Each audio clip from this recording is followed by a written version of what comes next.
240 to 250 people to keep them on board. And if this plane has crashed just after 10 minutes of taking off, there could be some technical glitch as well, which certainly the airline will be accountable, but the accountability will be fixed later on once the basics are sorted, once the passengers are taken out. There could be survivors as well. So we do not know as of now what the magnitude of this crash is. They certainly. We are getting a for those also those details. There will take this by 7 around that can side run also very close to the airport, possibly inside the airport, so ended up hitting this building. And in fact, are really trying to ascertain if the casualties go beyond the people who were on board that aircraft, because the crash did happen in a civilian spot, hitting a residential building. 10 minutes on takeoff is when the plane crashed. And there's also a word that is coming out of the Gujarat Chief Minister. We have to wait and see what exactly is he saying, because this is a terrible tragedy that has emerged from the state of Gujarat right at the Sardar Vallabhbhai Airport in Ahmedabad. This Air India plane has crashed. Also, we are learning that the Home Minister has spoken to the Gujarat Chief Minister. The Gujarat Chief Minister has also left for Ahmedabad from Surat. He was in Surat. He has quickly rushed to Ahmedabad, and Air India's Ahmedabad London flight in fact has crashed. These are details that have emerged now. Terrible tragedy that has happened. The crash has happened near a residential building. 220 passengers were on board, 12 of them crew members. All of them were on board this ill-fated aircraft. Police, fire brigade personnel, first responders are all at the spot to take care of any survivors. But we also are trying to ascertain more details from the very spot. Also, of many of those who are injured are being rushed to the nearby hospitals. Possibly injured, a lot more were on board because the flight crashing in a civilian area right outside the airport. My colleague Arun Dhanta is also now joining us on the broadcast. Arun, we are learning that the from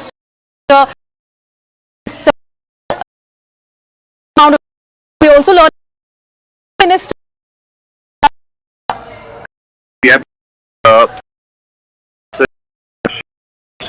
and we're given to the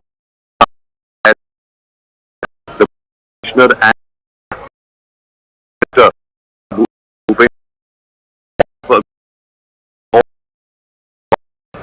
government side.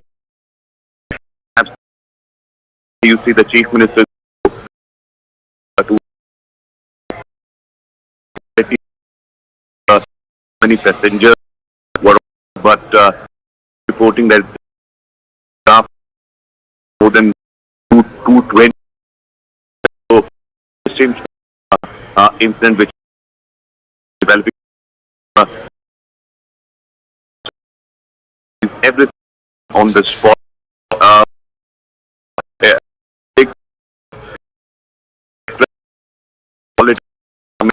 Ensured all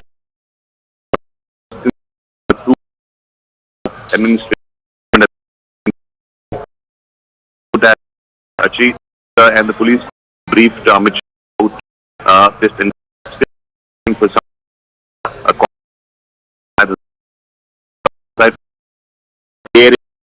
side thing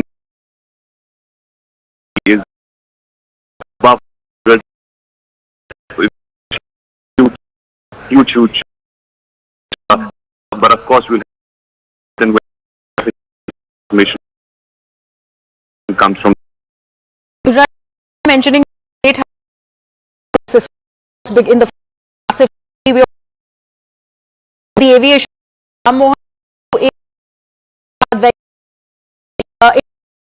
Vijay learning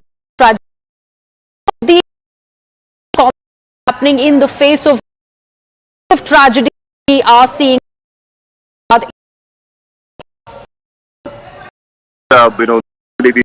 This program to understand that to this but this is very of the to 10 minutes off the takeoff. It just crashed, and now many reports are suggesting that when this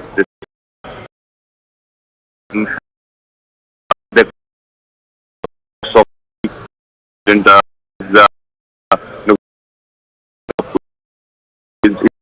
to the 7 minutes so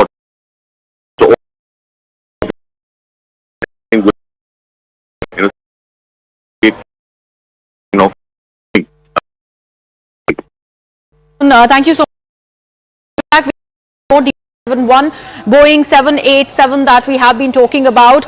We are now learning that this departed from the Ahmedabad airport at 1:10 from Terminal 2 of the Ahmedabad airport. It was going to the Gatwick airport in London. These are the latest details that are now going to Gatwick, and one in the time of one possibility is crash 116 is what happened. We also have with league continues to be learning the he's head is head touch the chief minister committee. Aviation are rushing to the kind of the number of passengers that who were on board plane. This was a Dreamliner. It took off from Ahmedabad airport at 1:17, and it was expected to land at the London airport in around 7 p.m. In the evening. But it was just 10 minutes that the is not the priority right now. The if any, then facilities that are taken care of. What we looked into is that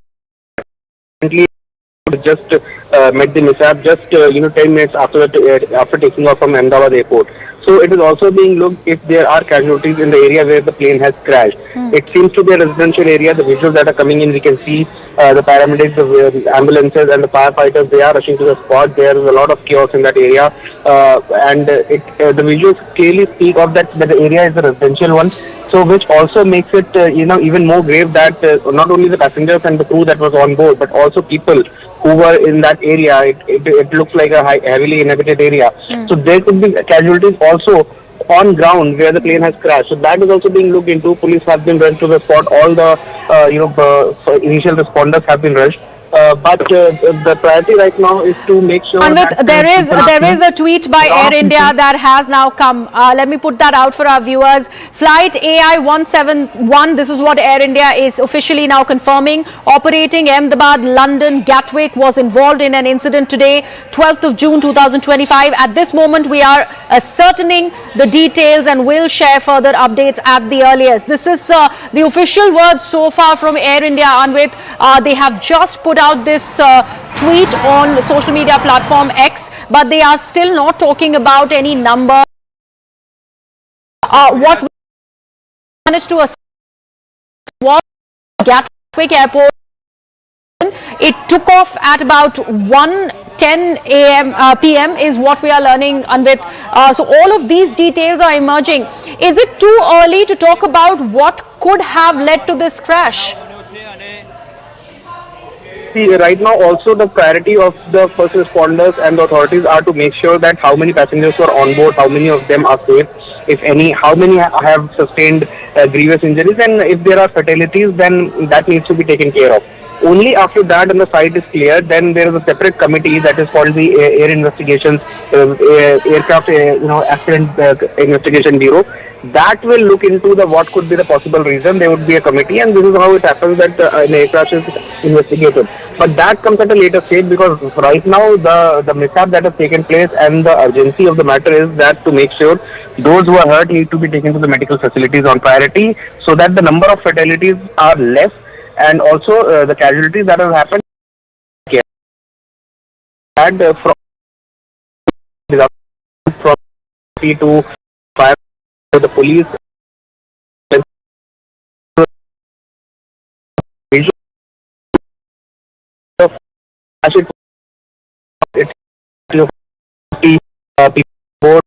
220 to 240 people on board, and Right, Amrit, and we are just putting out those have managed to in fact source. We also have Rajiv Pathak. Rajiv, these images where we see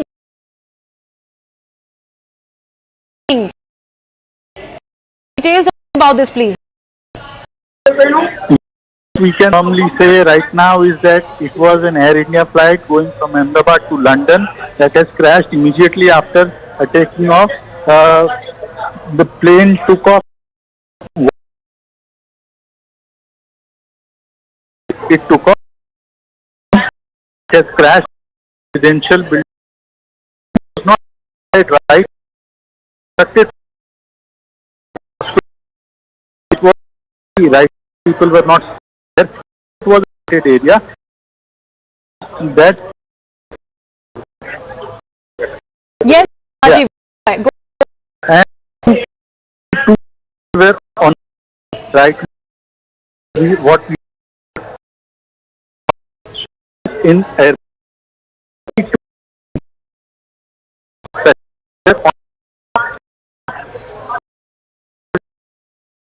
Third, around passengers, brigade and other people as wide by Ahmedabad hospital, that is by, so they are whatever they do the city for far has it was one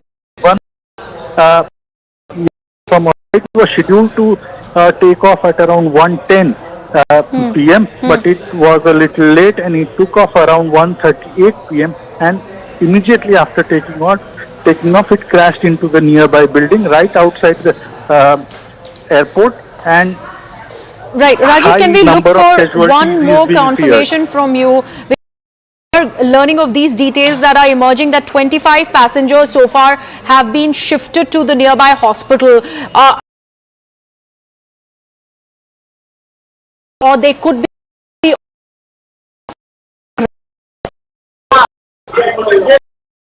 right now they are that we can say they are now brought to civil hospital and emergency carried out on them where they are not we can not now is CM likely to be a to plane only. His family is also whether he on, but he's unreachable right now, and we fear that he was on board. So okay, let me again put this across for our viewers, and we will have that on the ticker as well. We are in fact learning that the former Gujarat's Chief Rupani could have been on 7. I'm it over Rahul Shivshankar, this is tragedy. We out of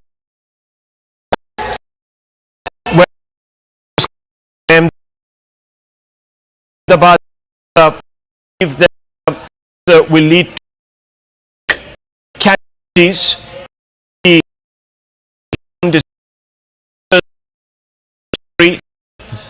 this particular aircraft, and then apparently struck in the airport. You can struck so the moment, just moments after the crash,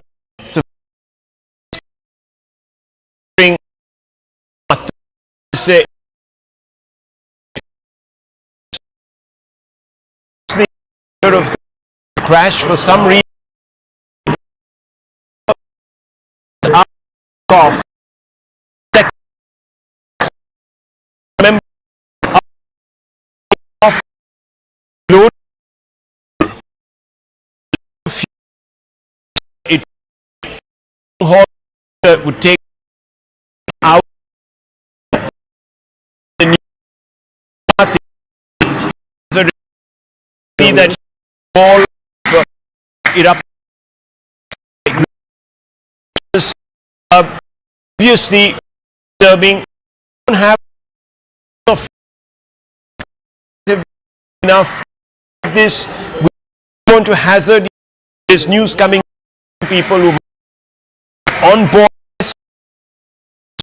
the whole news, but Ria is very exciting. Any absolute 1787 as we was rather and disturbing visuals. Could Anvish Srivastava to explain to us moments take off 8 minutes 8 p.m. today, flight outbound to London, putting out these off.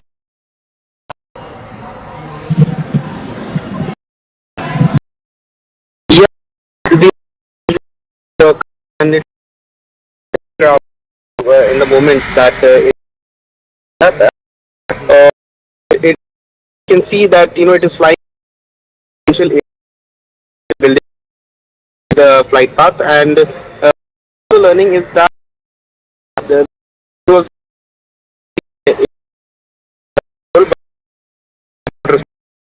really is the its flight above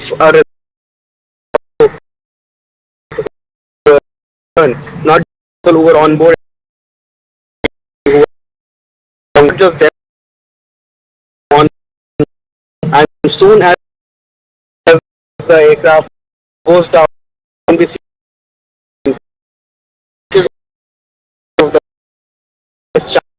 of confirming any drive without any delay to be into that who the light is responders, but information these sites also sending out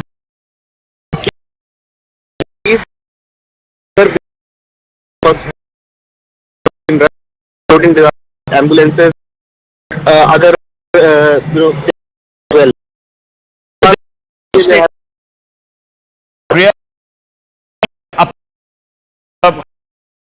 We're being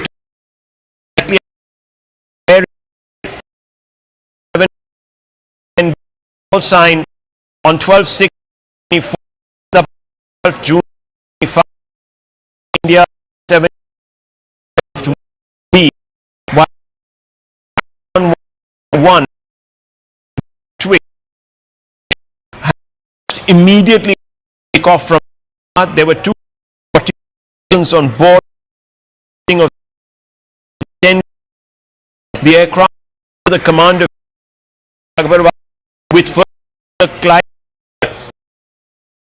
is 100 hours experience, 11 as he departed at 39:20, gave a call. See, a major but there was given also outside.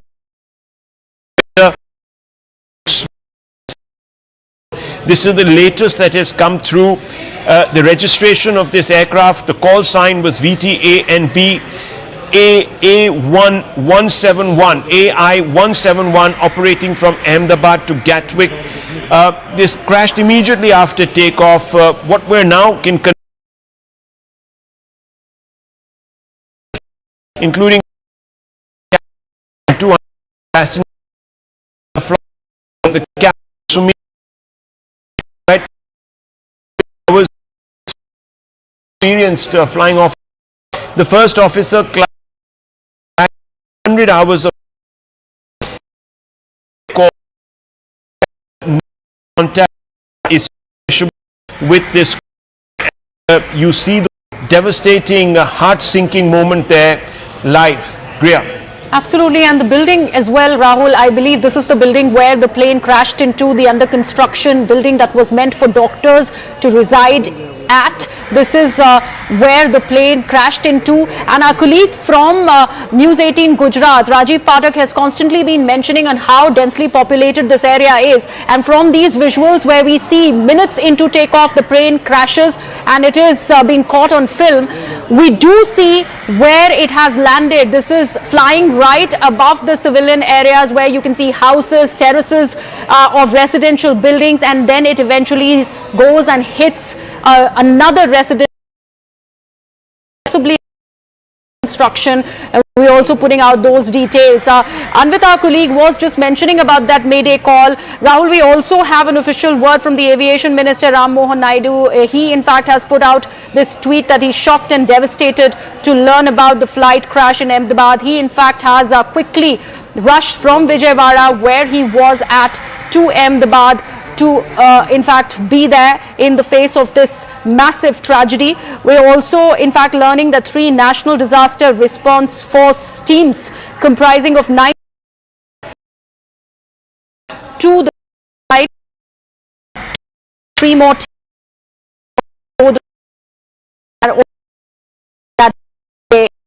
that about the all one was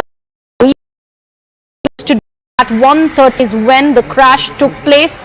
This is Air India B787 AI171 Air India Dreamliner. It was operating from Ahmedabad. It was going to Gatwick in London. This crash immediately happened after 8 minutes of takeoff. Very, very close to this residential pictures, society. Griha, once again, of course, very disturbing pictures. You can see that the landing gear had also clear. The plane was the fact. So, injury ball fire of that heart. Really there was a time where flight was vulnerable at that. You do much as it takes off. That power speak out the phrase that you can just hold your land open. You some stable land that amount you can't get to have reaction, and that's exactly very reaction time to issue a mayday call. No time. Those consequences you can picture them devastating. We don't quite what people were being wheeled to hospital if they survived. They were by or they were off took question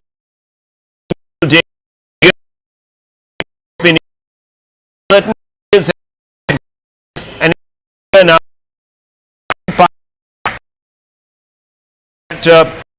that they were facing,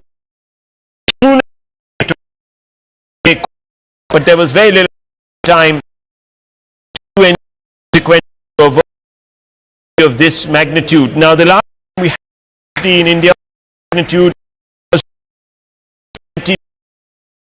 India, that was a devastating, devastating crash also, and that flight was COVID. Clearly, it was difficult at that moment in time to even report on that story because obviously the country was under various forms of lockdown. But today, circumstances very different. Air India is privatized. It is an airline that is now, of course, started Air India a few years in transition. It had been complained of faulty service. You've imagined this after the departure of STD. Yeah. Absolutely, Rahul. In fact, speaks about the taking down it that the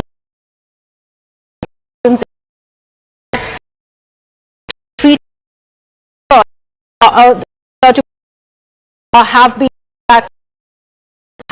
instructed to make this potential statement. So, Rahul, the form money be that flight do not be of Mr. Rup read, but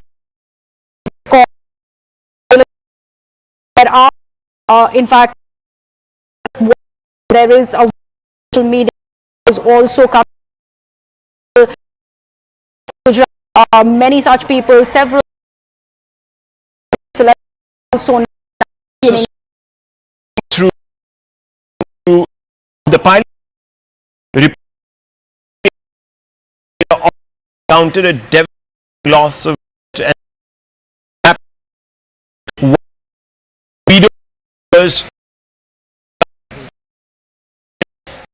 crashed just 20 minutes ago. News trickling in. It is trickling in. And conclude mentally. Air India national crash during takeoff. Just about half an hour, 40 minutes back. In fact, to be exact on time now, it's going on to be about an hour. Disturbing pictures is advised. Very disturbing pictures, some of those. So we're obviously extremely concerned about the extent of the casualties.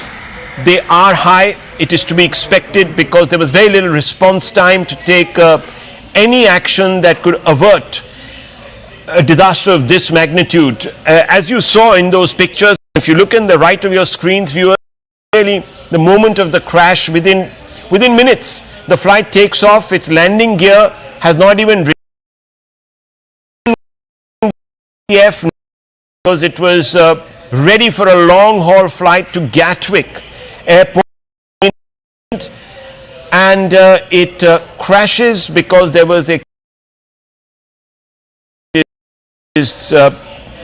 very, very apparent, and this crashes into where the construction building,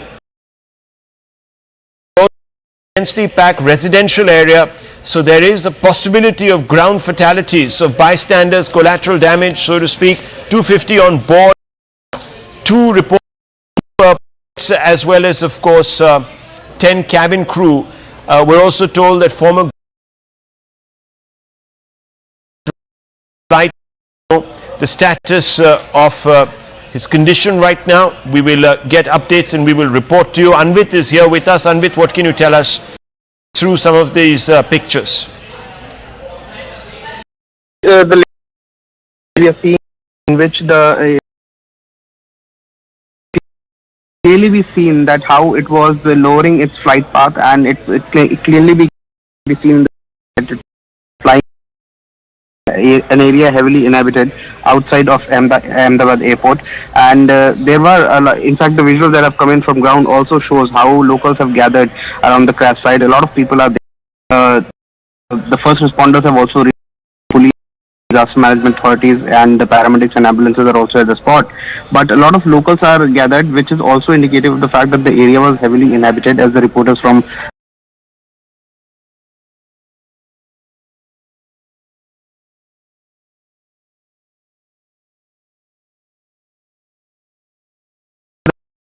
the people who were on ground, they might have sustained injuries. They could be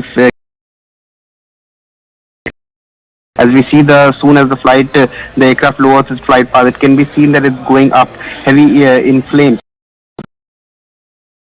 The fact that the magnitude of this crash was high, and that also lowers the chances of survival of the passengers who were on board, which also is a scary fact that is coming out from this news. But other than that, the details we have managed to gather so far is that it was around 13:39 IST, that is the 1:39 p.m. when this flight had taken off from the airport, and this was a Dreamliner. It was 787, which usually has a capacity of 240 to 250 passengers and crew on board, and what we're learning is that there were at least 242 passengers that were on board. The authorities from safety regulator in India have also confirmed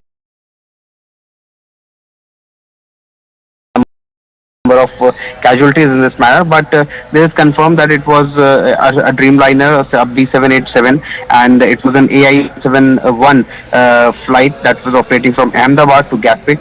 Also, we are known that the fact that is known to us that there were at least 242 people on board, 10 cabin crew included, and 2 the pilots that were on board. Also, we are learning that there was a mayday call that was made by the crew and by the pilots of to the ATC, to the Ahmedabad ATC, and when the ATC tried to get back in touch with the pilots, they were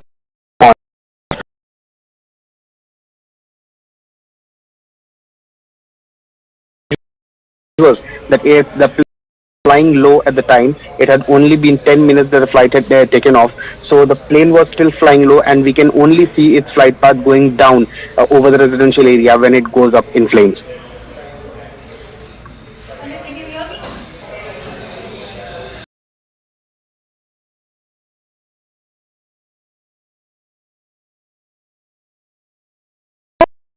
If you can see these visuals going on to also indicate the impact of this air crash, how disastrous, how catastrophic it's been, looking at the debris that's been scattered all over. What we are learning is right now that all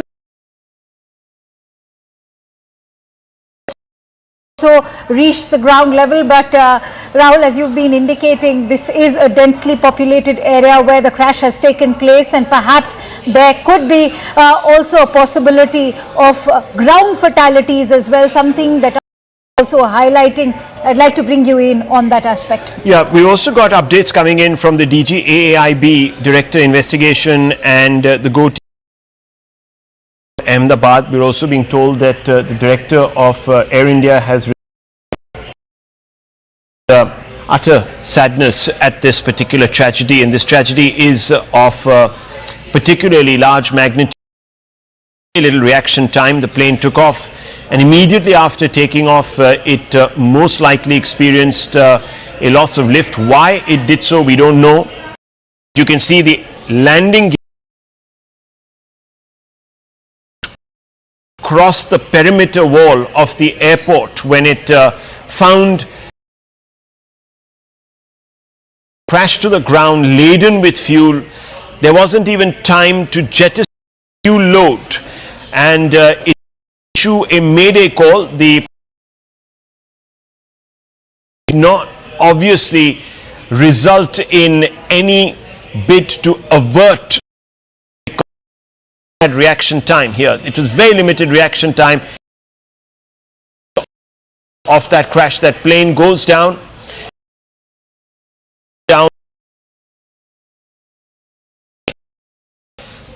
Fire that erupts, completely overshadowed, and you can see a number of those chawls, a number of densely packed residential areas are right under the so we're expecting news on the ground. We also have no updates.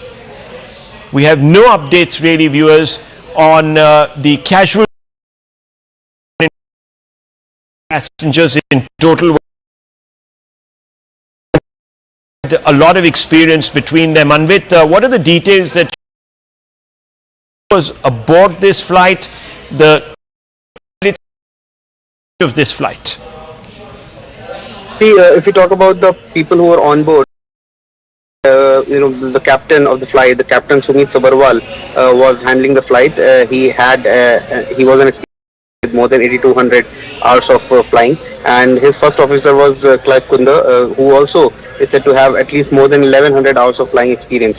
Now, these were the two pilots. Other than that, there were 10 cabin crew that was on board the aircraft, and other than that, so in total, there were 242 passengers that were on board this aircraft. Now, this was a London to Ahmedabad to Gatwick flight. We are being told that it was a Dreamliner. It's usually a big aircraft of a capacity of at least handling at least 240 to 250 passengers.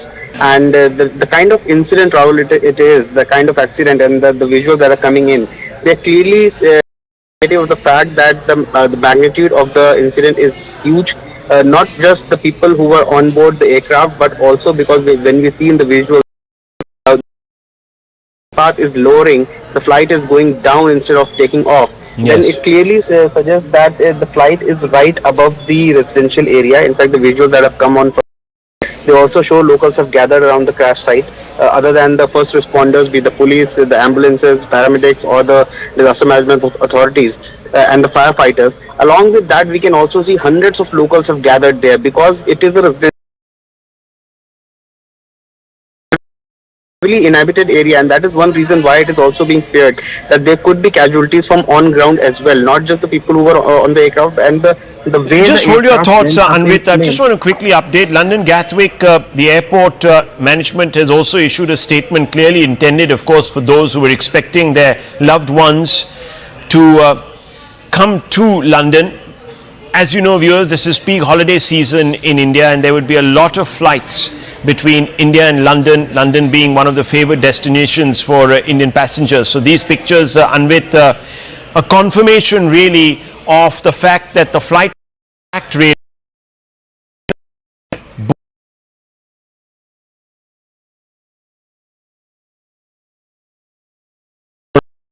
updates.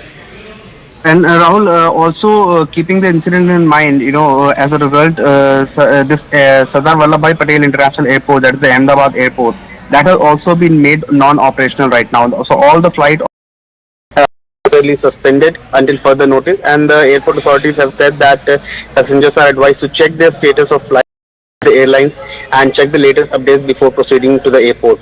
So following this incident, flight AI 171 that had crashed outside Ahmedabad airport, that was bound to London Gatwick, that has crashed, and following that the airport has shut its Let me also very quickly read out this statement, Anvit, stay on with me. N. Chandrasekharan, chairman of Air India, has put out confirmed that Air India flight AI 171 operating Air was involved in a tragic in deep of all those affected by this devastating event. At this moment, our primary focus is on supporting all the affected people and their families. We're doing everything in our power to assist the emergency response teams at the site and to provide all necessary support and care to those impacted. Further updates will be shared as we receive more verified information. An emergency center has been activated and support team have been set up for families seeking information. Do we have any idea about figures?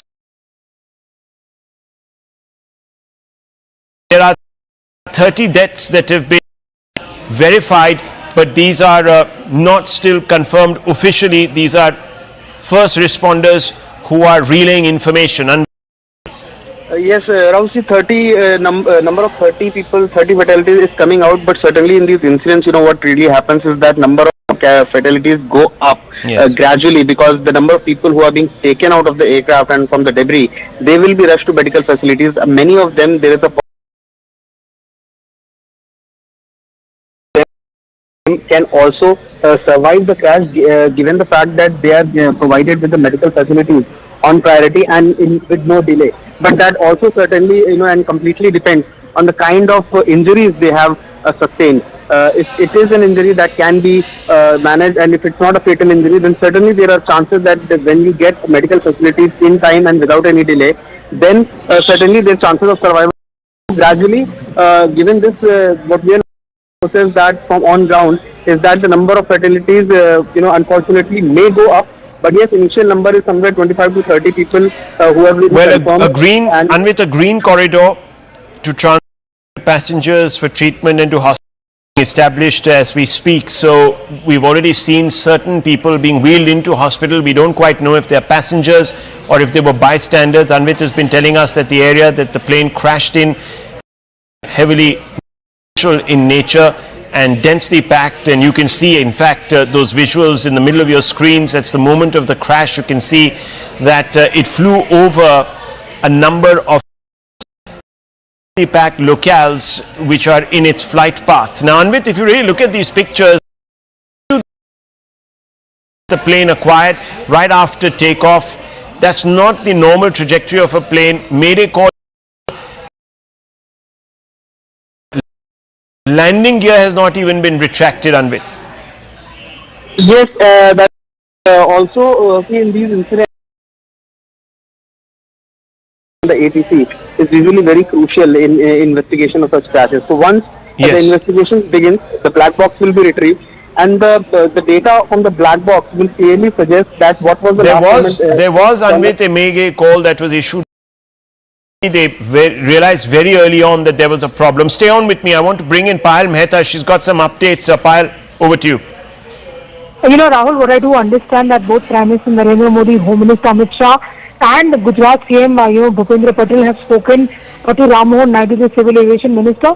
Ram Mohan Naidu, currently is in Vijayawada and there is no direct flight to Ahmedabad from there. So he's been in a flight, he's been rushed to look into the situation. He's going to reach there by about 5 p.m. The concerning news that is coming in is, of course, Vijay Rupani, the former Gujarat Chief Minister, being on board.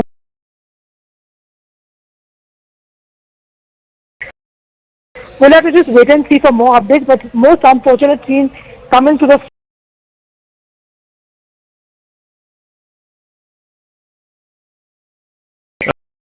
okay. And therefore, the emergency teams have been rushed.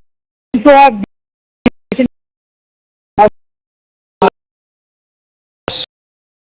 Rising 90%. Al was saying from the site, a total of 3 more teams are being moved from Vadodara, according to the NDRF. Let's listen into some reactions that we're picking up from the ground.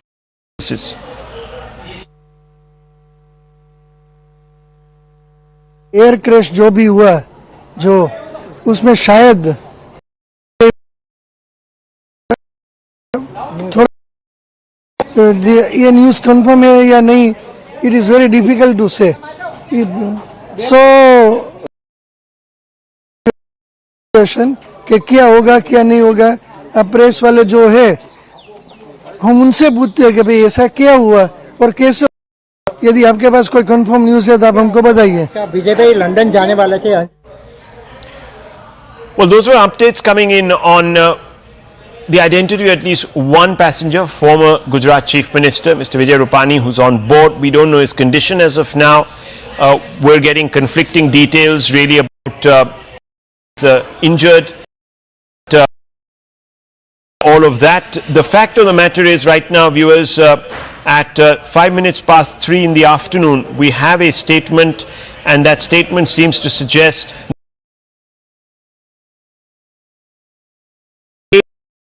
I-171 from Ahmedabad to London Gatwick earlier today was involved in a crash shortly after takeoff outside those pictures in the middle of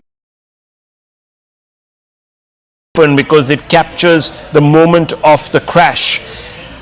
Because of the crash, Sardar Vallabhbhai Patel International Airport, Ahmedabad is currently not.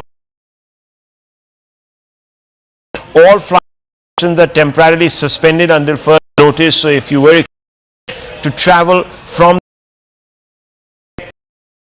with your airline, and of course people who were expecting to land in a particular place,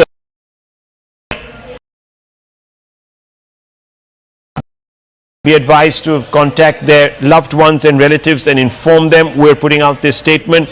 Passengers are also advised to check with their respective airlines for the latest proceeding to the airport. This is a statement that has been put out by the Sardar Vallabhbhai Patel International Airport spokesperson. We also have some teams to tell us about the scenario on the ground. So this is a report that has been filed. Let's go straight across to it. इस वक्त मैं पर हूँ, ये मेघानीनगर का इलाका है। मैं कैमरामैन को बोलूँ वो तेल यहाँ पर दिख कर आई है और सामने वहाँ पर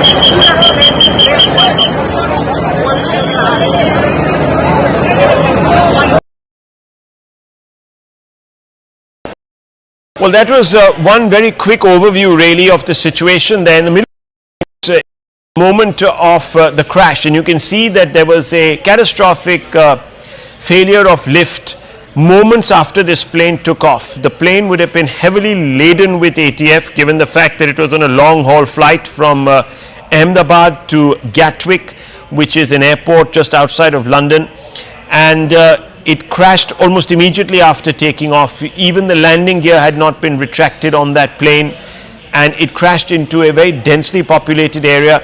The exact crash site, conflicting reports once again, but we are being told was an under construction site. A building was being constructed there, and you can see in the backdrop of those pictures to the left of your screens that there is a building that stood in the way of that aircraft. The fuselage of the aircraft and the wings, etc., scattered all over a wide area. We don't know if there were casualties on the ground. This is a quick summary really of the accident. The aircraft was a Boeing 787, registration VT ANB, which is also its call sign. It was run by Air India, of course. The flight, it was on its way from Ahmedabad to Gatwick. It had a total of 242 passengers on board, including 2 pilots and a cabin. So passengers by themselves were 230, but 2 pilots and a cabin crew of 10. It took off at 13:39. It was delayed by a few more. At Ahmedabad, it issued shortly after takeoff a mayday call. No response after the mayday call because, as you can imagine, there's very little response time for the pilots to take any action to avert a crisis. Let's go straight across to Anvit for more details. What can you tell us, Anvit? We are looking forward to get details as to what happened. Has to understand that what actually happened when because we can see clearly in the news that the flight was taken off. What the time given the time of departure, the flight took off, but the flight path we can't see that it had good elevation as it should have had. So that also depends on a lot of factors, a lot of technical factors as well, and also the last moment conversation between the pilot and the ATC. That would also have much to reveal because before the mayday call was made, whether there was any communication, whether the pilots had communicated any flaw or any glitch while they had taken off from Ahmedabad airport. So that will also play an important role, and the retrieval of black box certainly. Well, one quick update. We're being told that the Union Home Minister, Mr. Amit Shah, will be leaving for Ahmedabad. He's expected to take off by 4 p.m. So that's a quick update for you there. Anvit, you were talking a little bit about the on-ground arrangements that are being made now to try and effect some relief. Can you give us more details on that?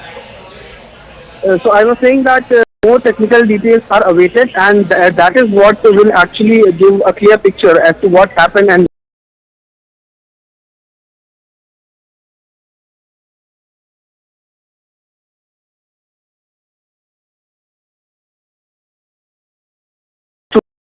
what eventually happened that led to this crash. The elevation part was certainly low. The elevation was less, and that is in the visual. And it was on decline, which is the reason why it was a residential area and the plane has crashed out of Ahmedabad.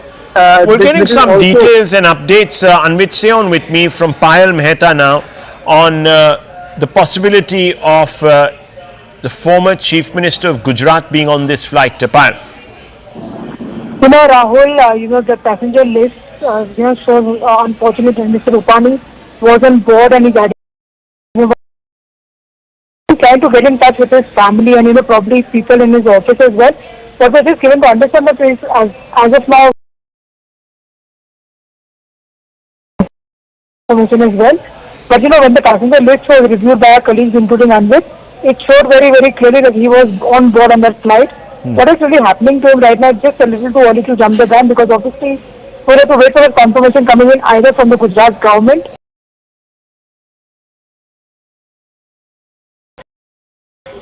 passengers who were on board had to go to London, and frequent passengers go to London at this point in time, from Gujarat in particular. Most unfortunate thing coming to the fore, but the government of India has assured Rahul that they will get to the bottom of this, and of course that's the reason Prime Minister Narendra Modi, Home Minister Amit Shah and the Gujarat Chief Minister, all three sticking to Civil Aviation Minister Rammohan Naidu. This is going to be one big challenge for him as well in his 1 year career as a Civil Aviation Minister. Been rushed in a special flight to Ahmedabad, should be landing there around 5 o'clock is what we were given to understand, but all rescue teams have been mobilized, and he's also made sure that the investigating teams are also mobilized and sent ASAP to Ahmedabad to figure out what really is happening. Meanwhile, the civil departments of the Gujarat government have also been on task. I'm very, very sure that Harsh Sanghvi, the Home Minister of the state, is already on the job as well. Mr. Amit Shah has also spoken to multiple people, including having spoken to the Commissioner of Ahmedabad as well. So that was awaited, but we confirmation on Mr. Rupani coming in either from the Gujarat government, yes, or his family, and we should not really speculate at this coming time about anything. Well, Payal, the Director General of the Aircraft Accident Investigation Bureau, the AAIB, with the team leaving for Ahmedabad for investigation. This is also something that we're learning from our sources at the Ministry of Civil Aviation. So clearly, in the first few hours, there has to be a thorough investigation from the ground, collecting of evidence, etc., etc. And just one hopes that the scene of the crash is not compromised. There are, of course, pictures coming in to the left and to the right of your screens of the aftermath, the devastating aftermath. In the middle of your screens, viewers, is the moment of the crash, and you can see that there was very little reaction time. Now, Payal, in a situation like this, what is the protocol that is usually followed in government? Will there be immediate meetings to determine the next steps? What exactly is on the cards? There will be immediate meeting that's going to be there, and of course the Civil Aviation Ministry will do its own probe. Yes. And like you mentioned, the probe teams have been rushed as well. Okay, we're also being told, hold your thoughts, Payal, just hold your thoughts. I want to go straight across to Arunima for an update on the Union Home Minister Amit Shah. Yes, Arunima.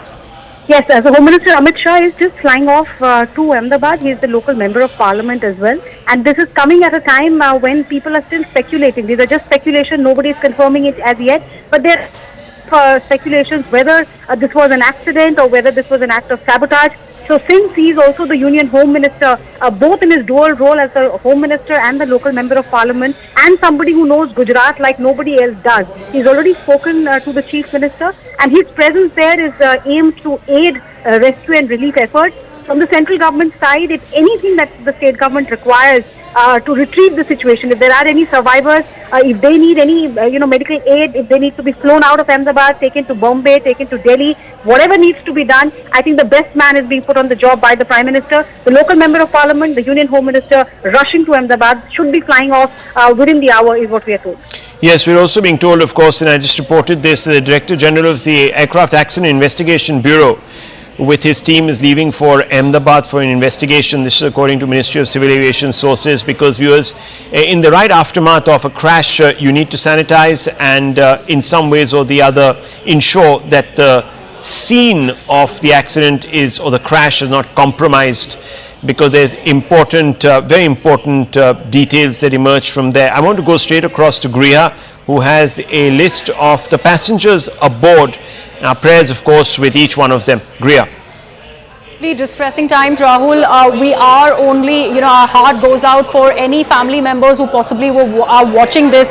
This is the list that has been, in fact, put out. It has been released, and there you can see passenger number 12. There has the former Chief Minister of Gujarat, Mr. Vijay. Crash हो गई है, जिसमें preliminary हमें पता चला है कि 223 जितने पैसेंजर थे यहाँ पे जिस बिल्डिंग के ऊपर गिरी है वो डॉक्टर्स का हॉस्टल है। इंसिडेंट बनने के विदिन 2-3 मिनट्स में पुलिस, बाकी सभी बॉडियां, सिविल एडमिनिस्ट्रेशन, कॉर्पोरेशन वगैरह सभी लोग आ गए थे। फायर फाइटर वगैरह स्थल पे हाजिर है। लोगों को बचाने की और रेस्क्यू करने की कार्रवाई जारी है। ऑलमोस्ट 70 से 80% एरिया हमने क्लीन कर लिया, बाकी आने समय हम लोग क्लियर कर लेंगे। मैं सभी मीडिया के मित्रों से रिक्वेस्ट करता हूं, सभी हमसे सहयोग करें। जितनी पुलिस, उसके अलावा जितनी भी agency, army, BSF, CISF, corporation, collector office के सभी स्टाफ, सभी यहाँ काम में लगे हुए हैं। प्लीज हमसे सहयोग करिए और थोड़ी सी हमारे लिए जगह बना के रखिए, ताकि हम एम्बुलेंस को ग्रीन कॉरिडोर बना के हॉस्पिटल तक पहुंचा सके। Thank you. We're talking about the passenger list that has been accessed by CNN News 18. We are only hoping that the family members here are not watching, but this is the list that has been released. Here you can see passenger number 12, if we can close in on this particular list, has the former Gujarat Chief Minister Vijay Rupani's name on it. It says boarded. He in fact was very much there on that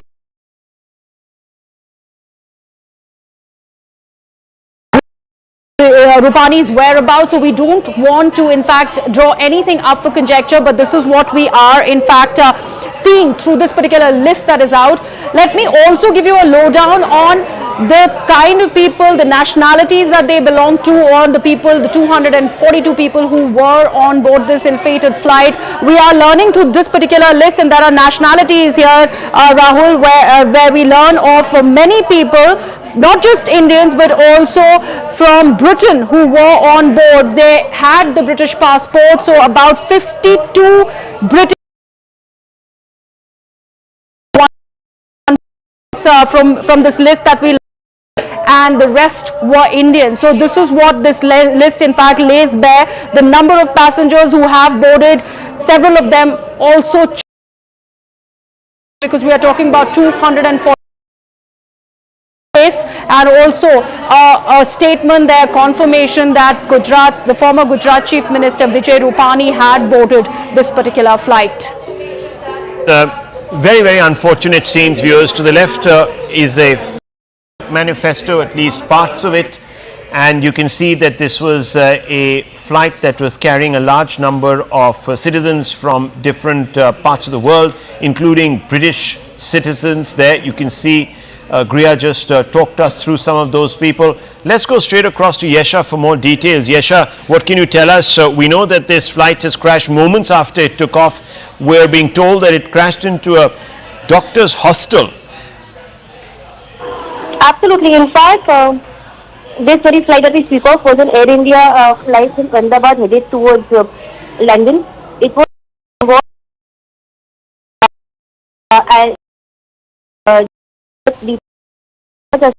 within 10 minutes of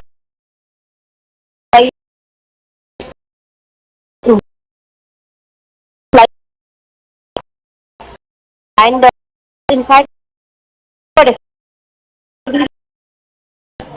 which have speak about how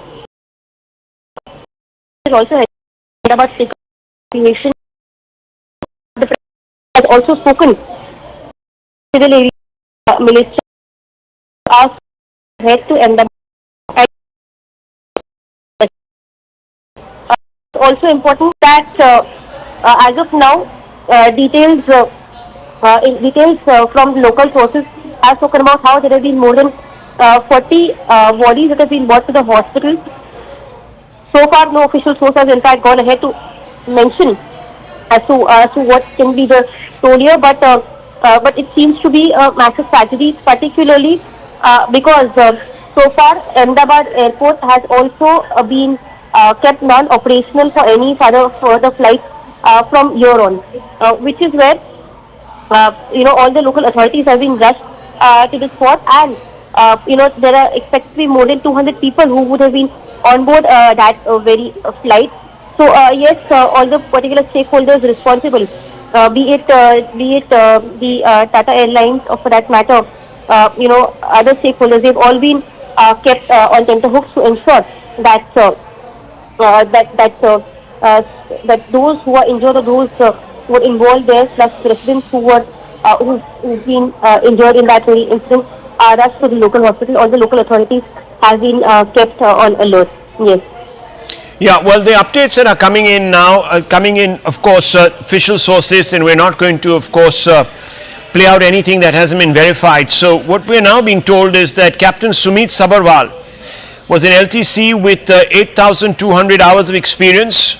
The co-pilot had 1,100 hours of flying experience. As per ATC, the aircraft departed from Ahmedabad at 13:39 Indian Standard Time or 8:09 UTC from runway 23, and most importantly gave a mayday call to the ATC, but thereafter no response was given by the aircraft to the calls made by the ATC. So viewers, very little response time there. The Union Home Minister is on his way at 4 o'clock to Ahmedabad. He is also going to be overseeing the rescue and relief efforts. We know that this plane crashed almost within minutes of takeoff. You can see that it was reduced to a ball of flames, towering ball of flames. And I want to go across to Mr. Mark Martin, who's a technical expert, for more on this. Mr. Martin, catastrophic loss of lift, it would appear. Even the landing gear had not retracted. What do you make of the incident? Mr. Martin, can you hear me? Yes, hi, good afternoon, thanks for having me. Well, from what we know, I think it's very, very initial, and I don't believe it's right that we speculate on this, but I think from what we know so far, this guy had about 254 passengers on board. The 787 capacity is 265, so it was almost a full aircraft. He was full with fuel and cargo. He took off, and I think what appears to be the issue here is that the power assurance that he was trying to get from both his engines, those really didn't help and support him much. So, I mean, the pilots that were flying were very qualified. They had a TRI. There was one of the pilots was a TRI, which is a examiner and instructor and a senior captain. So obviously he was well versed with the situation and knew how to deal with emergencies. So clearly, I think a full-blown investigation has to be called into this. The DGCA must be involved. The AIB should be involved. We should also get EASA and the FAA and TSB, because this is the world's first 787 crash. Never have we seen a crash. And what is worse is that the 787 has been flying with Air India for the last 15 years, and with zero incidents except for minor maintenance issues and spare parts. And this is the first time we've seen a catastrophic event after the takeover of Air India by Singapore Airlines. So clearly there has to be a holistic investigation into the entire incident and event, and we need to get to the bottom of this, because this is going to send a rippling message to the world on the efficacy and safety of the 787, which has been one of the safest aircraft ever produced by Boeing. So are you saying that there has been no crash prior to this of this particular airline? Is that what you're saying? This particular aircraft, the 787 Dreamliner, 787 Sorry, what I meant was the aircraft. Yes. Yes, the 787 Dreamliner. This aircraft, there has never been a crash ever. Even when this aircraft was operated by Air India and the Government of India management, the 787 performed beautifully for Air India, because Air India was the launch customer for the 787 and it had error-free flying. Sure, there were maintenance issues, there were groundings, but back then this aircraft was one of the best, and it still is. It still is a technology trendsetter. So clearly, let me just hold on, Mr. Martin. I'm also being joined by Mr. Devesh Agarwal, who's an aviation minister. I would like, aviation expert. I want you to stay on with me. I want to also bring in Mr. Agarwal and involve him in this conversation. You've probably seen the pictures, Mr. Agarwal. They obviously tell a catastrophic story, horrific story, heart-sinking visuals.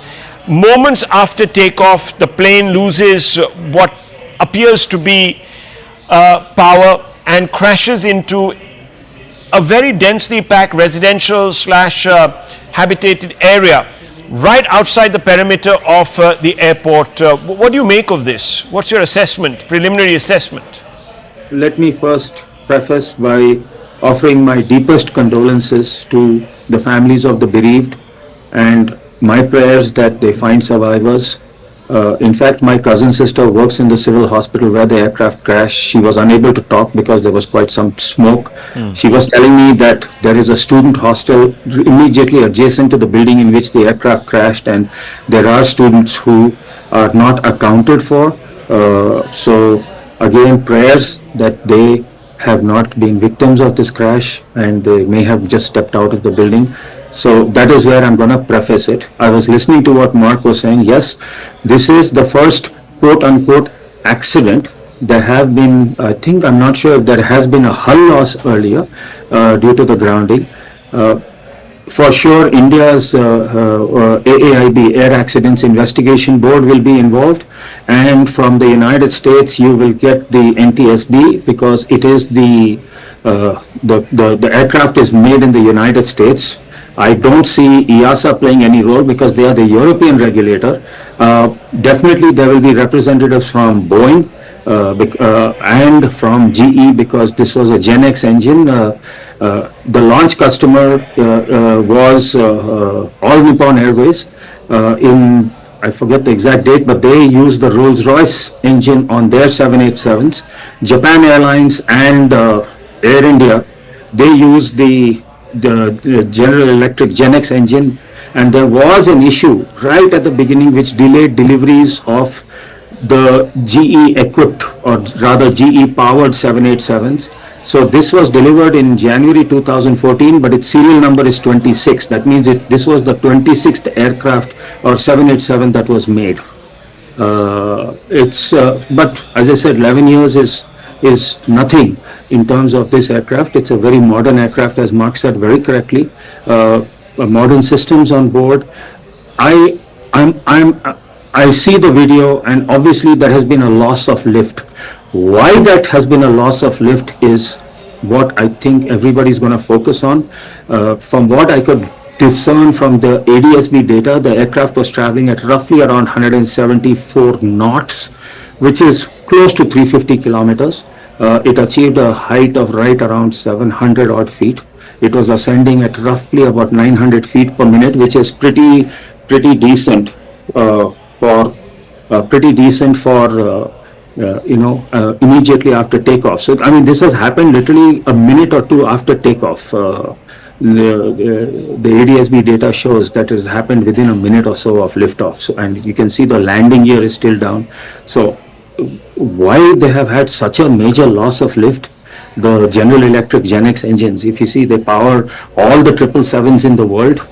They power the 747s and a good number of 787s, and they are a very, very, very reliable engine to the extent, I think, You can see India operates, Air India operates the San Francisco to India flights, and they spend large periods of time over the North Pole near the Siberian Arctic, very far away from airports. And the GE engines are rated to allow pilots to fly as far as 6 hours away from the nearest airport. That's how reliable these engines are. And whether it's regulators or designers, they feel confident in terms of the engine reliability that it will not fail. Even if one engine fails, an aircraft is certified to at least take off. So it may not be able to maintain high altitude, but it will definitely take off, and tests are done. In fact, there are videos online where there's been a case of a Lufthansa A321 taking off from Frankfurt, and a bird got sucked into its engine and the aircraft took off. So I don't want to speculate. Surely there's been a loss of lift, but why that has happened is very difficult to say. Is it unusual? Is it unusual for both engines to? I presume this would have been a result of both engines. There was a mayday call that was issued by the pilots. Of course, the ATC didn't have time to respond because obviously there was very little reaction time. But is it usual for both engines to pack up? No, sir. That's what I'm saying. It is unusual for even one engine to fail. That's what I was saying. The GE engines, this is based, the Gen X engine was a derivative of the very famous GE90 series engines, which are extremely long-lived engines. I can't even hazard a guess. Maybe Mark will know how many GE90 total family engines, but I would venture to say. There's an accident, but who's the खबर मेरे को नहीं आगी. ਅਸੀਂ तो यही प्रार्थना कर रहे हो कि जिन्हें all those who are on board should be all right, and we should await the news. I don't think one should speculate on that. Sir Punjab pipeline incharge भी सर. हाँ जी, वो तो पहले यार खबर तो ले लो पूरी. Well, viewers, there are all sorts of course inputs that are coming in. We don't want to really lend anything to any rumor, so we're going to continue to stick with the official record that we're being shared moment to moment by the authorities. I can tell you that the last update, and Devesh Agarwal is here with us, and we're going to stick with him, but I want to quickly go across for more updates to Payal. Now we know a few things. For example, that this particular flight did send out a mayday call. The pilots did call for help. There was very little time for the ATC to do anything about it, and clearly for the pilots to also react. It was a craft laden with ATC, which explains why there was this huge ball of fire and flame that rose up into the horizon. But what are the updates you have, Payal, right now for us to share? Rahul, of course, the investigation teams are on their way, and it is for them to come out and do the entire investigation. Of course, a lot of talks have been doing the rounds as far as the efficiency of these engines are concerned. The expert that you were just speaking to, as in terms of what could be the reason as well, we do not want to speculate at this point in time. And as the government has also assured us that they will be giving us timely updates, from time to time, telling us what really is happening. But the man whose soundbite that he just played right now will definitely, Rahul, know a thing or two about how the aviation industry really works. Hardeep Puri has very successfully led the country as a civil aviation minister. It was during his regime that the entire merger of Air India and Vistara took place, and the Tatas took over as well. So he definitely will know a thing or two about the technicalities as far as that is really concerned. But like I said, at this point in time, the government of the day wants to make an effort to have all the hands on the deck, whereas the rescue and relief operation that is being, of course, led by the Gujarat state government, and therefore you have the Union Home Minister, who is also a member of Parliament from Gandhinagar, which is of course the capital city of Gujarat.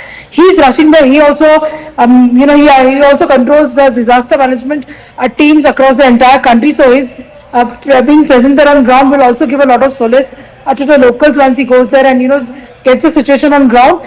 And a short time, after which, of course, Rammohan Naidu, civil aviation minister, very young in his civil aviation ministry days, his first year just about getting complete, reaching there as well. So obviously that's going to be a all hands on the deck approach that has been put in place. Bhupendra Patel, in fact, has also spoken to Home Minister Amit Shah in the past, and has also spoken to Rammohan Naidu as well. So he's also marshalling on the resources, including his ministers being on ground as well. We can just hope and pray that the casualties are minimum, but we'll have to just wait and see on the numbers, because many people are being rushed to the nearest hospitals possible. All kind of help is being given, and therefore the Union Health Minister has also asked for all medical help to be rushed to the accident site as soon as possible.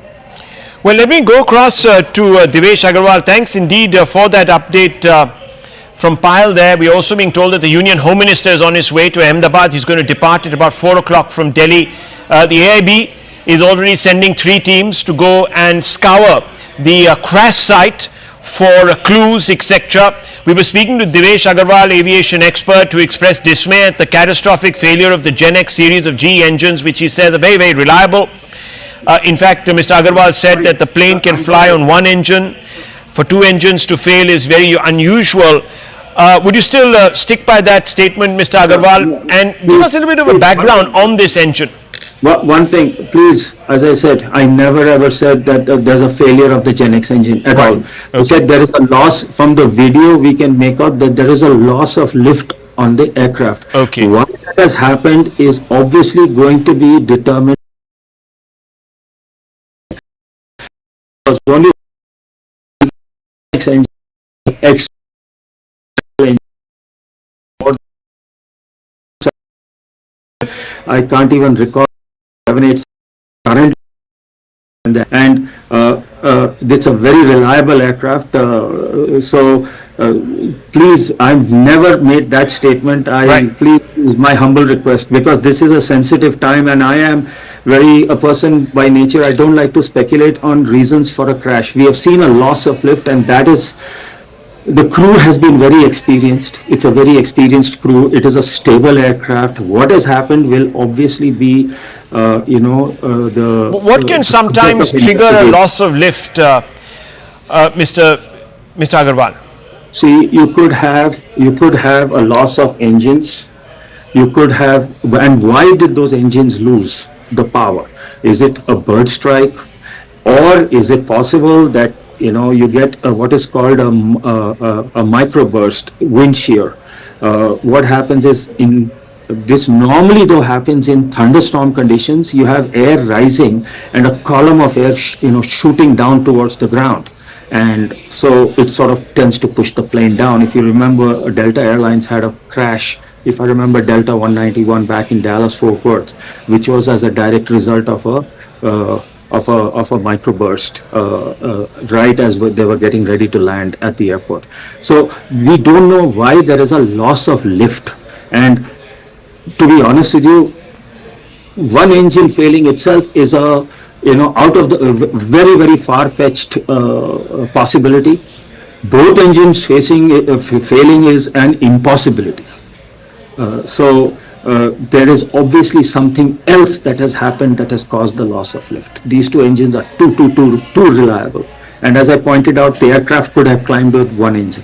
So definitely there has to be some other reason. We just don't know. We absolutely don't know. You can see the pilots have not even retracted the gear.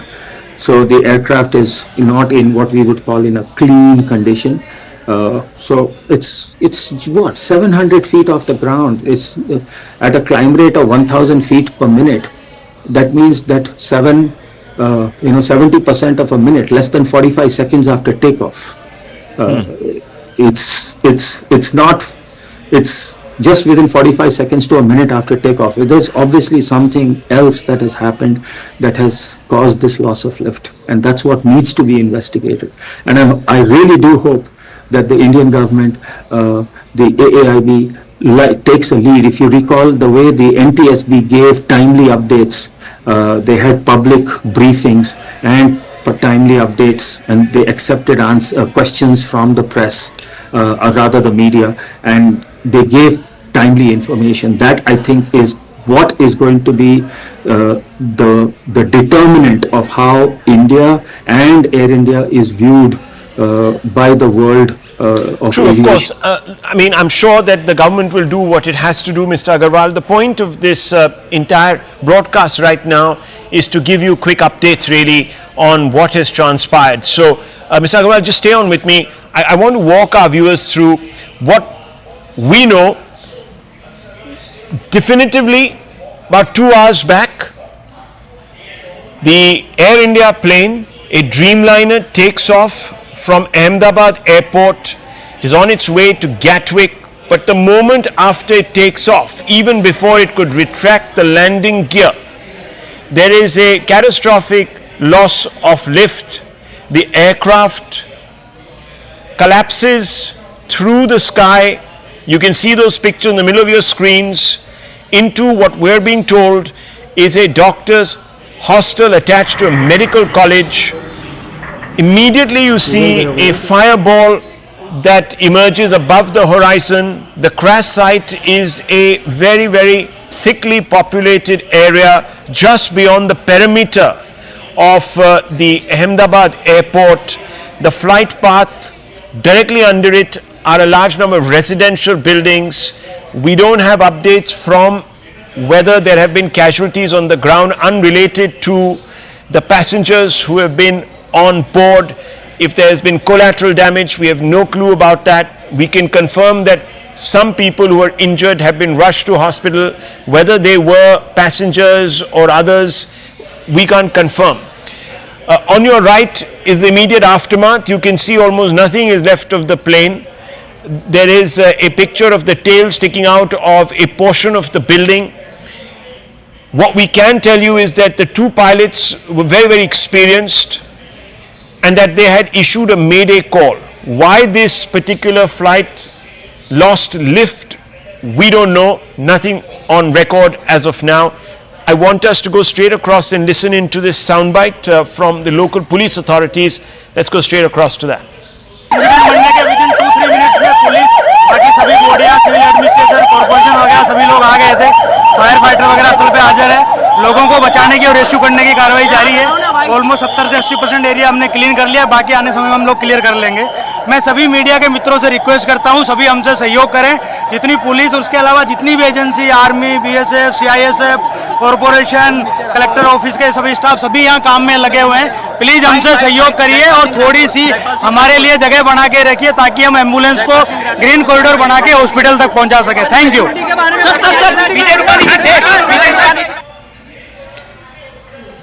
Okay, there's that new video there, and you can see the what appears to be at least one part of the plane sticking out of a building, or seems to have settled on top of the building. Very difficult to say from this angle, but certainly you can see that that might be a part of the wing, which of course bears the fuel at some levels. I'm not an expert, so I would like Mr. Agarwal to come in on this, and before that, a quick update from Payal. Payal, what can you tell us?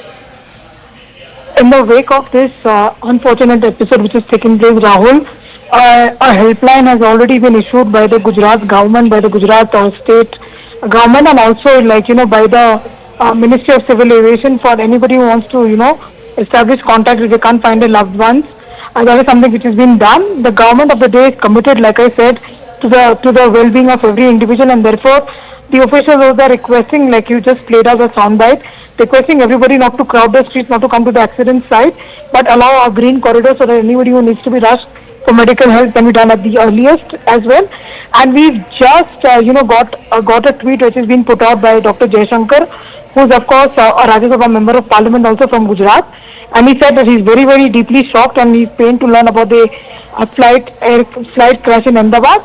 And his prayers are with the passengers and their families as well. He's currently overseas, so he's putting out that tweet expressing his deepest condolences for what has really happened. Well, the nation in shock, viewers.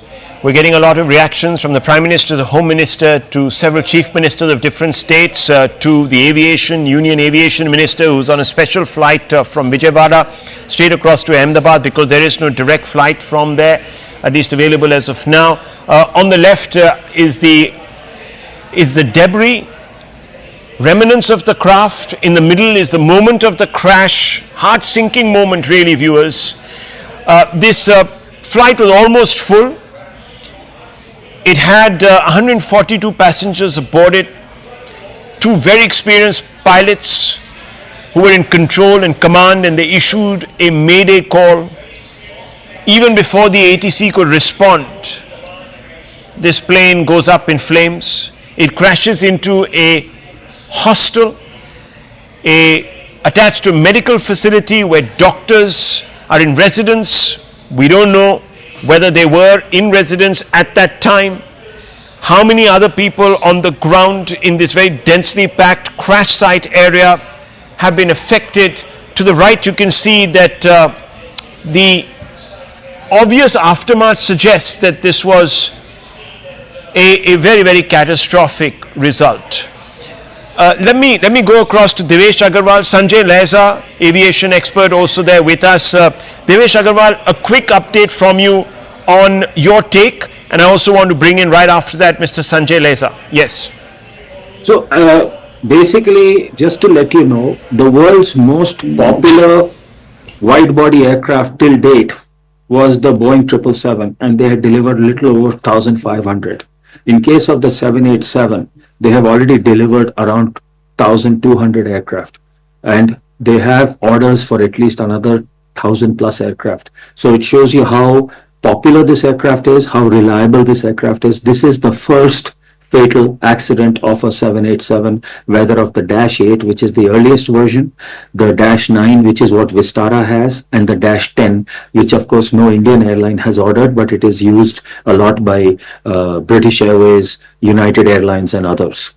The crew, as you just rightly pointed out, very experienced crew, and Air India has traditionally had a history of, the engineering on their aircraft has always been good. We hear about, the interior of the aircraft, but the airworthiness of the aircraft has never been in question at Air India. That is something that airline has a legacy of, and it is a very proud and, strong legacy and a history at that airline that the aircraft are safe. So why that loss of lift has occurred, that is where it's going to be, I think that's where the investigation is going to focus. The particular aircraft details, this was registered VT-ANB, Alpha November Bravo, and it is the 26th 787 ever built. It was delivered to Air India in the middle of January 2014. Well, thank you, Mr. Agarwal, for that input and for that very quick assessment. Of course, lots of details expected, so this story will be updated. The causes and the consequences will also, of course, become clearer as the day proceeds and perhaps over the next few days. Sanjay Leza, aviation expert, also here with us. Mr. Leza, what do you make of these pictures? Catastrophic, sinking feeling when you look at the picture in the middle specifically. But aside from that, a very, very, very unfortunate happenstance. Not very usual, is it? No, it's a very sad day for aviation in general and Air India in particular and Indian aviation. My heart goes out to many of my former colleagues who've probably on that aircraft as well as in the company. Prayers and thoughts with them. Very tragic, and it's pretty certain, or it appears to be that either the aircraft had major engine failure, whether it's through ingestion of birds or just stalling, but you can see loss of power and the aircraft dropping, like Devesh was saying earlier. The 787 is one of the most sturdy aircraft which has not had any fatalities or any accidents like this so far in its history. This aircraft is only 11 and a half years old, so again a very new aircraft. Like he said also, that Air India aircrafts are very well maintained engineering wise, so that should not have been a problem. The pilots were very well experienced, more than 10,000 hours between them. So, really one is left scratching his head trying to figure out what could have been at the, at the bottom of these two engines failing and the aircraft sinking. Also, it's rammed into a building which is a medical college and a medical college hostel. It was afternoon time, and we believe, the lunch mess must have been full of kids who were studying in that hostel. So I worry about what may have happened over there. Part of the aircraft tail seems to have, been lodged on the roof of that building, and the rest has collapsed beyond that. It's a very, very grim situation. We can see, we've already heard from sources in Ahmedabad that, almost 40 bodies have been recovered. We don't know what's happening so far. I think 11 or 12 were taken to hospital. whether they are survived or not, we not certain. We're still in the realm of speculation as far as that is concerned. But it's a black day for aviation in India and the world over, really. Mr. Reza, from what we gleaned from our short conversation with Mr. Agarwal was that the Dreamliner can fly also on just one engine. So this sort of adds another layer to the fact that there was this catastrophic failure of lift. I don't know if it was engine induced, and neither did he want to actually hazard that guess, but what do you think really happened here? A mayday call was issued, the landing gear hasn't been retracted, so it's very, very early in the flight. How would something like this anomaly gone undetected? Is it possible? Would checks have been, are checks conducted before a flight takes off for a long haul? What kind of checks are they? Can you just walk us through some of the preparatory procedures? Well, there's no question about checks. Checks are taken whether it's a long haul or a short haul. There are detailed checks that go on by the ground engineers as well as the pilot himself. Either the first officer or the PIC does a walk around. Typically it's the first officer, they check. Systems are checked, so there's absolutely no question of not having been checked. You're right, so is Devesh, that the one engine could have helped it, but obviously it's clear from images. We don't have any data. We know that it took off 175 knots was the speed. We know it was a hot day, so the profile of the weather profile, takeoff profile must have been built according to that. Also very heavy aircraft, 240 passengers plus baggage plus fuel for a long haul flight to London. So it's not exactly light.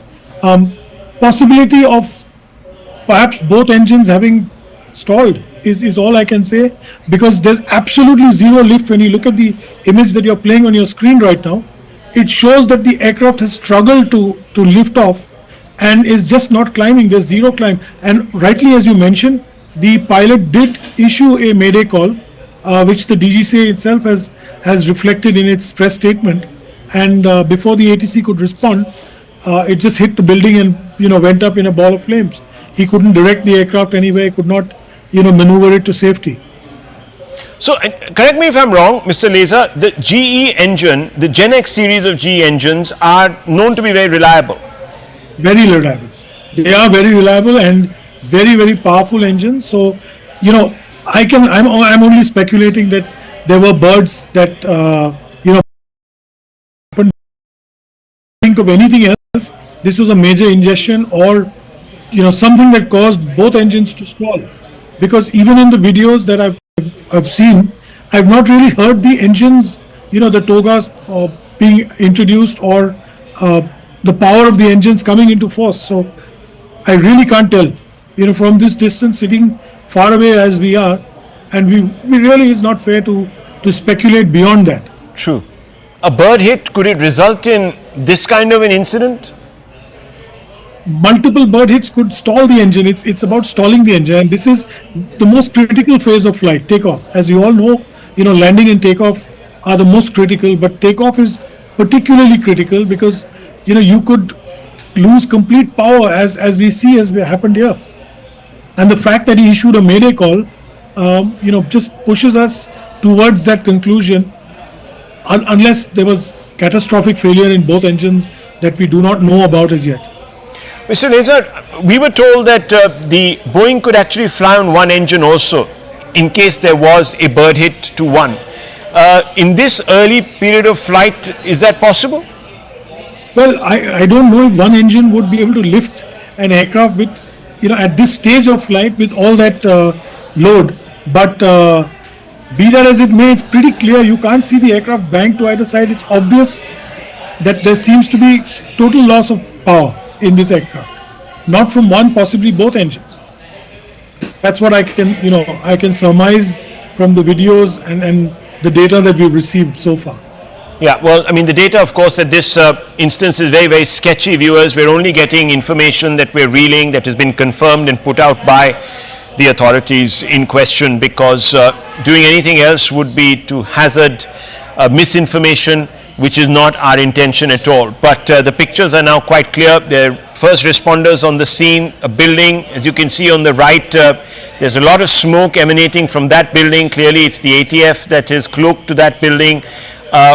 Whether there have been people inside that building that have also been affected, we don't know.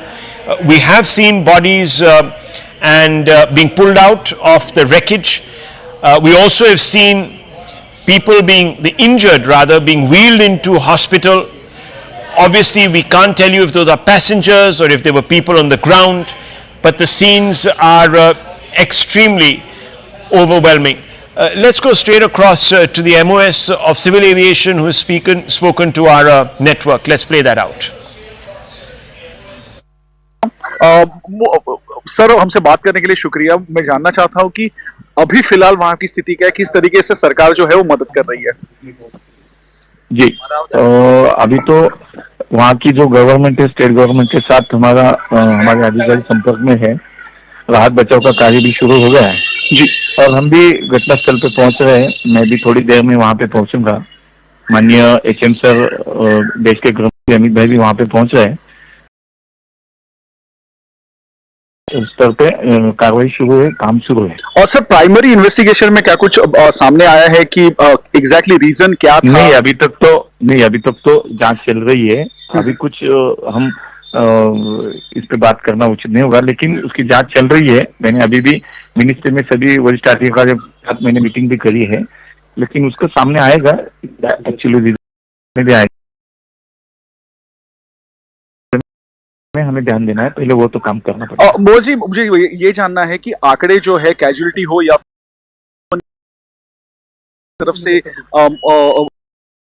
तो कुल 242 लोग थे जी, 230 उसमें यात्री थे, 12 crew members थे। तो अभी तक तो कैजुअलिटी आ रही है सामने। अभी तक कोई ऑफिशियली कैजुअलिटी हम नहीं, जांच भी चल रही है। पहले तो राहत बचाव का काम शुरू है, बाद में उस पर ये जो फ्लाइट क्रैश हुआ है वो रेसिडेंशियल एरिया में, वहां लोग कितने इंजर्ड हुए या वहां की कैजुअलिटी का कुछ आंकड़ा?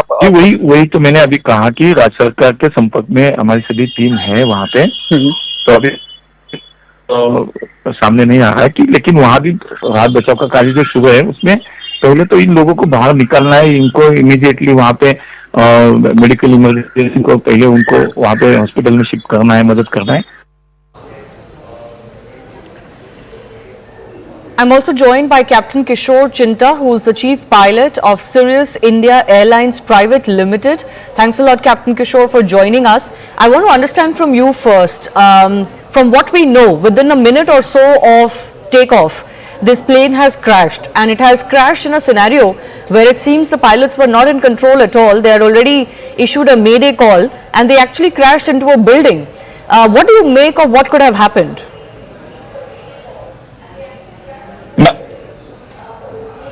Ma'am, I have seen the videos. The 787 has 70,000 on each engine. For an airplane like a 787 to go down in a controlled manner like that, either they've lost both the engines, and Ahmedabad per se always has a lot of birds and vultures over there, almost 3,000 feet. It's speculation as of now. That either both the engines have to have had some kind of bird ingestion or a compressor stall or something like that for the engines to lose power. Otherwise, with just one engine, also the about 500 feet per minute for a aircraft of that size. I just want to understand from you, these bird ingestion issues that you're talking about, how frequent are they? Bird ingestion are infrequent, but there is always that risk, especially in airfields like Ahmedabad and Baroda and some other airfields. Ahmedabad has historically had bird activity in and around the airfield. So I am not saying that it could have been birded, but the fact that the pilots gave a mayday, and we see the aircraft climb to max altitude on flight radar close to 625 feet, which would be about 425 feet off the ground. The airfield elevation is about 200 at Ahmedabad.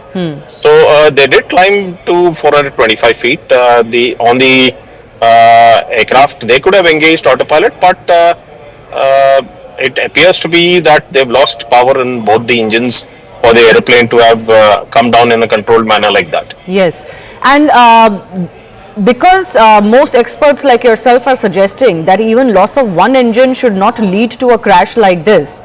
I want to understand from you, if this was, let's say, a bird-related incident, can it take off both? Can it take out both engines like this so quickly after takeoff, within a minute or so? It is possible, ma'am. Like the United aircraft, where Captain Sully Slumberger, went down into the Hudson. It is possible for both the engines to get affected by birds. Okay, and looks like there would have been very little reaction time to control anything. What do you make of the situation the pilots would have faced if this, let's say, both engines went out so quickly after takeoff?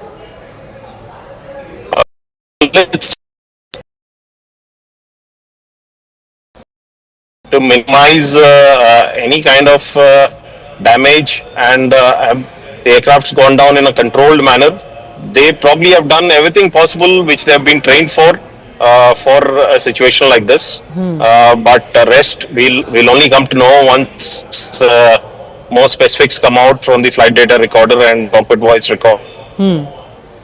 I just want to understand from you also, because you are an expert in this field.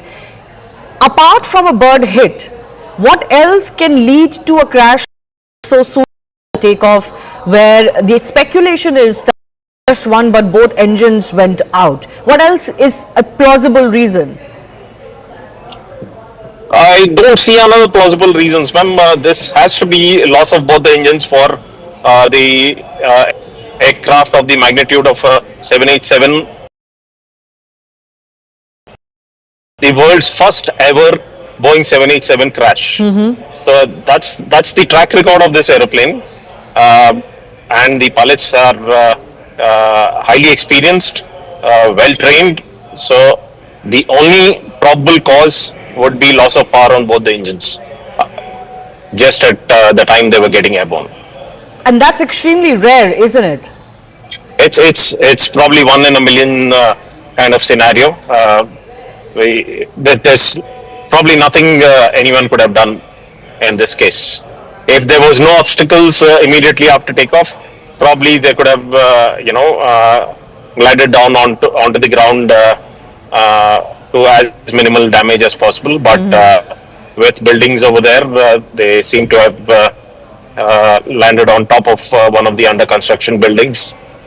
We do not know the damage or loss of lives on ground, but more details will be coming out as and when the DGCA Aircraft Accident Investigation Bureau brings out details. Just stay with me. Speaking of those buildings that this plane has crashed into, and I'm sure the pilots would have tried to avoid as much as possible, but it looks like they really couldn't avoid crashing into a building. We have information that the flight has crashed into BJMC, which is a hostel where many MBBS students stay. And these are some visuals also that we were running earlier of the hostel, including the canteen, etc., where there is damage because of the impact of this airline crash.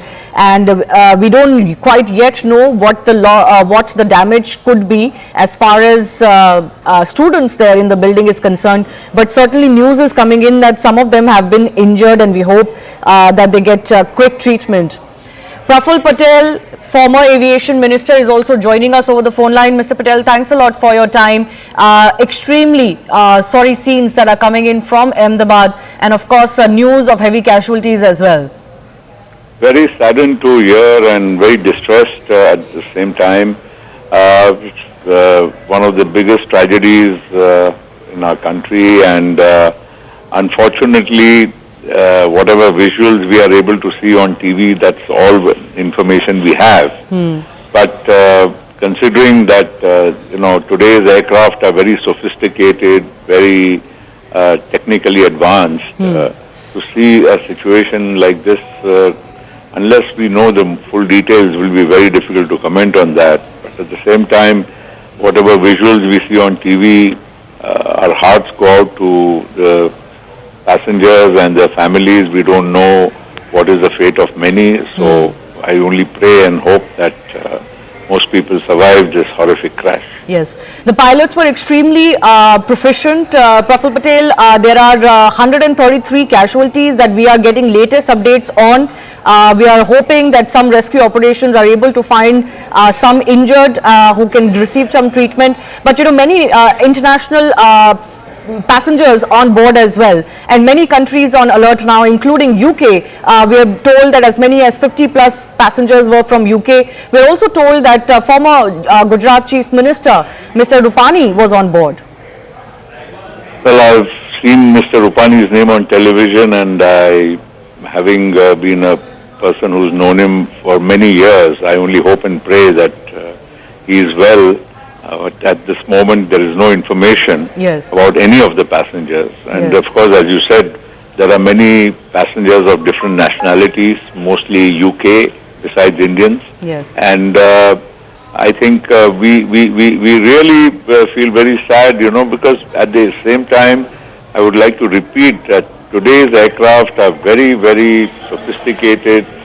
The pilots, especially who fly 787 Dreamliner, are obviously very well trained, and they are very senior commanders. Yes. And they've gone through many hours and hours of flying, and they would have obviously, it seems to me, whatever little I can make out from that the plane was on climb mode, and suddenly it's lost power or something else has happened, or maybe it was struggling at the time of takeoff. These are all very speculative things.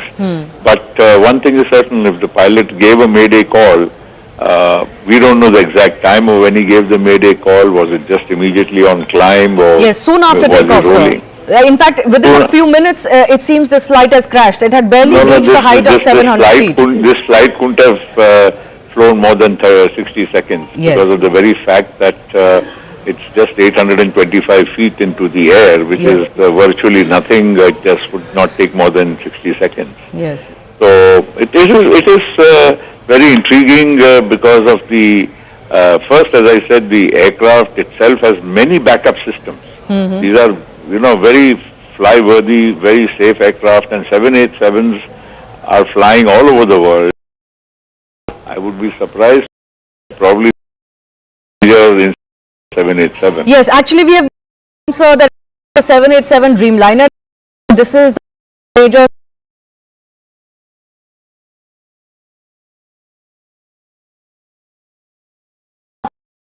done enough as far as maintenance and certain other activities on planes are concerned. Certainly is the major crash of its kind when it comes to a 787 Dreamliner.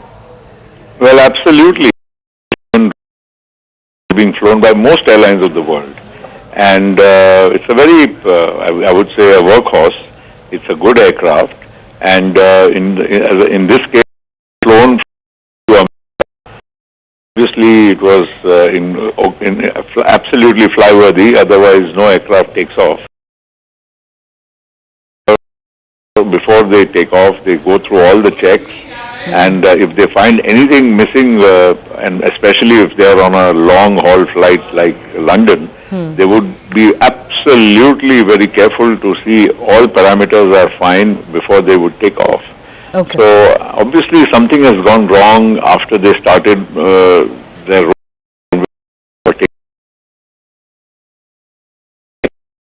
climb. Those 60 seconds have been, I'm sure, very, very the reason for whatever has happened. Yes. I do thank you for joining us. Narendra Modi has just put out. The tragedy in Ahmedabad has stunned and saddened us. It is heartbreaking beyond words. In this sad hour, my thoughts are with everyone affected by it. Those affected. We also traveling to Ahmedabad. My colleague Payal Mehta is also joining us with more on this. Payal, words coming in from Narendra Modi as well. Everybody offering, of course, their deepest thoughts to those who have been affected, including, of course, the families. Already 133 have been confirmed dead. Yes, it is of course heartbreaking beyond words. That's what the Prime Minister really said. And this has happened in his hometown, which is in Ahmedabad. The tragedy in Ahmedabad has stunned and saddened everyone. And he has been in touch with the ministers, and the authorities who are working to assist those who are affected.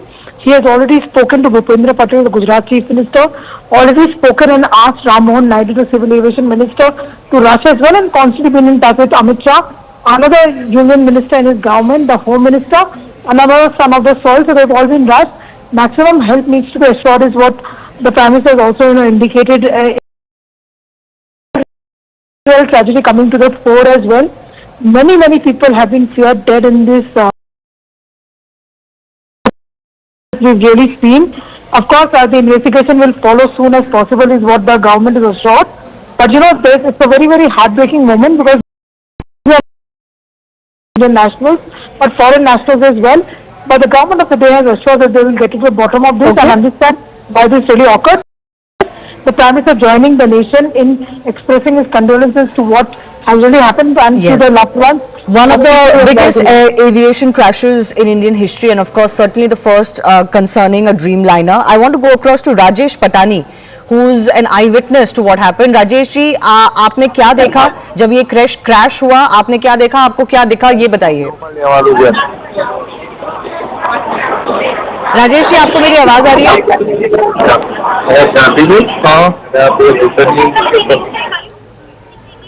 आप crash के वक्त कहाँ थे? आपने क्या देखा? ये बताइए।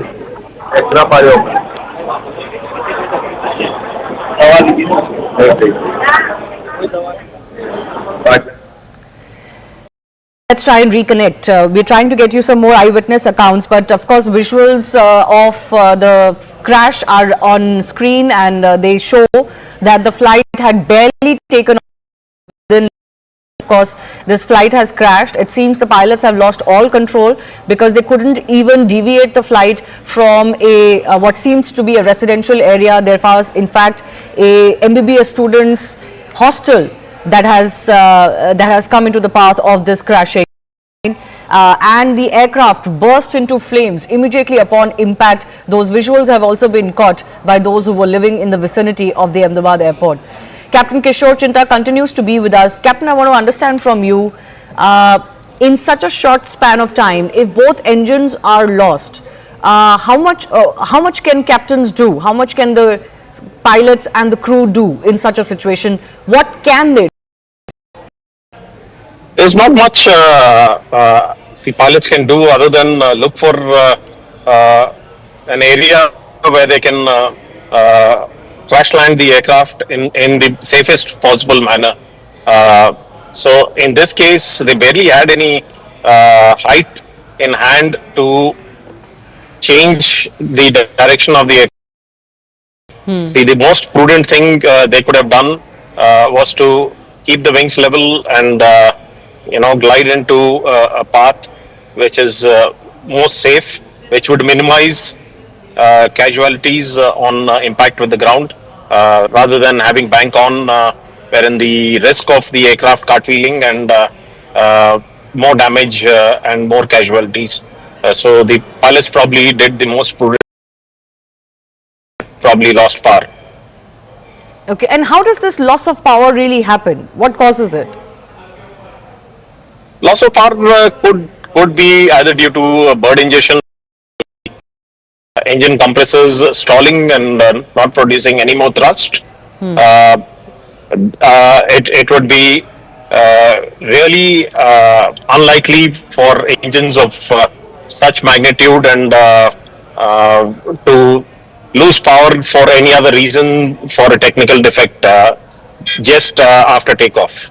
It's unheard of. It's those engines with 70,000 pounds of thrust have been tested multiple times, and one of the safest engines in the aviation world. So nothing else could have caused in my opinion, the loss of power. So this couldn't have been any kind of technical failure, and the most plausible reason you can think of is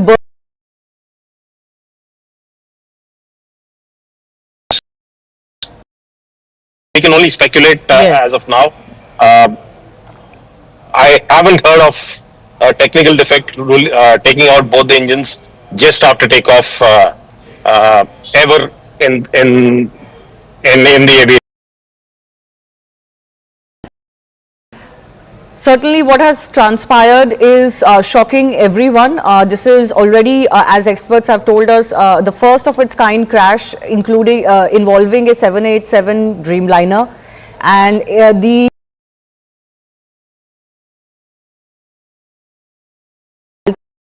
altitude seems to suggest the pilots lost all control. They couldn't even divert the plane to a safer area, and it crashed immediately within a minute of takeoff.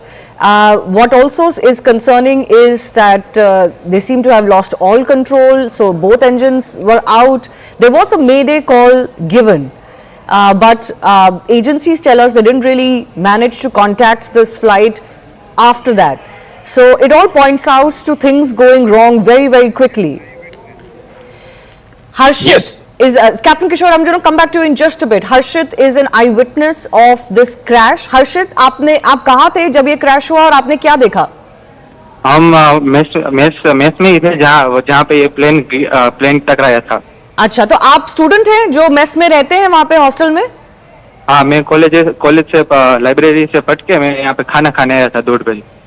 तो फिर canteen में भी वहाँ पे crash हुआ plane का parts जो आप वहाँ पे खाना खा रहे थे? हाँ, वहाँ पे सिर्फ टकराया था, प्लेन आगे क्रैश हुआ था. अच्छा, हमारी बिल्डिंग में सिर्फ टकराया था, इसलिए धमाके की आवाज आई. अच्छा, आपके आसपास कितने लोग थे? कोई इंजर्ड है? इंजर्ड इसमें ऐसा है कि जो बारी के पास खाना खाने बैठे थे उसको थोड़ा वो इंजरी हुई है, बाकी सब ठीक है. अच्छा, कितने बच्चे हैं वहाँ पे? खाना खाने के लिए तो यहाँ पे 50-60 लोग हम आए थे, ऊपर और नीचे दोनों. अच्छा, इंजरी सबको नहीं हुई है. जी जी. और आपके हॉस्टल, आप किस हॉस्टल में रहते हैं और कितने लोग हैं वहाँ पे? हम अतुल्य में 11 में रहते हैं. कितने लोग होंगे पूरे हॉस्टल में? कितने लोग रहते हैं वहाँ पे? हम तो MBBS स्टूडेंट ही वहाँ से 1 से 5 साल तक के सभी बच्चे वहीं पे ही रहते हैं.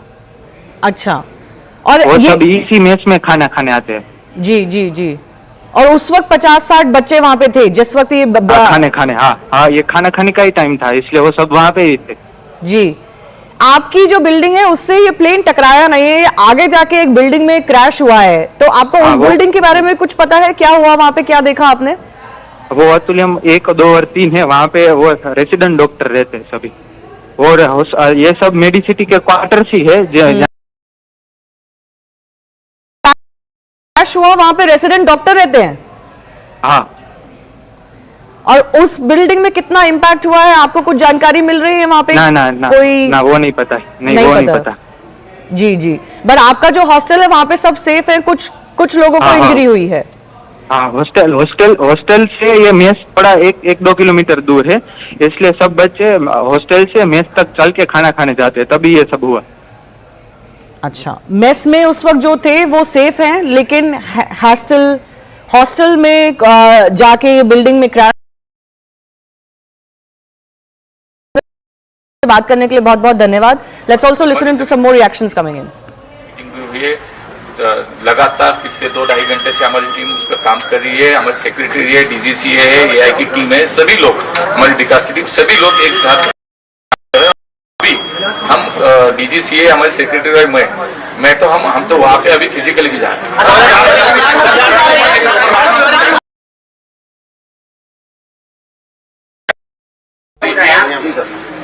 इसका मॉनिटरिंग कर रहे हैं. माननीय प्रधानमंत्री जी ने नायडू जी से हमारी सभी लोगों से बात भी की है, वो मॉनिटरिंग कर रहे हैं.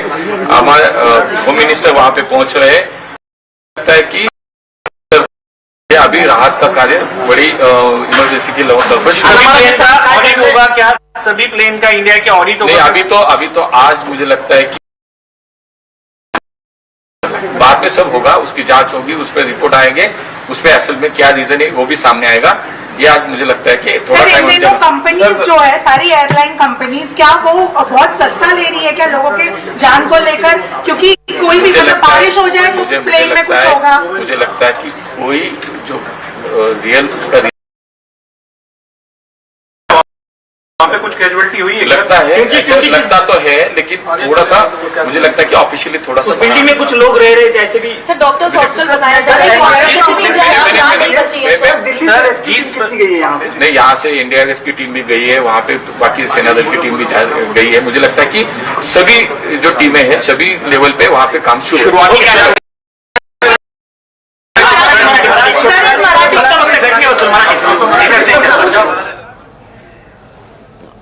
All right. As far as the aftermath of this aircraft crash is concerned, not only are concerned ministers moving to Ahmedabad, Home Minister Amit Shah is also expected to travel to Ahmedabad. Captain Kishore Chinta continues to be with us. This is, of course, a situation that will possibly need a lot of investigation to figure out what exactly happened, because it seems like a crash that hasn't really been seen of this nature and also of this aircraft itself before. So much deep investigation required as far as this case is concerned.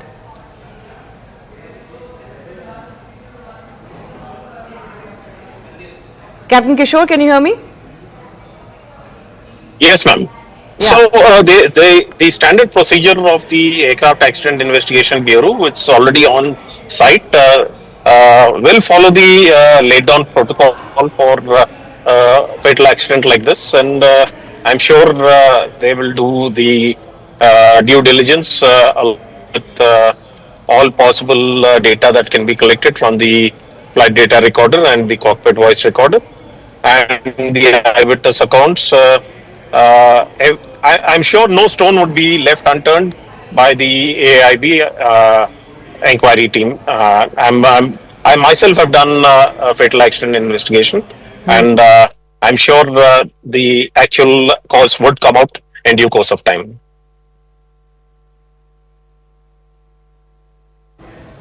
Can you just take us in detail into what exactly will go into the investigation of this crash?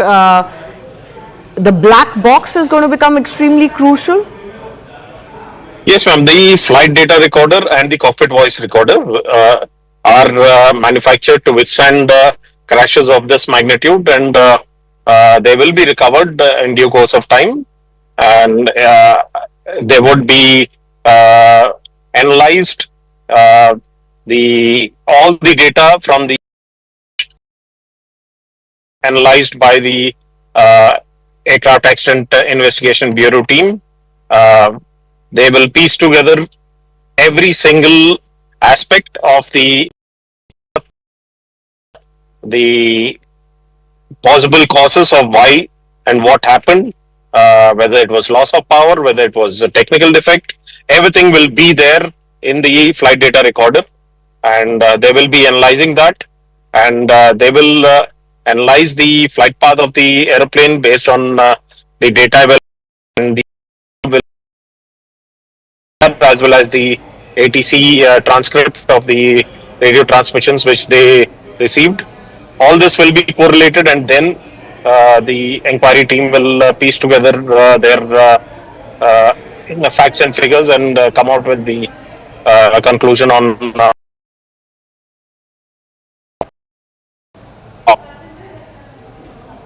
From the initial information that we're getting, we're being told that after the Mayday call, there wasn't any contact that was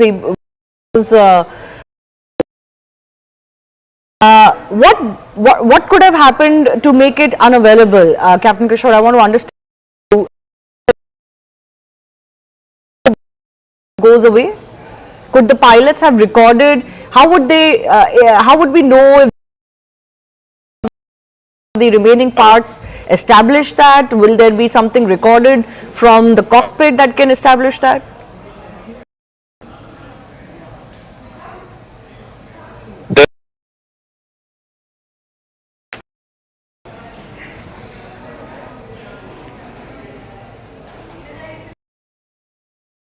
that link with Captain Kishore Jinda. We'll try and get a better one, but this is of course a horrible crash that has come to light.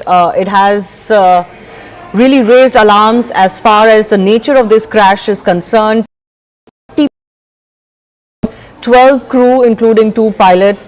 Already we're getting figures that 133 have been declared dead, but of course rescue operations are gone.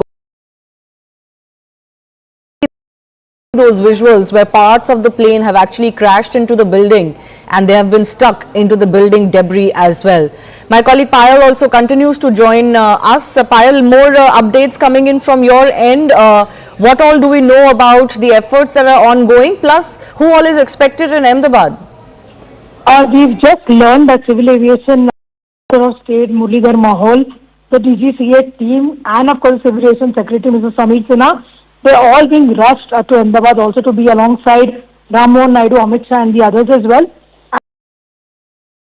As just concerned into the entire matter, and we're given to understand that they're currently on their way to Ahmedabad, and they will also be joining the team and joining the rescue and relief operation as far as this is really concerned, because it's an all hands on the deck approach that Prime Minister Narendra Modi really spoke about. Shivani, it is of course a very, very tragic episode which has come to the fore, and therefore for Civil Aviation, along with the entire team from DGCA, the Civil Aviation Secretary, and the other technical officers are also being rushed to Ahmedabad just as we speak. Yes. This is a crash that has really, in aviation history, experts point out, Payal, that this is definitely also given the aircraft involved and the nature of the crash, but also in India's history, this is one of the worst aviation tragedies we've seen. Well, absolutely. Nobody ever is prepared, for something like this as well. But what really led to this crash? What were the technicalities involved? We will only know once the DGCA team which was speaking about a little while ago, and only then will we know what really led to the crash, because it is really important to understand what led to the failure and what led to this within probably seconds. Fixing out to all of these things are going to be there, but as of now, the most important thing is to in fact ensure maximum rescue and relief operation. Chief Minister, the Gujarat Home Minister, Union Home Minister is also a son of the soil. Ram Mohan Naidu also currently on his way. He's a Civil Aviation Minister, and so is Muralidhar Mahol. Updates that we're getting, Payal, also tell special trains to and from Ahmedabad. Anything more you're learning on that? Special trains are going to be in place for passengers to fly either from there to Mumbai or to Delhi, because currently the airport at Ahmedabad stands shut as well. A lot of international flights are also likely to be diverted to other locations as well. So a series of tweets essentially speaking about the kind of work that has to be done, and even if medical teams have to be rushed from nearby locations, the railways will also be putting in their maximum efforts as far as this is concerned. And again, like I said, it is an all hands on the deck approach that the union government is adopting over here, because nothing more valuable than human lives being lost over here. So, Payal, you're reporting that MOS Civil Aviation and DGCA Chief, Civil Aviation Secretary, all being rushed to Ahmedabad. They're about to reach the Delhi airport. But these are, of course, going to be special flights, isn't it? Because as you're mentioning, the Ahmedabad airport has been shut for civil activity as we speak. We're also getting updates. Most of the dead are being taken. Most of the people or the dead bodies that have been taken there have I believe been declared dead on arrival. So not many survivors so far, but we're hoping for some continue. But this is also going to be a huge challenge on ground. Those are some of the visuals coming in from on ground as well, Payal. Or to try to race against time to see if you can find any survivors. Absolutely. Like I said, no country can ever be prepared for a tragedy like this. While all hands on the deck approach, and therefore the Civil Aviation Ministry has put all the resources together. The civil administration has also put in all these efforts together. Appeal is being made to all the citizens saying that do not rush to the airport or do not crowd around these areas. Make sure that we are able to get a green corridor in place should we need to rush somebody from medical emergency, given the fact that, there are also the building on which the aircraft really fell also had some doctors who were housed over there. Yes. As well, so obviously the number of casualties are likely to go up. As far as Mr. Mohal is also concerned, it is pretty possible that he might just be on that flight with Union Home Minister Amit Shah. He's also Mr. Amit Shah's, MOS in the Ministry of Cooperation. So obviously he's been rushed. He was at the Civil Aviation Ministry just a short while ago. He's just been asked to rush from there immediately, along with all the officials as well. So obviously that is something which the government of India is looking to do to make sure that maximum efforts are there on ground. Yeah. A high-level meeting has in fact been held at the Civil Aviation Ministry. Secretary and DGCA officials have attended. All of them have now been directed to move to Ahmedabad as well. Let me also go across to Mr. Sivaraman, who's formerly with the DGCA, joining us. Sir, your first thoughts on this massive tragedy. It seems like one of the worst airplane crashes, not just in India but worldwide as well. I agree with you. First of all, my condolences to all those people who have lost their lives, and I pray for the recovery of any injured in this crash. It is really surprising to me also because I have seen a couple of accidents in my career as DGCA, investigated some of them, and also seen other accidents outside India. This is really strange because the aircraft had taken off normally, and at 800 feet it started going down flat. Which means it had lost its lift.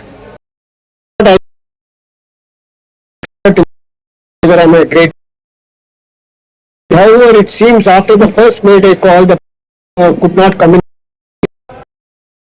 So a lot of things could have happened inside the aircraft. Might have been filled with smoke, or the pilot would have been unconscious. Nobody knows what has happened, because normally this is a very, very fine aircraft and very few crashes like this have taken place, and that too immediately after takeoff. Even if one engine had failed, the pilots are quite competent to handle it, and that is taken off after 800 feet. He could have very well handled it. If both the engines had also failed, it would have been possible for him to land it. But quite possible that the plane did not have any lift at all for him to maneuver it to some space where he could have landed. One should not take any wild guesses. I am reasonably certain that how they would be able to,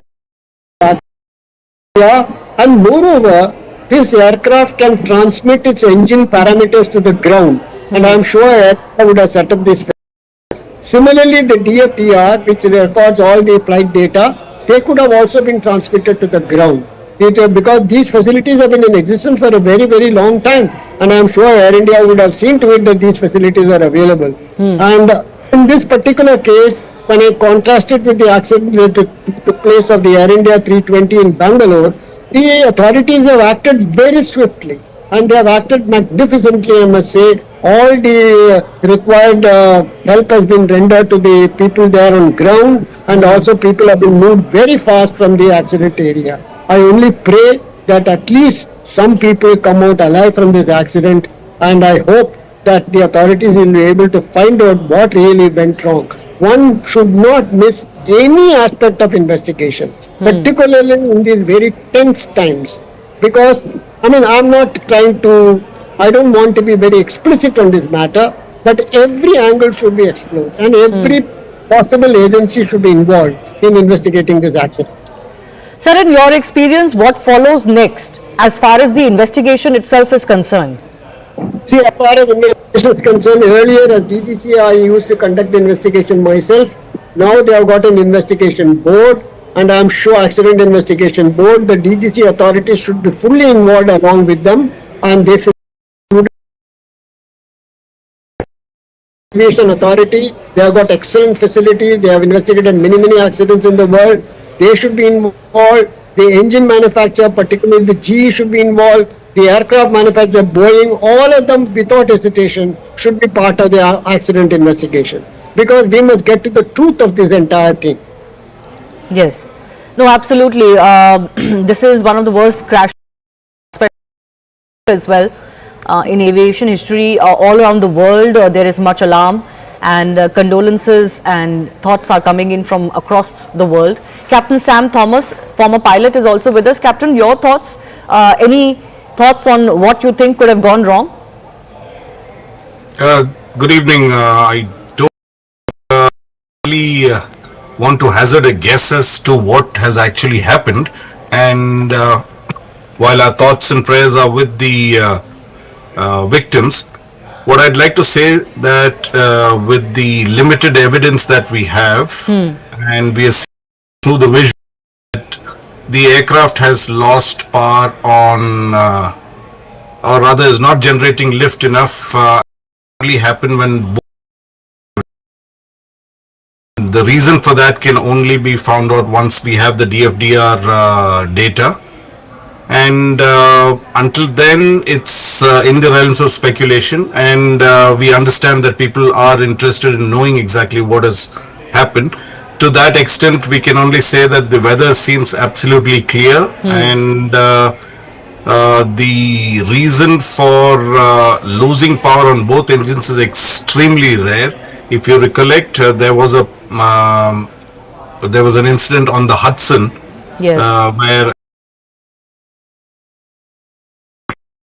and a lot of people think that this airplane, the 787, is a much bigger airplane and will not be able to cause problems to a single engine, or leave alone both engine catastrophic failure. So at the moment we have very, very sketchy details, and the Aircraft Accident Investigation Board would be in a much better position to bring out these details, and the incoming details that we have is that both the engines did not develop sufficient power. Yes, I'm going to come to you on that issue of how both engines can go out, because that's doesn't really happen, and that is really raising alarm here.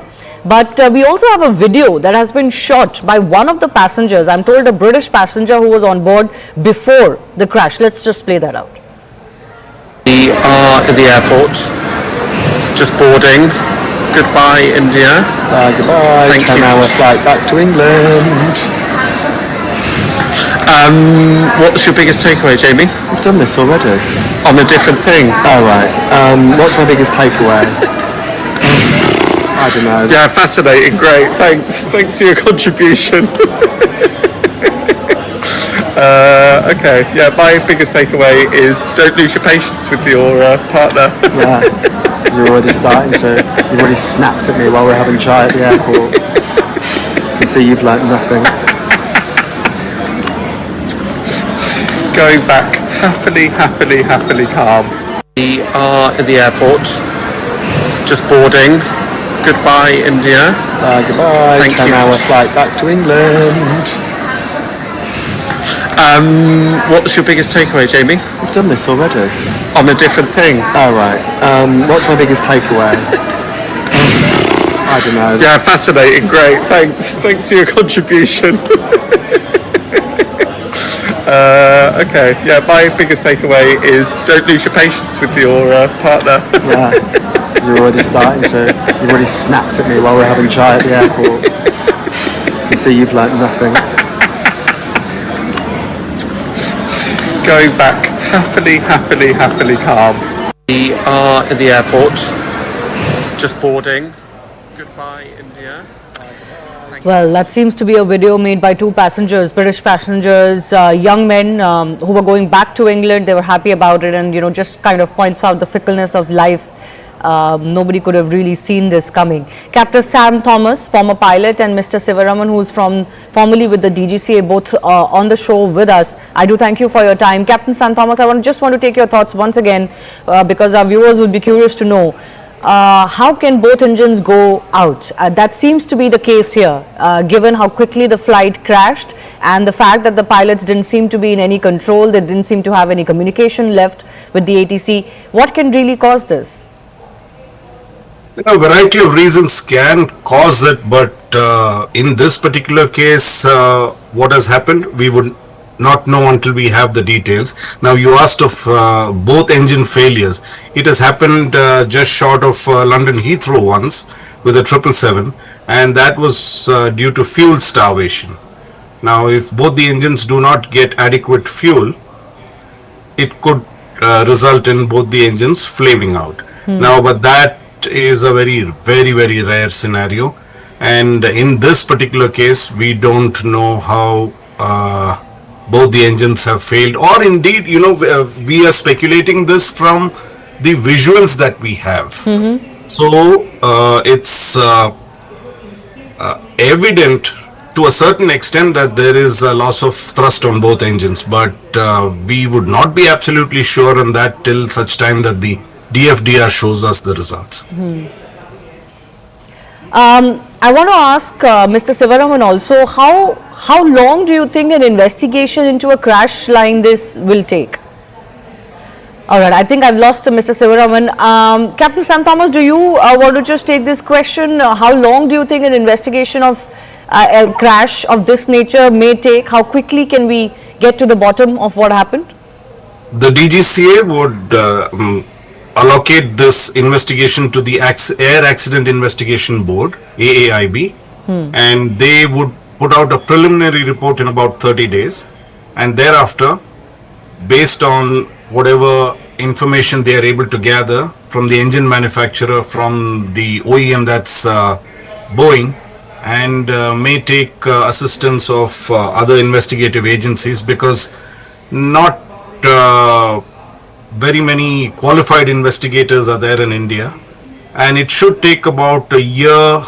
That's my experience with air accident investigation, and it generally takes about a year at least.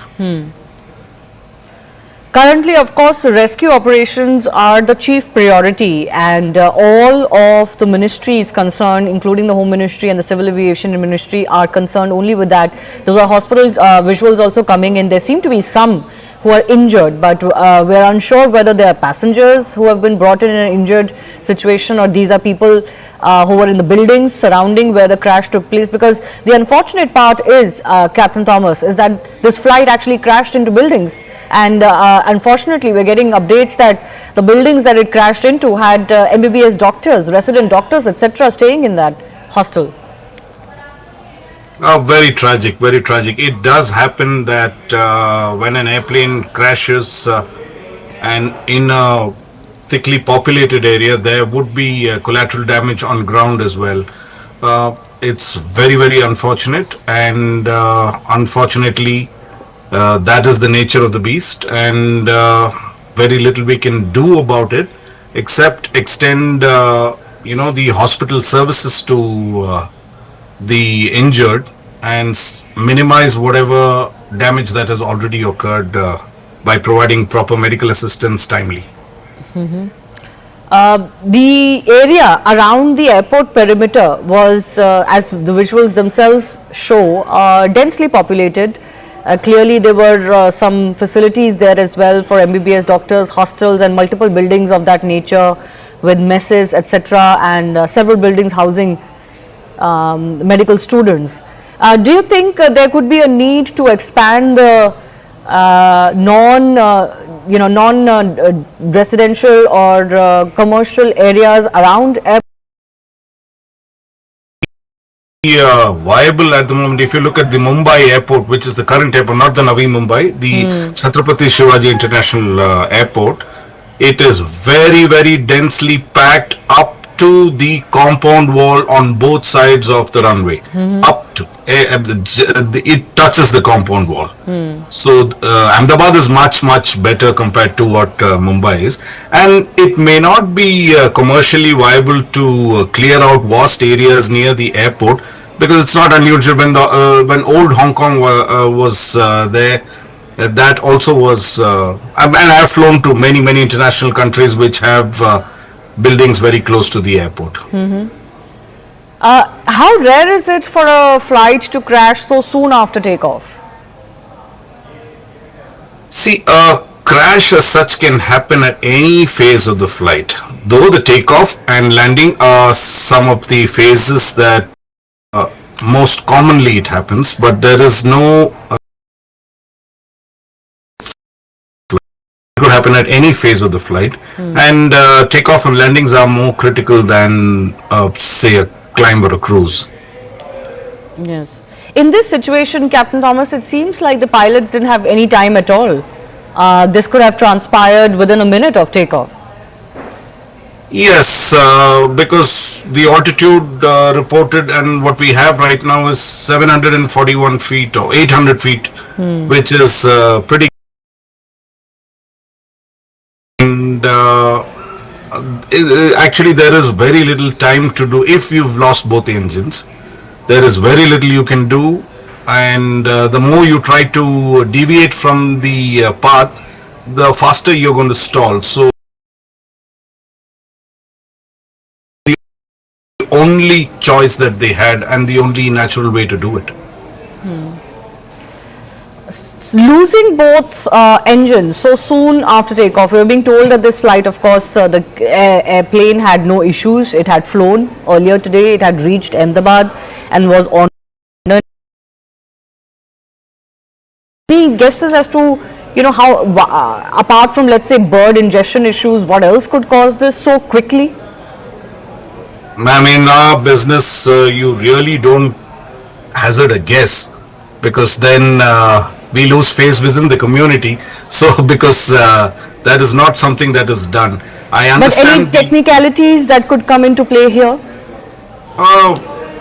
Very difficult to say, ma'am. It's how to lose both engines. I can't recollect. I mean, except for the Hudson landing and the Heathrow, I think in the history of aviation, we've had very, very few dual engine failures. So there is not sufficient data to point to the fact that, you know, this could cause, of course, fuel starvation or fuel that is contaminated is one of the reasons. But other than that, bring down both engines, that too of a 787. Yes, and you know, this is why whatever experts we're speaking to, Captain, we're asking the same question and again, because the nature of the crash is raising alarm, isn't it?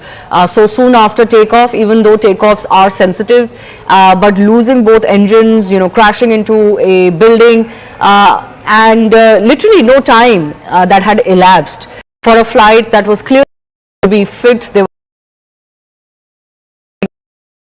Earlier, I was speaking to a captain who pointed out that around this airport there are many bird-related issues. Is that the only plausible reason that comes to mind? I do understand. I have operated to Ahmedabad several times and there is a bird issue, but once again, you would need very large birds and a large number of birds to put both the engines off, which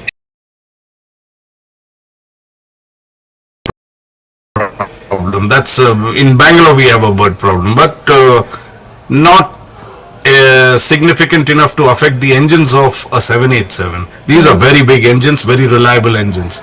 Even if you were to hit a bird, it will ingest it and right.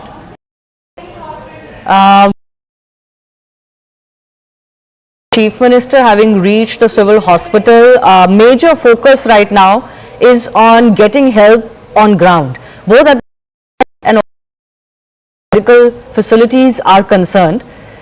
We're getting to know from CRPF that about 150 personnel are involved in rescue operations.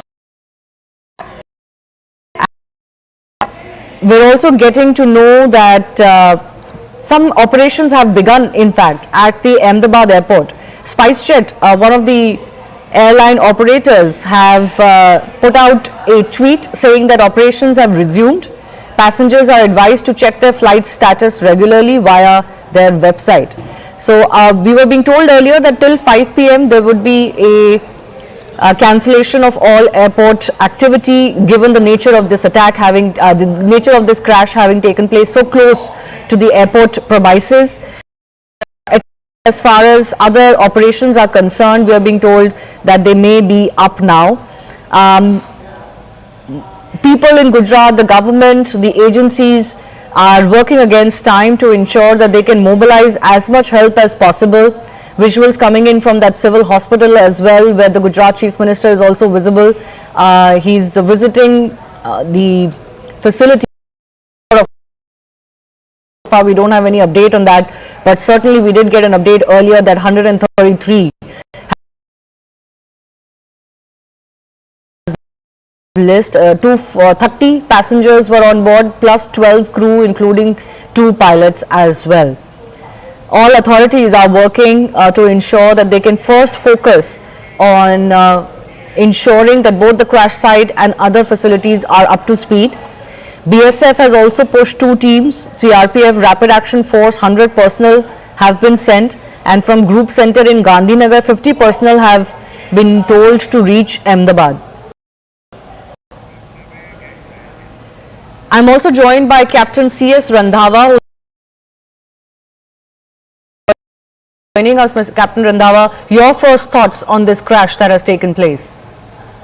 It was an extremely tragic crash which has happened in Ahmedabad, and I came to know about just about 1 hour and 30 minutes after the crash, and I could attribute this maybe due to birds, because Ahmedabad has got a big problem about birds. So until unless, because the captain has given a mayday call. So a mayday call, if it was one engine failure, he could have easily handled it. Even if it was an engine fire, he could have handled it. So the 2 possibilities which are very, very likelihood which could have taken place is both engine failure due to bird strike or some jamming of the control. And how does that, we've spoken about bird ingestion issue and how rare that would be for both engines to go out because of that issue so quickly after takeoff. But you're talking about these jamming issues. Can you explain what they are and how they happen? The jamming of the control could have taken place, maybe the elevator, because that is what is responsible for the aircraft to lift off, and I presume that the aircraft has initially taken off and maybe about 200-300 feet, and 200 feet you engage the autopilot, and thereafter it has started descending, if you see the video. Now I'm going by the total video clip. Rest will come out in the DFDR and the CVR, what has taken place, because there has been no call after the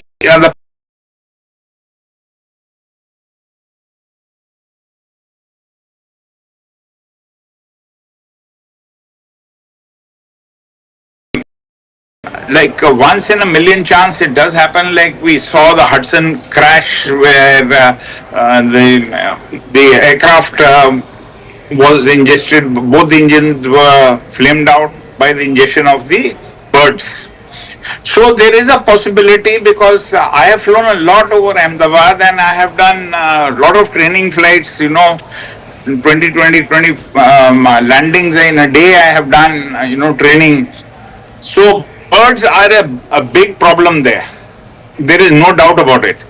So I foresee a very high chance of both engine failure. That's what most experts are pointing.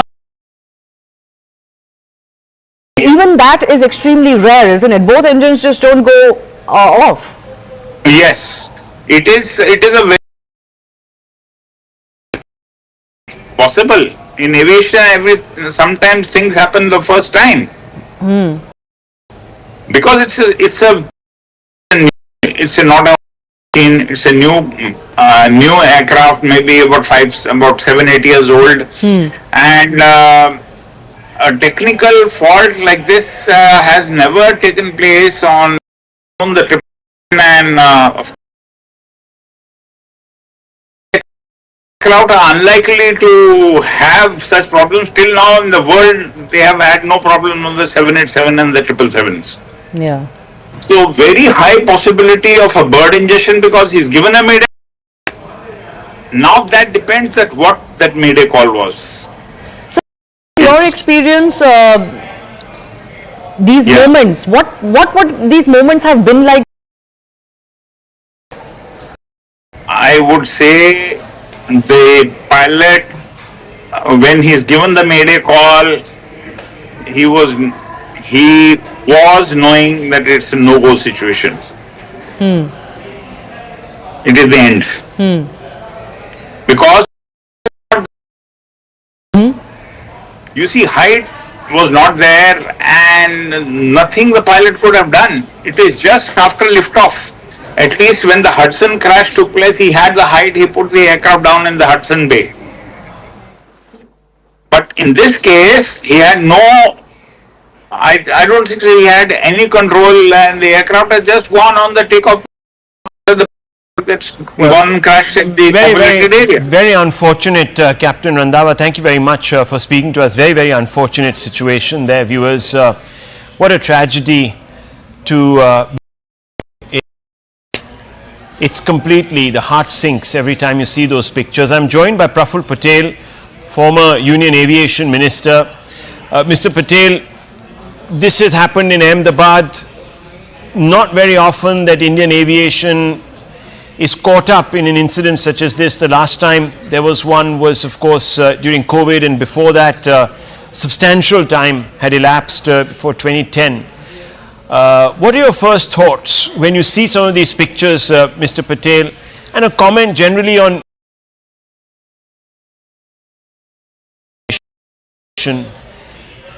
I'm very shocked and distressed and very sad that such an incident has taken place, and you're right, after many years, it's not very often that we see such tragic incidents in Indian aviation. And let me tell you that on the whole, when you talk of safety and systems, I can assure you that Indian aviation is probably one of the safest in the world. We have all the protocols in place. Our DGCA is very robust, and to pick holes into our aviation would be very unfair. And I always say this, and I repeat, that aviation is either 100% or zero. There's nothing like, and therefore, in this case also, look at the aircraft. It arrived from Ahmedabad from Delhi. Obviously, it flew without any issue. And to take a 9.5-hour journey from Ahmedabad to London, obviously the pilots would. No pilot is foolish enough to take off if he is not satisfied. The captain per se in this aircraft would have also had thousands and thousands of hours of command, and a 787. And today's aircraft per se are very robust, fail-safe. They have many back. What went wrong? I would be hazarding a guess, which would not be fair. But the point here is the aircraft did go on a takeoff roll, and between the times when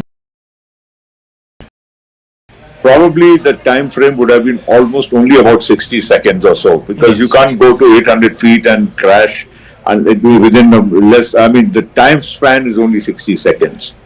Now he's already given a mayday call. Now I don't know what exactly went wrong. It will be again hazarding a guess, which would be unfair. The only thing which can be ascertained is now, since the aircraft has fallen just a few 100 meters from the airport and in the BJ Medical Complex, therefore to retrieve the black box and the other equipment would be also, quite simple. We would be able to ascertain only after that. Let me tell you one more thing. In today's aircraft, they are very sophisticated. All the parameters of an aircraft, right? Every single second the aircraft is in the air, all the parameters are recorded, not only by the aircraft, but they are also transmitted to a central command, real time, of the airline itself. So if there is, when an aircraft does a flight, there is a way to ascertain every single parameter during whatever the duration of the flight.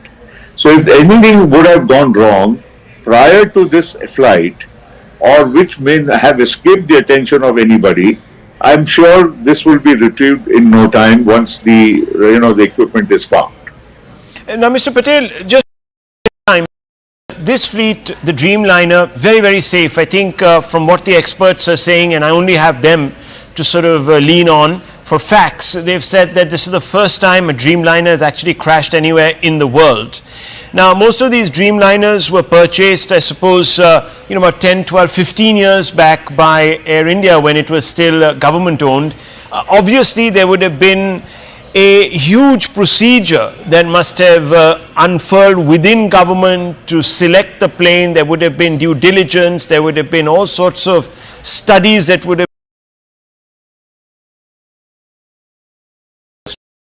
The procedure itself in government is a very robust procedure. Goes through several layers. And ultimately, the basic selection of aircraft is done only on technical parameters. Because, the airline, requires a certain type of aircraft for certain, lengths of. You want to go to the US, you want to go to the European countries, or to, 8-hour flights, 12-hour flights, and so on.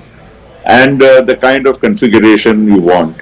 Let me also tell you that the Dreamliner, at the time it was ordered, was one of the fly-by-wire aircraft which was going to be produced.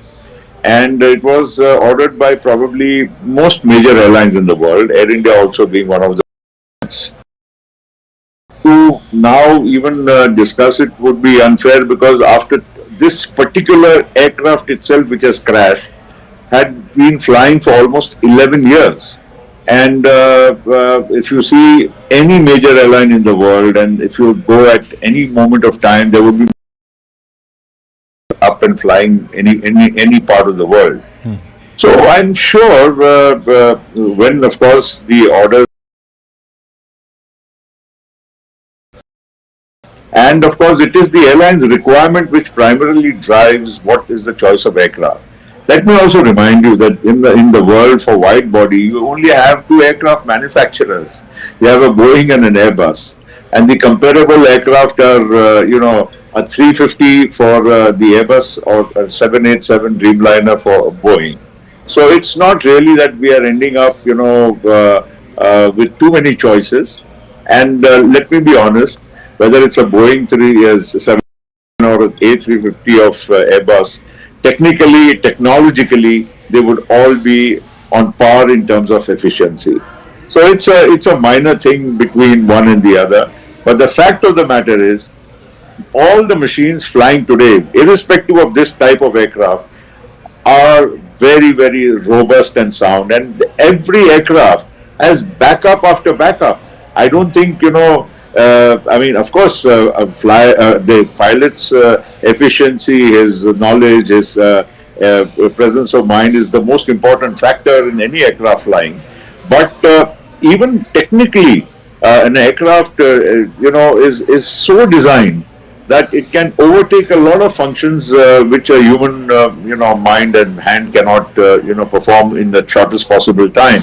So the response time of an aircraft, its systems are very, very robust. Here, of course, there seems to have been a catastrophic failure of lift, and that didn't give the pilot, even though very experienced pilot with lots of man hours of flying, didn't give much of time to the pilot to even react. And only a mayday call, and as you said yourself, 60 seconds, and it was down laden with fuel. Obviously, there will be questions asked. I'm at this moment as in the dark as anyone else, Mr. Patel, about what could have been the reasons, but there has been a lot of internal strife within Tata. After it took over this particular airline, Singapore Airlines came into it, and so on and so forth. There are a lot of cost cutting, lots of valuable AI senior engineers were sort of let go of. Could this have at some level affected operations, maintenance, checks, all of that? Do you think, or it's too premature to get into any of this? I think it is premature. See, the other point is, Rahul, that the fact of the matter is that there's a human being, a senior experienced captain who is flying the machine. Yeah. And he has every right to say, I cannot fly this machine because it is unfit to fly or there's a technical deficiency. And if there was one, he wouldn't have done it himself. Yes. So I think it's hazarding a little bit of a wild guess. Yes, but I would also like to say that, the maintenance of Air India compares to the best anywhere in the world. Now, yes, you are also plagued with certain older aircraft, you are plagued with certain other problems, like you just said, because it's been, integration of the old with the new. But that does not come into the way of the safety of the aircraft per se. And I would therefore say, and I can also say with a lot of sense of confidence, that Indian aviation checks and balances of the DGCA and other, the airline also has its own manual. The airline also has its own SOPs. The airlines don't cut corners, especially an airline like Air India, to, save cost or something just for the heck of making small money.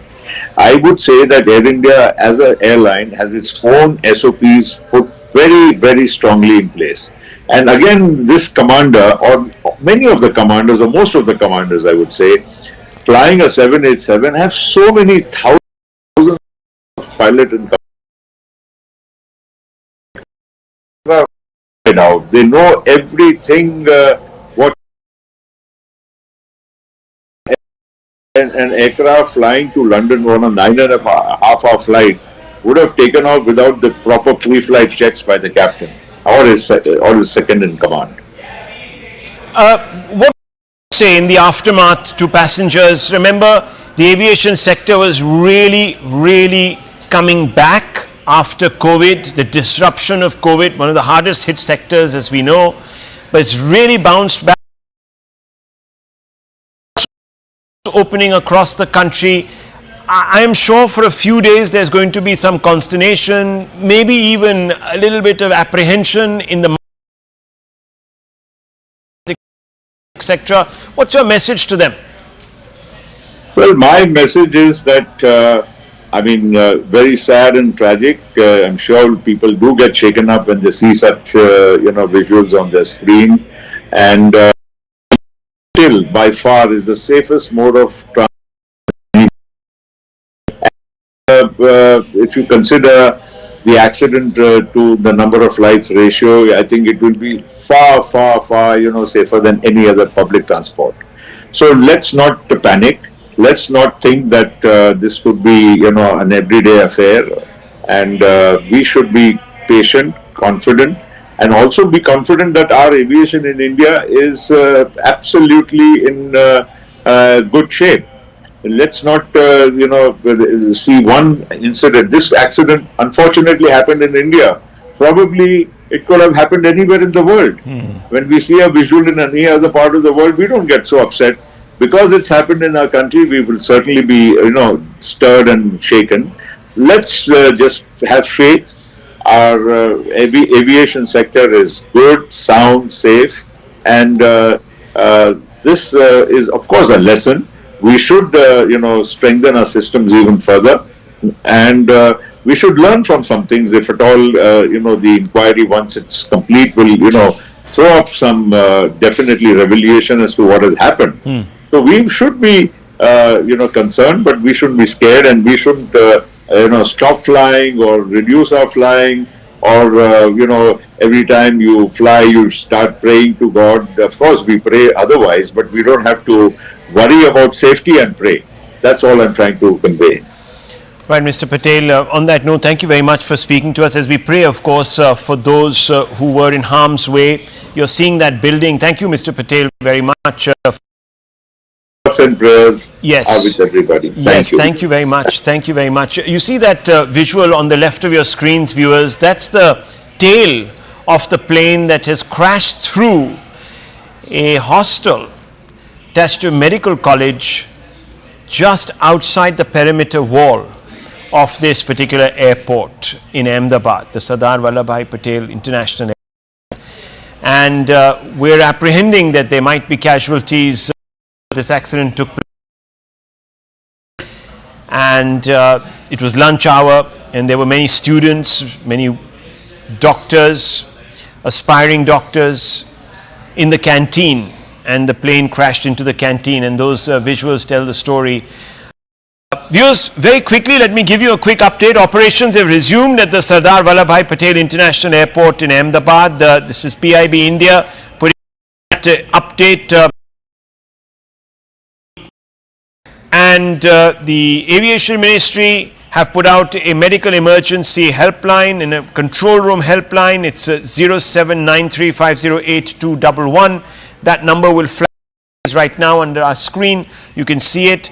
You can call in if you have apprehensions that some of your relatives or others that you know might actually be in harm's way. I want very quickly to give you a quick overview, viewers, as we continue our coverage. The RPF disaster management team, headed by ASC and ADI plus 6 staff, along with hospital team, 6 doctors, 20 staff and 7 ambulance, rendering all possible help in rescue operation. The tragic Air India flight crash at Ahmedabad. We don't still know if there have been any survivors. We are gleaning through data that is coming in through the hospitals to figure that one out, but quite clear. It takes off within 60 seconds. It has a catastrophic loss of lift. The plane goes down, goes crashing into a building which was attached to a hospital, education institution, goes straight into that building. The building itself is covered by ATF. The plane was loaded with ATF because, as you know, it was taking off to travel to Gatwick Airport in London, or the extremities of London. The MEA has reacted and said that details will be shared with governments of foreign countries because they were international flight. Air India chairman N. Chandrasekaran is likely to reach Ahmedabad tonight. That's what we are being told. Large number of residents we're being told are also feared dead after the aircraft crashed into the Atulyam super speciality doctor's residence. In the building, the 94 flats there, and you can see the absolutely charred super frame of that building. Losing control. There was a mayday call that was issued by the pilots before the ATC could even sort of respond. The plane went down in that ball of fire.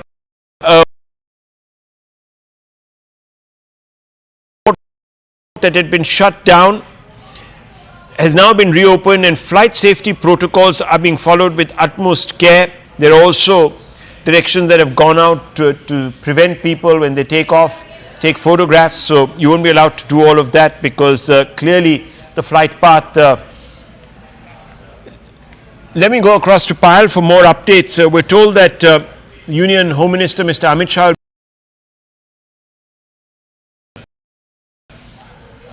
As far as the Ahmedabad airport is concerned, Rahul, is one of the busiest airports in Gujarat because not only does it have so many domestic destinations as far as businesses are concerned, but it also has a lot of international connectivity as well. But that airport has been opened up, in a calibrated manner, so passengers have been requested that they should check the timings of the flight, etc., and only then move to the airport. As far as the Union Home Minister is concerned, he is expected to reach there in some time, and the Civil Aviation Minister Ram Mohan Naidu is also expected to reach anywhere between 5:30 and 6 p.m. And just a short while ago, Muralidhar Mohal, the Minister of State for Civil Aviation, along with all the DGC officials, along with the Civil Aviation Secretary Mrs. Samir Sinha, they are all on board, so they should also be landing in Ahmedabad in a couple of hours as well. And this flight of happiness and hope, has turned into a flight of tragedy for so many people, who are looking to go back to their homes, especially the foreign nationals, and to many as well. So, our hearts really go out to these people. But, like I said, at the bottom of this, and nobody who is involved with any negligence. But yes, flights are going to be resuming in a calibrated manner, and therefore all kind of numbers, whether it's medical emergency numbers or numbers concerning finding the loved ones even at hospitals, etc., have been put out by the civil, by the administration. Bhupendra Patel, the Chief Minister, was at the civil hospital just a short while ago. So all hands on the deck approach, Rahul. Absolutely. There are also more updates that are coming in, viewers, as we updates that are coming up on my screen here.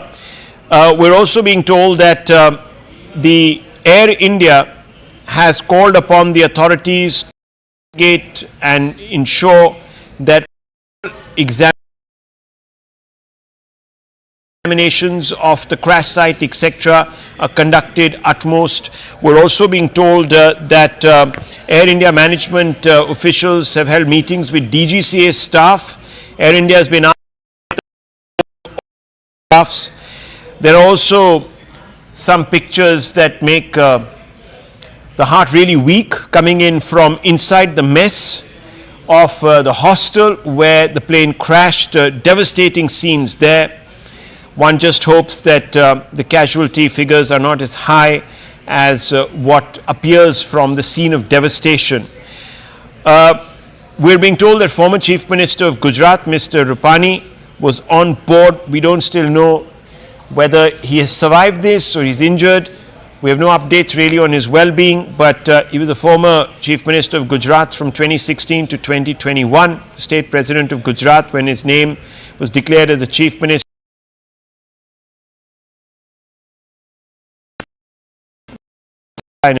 MLA hailed from Rajkot West, came from an influential Jain community. He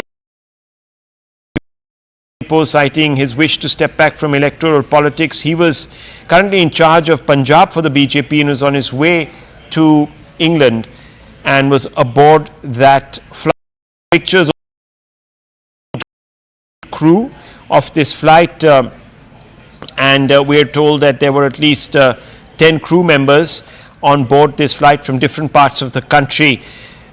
Many leaders, many countries are extending commiserations, shock at the events. Remember, this is the first time in recorded history that the Dreamliner has gone down. Very reliable aircraft. Many people are convinced that this aircraft could not have suffered the failures that are being attributed to it. But viewers, as we know, one can't give in to speculation. This is an extremely sensitive situation right now, and therefore one cannot hazard any information on what could have gone wrong in a speculative way.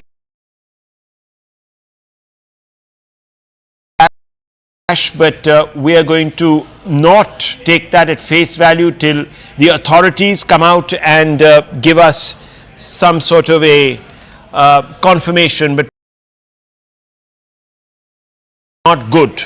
Okay, we don't have Payal. We're going to go back to Payal in just a few moments. But hotline numbers have been set up for people to check in and find out on the state of affairs and of course on their own relatives. We are being told that there were 53 British nationals, 7 Portuguese and 1 Canadian on board this Air India flight. 169 Indian nationals were on board. It was a flight that was almost full.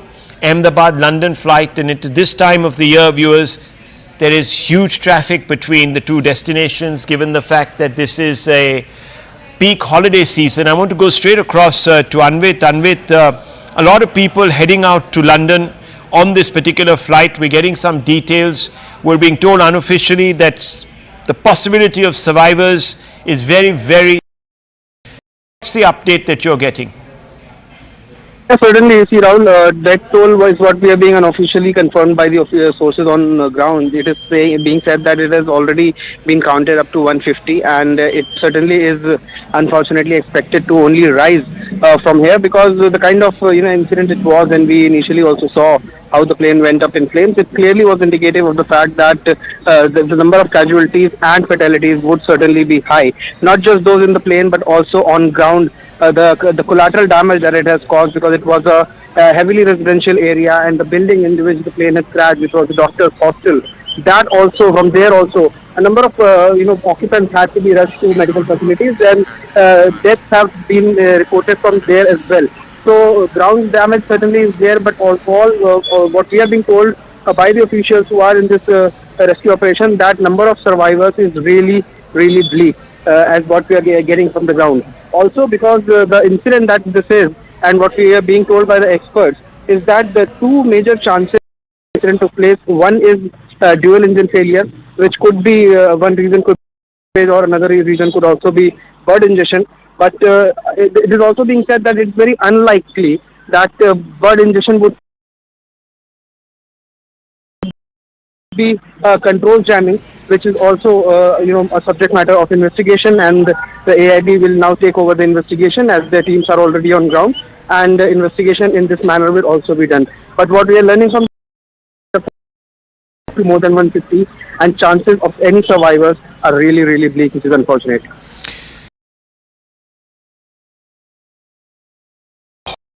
Hold back on giving you those numbers because we don't have confirmation from official sources, and CNN News 18 will not casually, given the fact that this would be extremely traumatic. That's the moment of crash, viewers. You can see that the plane lost its ability to lift off. Even its, as you can see, landing gear had not been retracted. So, moment the plane takes off, it presumably experienced a catastrophic loss of lift, as some of our experts have told us. The pilot had very little time to react, about a minute, in which a mayday call was issued to the ATC. The ATC responded to the mayday call, got no response, looked out and saw a ball of flames engulfing the skyline.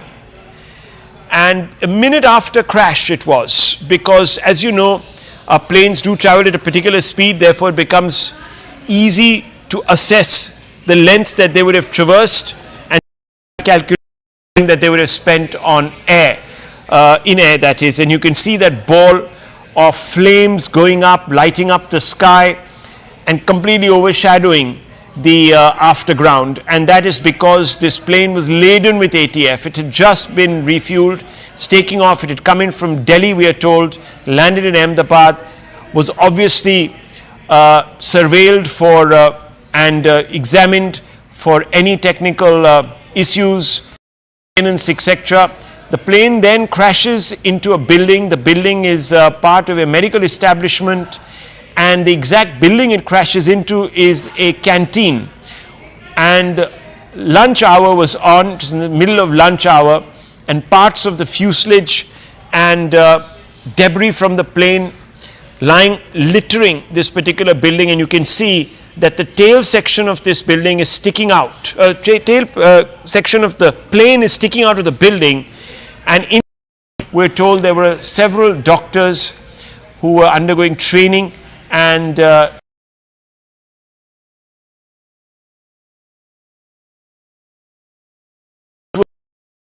of the debris on fire in the immediate aftermath. You can see the ground scorched, trees, just about anything within the perimeter of the crash site reduced to ash, carbon. You can see those pictures. Part of the building also engulfed in ATF, singed and covered in soot. Complete devastation. All these pictures, obviously an attempt being made to douse the fire, but it's a bit too late. All of these are the buildings next to the wreckage near the plane crash site. A large number of parts of the plane strewn all over the place, and that's the frontage of this building, which has been reduced to ash. It's covered in soot because, as I told you, the plane was laden with ATF, and you can see other remnants of this plane, electronic parts, etc., strewn all over the place. There is some piece of luggage that might have survived, but most of this particular craft consumed completely. That is,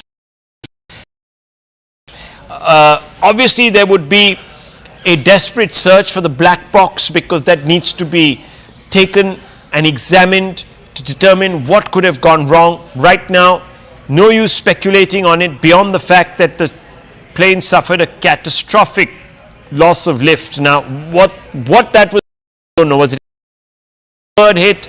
We have no clue. And these are survivors who are being rushed to hospitals. We don't quite know if these are passengers or if these were people on the ground or they were doctors. Let's go back to these people. Do we have any nature of their injuries? But a lot of grief, a lot of shock on the ground, and you can see that being reflected on the faces of some of those people who were witnesses. It must have been very, very traumatic, not just those who came and farewell, but also those in England who were expecting their loved ones to land in the next 11 hours or so. These scenes, viewers, are extremely unfortunate. This particular brand of aircraft, the Dream, history suffered a crash, and we can tell you that Boeing shares are crashing right now across the globe because once again there are questions being asked of the company. Boeing has had its issues. It was caught up in a lot of issues related to operation, etc. There have been many strikes within Boeing, talking about corners being cut, etc., etc. I don't want to go there because that's a whole the aircraft they produce, because the aircraft has performed extremely well, known for being very, very dependable and extremely efficient, and therefore a large number of these prototypes were sold. More than 1,000 have been sold since the Dreamliner. This particular Dreamliner was conceptualized. So there you have it, viewers. These are the pictures coming from all the parts of the city. Ahmedabad right now is caught in the grip of this crisis, and to those who are expecting the kith and the kin of these passengers, we're expecting for them to have a... Anvit, what is the latest coming in on perhaps the preliminary estimations as to what might have gone wrong? Any more details about the circumstances under which this flight took off?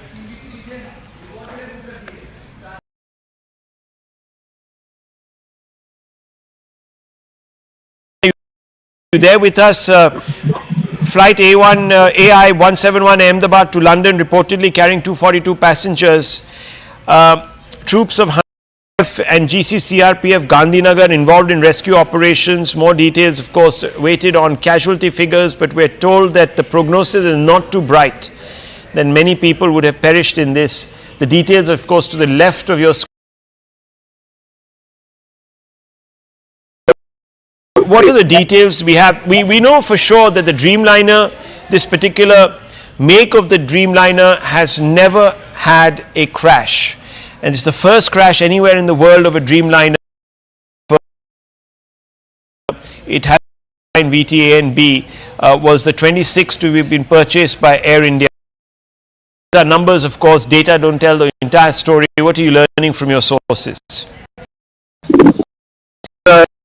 Pointed out that Dreamliner and Boeing 787s do not have a history of such incidents, and since their introduction in maybe probably this is the first Boeing 787 Dreamliner that is reportedly crashed or met with a mishap that we are reporting on. And if we talk about the situation on ground, visuals are really scary. Death toll has already crossed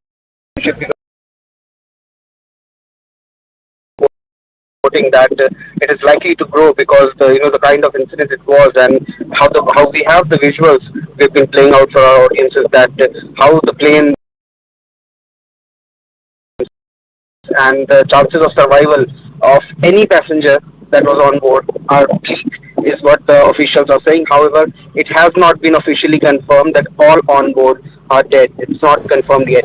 Some have been rushed to medical facilities. It is awaited to know that if they will be recuperated from the condition they were recovered in or not. Also, other than those who were on board, 242, including crew and captain. Other than that, the building in which the plane crashed, it also had a number of occupants. There could be, certainly there is chances of survivors because the plane crashed over that building, and there could be survivors in that, but yes, certain deaths are also being reported from there. A tweet saying that the airport is now operational. It had been initially shut following the incident. The had been shut for operations, and now if we talk about the details of the incident that took place, taken off at 1:39 from Ahmedabad. It was bound for Gatwick near London. To 10 minutes after the takeoff. We are told actually it took place within 60 seconds, actually, a minute and a half. It wasn't 8 to 10 minutes. It was just within a minute. So I just want to quickly come in there. Anvit, just stay on with me, Kaj. I have some reactions to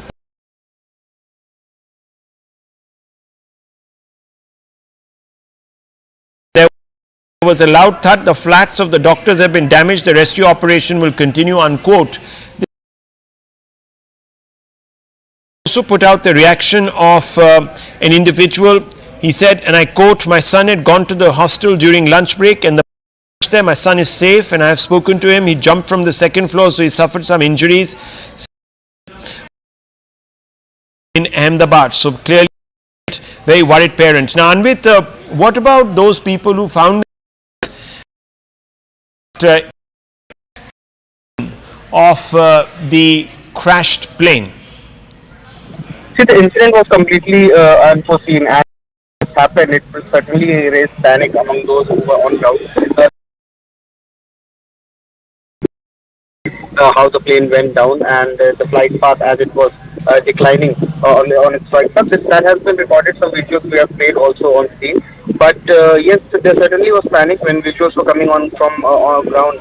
We also saw how locals had gathered. The hundreds of people had gathered at the crash site, which also was another challenge for the first responders, be it the police, the firefighters, disaster management authorities, or the paramedics and ambulances. That also was a challenge, and many people had gathered. Okay. But that is also Anvit, just hold your thoughts. That is the Gujarat Chief Minister, who has just emerged from the hospital after visiting those that were taken there. And we showed you pictures of people being wheeled into hospital about an hour and a half back. One just hopes that the prognosis from the hospital is not as full of foreboding as what we're being told by our sources. And on the right, you can see that's the mess that has been reduced to ashes there. Parts of the plane, this is the tail of the plane crashing into the roof section of this cafe, bringing the roof down.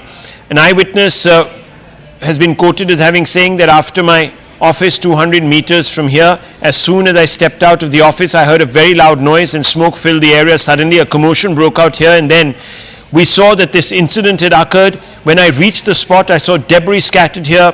There was a fire and smoke was billowing here. Nothing was visible. We then came to know that the wings of the aircraft fell here and that an aircraft crashed. We don't know about the casualties, but there is a building here where doctors reside, and that's the building that we were talking about, viewers, out of which is sticking out the tail of the plane in a rather ominous way. Now let's play out some eyewitness depositions.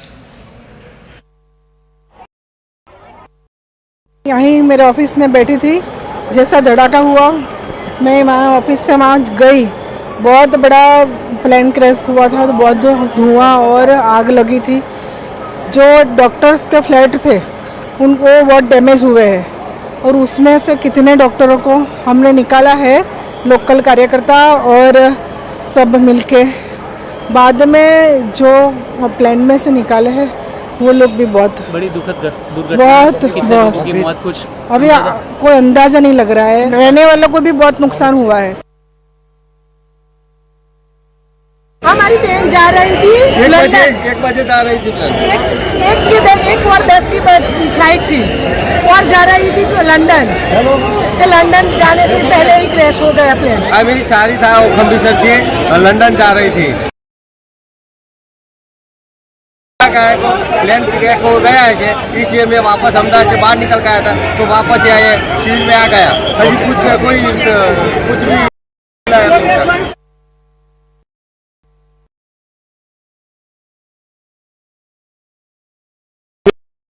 पूरा धुआं भर गया। लोग यहाँ से भगदड़ मची, उसके बाद आके देख रहे थे ये हादसा की स्थिति। अच्छा, तो आप यहाँ पर पहले आए तो आपने क्या देखा? आने के बाद देखा कि पूरा मलबा बिखरा हुआ, आग लगी है, पूरा धुआं गुब्बारा है, कुछ भी दिखाई नहीं दे रहा, समझ में नहीं आ पा रहा था क्या है। हाँ, उसके बाद पता चला कि ये विंग्स गिरा हुआ है, फ्लाइट वो किया, फिर प्रशासन ने चारों तरफ से घेर लिया।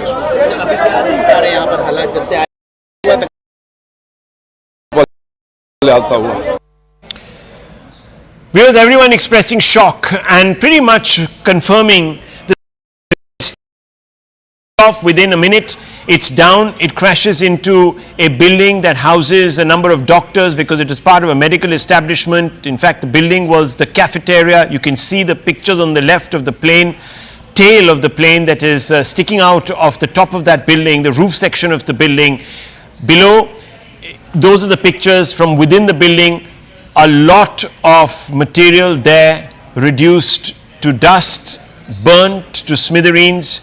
Anvinit is with us.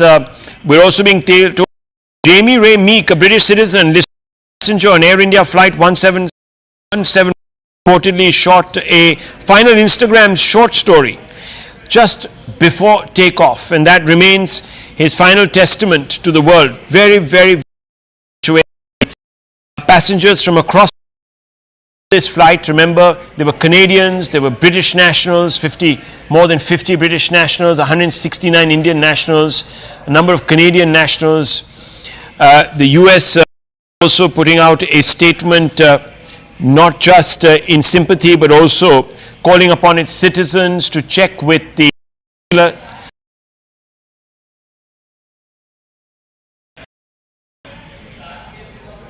Let me go across to Anvit. Anvit, what's the latest you have for us? Rahul, what we're getting from ground is that the deck toll has already crossed 140 and 150, and this is what the sources on ground are telling us. And among the passengers, the 242 passengers that were on board, Air India has also confirmed that there were 169 of them were Indian nationals, while 53 were British nationals. There also was one Canadian national on board, and 7 Portuguese nationals were there. The injured have certainly been taken to hospitals, but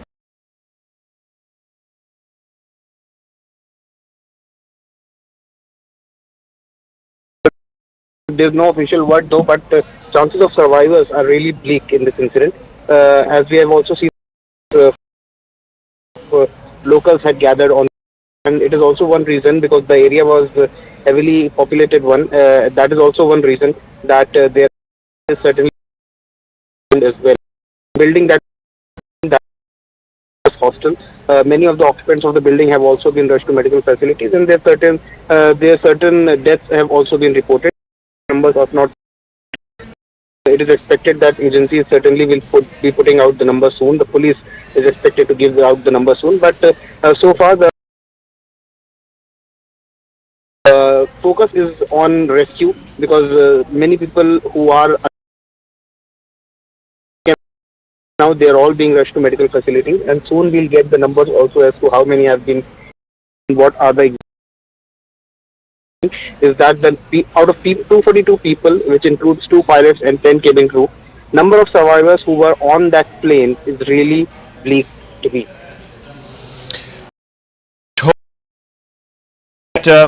We get some good news, viewers. What a terrible tragedy to grip the nation. Shocked many people, shocked across the world, from pretty much every global leader commiserating with the Indian authorities, with the Indian government and the people of our country. Let me go across to Payal. Payal, what can you tell us about the news that you're receiving on the investigation? We know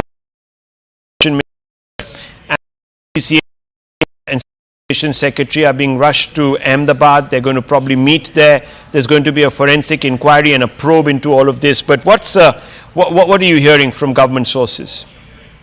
Well, as far as the government is concerned, Rahul, one thing is for sure that it will be a thorough investigation which will be done, because this also involves the unfortunate demise of foreign citizens, and therefore the government of India is extremely sure that there will be no lackluster, attitude at all as far as this is concerned, and therefore all the investigating agencies concerning how this forensic investigation is under and other investigation will really follow. And therefore, Civil Aviation Minister Rammohan Naidu is expected to arrive in Ahmedabad anytime now. Union Home Minister, Mr. Amit Shah, who is also the son of the soil, is also reaching Ahmedabad very shortly. Ahmedabad and helping with the rescue and relief operation. And another flight has taken off from Delhi to Ahmedabad. It consists of officials from the DGCA, State for Civil Aviation. The government of India has assured not just the people over here, but also and their countries that a thorough investigation really will be done. It's very difficult at this point in time to point a finger at anybody in particular, given the fact that this is a modernized equipment flight had actually taken off from Ahmedabad. and therefore all efforts will be made to make sure that we get to the bottom of it as well. Right. And there is something which the government of India has sought. Well, of course, premature viewers to even speculate about the reason. It's too early in the day to do that, but clearly what very, very wrong that led to this unprecedented tragedy. No Dreamliner has crashed, especially of the 787 Boeing variety, anywhere in the world. India is the first place where this has happened. So obviously, viewers, there's going to be a lot of dismay, and there will also be a huge focus. Muralidhar Mohol, who is the Minister of State for Civil Aviation and Cooperation at the centre, has also spoken on this issue. Hardeep Singh Puri has also spoken on this issue. Let's go.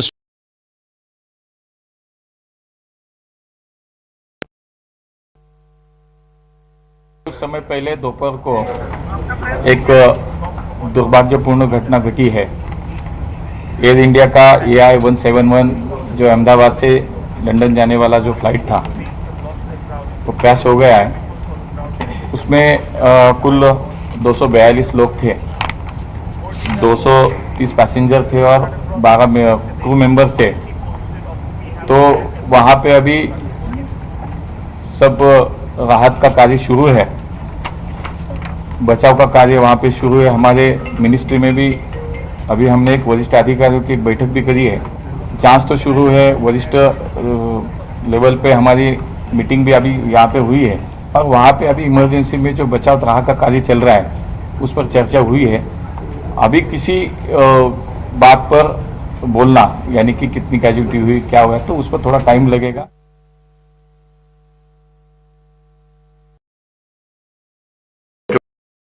Flight सीगी and ਉਹਦੇ ਚ there's an accident but ਹੁਣ ਉਸ ਦੀ ਜ਼ਿਆਦਾ ਖਬਰ ਮੇਰੇ ਕੋਲ ਨਹੀਂ ਹੈਗੀ। ਅਸੀਂ ਤੇ ਇਹੀ ਪ੍ਰਾਰਥਨਾ ਕਰ ਰਹੇ ਹਾਂ ਕਿ ਜਿੰਨੇ all those who are on board should be all right and we should await the news. I don't think one should speculate on that.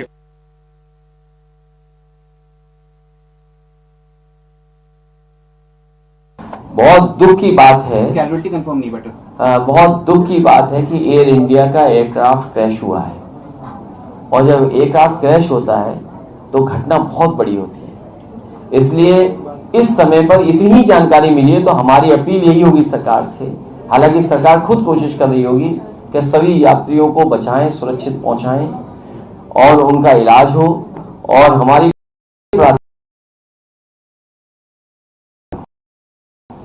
और हमारे पायलट भी सुरक्षित रहे। Viewer statement coming out from Boeing. Boeing is saying that we are aware of initial reports and are working to gather more information. Remember, real-time information.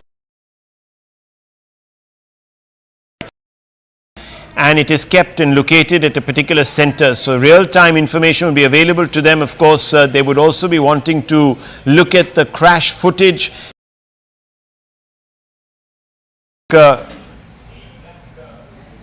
Anvit is there with us. Yes, so the black box is very, very important.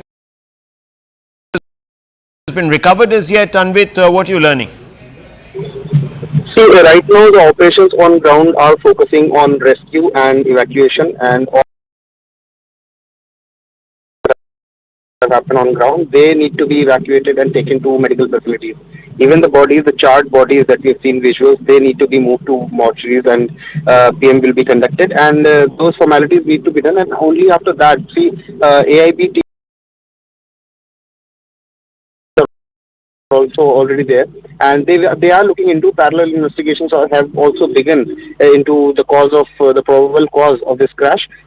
It might take some time to retract the black box and get information from it and the technical data that will be retrieved.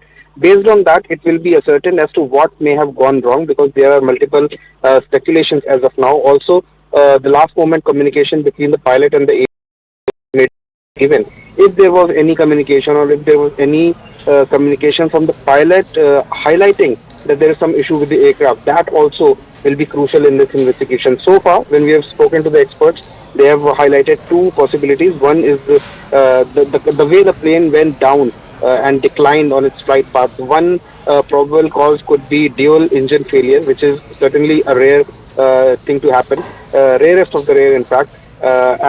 This, however, it is being suspected that there is birds problem in Ahmedabad. It is also in the Bangalore airport, we have reported in the past. But the menace of birds need to be really huge to bring both engines down. So that is also what makes it rare happening, and that is one reason why the experts are saying that fuel starvation could be one reason, or fuel contamination could be one reason that why both the engines stopped working mid-air. That is one reason. Another, what they're talking about is there could be a power outage or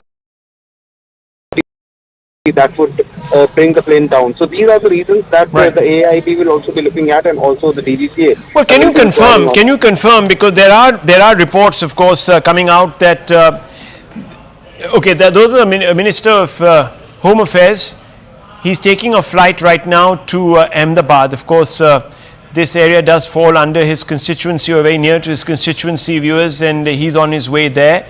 And we know that the Union Home Minister has already expressed his shock at this incident. We also know a senior BJP leader has been caught up in this crash. We're updating inputs on his exact status as of now. He's a former Gujarat Chief Minister. Mr. Rupani was on board that flight. What we are being told right now is that there is a lot of speculation that is going on in different circles about the reasons behind this crash, and many people are looking very closely at the footage. And as we have been pointing out through the afternoon, that when the plane took off, it didn't even have time to retract the landing gear, and suddenly suffers a catastrophic loss of lift, which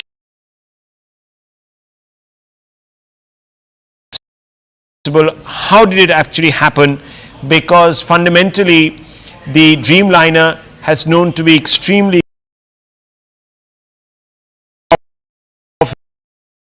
on different aspects of it. Federal Aviation Administration of America had said last year that it was investigating claims made by a Boeing engineer, and there have been, of course, this is well documented, it's been on various Netflix series, etc., who said that sections of the fuselage of the 787 Dreamliner were improperly fastened together and could break apart mid-flight after thousands of trips. Well, no such incident has been reported of recent, and if clearly that was not exactly what happened here, you can see that it's the engines that, or perhaps some other, the hydraulics that caused this loss.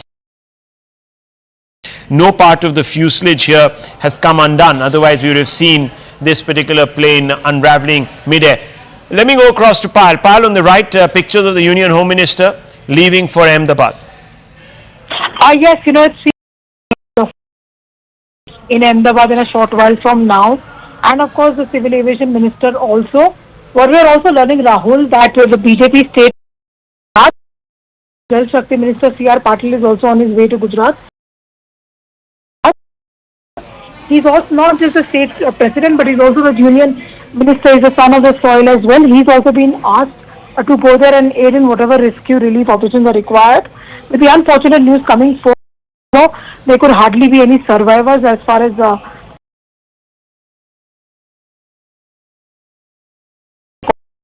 cause of this, because I've been speaking to at least quite a few experts and quite a few union ministers, including former civil aviation ministers, Rahul, and they're very surprised because this is of course a modern state-of-the-art aircraft. What really led to this?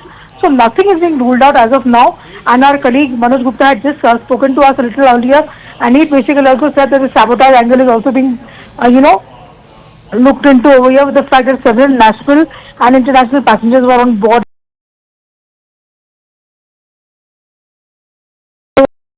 actually on the flight, but also for the building on which this aircraft fell, where the doctors were having their lunch break as well, and a complete very, very tragic afternoon to speak the least as well. But all hands on the deck approach by the Prime Minister, and therefore multiple ministers are being rushed to the put out a fact check saying that an old video is being shared on social media linking it to the Ahmedabad plane crash. It shows a view from inside the plane in January 2023, And the PIB says rely only on information from official sources or in mainstream media. For authentic information related to the Ahmedabad crash, contact the helpline number provided by the central government, and that number of course is on your screens even as we speak, viewers. So don't again get sucked into conspiracy theories. There are many people who are going to talk about a lot of things that might not quite fit the facts once we know them, but as of now we can Boeing has issued a statement. So we're in contact with Air India regarding Flight 171 and stand ready to support them. Our thoughts are with the passengers, crew, first responders and all affected. So this is a statement that has been put out by Boeing. There is of course a past history where Boeing has been under scrutiny, but has that resulted in this particular incident? One can't say, it's too premature. But what we can tell you, viewers, is that the number of casualties are being estimated to be very high. There is a possibility of very few survivors. That's also what we are being told. Unofficially, of course, we don't have any confirmation of the status of the passengers, but what we can tell you is that there were 12 crew, including 2 very experienced pilots. Indians passengers were 169, British 53, and passengers from other nationalities 7. You can see on your screens a Portuguese and 1 Canadian. So that made up the entire 242 passenger list, including of course the crew. And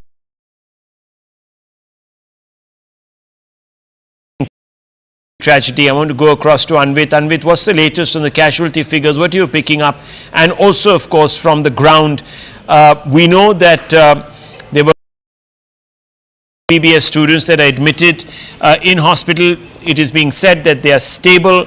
This is the Federation of All India Medical Association that is putting out these details as per discussions with the president of the RDA BG Medical College Ahmedabad and Vice President FAIMA Dr. Dhaval Gameti.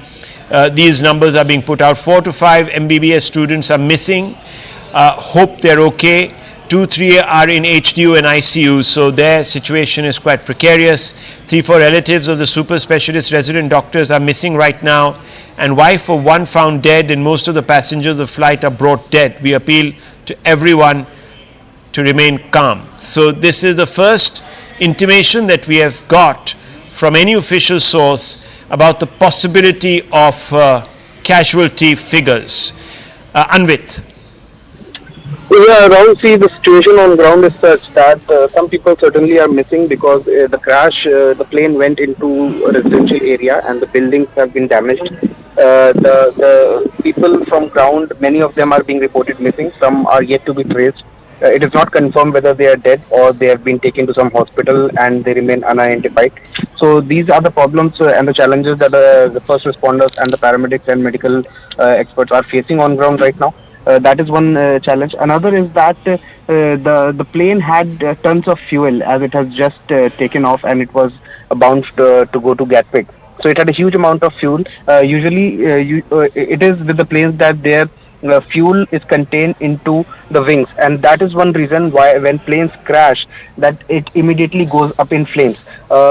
This is one reason, and this is exactly what we saw that happened with this flight as well. The moment it touched down, the moment it touched the residential area where it crashed, the plane went up in flames. And that is one reason why mostly in air crashes the number of survivors is the least. And even in this incident, hardly there would be any survivors is what we are learning from the sources on ground, which is highly unfortunate.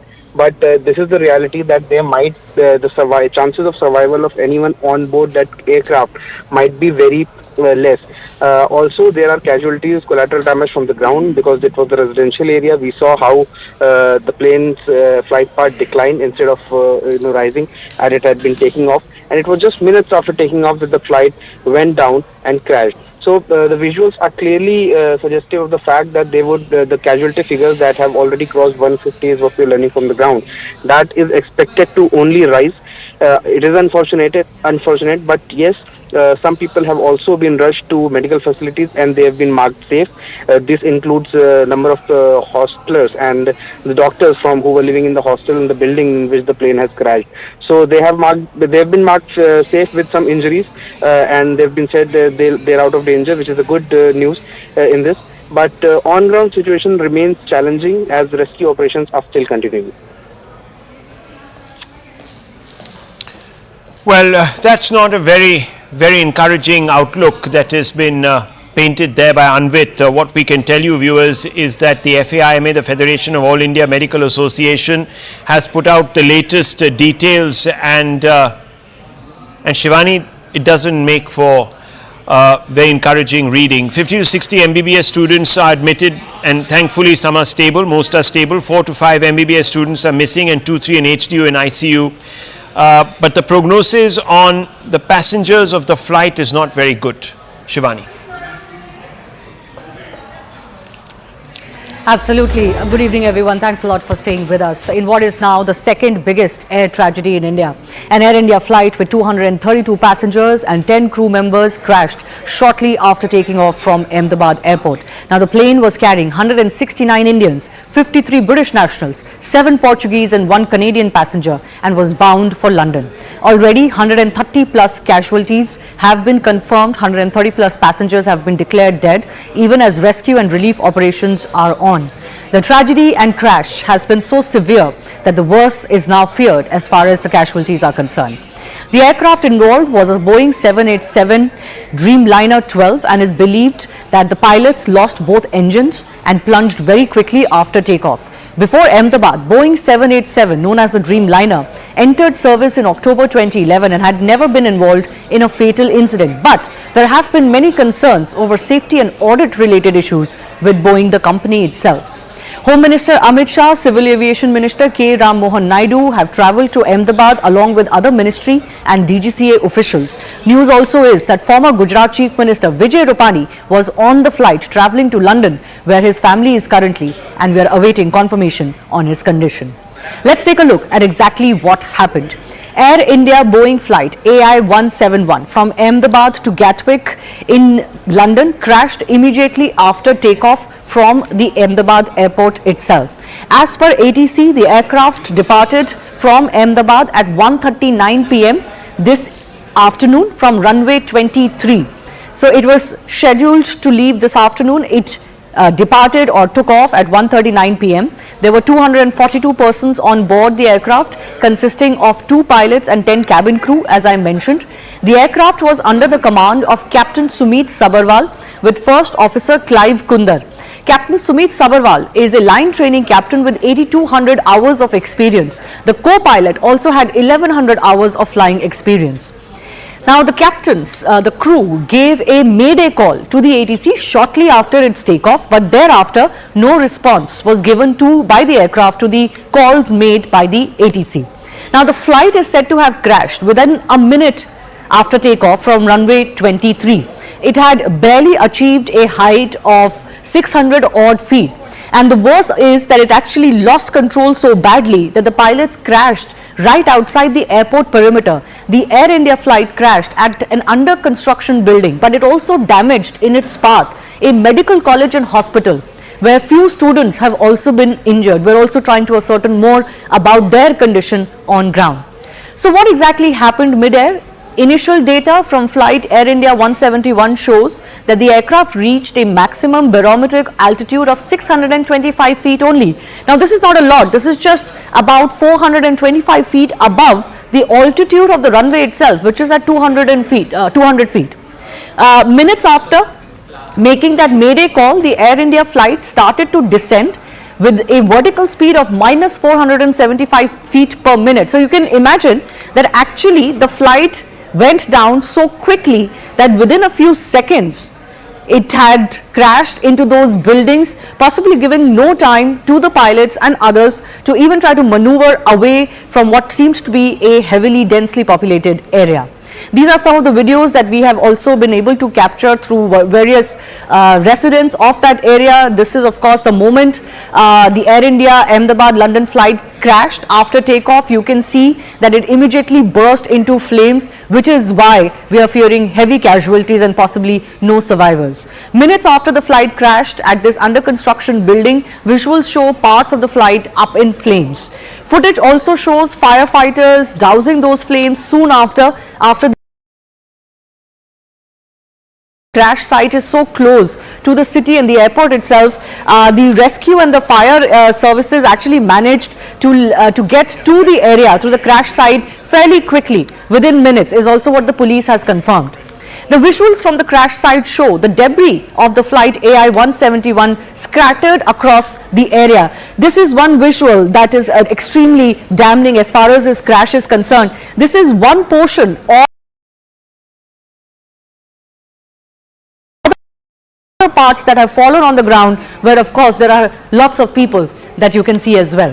Dramatic visuals also show these parts crashing into these buildings at various areas. There is another mess hall where about 50 to 60 students that are studying, there are MBBS students that were studying in the nearby colleges, and there is a hostel where they used to live, and mess hall where they were eating lunch, when actually parts of the plane crashed into the windows of that mess as well. But thankfully there have been no casualties there, at least the mess hall is concerned. Soon after the crash, rescue efforts were in place, of course. Injured were rushed to hospitals. These are some of the visuals that we've managed to access. Chief Minister of Gujarat has also visited the civil hospital where most of the injured are being taken. These are, of course, injured. We don't know whether these were passengers. It's unlikely that they were passengers, because the situation also is that there could be more casualties or injured from on ground, from the buildings and across the airport perimeter where this plane crashed and burst into flames. We're also getting more fresh visuals that are arriving of the moments after the crash. Take a look at this visual. Visual for a densely populated area. You can see buildings are also on fire. There is debris on the ground that has caught fire as well. So these are the buildings that have come into the path of this crashing. Hostels, and we're waiting to get more as far as condition is. Also a mess building, a mess hall where students had gone,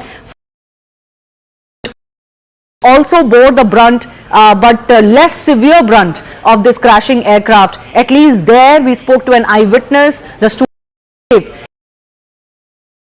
that there is another building where this craft had crashed into. The visuals we also showed you earlier of the crashed aircraft stuck into the building, and there could be casualties feared, but of course we're trying to get you the latest. Let's also listen in not just to eyewitnesses but other relief agencies on ground as well.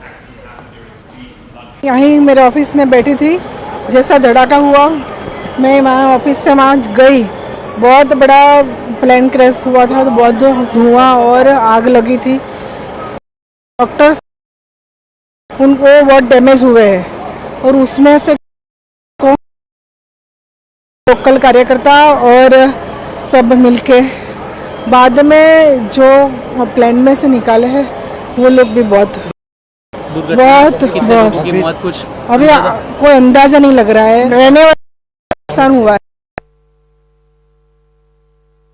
हाँ, जब boarding हुआ तब मैं अंदर flight के अंदर walk करते जा रहे थे, बट सामने बहुत बड़ा धुआं वगैरह दिख रहा था। बट उस टाइम मुझे ये नहीं मालूम था जैसे में आग लगती है ना, लाइक वैसा कुछ तो लगा। उसके बाद नहीं, तब तो कुछ नहीं, फिर हम अंदर जाके बैठे। हमारे साथ में हम फोटो भी निकाल, आग लगी होगी झाड़ी वगैरह में। जब फ्लाइट में बैठे 15 मिनट इधर पूरे एकदम से अनाउंसमेंट हो गया कि फ्लाइट डिले हो रहा है। बट वहाँ पे उन्होंने ये रीज़न नहीं बताया कि किस वजह से डिले हो रहा है। डिले हो रहा है इतना ही बताया था। बट अभी वो वाईफाई मतलब इंटरनेट का मौका आ गया, तब हमें पता चला कि वो फ्लाइट क्रैश हुआ है। मेरा लड़का है ना, वो ब्रेक पड़ा था खाने का, तो हॉस्टल में खाने गया था इधर, हॉस्टल में ही प्लेन क्रैश हुआ। कुछ हुआ नहीं, बात हुई मेरी, और इसके भाईबंद है ज़्यादा हुए तो लोग मर गए। ये फिर मेरा लड़का को देखने जाना है अंदर। मेरे को लड़का बोला है कि मैं अच्छा दूसरे मार से कूदा था ना, तो थोड़ा सा नहीं लगा है, ऐसा बोला मेरे को। और मैं जाऊँ अंदर तो मालूम पड़े ना। आ रही थी 1 बजे जा रही थी, की फ्लाइट थी और जा रही थी लंदन। पहले ही क्रैश हो गया प्लेन। मेरी शादी था, वो अमृतसर थी, लंदन जा रही थी। वापस 1 घंटे में समाचार आ गया को प्लेन वापस अहमदाबाद के बाहर निकल गया था, तो वापस आए सील में आ गया। कहीं कोई नहीं मिला है। कुछ समय पहले दोपहर को एक दुर्भाग्यपूर्ण घटना घटी है। एयर इंडिया 17 जो अहमदाबाद से लंदन जाने वाला जो फ्लाइट था वो क्रैश हो गया है। उसमें कुल 242 लोग थे, 2 थे और 12 क्रू मेंबर्स थे। तो वहाँ पे अभी सब शुरू है, बचाव का कार्य वहाँ पे शुरू है। हमारे मिनिस्ट्री में भी अभी हमने एक वरिष्ठ अधिकारियों की बैठक भी करी है। जांच तो शुरू है, वरिष्ठ मीटिंग भी अभी यहाँ पे हुई है और वहाँ पे अभी इमरजेंसी में जो बचाव राह का कार्य चल रहा है उस पर चर्चा हुई है। अभी किसी बात पर बोलना कि कितनी कैजुअल्टी हुई, क्या हुआ, तो उस पर थोड़ा टाइम लगेगा।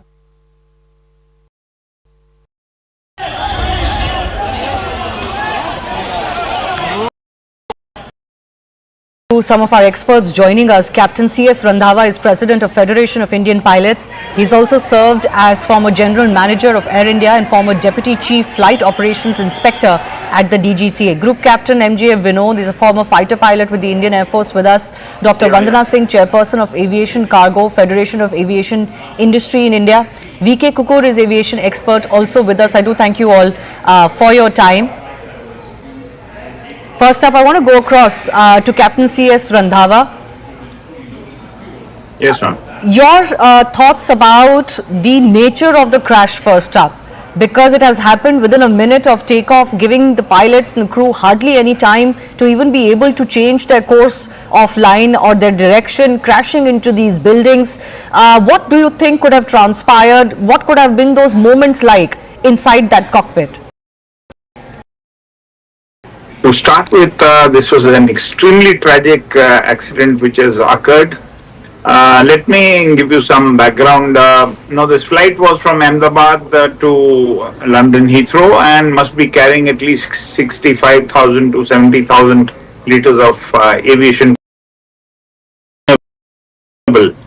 And it is in the category of the kerosene, and it is much more inflammant than petrol. Now, the aircraft has taken off. The pilot must have engaged the autopilot around 200 to 250 feet. Now, it seems that the aircraft would have been about 500-600 feet when it started descending, which I have seen through the video. And the pilot has given a mayday call. Yes. Normally, the mayday call should succeed with say mayday, mayday, mayday, engine failure, left engine failure or right engine failure or both engine failure. The pilot has not given that. I think must be because the time was too short and the pilot was still thinking that what he has to do. Okay. Now there are, I could be wrong, the actual analysis will come after the DFDR, the digital data flight recorder, which will be taken out, which records many parameters of the aircraft, speed, height, engine thrust, your engine oil pressure, temperature. There are various parameters this are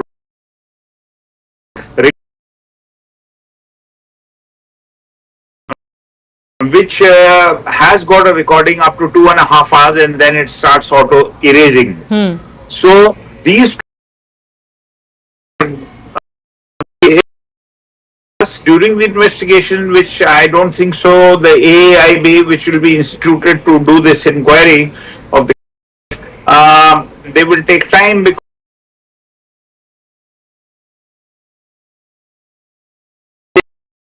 in this investigation. So just hold your thought. Just hold your thought. I'm going to come back to you and all our other experts as well. My colleague from News 18 Gujarat, reporter Maulik Dhamecha, is actually joining us from the BJ hospital where this plane crashed.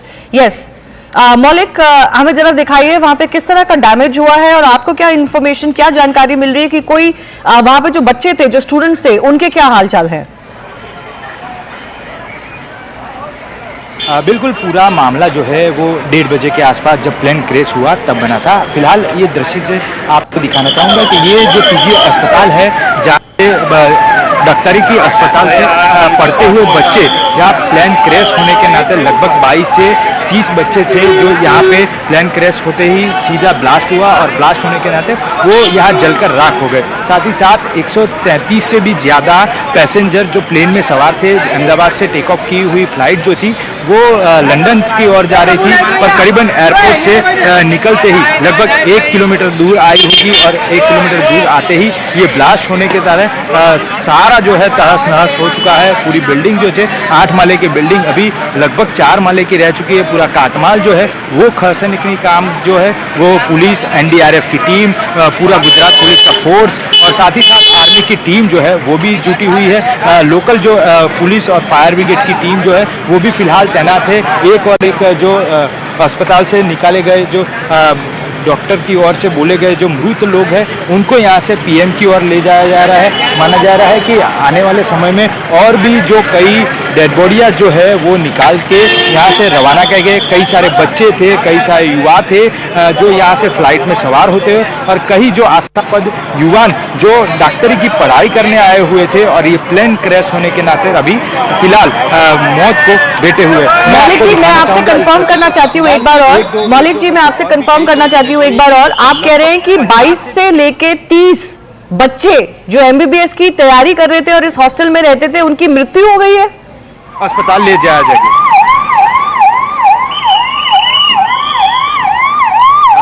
मौलिक जी, आपको मेरी अगर आवाज आ रही है, मैं एक बार confirm करना चाहती हूँ आपसे कि ये जो MBBS की तैयारी कर रहे थे बच्चे, उसमें से 22 से 30 बच्चे उनकी मृत्यु हो गई है वहां पे उस हॉस्टल में।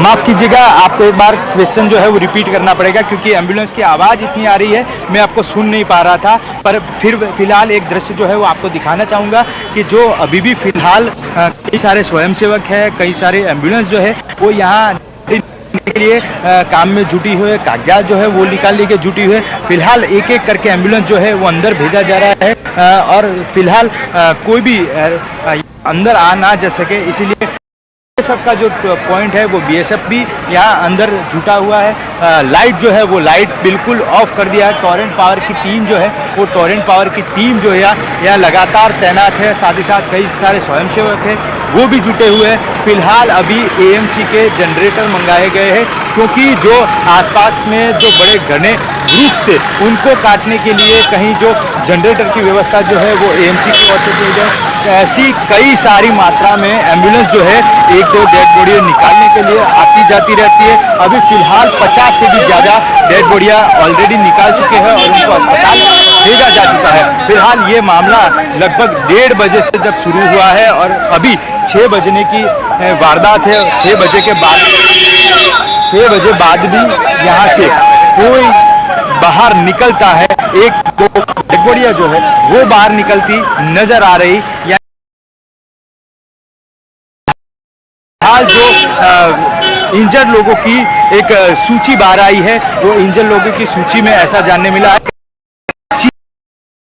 इंजर्ड है उनकी अलग अलग वार्ड में सिविल अस्पताल के अंदर जो है वो सारवार होने जा रही है और बाकी सारे जो लोग हैं उनको यहाँ से डेड बॉडी जो है वो निकाल के आगे की ओर ले जाया जा रहा है। मौलिक जी, अगर आपको मेरी आवाज अब आ रही है, आप बहुत आवाज है एम्बुलेंसेस की, मैं आपसे कंफर्म करना चाहती हूँ कि जो बच्चे इस हॉस्टल में थे उनमें से कितने की मृत्यु हुई?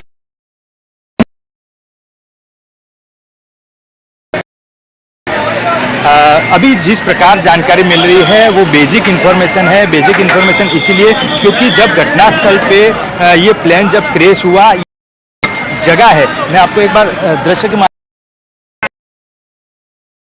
जगह है कि जहां से कॉकपिट होता है और कॉकपिट के आगे लीटर जितना फ्यूल जो था वो फ्यूल होने के नाते यहाँ टकराया था और टकराने की वजह से ये रहते थे उनको यहाँ लगा हुआ था और ये सारे लोग यहाँ अभी मौत से जुटे हुए। सारे कई लोग जो बच गए थे वो बच गए, उसको अस्पताल में दाखिल कराया गया है, उनकी सारवार जो है वो चल रही है। पर जब तक आंकड़ा मिल पा रहा है कि 22 से भी ज़्यादा बच्चे यहाँ थे, उनको ले जाया जा रहा था और उसमें ये हादसा हुआ और ये पैसेंजर का आंकड़ा है वो अब तक 150 से भी ज़्यादा होने का माना जा रहा है। Okay. Maulik the Major, thanks a lot for joining us. Let me go back to our guests who continue to be with us. Yes, Captain C.S. Randhawa was talking about what could have possibly gone wrong. I'm sorry to cut you short there. We were getting this live report. Yes, sir. Your thoughts on what could have possibly gone wrong? How can the Dreamliner that had never been involved in such a crash of this nature happen?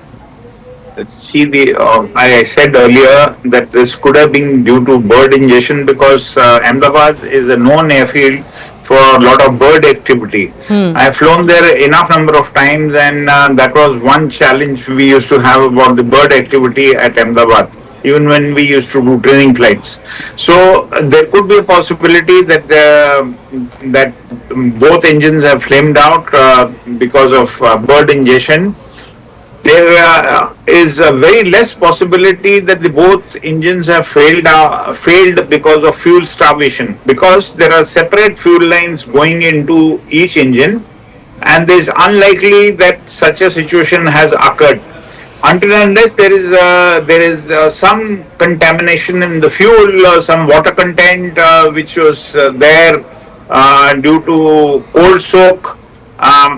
That possibility also cannot be ruled out. The other possibility could have been that when the pilot did not have much time to think that what happened, jamming of the control. If there is a jam in the aircraft, then that possibility cannot be ruled out. So, in my opinion, it will be correct come to any conclusion without the AIB retrieving the DFDR and the CVR, and then only we would be able to come to know.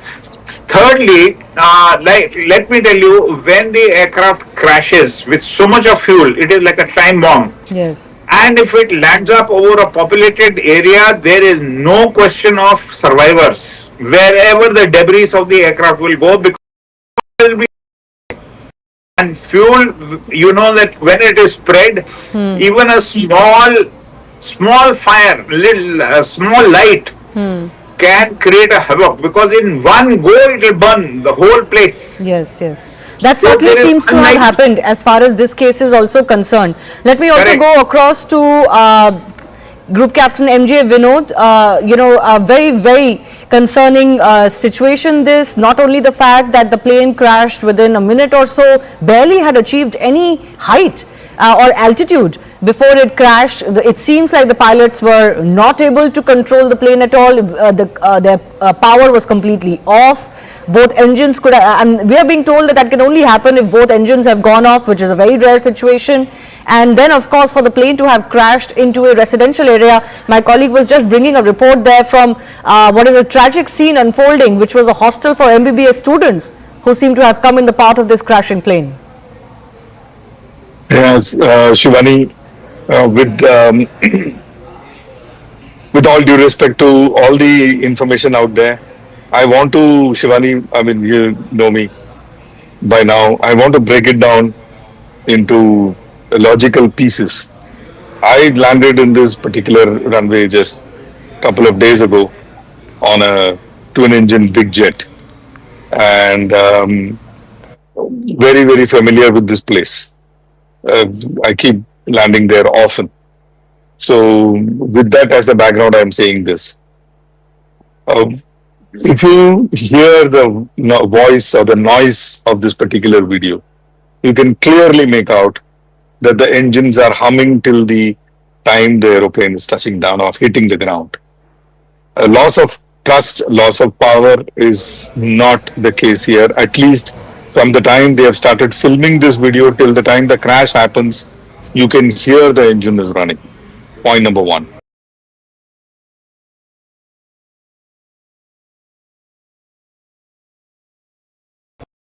As if one engine running. I reiterate to all our viewers, any twin engine aeroplane, including 787 Dreamliner that we have, is capable of taking off after V1 is when we take off. I mean, there's a speed at which we take off. It caters for you to take off in one engine, climb out in one engine, carry out an emergency landing in one engine. It is designed for a single engine operation, which means even if one engine is, so we can hear the noise of the engine, assuming it is just one engine. Okay, before the video was taken, one engine, say at continue to climb in one engine. It is designed to do so. Then the question, Shivani will ask me is, why did the aeroplane sink? Yes. The sink can happen when you have the two engine failure or when you have loss of lift.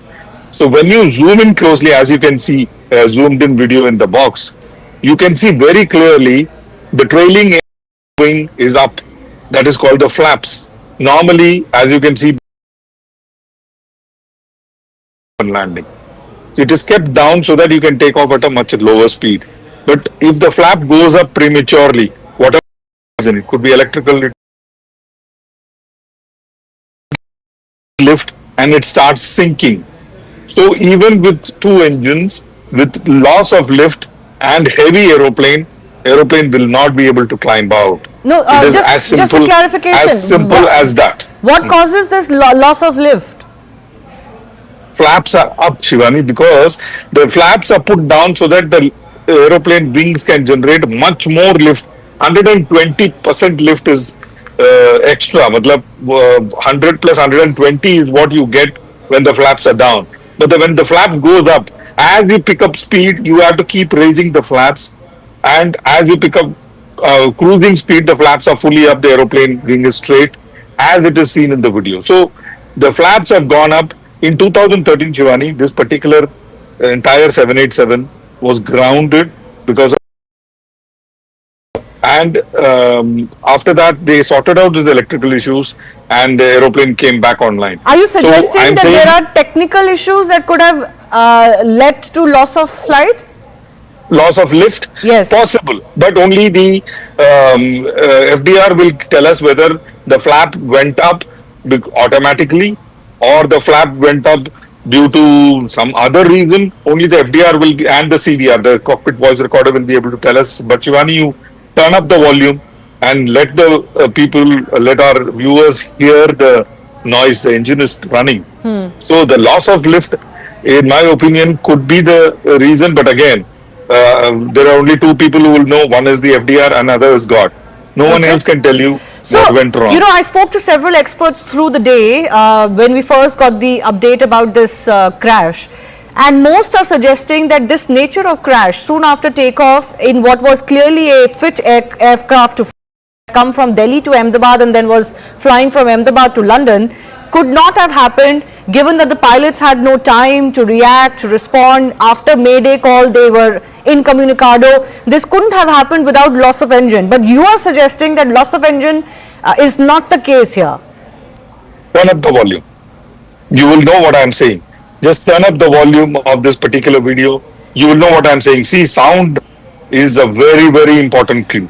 Visual, yes, but sound is a very, very important clue, especially, I mean, you'll be surprised to know, and the viewers will be surprised to know, sound, you can even make out what is of the engine. We have that technology where we can make out what whether engine was at what RPM is it going around and did it function correctly or not. Okay. So these are the things we are able to make out with just sound. So the engine, question that at arises least one is, engine was working, Shivani. At least one, and one is enough. And one is clearly enough. So the question that arises is whether it's a technical, mechanical failure or some sort of a manual error. Dr. Vandana Singh is chairperson of Aviation Cargo and Federation of Aviation Industry.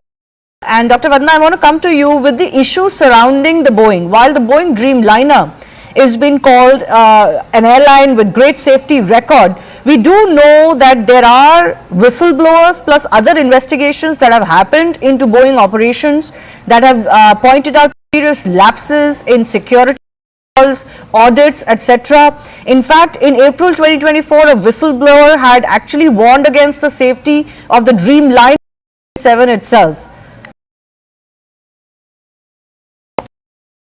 Rightfully said, well acknowledged, and thank you for having me on your show, Shivani.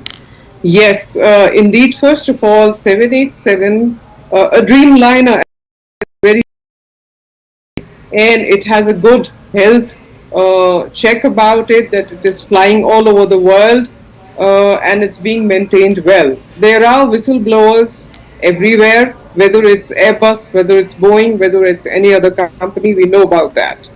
I am actually questioning the maintenance of this particular equipment, and if all the checks were done in order.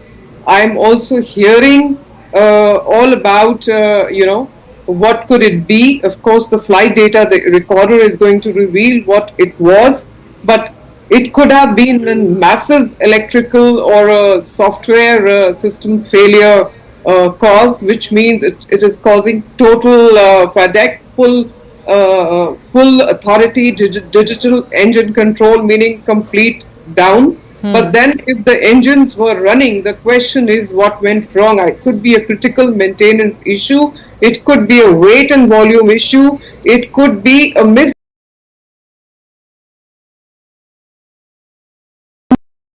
as a lithium battery or dry ice or something which is cargo aircraft only, which is loaded on this equipment. We also see it tail heavy. When we are seeing the visuals, we are also seeing it tail. There are many speculations there, and all the experts are talking about it. But having said that, both Boeing and flaws, questions, do not forget the Qantas flight in 2000. Not engine failure, but how electrical and software glitches completely disrupted it and caused the crash. So the question is, we can speculate right now. Flight data, the recorder is going to reveal everything, but whistleblowers are definitely needed. Whistleblowers have to come out, because this is talking about the safety and security of human life. Yeah. We are playing with that. And I'm questioning everything from ground handling to critical maintenance to the fact, did this go through A check? It has a long life, no problem. But did it go through its A checks, which is 400 to 600 hours? Was it being D check here, which happens every 12 to 24 months, or D check, which takes after every 6 to 8 years. Was that being done? Were the audits being done by Air India? We are doing audits on Turkey. Are we doing audits on Air India? Are we even checking if everything is in order? Is the maintenance coming into play? Are the people there, actually the engineers, doing their job? Is there contamination of the fuel? Why is it tail heavy? Is there a misdeclaration of weight volume? What is it? These are the questions that come to my mind at this point of time. To you. We can. This is a unique kind of a crash. So you can correct me if I'm wrong, but I'm saying this after speaking to several experts during the day over the last 4 or 5 hours, where they seem to suggest that this is a very unique kind of crash. Something like this is not witnessed very often, because the kind of crash, the visuals that have been captured suggest that there was engine loss. Some of our experts are now suggesting that engines were working. They can hear the clear engine hum in the visuals that have come out. What is your sense of what could have gone wrong? It's a very, very unfortunate thing which has happened in the history of aviation. As far as 787s are concerned, they are supposed to be the best aircrafts, and I find that there is no reason at the moment to say that there's a maintenance issue or any other issue. It is something which has happened in a critical stage of the takeoff. It has happened when the aircraft is not even 400 feet above the ground. It has happened, it can only be ascertained when DFDR and cockpit voice recorders are checked, and it will come out. But it appears there seems to be a power loss, whatever reason it could be. And the pilot must have tried to maintain, and that is why you can see the nose of the aircraft is going up and up little. That means he's trying to maintain and he's losing the speed. And the aircraft is descending maybe 400, 500 feet per minute or whatever it is. Now, it can be a loss of power, it can be a loss of lift, it can be any other reason which has taken place in split of second, which probably did not give any time for the pilots to do anything, because they were handling the aircraft fine, because you could see the aircraft the way it is going down and it is stable. There was nothing that it is tilting here, there, or some failures have taken place and trying to correct them. No, it's flying off. From the pictures I can see. Rest we'll come to know, but it's very, very unfortunate, and there is nothing else can be said at the moment. Absolutely. No, absolutely. This has really shocked the entire country and the entire world. This power loss that you talk about, this power loss, just for the benefit of our viewers, what all things can cause this power loss?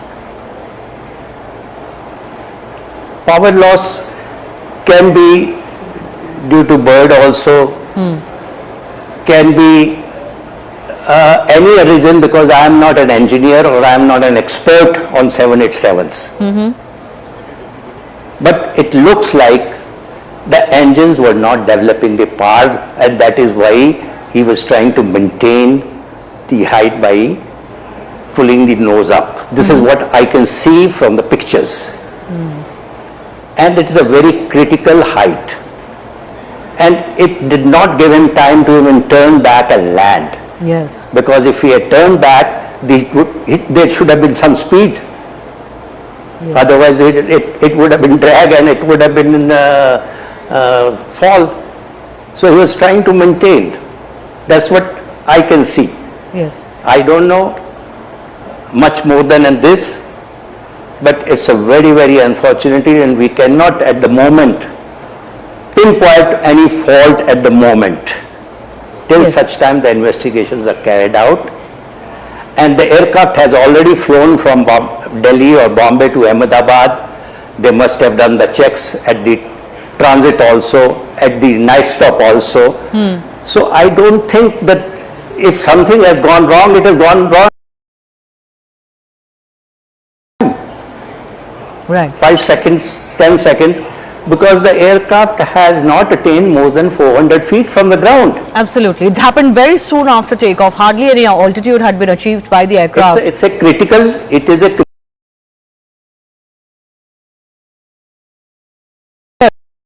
who's a former A320 pilot from with Indigo is also joining us. Captain Bhatnagar, your sense on what could have gone wrong as far as this crash is concerned? Hi, good evening. First of all, I must, say this was a very tragic accident which has happened of, 787 Dreamliner, one of the very best and one of the very excellent aircraft to fly by. I do with, Indigo and Air India Express. And, a lot of theories, the moment these kinds of accidents happen, so there's a lot of theories starts, floating in the air, in the WhatsApp group, in the pilot group, and and prima facie it appears to me that yes, what sir is saying is loss of power, because if you see the attitude of the aeroplane, it is going down immediately after takeoff within 1.6 to 1.7 nautical miles in the takeoff direction. The aircraft has gone down. Okay, the moment you see the footage, it looks like a very controlled descent, and there's no flip, there's no change in the attitude of the aeroplane or something. So it looks like a loss of power. Now how power can take place, whether it is one engine or whether it is two engine, ground, one engine failed at the time of the takeoff. So we are trained in the simulator. We do exercises regularly. So the engine, even single engine with full takeoff weight, certified takeoff weight, is designed to climb out of the runway on a single engine, clearing all the airport which is designed. Having said that, so looks like to me that if there was some engine failure or one engine failure, the aircraft still is very flyworthy and could have down like under the full force of gravity. Looks also a multiple bird strike. If you have a multiple bird strike or on both the engines, and even though the engines are in the process of winding down and not even the loss of thrust is reduced, or there is some pipeline break, and whatever can happen, right? But the engines are not thrust, and the aircraft had just taken off with full weight, all of it going to London with so much of weight on board, full fuel, everything. What you see immediately on the fire, the ball of fire, the black smoke is of fuel. Anything other than that, when you have an electrical circuit that is there, but the black ones are always with the fuel. It was full fuel. So it's so prima facie, it appears to be a loss of engine or power on both the engines, but it's premature to say anything as of now. We all are speculating, and we all are giving our own theories. The flaps, which is a lift augmenting device, it's seen that the flaps are up, it's not down. The landing gear is down, which is again, it's quite surprising, because first the landing gear goes up and then the flap goes up. So the flaps is up in this case. So we are just speculating, and with my experience, what I can tell you is that this is what we cannot confirm. It's all unconfirmed. The inquiry official will tell what exactly, but it's quite tragic that has happened today. Sir, can I ask you, in your experience, this happened very soon after takeoff, within a minute or so. The crew, the captain gave a mayday call, there was an SOS call. Could you, in your experience, just share with us what those moments could have been like inside the cockpit, given that something has gone wrong so terribly that the plane is unable to lift? Yeah, you see, the first thing is the mayday call is given. It's a distress call. So there are two calls in international aviation fraternity. In basically, it's distress and urgency. So distress is mayday, mayday, mayday. Urgency is pan, pan, pan, pan. So this is it is to identify what kind of the emergency the aircraft or the aircraft is experiencing. Mayday means that it's in a distress. It means that the aircraft is under imminent danger, or the occupants of the aircraft are under imminent danger, and it could, in the sail parlance, you can say that yes, the aircraft is about to crash or something, or out of control, right? When the aircraft fuel goes out of fuel and says mayday, mayday, that means the aircraft is not able, it's not a flyworthy, not able to sustain in the air. Okay, that is what it's there's an imminent danger to the lives or to the aircraft and everything. That is why it's a distress call given. The very fact that the pilot gave the distress call of mayday, mayday, mayday, it means that he did not have whatever could have been done, what already been done. At the end of it, once you know that it's whatever a pilot was supposed to be doing, he has done in that short span of time, 1.6 nautical miles, when the aircraft has come down after takeoff. He has already done everything, and thereafter, at the end of it, it says just informing that it's a distress situation now, and then he gives the mayday call. Absolutely. Can I go back across to Captain C.S. Randhawa as well, because he's also been former Deputy Chief Flight Operations Inspector at the DGCA. So do you sense that there could have been any maintenance issue, as one of our guests is pointing out, that it could well plain be negligence of maintenance in this case? I have my doubts on that, because the aircraft has flown from Delhi, and Air India maintenance is good, and I do not foresee that happening. I told you there could have been a chance of fuel contamination because of cold soak. The water has gone, because now the cold soak also, if it is taking place, and if the water has gone through the fuel pipelines along with the fuel, going into both the engines, and then both engines having turned down because of contamination, is a very rare possibility. So I think there could be a bird head, there could be a control jam, as I still mentioned, or there could be some contamination in the fuel and because of the cold soak, but unlikely of any issues regarding maintenance. One point which one of the people in the panel he spoke that the flaps seem to be up. Now, in the video, it is not clear that the flaps have gone up or flaps are down. In case the flaps have gone up, then I do not think that could be a technical issue that the flaps will go up automatically. Now, in case that happens at a low altitude, there can be a loss of lift. Okay, if the engine sounds are being heard, and if the engines were revving and they were running, then this could be a possibility, a loss of lift in case the flaps have gone up. So these are all, we are trying to speculate things, but actually everything will come clear when the DFDR and the CVR are taken out and they are analyzed. And of course, Boeing is going to be part of the investigations because there is a lot at stake for the manufacturer. Absolutely. Because a fear of flying will settle in the minds of passengers who are flying 787. So it is in the interest and of the the AIB and the Boeing company to come out, which they will come out after they have analyzed the DFDR and the CVR. Well, Boeing has indicated already in its statement that they are, of course, going to participate in whatever processes are involved and investigations. These are also visuals on the right of your screen of the aviation minister, Mr. Naidu, who has landed in Gujarat now, and he's at the crash site. These are live visuals that we're getting.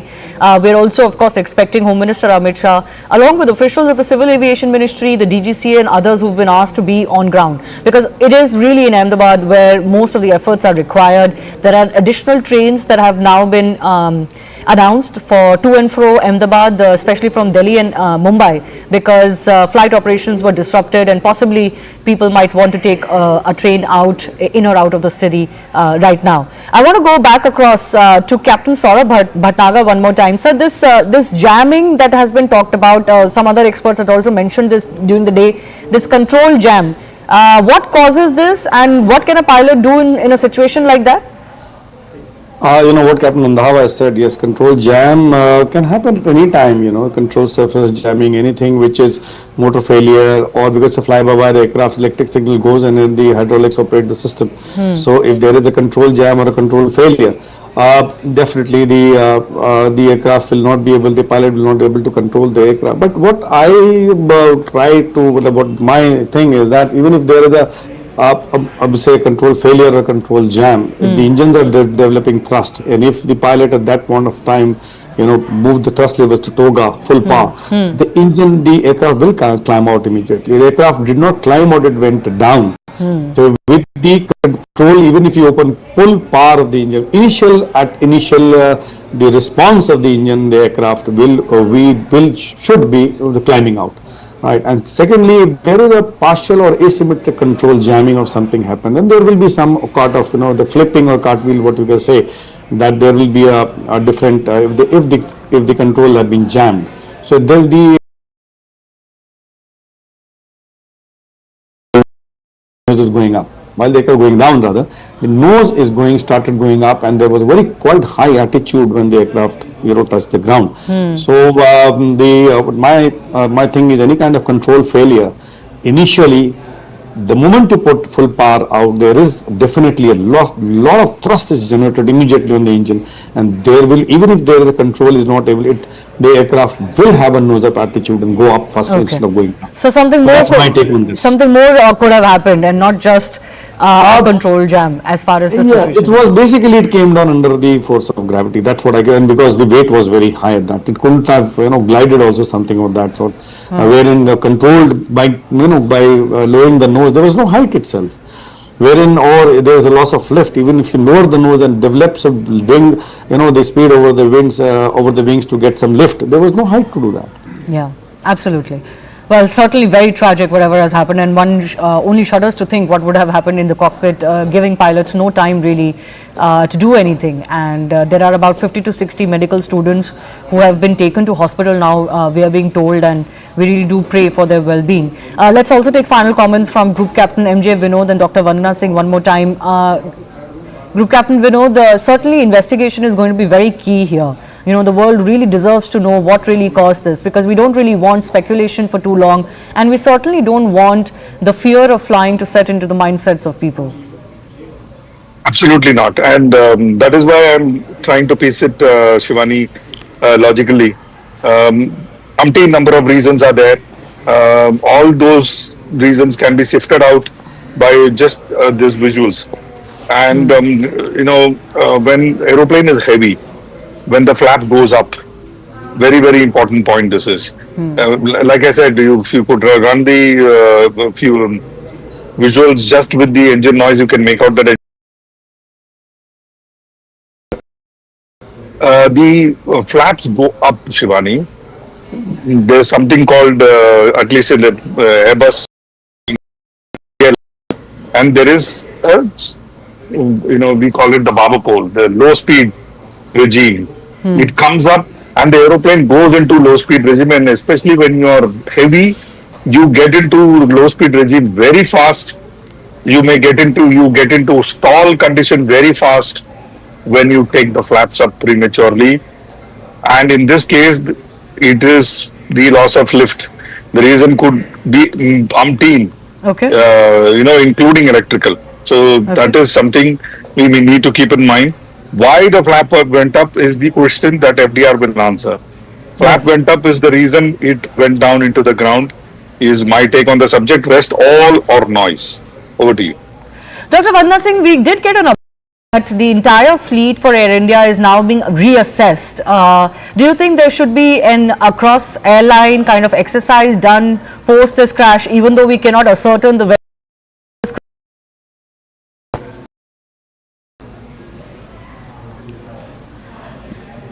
Ma'am, could you please unmute yourself?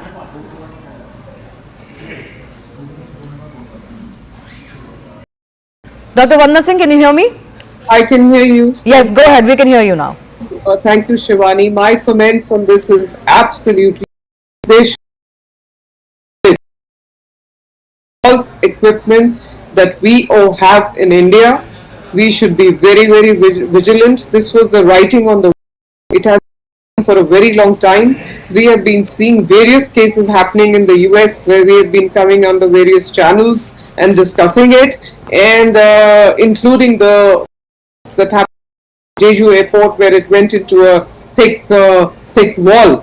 Now the question is that it is very pertinent, it is very important that these checks are done. We should not be just looking at Turkish, we should be looking at ourselves also, and we should be making sure that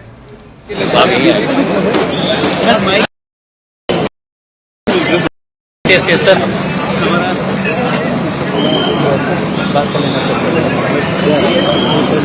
Minister Mr. K. Ramohan Naidu, media is there with him. He's at the crash site. In fact, those are the buildings that you can see in the background. These are the hostels, we are told, and medical college students were actually staying.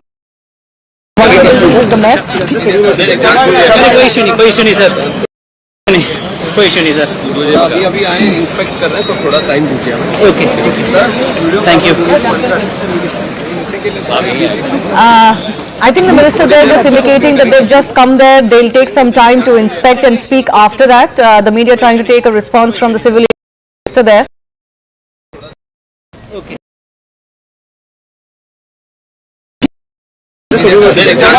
कोई issue नहीं sir, कोई issue नहीं sir.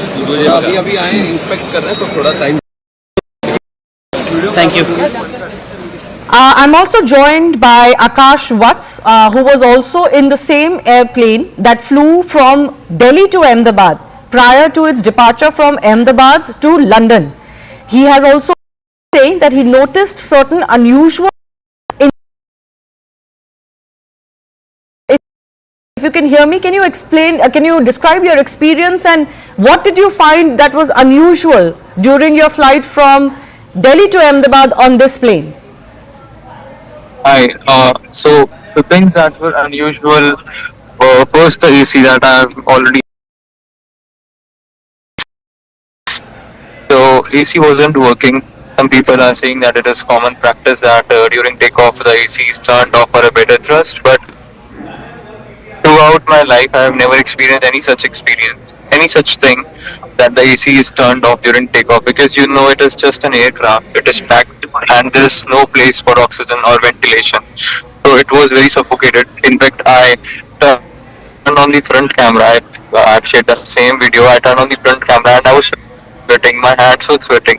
After the takeoff, the compressor was like getting turned on, turned off, on, off, on, off. So the temperature, it was not stable. And usually I fly wearing a full sleeve shirt or jacket, but today I'm flying in a half t-shirt because initially I thought that it would be cold and I would be needing a blanket, but it was so hot inside the plane throughout the journey. I mean, I was not able to tolerate the fact that why it is happening. Secondly, in-flight entertainment, that is very common in Air India. It usually works. But now the thing in Boeing 787 is two things are there. One is that you don't have the option to move the flap up and down. The second one is you cannot call the cabin crew by just pressing the button in the overhead like on your overhead, right? So there was no button in the overhead. There was the button in the remote control, which I have clearly shown in the video.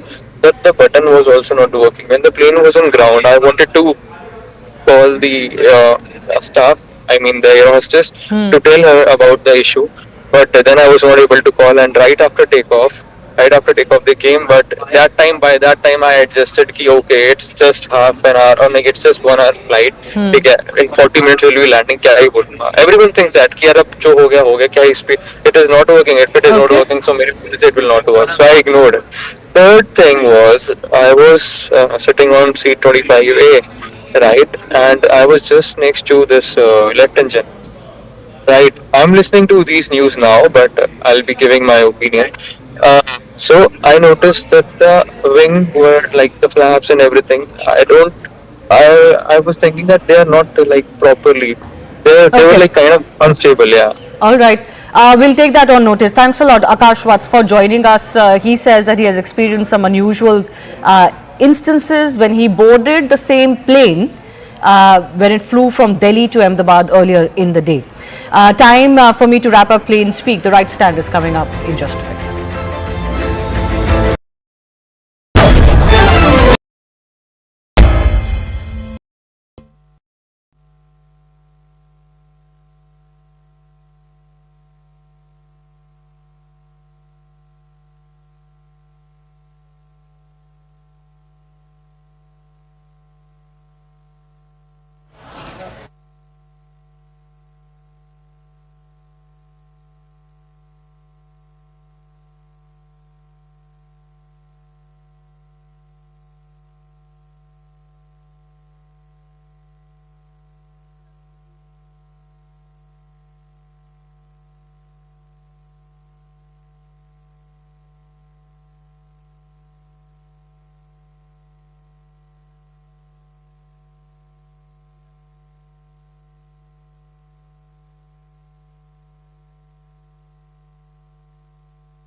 Watching the right stand, I'm Akanksha. In fact, in deeply tragic news coming in, what we are learning is that Gujarat's former Chief Minister Vijay Rupani is confirmed dead in the shocking Air India plane crash that took place today, and that took place on Thursday afternoon. Remember, he had checked into the Z class, which, as we all know, falls under the business class category. Deeply tragic news coming in that the former Gujarat CM has been declared dead. Yes. I'll only give one line to what you have asked right now. We are going to do a fair and thorough investigation. We are not going to spare anyone. We are not going to leave any stone unturned. We will do properly according to the protocol, and we are going to go to the depth of why this incident has happened. That much I can tell you now. बस अभी इतना का. Thank you. मेरा cap पड़े. All right, Civil Aviation Minister Ram Mohan Naidu over there confirming that they will get to the depth and establish what led to that tragic air crash. But in the latest news that has come in, which is equally shocking as the air crash, is the fact that the former Gujarat Chief Minister, Mr. Vijay Rupani, has been confirmed dead. Let's also listen in to what C.R. Patil, Gujarat Minister, has to say. Plane के हादसे जब होते हैं वो भयंकर होते हैं. मोरो गुजरात में अहमदाबाद में हो, ये तो कभी गुजरात के लोगों ने कभी सोचा भी नहीं था. इतना बड़ा हादसा हुआ है, इससे पूरे गुजरात और देश की प्रजा भी हिली हुई है. इंटरनेशनल प्लेन में जाने वाले सभी लोग इसमें उनको क्षति हुई है. उनको कोई मौका ही नहीं मिला और शहर के बीच में होते हुए भी हम कुछ नहीं कर पाए. इसका बड़ा दुख है. सभी दिवंगत आत्माओं को शांति मिले, उसके लिए प्रार्थना करते हैं. उनके जो स्वजन है, उनके ऊपर जो आपत्ति आ पड़ी है, भगवान उनको शक्ति दे, ऐसी प्रार्थना करते हैं. और हमारे लिए तो हमारे नेता पूर्व मुख्यमंत्री श्री विजय रूपाणी भी इसी फ्लाइट में अपने परिवार को मिलने के लिए जा रहे थे, वो भी इस हादसा का शिकार हुए हैं. भगवान उनकी भी आत्मा को शांति दे. भाजपा परिवार में एक बहुत बड़ी खोट आई है और इस हादसा इतना बड़ा है कि माननीय प्रधानमंत्री श्री नरेंद्र मोदी साहब भी और श्री अमित शाह साहब भी तो तुरंत गुजरात पहुंच रहे हैं और जो भी बन सकता है, जो भी कर सकते हैं, उसके लिए भी वो यहाँ पर आकर करेंगे.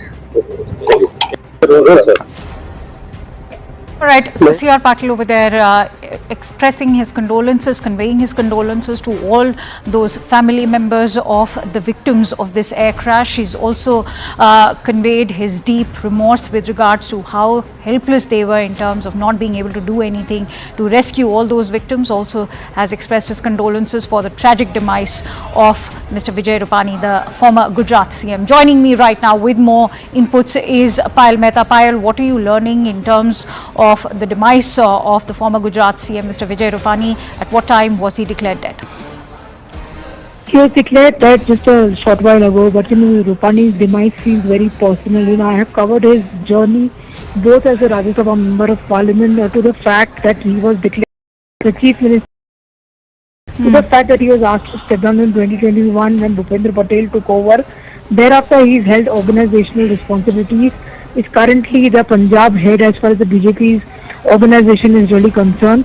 He has been somebody who in fact stepped down from active politics, in the sense he would not fight active electoral politics in 2022 when he wrote that letter to C.R. Patil, essentially saying that he would not like to contest. What a tragedy coming to the floor, Akanksha. He was on his way to London. That picture which is out is what fellow passenger clicked and sent to his daughter, because his wife, his daughter was already, residing in London. She's married and has been residing in London. His son, who was in the US, was on his way to London because the entire family was to meet together and celebrate a vacation together as well. What a sad end to this life as well. Vijay Rupani had a long-standing career. He started his career as an ABVP, supporter. He's been somebody who, in fact, moved on to, main RSS Pracharak has also been somebody who was associated with the Janata government, had associated with the BJP from its very inception. One of those leaders who had actually spent few months in jail during the 1976 emergency as well. Extremely close to the BJP top leadership. Hails from Rajkot, is a Gujarati of the Jain community, has held multiple responsibilities both with the organization and also with multiple responsibilities, including being a mayor in the past as well. What a sad end to the 68-year-old life. And Vijay Rupani, in a way, was on a happy trip to London trying to meet his family for a vacation, and in a very, very tragic manner that has to actually deal with this tragedy now.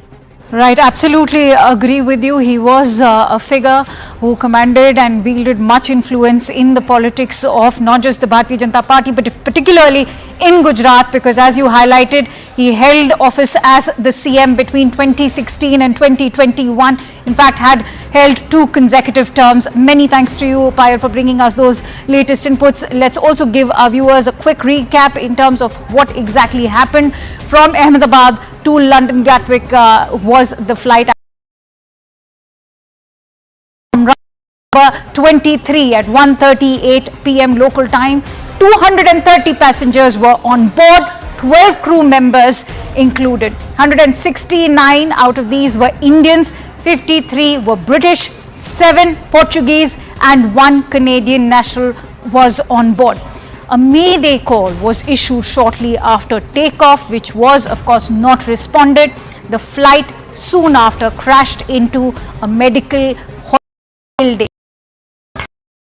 Also, initial data from Flight Air India 171 shows that the aircraft reached a maximum barometric altitude of 625 feet. The airport altitude is about 200 feet. Minutes after making this mayday call, the Air India flight started to descend rapidly with a vertical speed of minus 475 feet per minute. And this is that moment of descended into the residential area. Let's also take you through that entire footage. As it shows, this rapid descent is what has caught the attention of several aviation experts. As you can see, that the plane had not even reached its complete altitude, which is rather shocking for a commercial flight. Blaze also, catastrophic blaze that took place. As you can see, this is in fact the entire debris and the crash site, with the gutting several buildings. As you can see, the smoke continues to bellow out, and those are the gutted buildings in the background. Parts of the plane crashed into nearby residential areas, wrecking several buildings, as you can see. And it is the medical students from these buildings that are still struggling for life. Many of them are also being reported dead. Of the viewers is the nose of the aircraft, which is stuck inside the building. Plane parts destroyed several buildings, and engines were cut into several buildings, as you can see. The teams soon after kicked into action. All these emergency teams were activated. They were working round the clock, even as we. This is one of the deadliest Boeing crashes. Let me give you a quick recap of what happened in December of 2024. Jeju, a Boeing 737-800. What was the reason? It overshot the runway post-emergency landing. What was the death toll like? 179 people of the 181 which were on board were all. Let's now quickly. March, and Ethiopian Airlines, again a Boeing 737 MAX 8. What was the reason? It crashed post takeoff from Addis Ababa, led to a death toll of 157 passengers and crew members, all of them killed.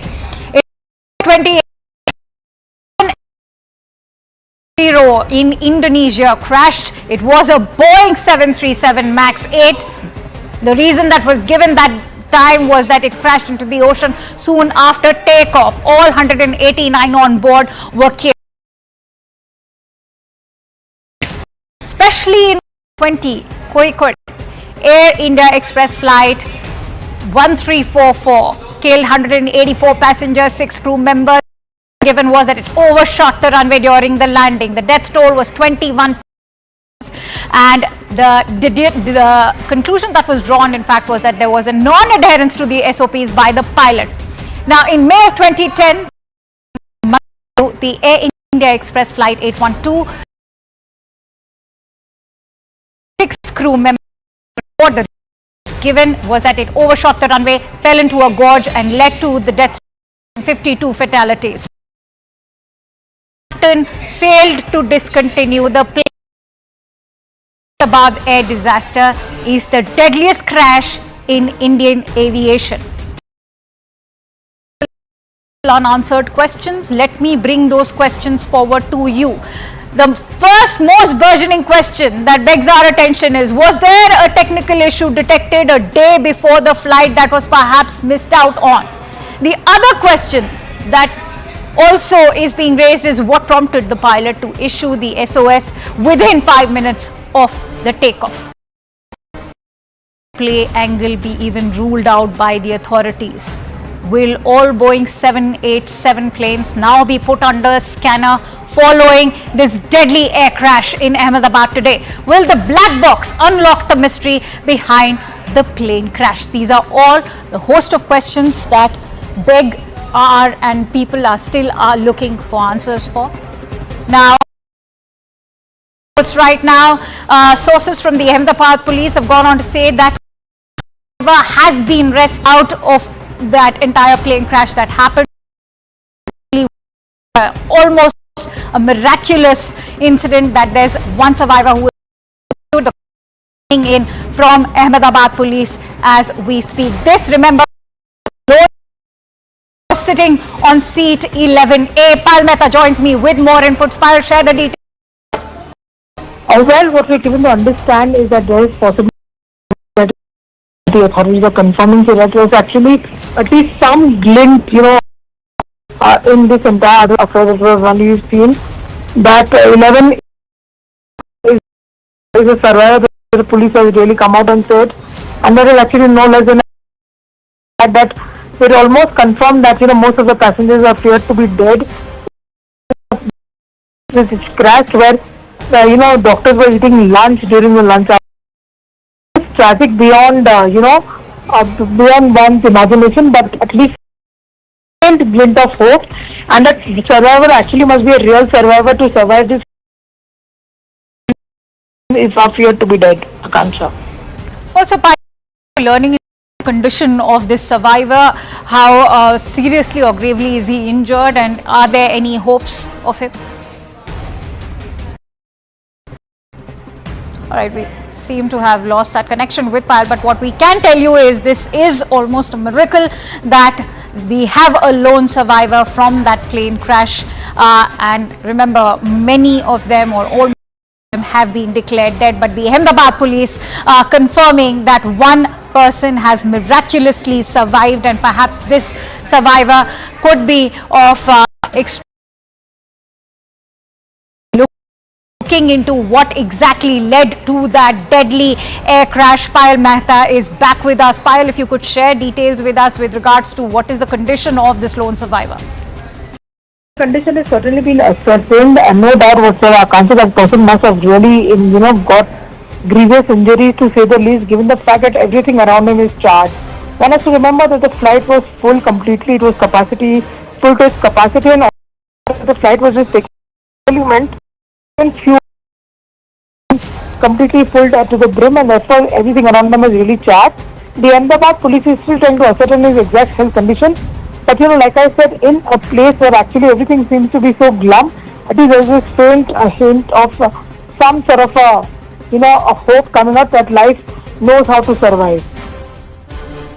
Absolutely. Also, now that we have a lone survivor, Payal, share with us how crucial and pivotal could be this survival, in fact, for the entire ongoing investigation. As we also heard what the Civil Aviation Minister, Mr. Ram Mohan Naidu, had to say, that they will get to the bottom of what exactly led to this crash. Of course, it's going to be a great help to see when he or she is able to recover and be able in the entire flight, health condition, what he's able to recall. But at least one thing is for sure, at least one family will have some smile on their face when everybody around them are completely heartbroken and just fallen, given the fact that every of their loved ones have fallen prey to this ghastly attack, ghastly crash which has taken place as well. But like I said, it is going to be certainly a very important piece of evidence coming to the fore. He's an eyewitness who was on that flight. He will be able to in fact recall and tell the police officials what really happened.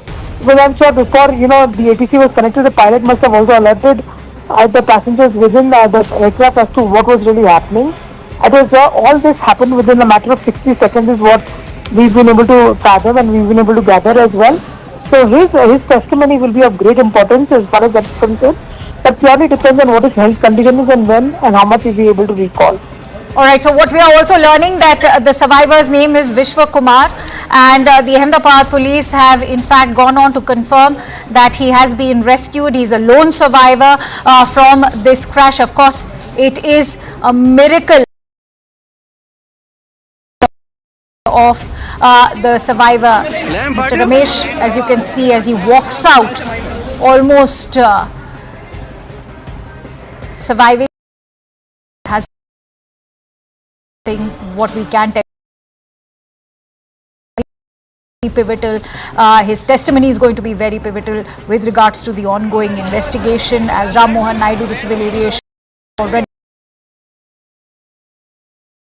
bottom of this entire probe to find out what exactly led to this crash. It's a miracle that this lone survivor is in fact even able to walk out of that crash site at a time when most of the survivors, all of the survivors have been declared dead. But Ahmedabad police over there confirming that this who was on seat number 11A survived. This is perhaps going to go down in the annals of history. Survivor walks out of the Ahmedabad airport. He is, remember, the only lone survivor in a flight that was over 230 passengers. His name is Vishwas Kumar Ramesh, who survived the plane crash. He was allotted seat number 11A. And the police have finally rescued this one survivor. Remember, his testimony is going to be pivotal, extremely significant to the ongoing investigation, because nobody's been able to with aviation experts still trying to ascertain the exact reason.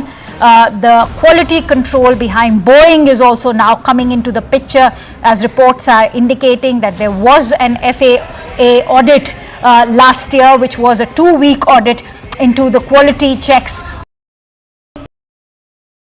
A technical glitch, or could it be a bird hit, or birds hitting, multiple birds hitting, or weather also could be playing a significant role. Right now it is fairly nascent at this stage to comment into exactly what was that went behind, but perhaps it is Mr. Ramesh's testimony that will be extremely significant. Vishwas Kumar, he's a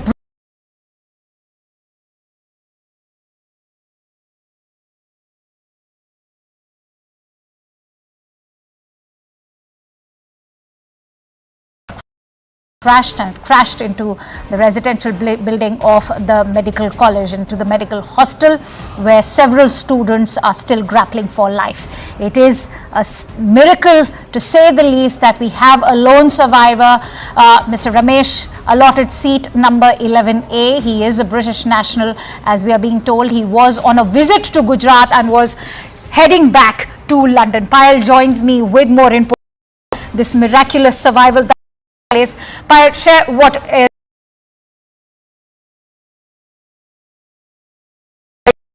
Like I said, that this is a very, very tragic episode which has come to the fore as well. Nobody would have been prepared for an episode like this. A flight of happiness for many who are either looking to go back home or embark on a vacation or a work, as extreme tragedy. The testimony of the lone survivor as of now is going to be of extreme importance. That is something at least what the authorities are hoping for, because his testimony in terms of what really led to the circumstances that actually happened is going to be of great importance. We'll have to just wait and see. But like I said, all hands on deck approach being applied by the government of India over here. In terms of what we've seen so far, multiple leaders, multiple ministers being flown down to Gujarat. C.R. Patil, the Union Minister of Jal Shakti, and also, the state president of just reached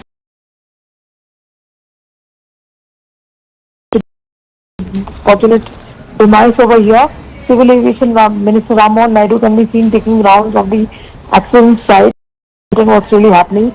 Mobilised Mahal, the MOS for Civil Aviation, will also be landing shortly at around 7 o'clock. Accompanied by officials from Ministry of Civil Aviation Secretary and also the DGC officials who are going to be examining because remember, the government of India has promised not just to the Indians and not to the victims of those people who actually fell applied to this deadly accident, but also to the foreign nationals that a thorough investigation will be done. And also the fact that Union Home Minister Mr. Amit Shah is a local son of the soil. He's also expected to land in Ahmedabad sometime from now. As it's just too early in our country to predict as to what really led to the situation, whether there was a technical failure or whether there was a human error or whether there was any attempt to sabotage because there were a lot of foreign nationals on this.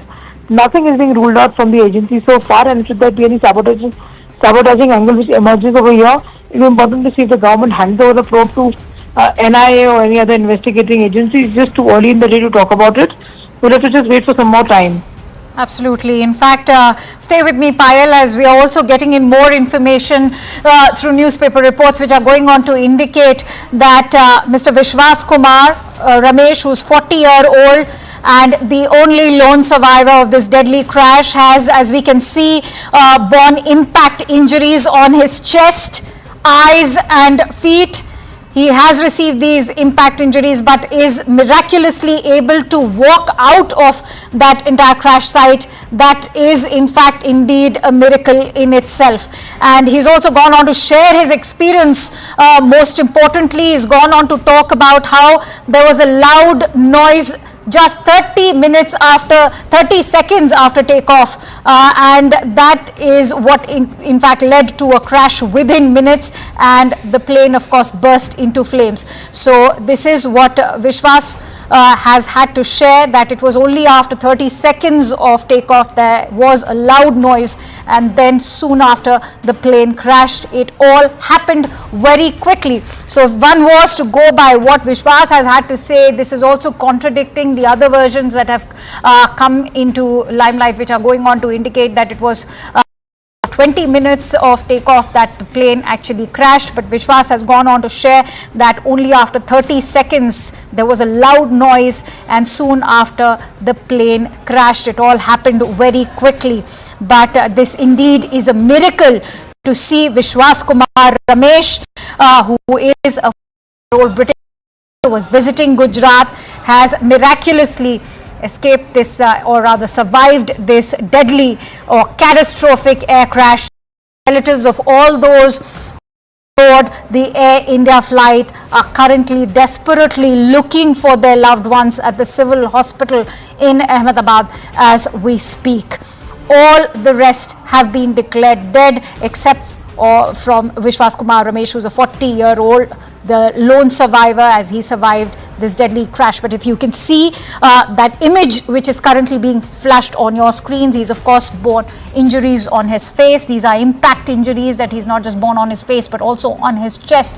But what stands out is that he's able to walk out of the crash, and these impact injuries, given the catastrophic explosion that happened after the plane crashed, it's a miracle to see this lone survivor, 40-year-old Vishwas Kumar Ramesh, who survived this entire crash. But as we've been highlighting, his testimony is going to be extremely pivotal to the ongoing investigation, which has now led to a host of unanswered questions. What are those unanswered questions? Well, many are wondering if it was the Boeing and the quality check that led to it. Can foul play angle be Authorities will all Boeing 787 planes now be put under the scanner following this deadly catastrophic crash? Was there a technical issue detected even before the flight could take off? CNN News 18 has been getting you reactions, and we've been speaking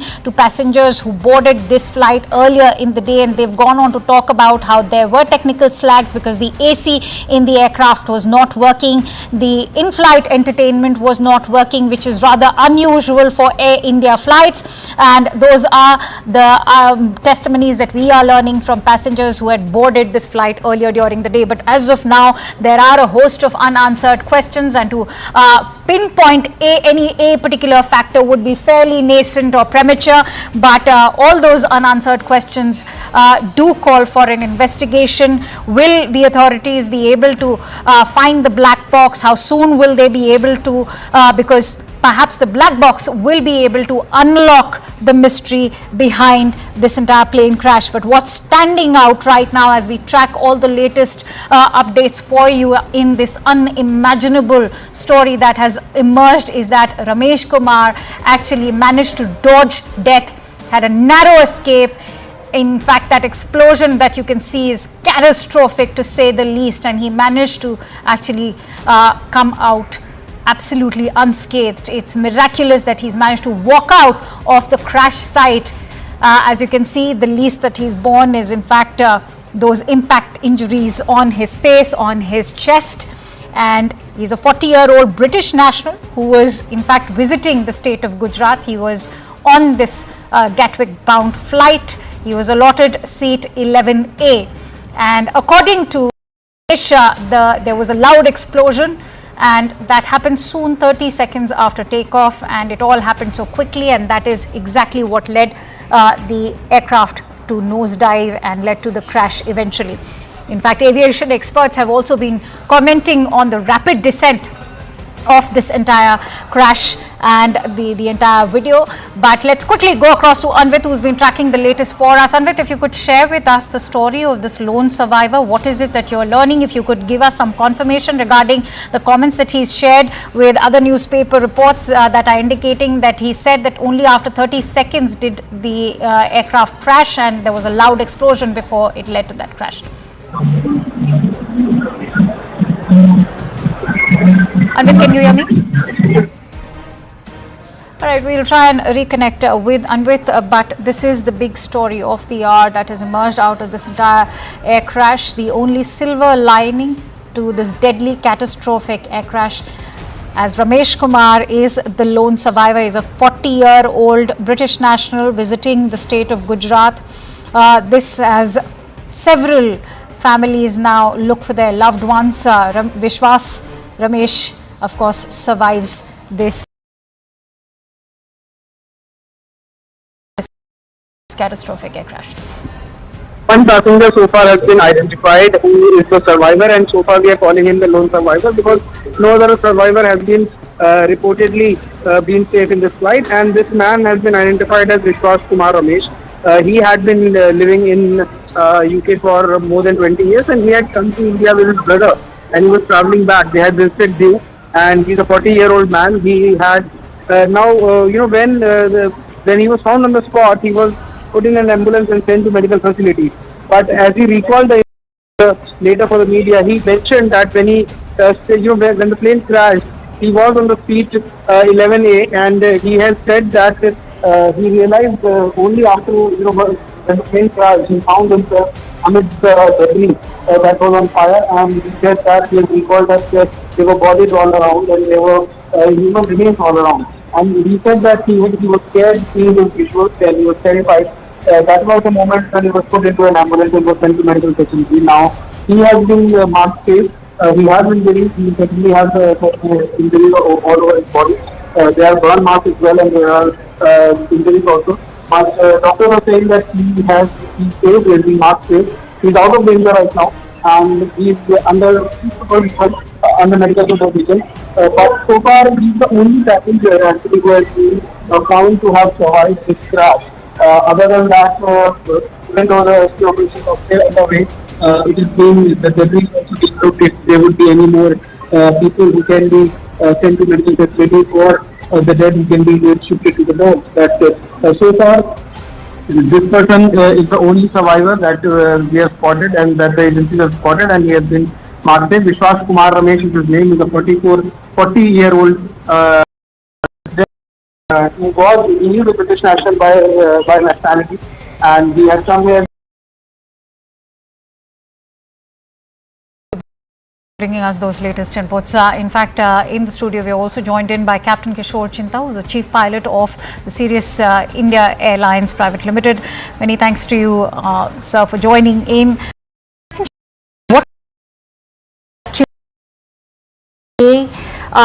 Also, how crucial and pivotal could this testimony be now of Mr. Ramesh to the entire investigation? Good evening. Thank you for having me on CNN News 18.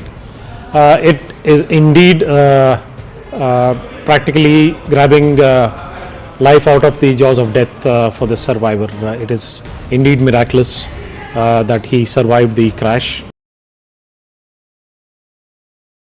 Probably had 50 to 60 tons of fuel when it impacted the ground, and that kind of fuel would probably just wipe out everything in the vicinity after the crash. So the test understandable. It is well known from the data available from the Flight Radar 24 ADSB data, which is not very accurate, but gives us a sense of the timing of how much time the aircraft was up in the air.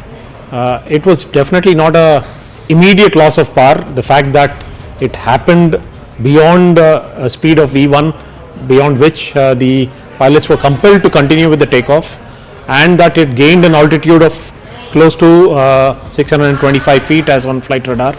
So it had enough power to at least gain that much amount of height before it appears to be total loss of power, and the aircraft slowly started coming down in a controlled manner. The pilots wouldn't have had anything. That's exactly coming on, because quoted that flight radar attributed the altitude of just 605 feet off, which is far standard for a commercial aircraft several minutes into it. I think for the benefit of all our viewers, it is important to break down why this low altitude could have had a role to play.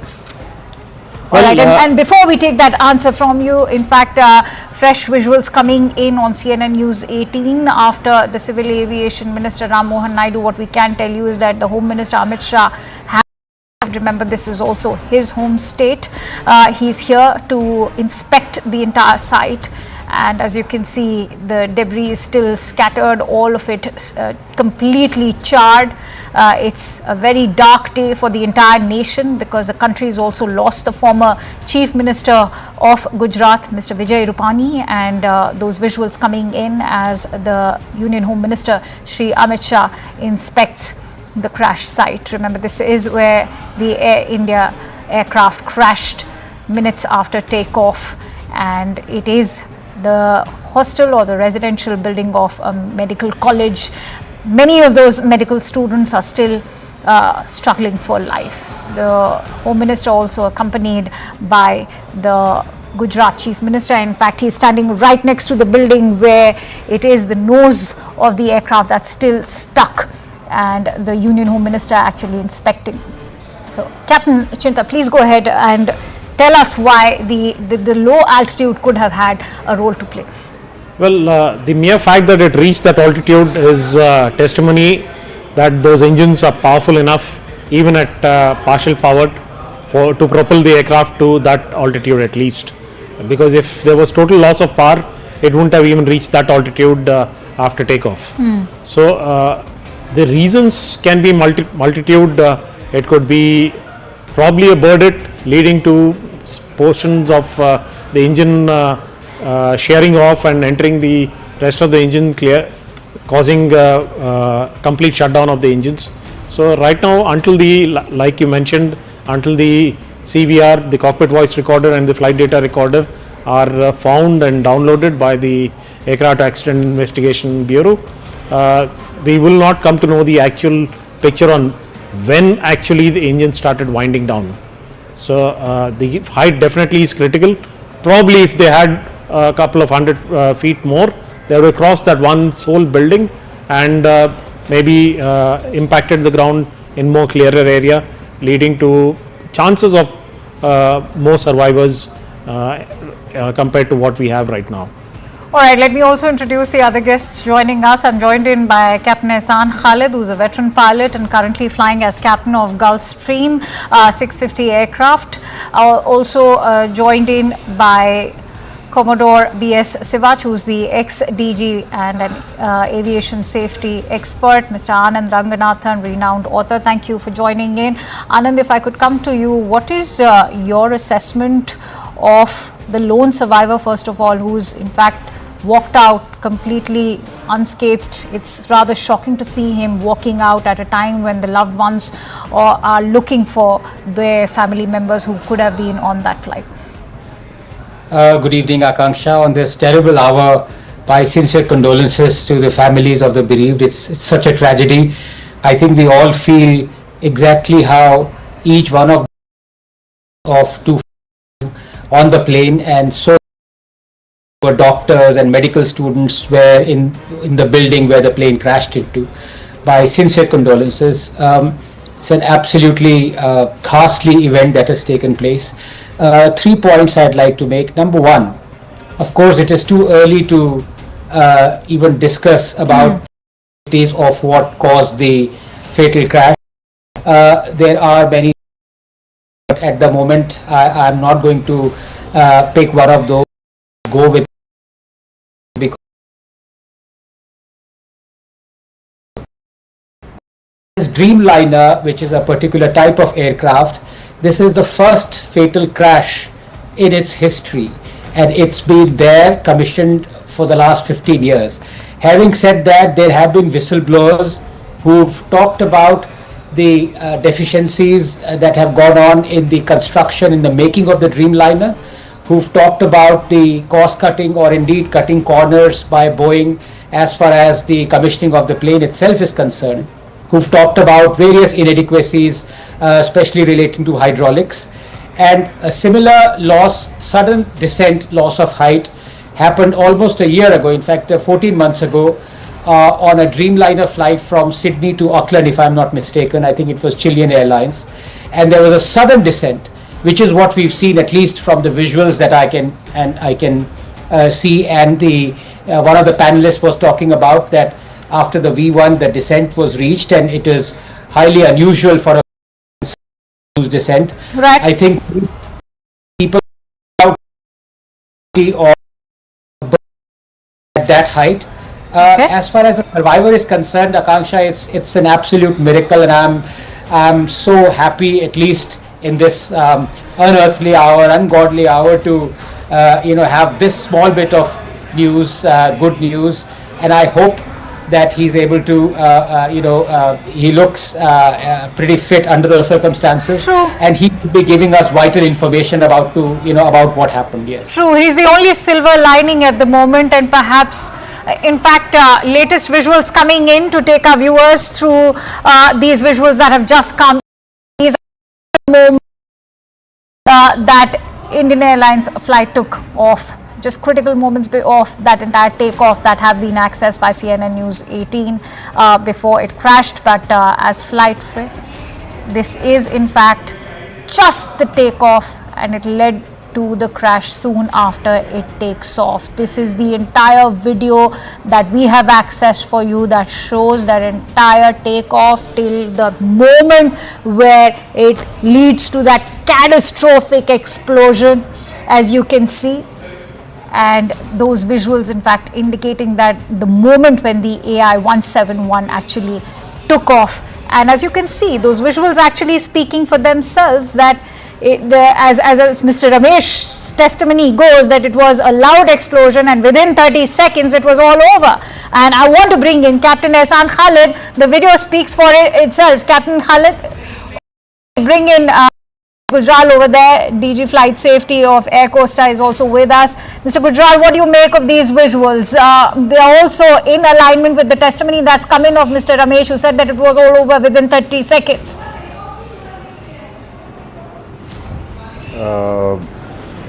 First of all, my condolences to the families who have lost their loved ones in this accident. And I would like to say that this particular crash has got an international ramifications as far as Boeing 787 is concerned. Now, I have been watching and listening to the various people who have been coming on the television and expressing their views about this accident. But to my mind, it's too early to say anything about the cause of this accident, as there was very little time between the takeoff and the accident, and the time between the takeoff and the time when Mayday call was given. After that, there could not have been any conversation between the ATC and the pilot, and all this little time is having all the answers hidden into the black box, that is digital flight data recorder and the cockpit. There may be answers to all the questions that everybody is asking, and to my mind we cannot rule out the role of any one of the factors, that is the controls, the engines and the environmental factors. We have to combine them all, and aircraft just took off and crashed within a few kilometers of the airport and went into a building. As far as the disaster is concerned, is very fortunate and he is a crucial witness, and the loud thought or noise that he is expressing is to be recorded, flight data recorder, and it will have the answer from that. I want to quickly go across to Yes. Tejinder, who is joining us on the phone line with more inputs. Tejinder, this is a very, very crucial piece of footage that has been accessed, which we are playing out for now. Very crucial moments of AI 171, and that also goes on to indicate that it was a matter of seconds that soon after the takeoff the crash happened. Indeed, this is a very crucial piece of information that we have been able to access, which clearly shows that within less than 30 seconds, if you can see that the flight, this ill-fated flight, when it takes off, it crashes, and then we can see a huge plume of fire and coming from, though the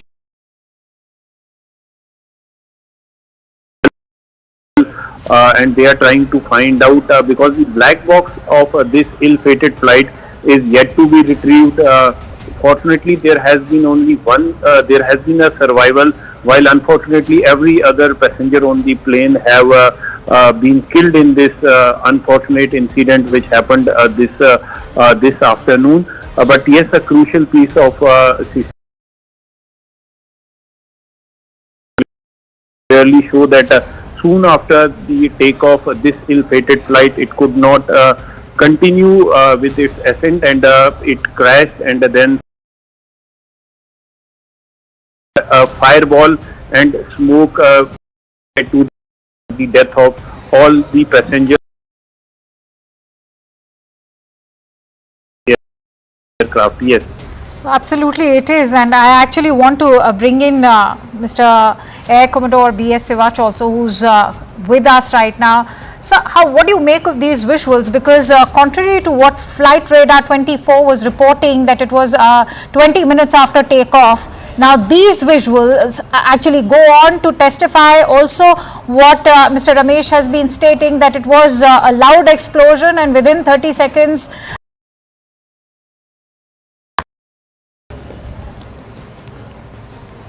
Very costly, very terrible loss of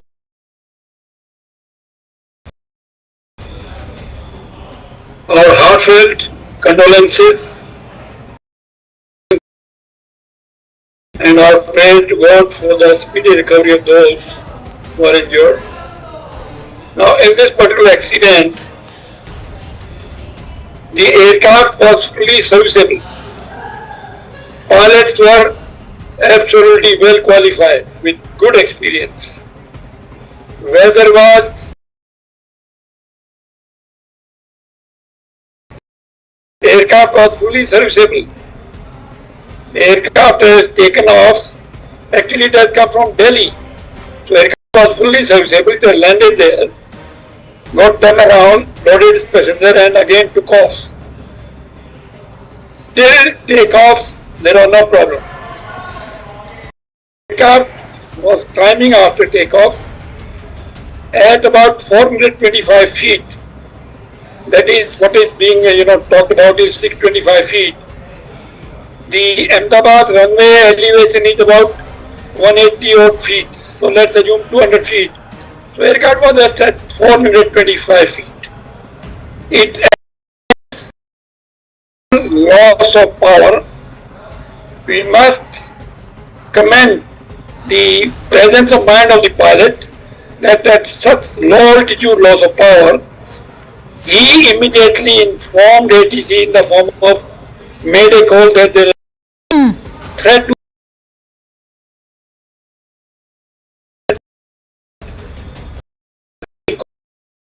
he continued because now he had loss of power, so he could not continue the climb.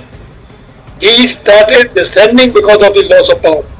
Loss of power can be attributed to so many reasons. This Ahmedabad airport is notorious for bird strike.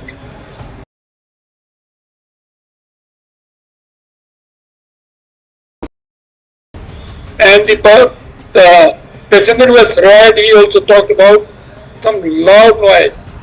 So loud noise possibly has come from engines, right, which was possibly maybe bird hit and loss of engine.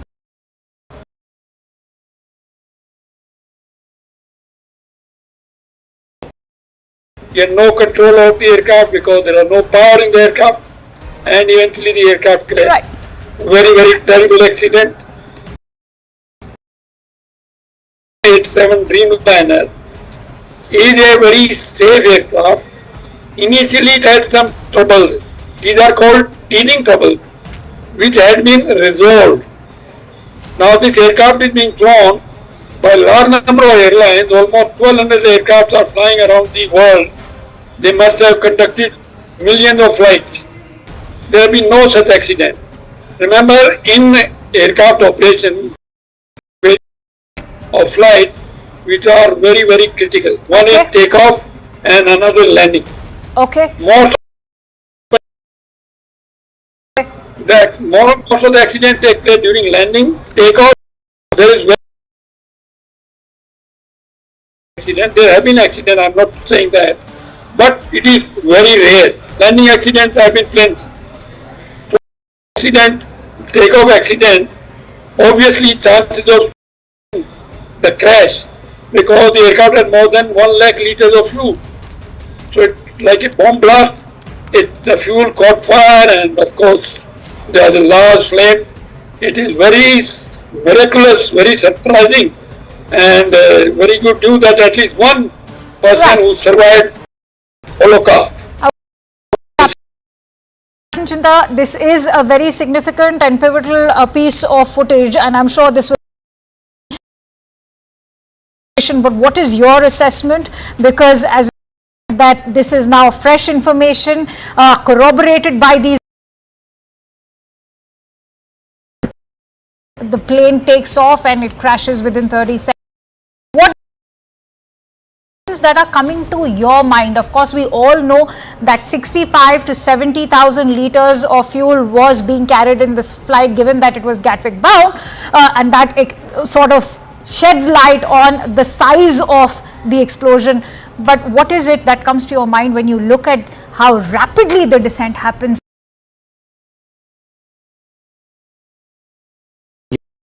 Here that it did gain height at some point of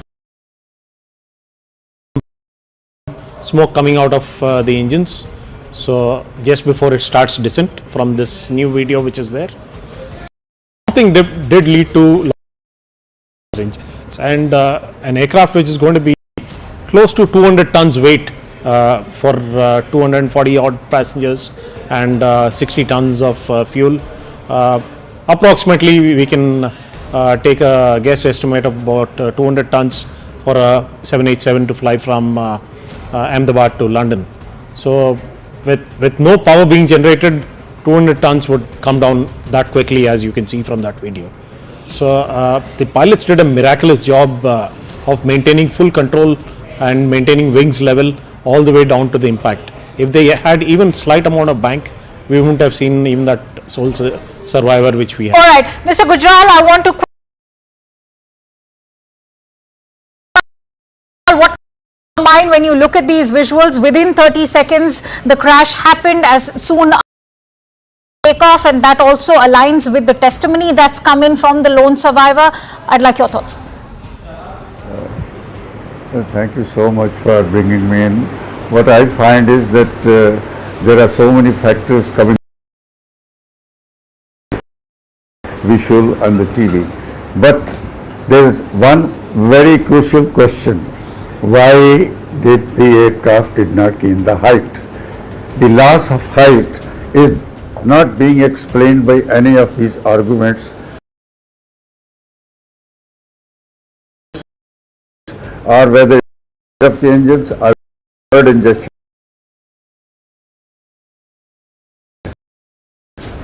By the silent listener, that is called black box. Once we get the flight data recorder, once we decode cockpit voice recorder, the pilot's conversation will come to us. The parameters that are recorded in the flight data recorder will at least as to what exactly at that moment, in a very brief short time. As far as the aircraft, it flew from Delhi to, and in every transit the aircraft is checked up thoroughly before it is cleared for the next flight. Engineering at Ahmedabad, between those few seconds and after the loud explosion which our friend is, with which our friend survivor is telling, is these questions will be answered only when we decode the flight data recorder. The pilots are definitely experienced and qualified, and I understand that Captain Sabrawal was a line training captain. Such position is given only to the pilots who are well briefed, well qualified and well experienced. As the Air Commodore has said, it's definitely a compliment to the pilots who maintained their calm even at that critical moment when perhaps they saw there was no chance to survive. I think it's a great compliment to their professional skill and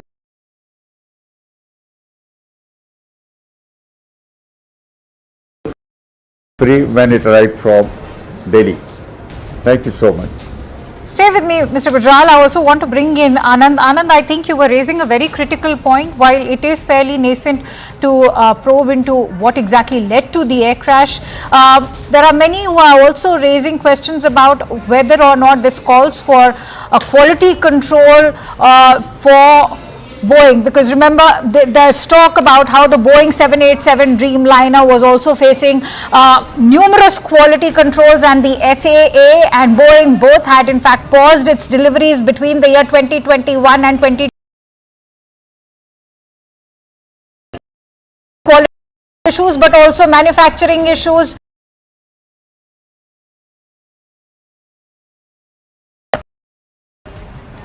No, absolutely. But I have to say this, that you're clear. Thank you for airing it. I think it's quite clear from those visuals that let me just play up Mr. N. Chandrasekharan's phone conversation that he's had with CNN News 18's Sharon Elizabeth. Let's listen.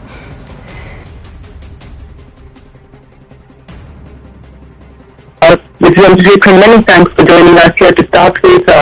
On behalf of everyone here at CNBC TV 18, our deepest condolences to you and the Air India family and to the families of those who've lost their lives. I want to start by asking yourself, what is the latest in terms of the information with us. You are in Ahmedabad. You've met with officials. I would appreciate any latest information.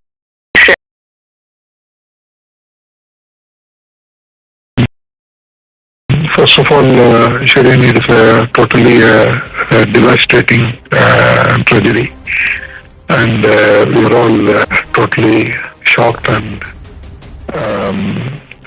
deeply affected. And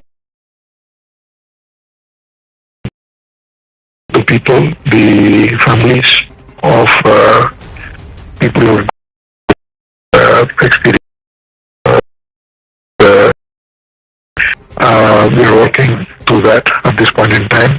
We are trying to set up all the support systems, the emergency helpline number, and on the ground support. A lot of people from Air India have flown from Delhi to be here on the ground. So we're creating all those infrastructure.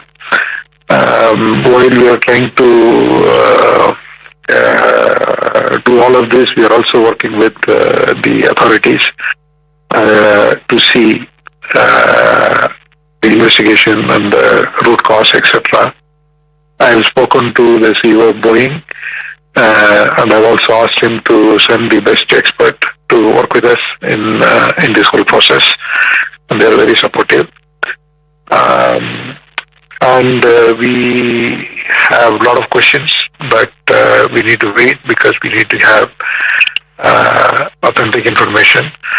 So as we get these informations, we will immediately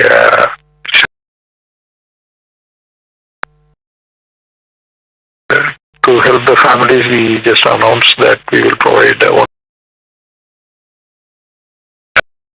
of the person who lost their life, and also be providing all the medical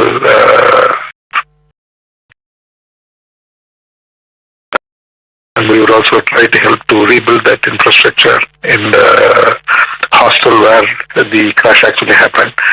As you talk to me, we are moving in multiple directions. This is and I have no words to say anything.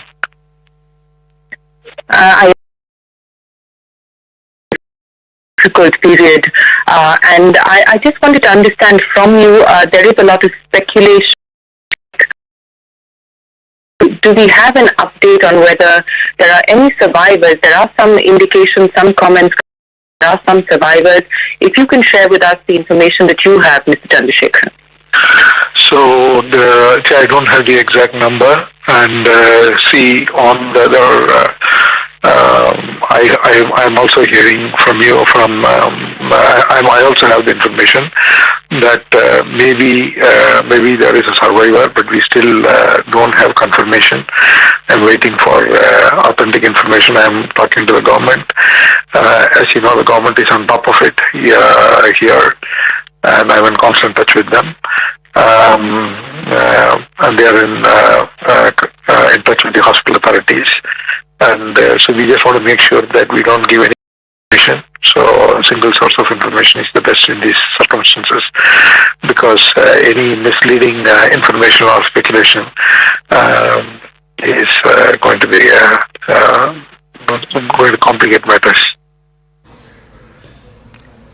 It is a terrible, terrible evening for all of India, in fact, all of the world, because this is one of the most terrible air tragedies that has happened, not just here in India, but anywhere across in aviation history. Air India Flight 171 from Ahmedabad to London Gatwick, with 232 passengers and 10 crew members on board, crashed within a minute of takeoff from the Ahmedabad airport at 1:38 this afternoon. The plane was carrying 7 Portuguese and 1 Canadian passenger. It was bound for London Gatwick. Hundreds have been declared dead, including the former Chief Minister of Gujarat, Vijay Rupani, who was one of the passengers who was on board that ill-fated flight. The aircraft involved was the Boeing 787 Dreamliner. It is the very first time that the Dreamliner flight is crashing in such a fashion. The pilots have believed to have lost both engines, and it plunged very quickly within seconds after taking off. In fact, that video clip that we're playing shows that the entire sequence of events happened within a minute after takeoff of this ill-fated flight AI-171. The London-bound flight took off from Ahmedabad. It was exactly at 1:39 in the afternoon today, but within a minute it crashed about 5 kilometers or so away from the BJ Medical College and Civil Hospital. It crashed into a building which is believed to be a residential compound, hostel facility for undergraduate medical students. This was lunchtime. It was students who were there in that building having their lunch or coming to the mess or the canteen to have their lunch. So a large number of the people who were in that building could have people have been moved from this building who were on the ground in this building. They've been taken to hospital. We don't know the number of fatalities there, but as far as the people who were on board this flight is concerned, other than one survivor, Ramesh Vishwash Kumar, who was sitting on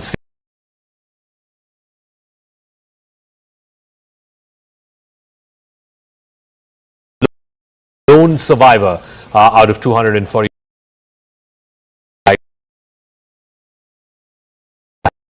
He, of course, those are the pictures from earlier this afternoon, jumped off the aircraft, limped away, and then an ambulance took him to hospital. He said that he was lucky to survive. He jumped off the aircraft. He saw dead bodies and mangled remains around him, wreckage of the plane around him. He was very scared, he said, and then he ran away, and then somebody took him in an ambulance to hospital. He is the lone survivor. What a miracle story this is for him and his family members. I believe he was also traveling with some of his family members back from Ahmedabad. He was going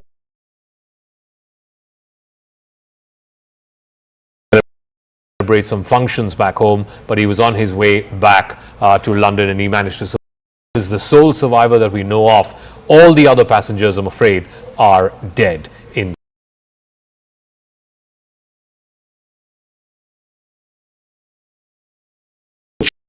achieve critical liftoff. In fact, it reached about 600 feet in the air, and then immediately after that started descending, almost gliding down for the crash that eventually transpired. The initial data from flight Air India 171 shows that the aircraft reached a maximum barometric altitude of 625 feet. That's the maximum that it reached. The airport altitude is about 200 feet. Immediately after that, there was a mayday call that was made by the pilot to the air traffic control, but there was no communication that was established between the air traffic control and the pilot following that call. Post that off, the plane began to descend within vertical speed of 475 feet per minute. Then it crashed just outside the perimeter of the airport. It crashed into a hostel undergraduate medical students, and a large number of students who had gathered there during the peak lunch hour. They, I'm afraid, the various videos that have been accessed of this horrific crash, the very moment of the crash was caught in one of these videos. You can see how the plane, it takes off, it kilometers, and right after that it crashes into the building below. There's been massive damage on the ground as well in this residential complex, in this hostel complex, but in the videos of the aftermath, the extent of the damage is also clearly visible. There's a huge plume of smoke and fire and gas. The debris lay scattered all around, even as firefighters and emergency responders rushed to the site. One of the parts of the ill-fated plane, in fact, landed on top of a hostel mess. It was a medical residential facility meant for undergraduate medical students in Ahmedabad. It resulted in considerable damage and loss of lives. The visuals from inside the affected complex also show massive damage to the structure of the building itself. In fact, a large part of that building caved in because of the sheer impact of the crash. In yet another video, you can see the aftermath of the crash. You can see, a huge plume of smoke there, a lot of fire, a lot of thick black smoke around that area just rising into the sky. Remember, this was a flight that was meant to be about 8 to 9 hours between Ahmedabad and London Gatwick, so it had a tank full of aviation fuel, about 60,000 litres plus of aviation fuel, so all of that would have come down in this crash. The fire that emanated gutted multiple buildings, but the main point of impact was this residential hostel complex right on the outskirts of the airport. Hit. Crash. The 787 Dreamliner is one of the safest aircraft in the world. It's been in service for close to 15 years now, and it has not seen even one major accident. This is the first of its kind accident involving a 787 Dreamliner. What could have possibly led to it? Was delivered to Air India in January of 2014. This is the first recorded crash of a Boeing 787 anywhere in the world, and this is what has raised eyebrows. There was a Guardian report back in 2024 where with Boeing, he's been named as Sam Salehpour, who's an engineer with Boeing. He worked with Boeing for over a decade.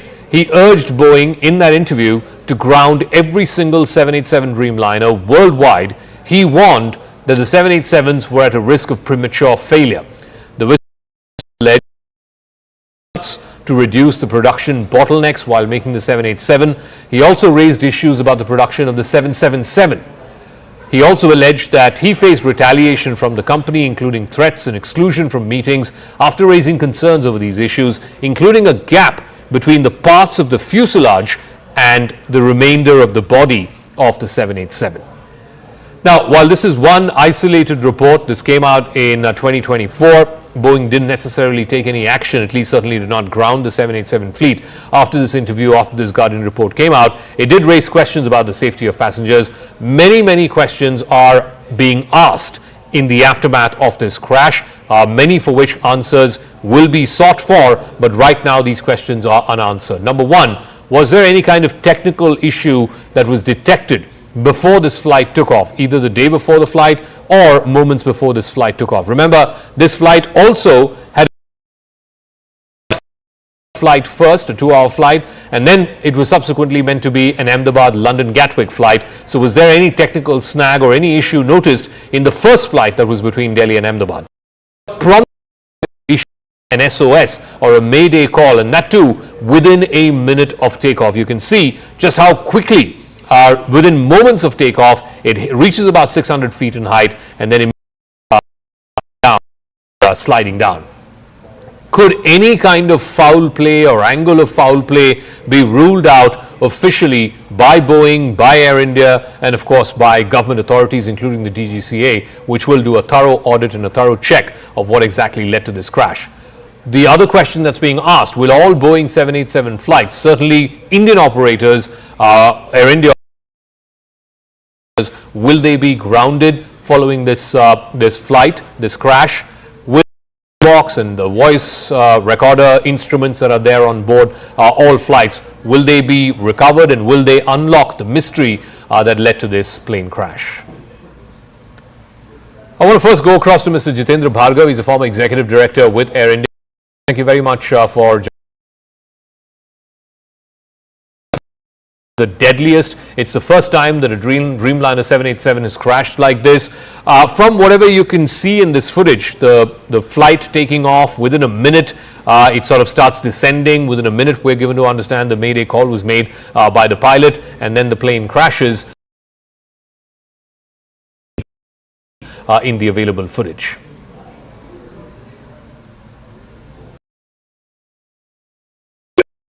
Accident has taken place. We are all very sorry about it. Having worked for Air India, I felt very dejected for the first 2 hours. Did not know how to react to the situation. But the irony has been that it's happened during daytime. You had a captain in the cockpit, commander who had 8,000 plus hours of flying experience. You had an aircraft, Dreamliner, with a relatively good safety track record. Now, what can possibly go wrong? But rather than hazard a guess or speculate, I'll wait for the formal inquiry involving Boeing as the manufacturer of the aircraft, Dreamliner, which is involved, airline, Air India, and India's regulatory agency, DGCA, to decode the black box, come to a conclusion and say this is what happened. Because the standard operating procedure in an airline industry is that when an accident takes place, you come to the conclusion, and if any lessons have to be learned, deficiencies, technical deficiency in an aircraft, pilot training, etc., then you try and rectify it. So let's wait for it and say get on. But except for, of course, for the moment, our heart goes out to the passengers' families and to the people on ground. You see, the tragedy has been that it happened during daytime, but what would have been a beneficial thing happening in daytime was that a pilot could have possibly steered the aircraft to a place which is barren, which had no thing. But the time available to the pilot was so short. He hardly had any After time. takeoff, a few minutes getting onto an altitude of no more than 700 feet and then hurtling down at a fixed speed. You can't even control. You can't even dump fuel. All right. Because if the fuel he had the chance to, opportunity to dump fuel, the fire would not have engulfed the aircraft in the way it did.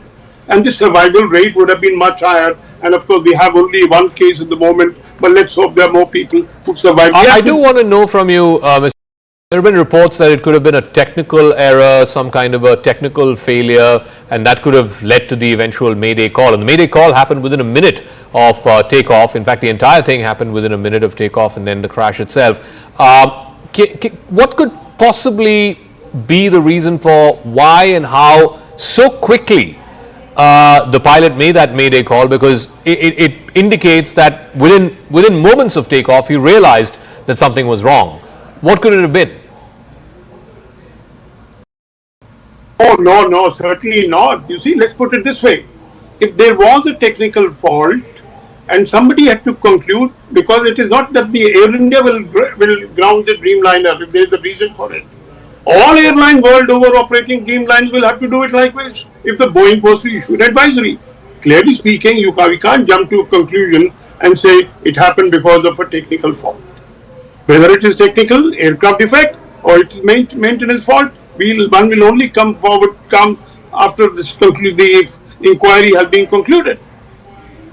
Let's not jump to conclusion and say, look, the aircraft needs to be grounded, etc. It could be an aircraft war, all right, aircraft manufacturers war to say, let's put it this way. But as an airline man, I would say no, there is no need for grounding of Dreamliners at this stage. All right, Mr. Bhargav, we'll leave it at that. Thank you very much.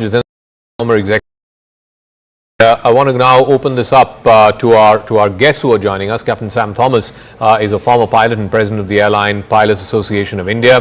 Alpa Y.N. Sharma is CEO of Chimes Aviation. Sanjay Lazar, aviation expert and CEO of Avia Labs. And Devendra Padnikar is former cabin crew with Air India. Let me start with you, Captain Sam Thomas.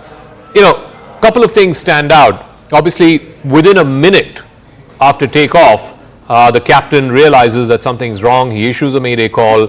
The flight barely makes past 5 kilometers, barely makes it to about 600 feet. And from these pictures, it's clear that there was some issue with the liftoff of the flight. He was not able to acquire enough momentum for liftoff. That's why it didn't go up beyond 600 feet. What do you think could have possibly gone wrong? Good evening, Zaka. First of all, our hearts and prayers with the victims. And at this time, the usual caveat, I or anybody else would not be authoritatively able to tell you what the reasons for this particular crash has happened. However, we understand that the public at large would like to know and get some answers. And that is what we'll try and address at this time. From the visuals that are being played out, it's very difficult to hazard a guess, but within our groups, firstly, there is a somber kind of moment and nobody is talking to anybody at this time, and it's too early to figure out exactly what has happened without the DFDR data. This airplane is not developing power on both the engines, and that could be, though it's completely under the realms of speculation, that is what at the moment we feel it is. But how can a flight lose power in both engines? I mean, that's like a 1 in a million chance that both engines fail and fail at the same time. Yes, it has happened. This is the third occurrence that I can remember during my career of 30 years. If you remember the miracle at Hudson, where the airplane lost both its engines due to a bird hit. A flock of birds went into both the engines. And also there was a 777 that landed short of London Heathrow because of fuel contamination.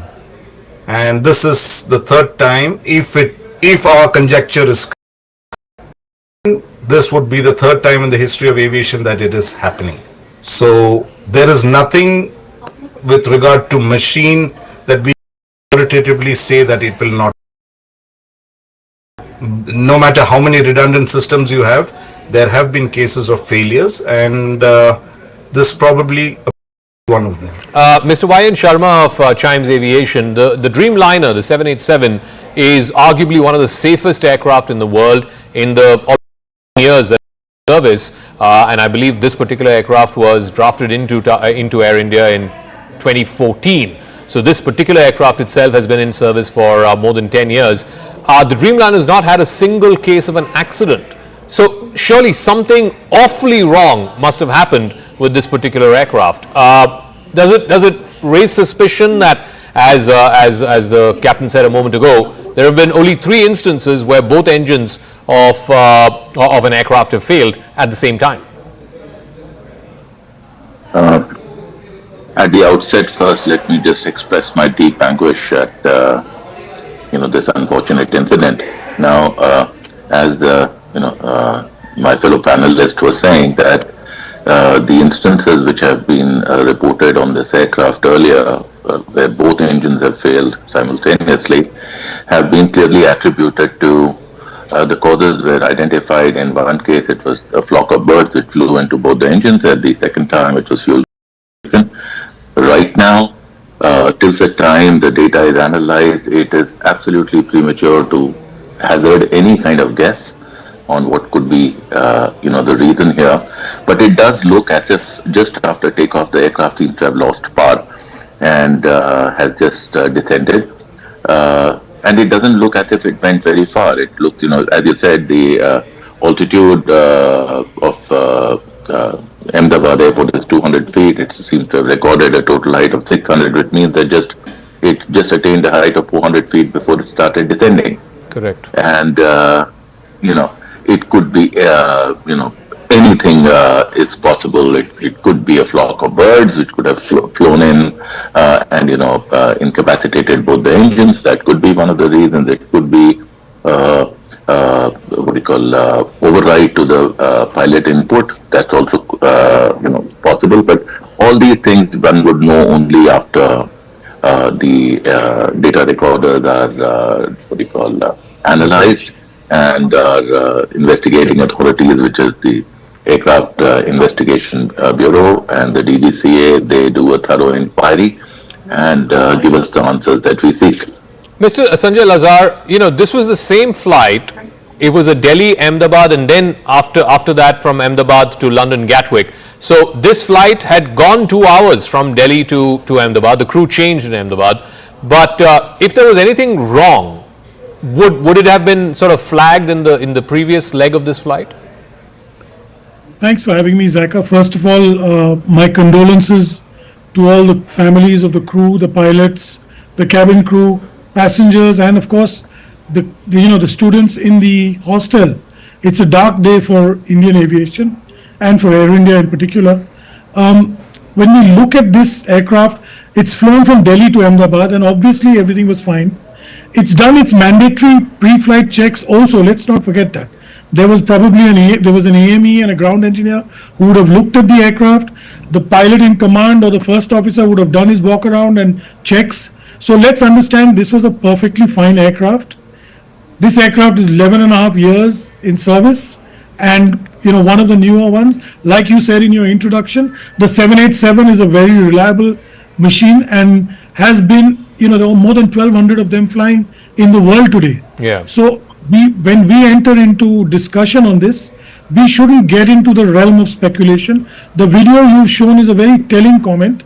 it obviously means, like Captain Thomas has pointed out, either something catastrophic has happened to both engines, like, bird ingestion in both engines, or, just mechanical failure or engine failure in both. But what is important is the commander gave a mayday call at 13:59 or 13:39 hours, and there was also an ACAS message, I'm told, but that's not confirmed as yet. But it's very clear that he lost lift, he lost thrust, and it dropped like a stone. What are the conditions, or what are the scenarios in which an aircraft at the time of takeoff loses lift? Well, obviously failure of the engine, or some problem with the engine. If birds hit the engine, it would completely seize. So if a flock of vultures, or any large type of birds, and Ahmedabad is notorious for a lot of this instances. So it's quite possible, but it's the key thing here is that the aircraft wasn't lifting, and then it just crashed into that hostel building. You saw part of the tail on the roof, and then the aircraft collided. Yeah? It's miraculous that we saw one survivor, and I pray to God there are more, because we need miracles like that. Looking at such a grim situation today. Before I go to Devendra Padnakar, I think Mr. Lazar made just one point. Both these pilots were highly experienced pilots. Exactly. Okay, Captain Sabharwal was 100.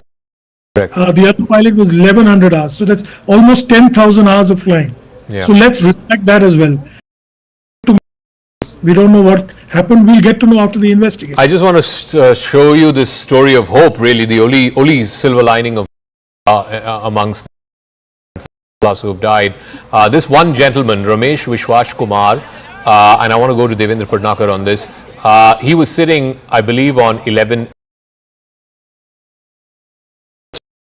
row of economy.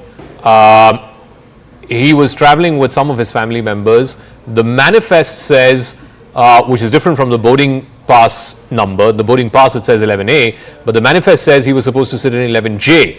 And a lady was supposed to sit in 11A. In any case, when the flight took off, he was in the window seat. He was in 11A, the first seat in the economy row.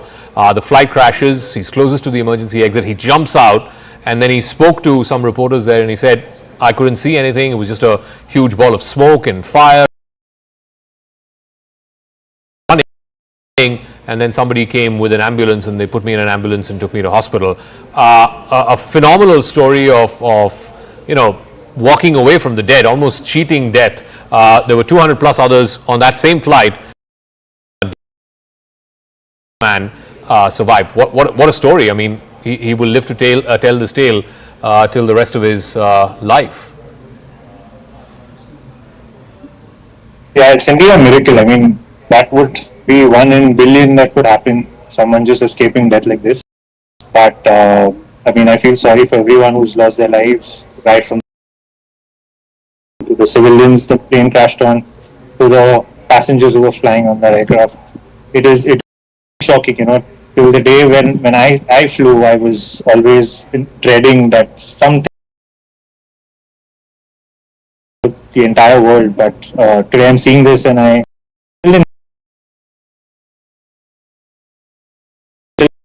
can't believe something like that has already happened, and I see a survivor like this who's escaped.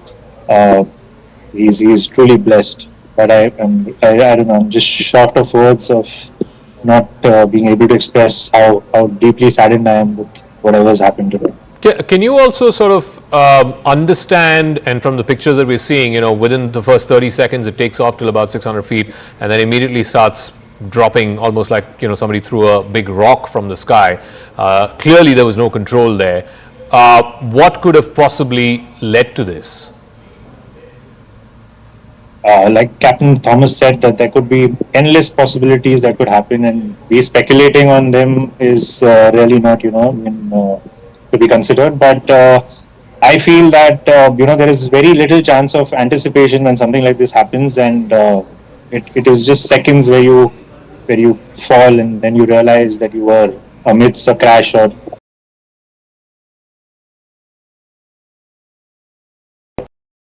we should wait and we should see what the governing authorities have to find out about why this crash actually happened, and we come to know more into it. I also want to see if we can go across to my colleague Arunima at the airport. Remember, the airport was shut for a couple of hours, in fact more than a couple of hours, from about 2 o'clock till 4 o'clock, and then after which it reopened. So if Arunima is there, we'll try and go across to her, we'll try and get her. But Captain Thomas, what are the various inquiries that will now get ordered? Obviously Boeing will have its own inquiry. I would imagine the DGCA will have that as well.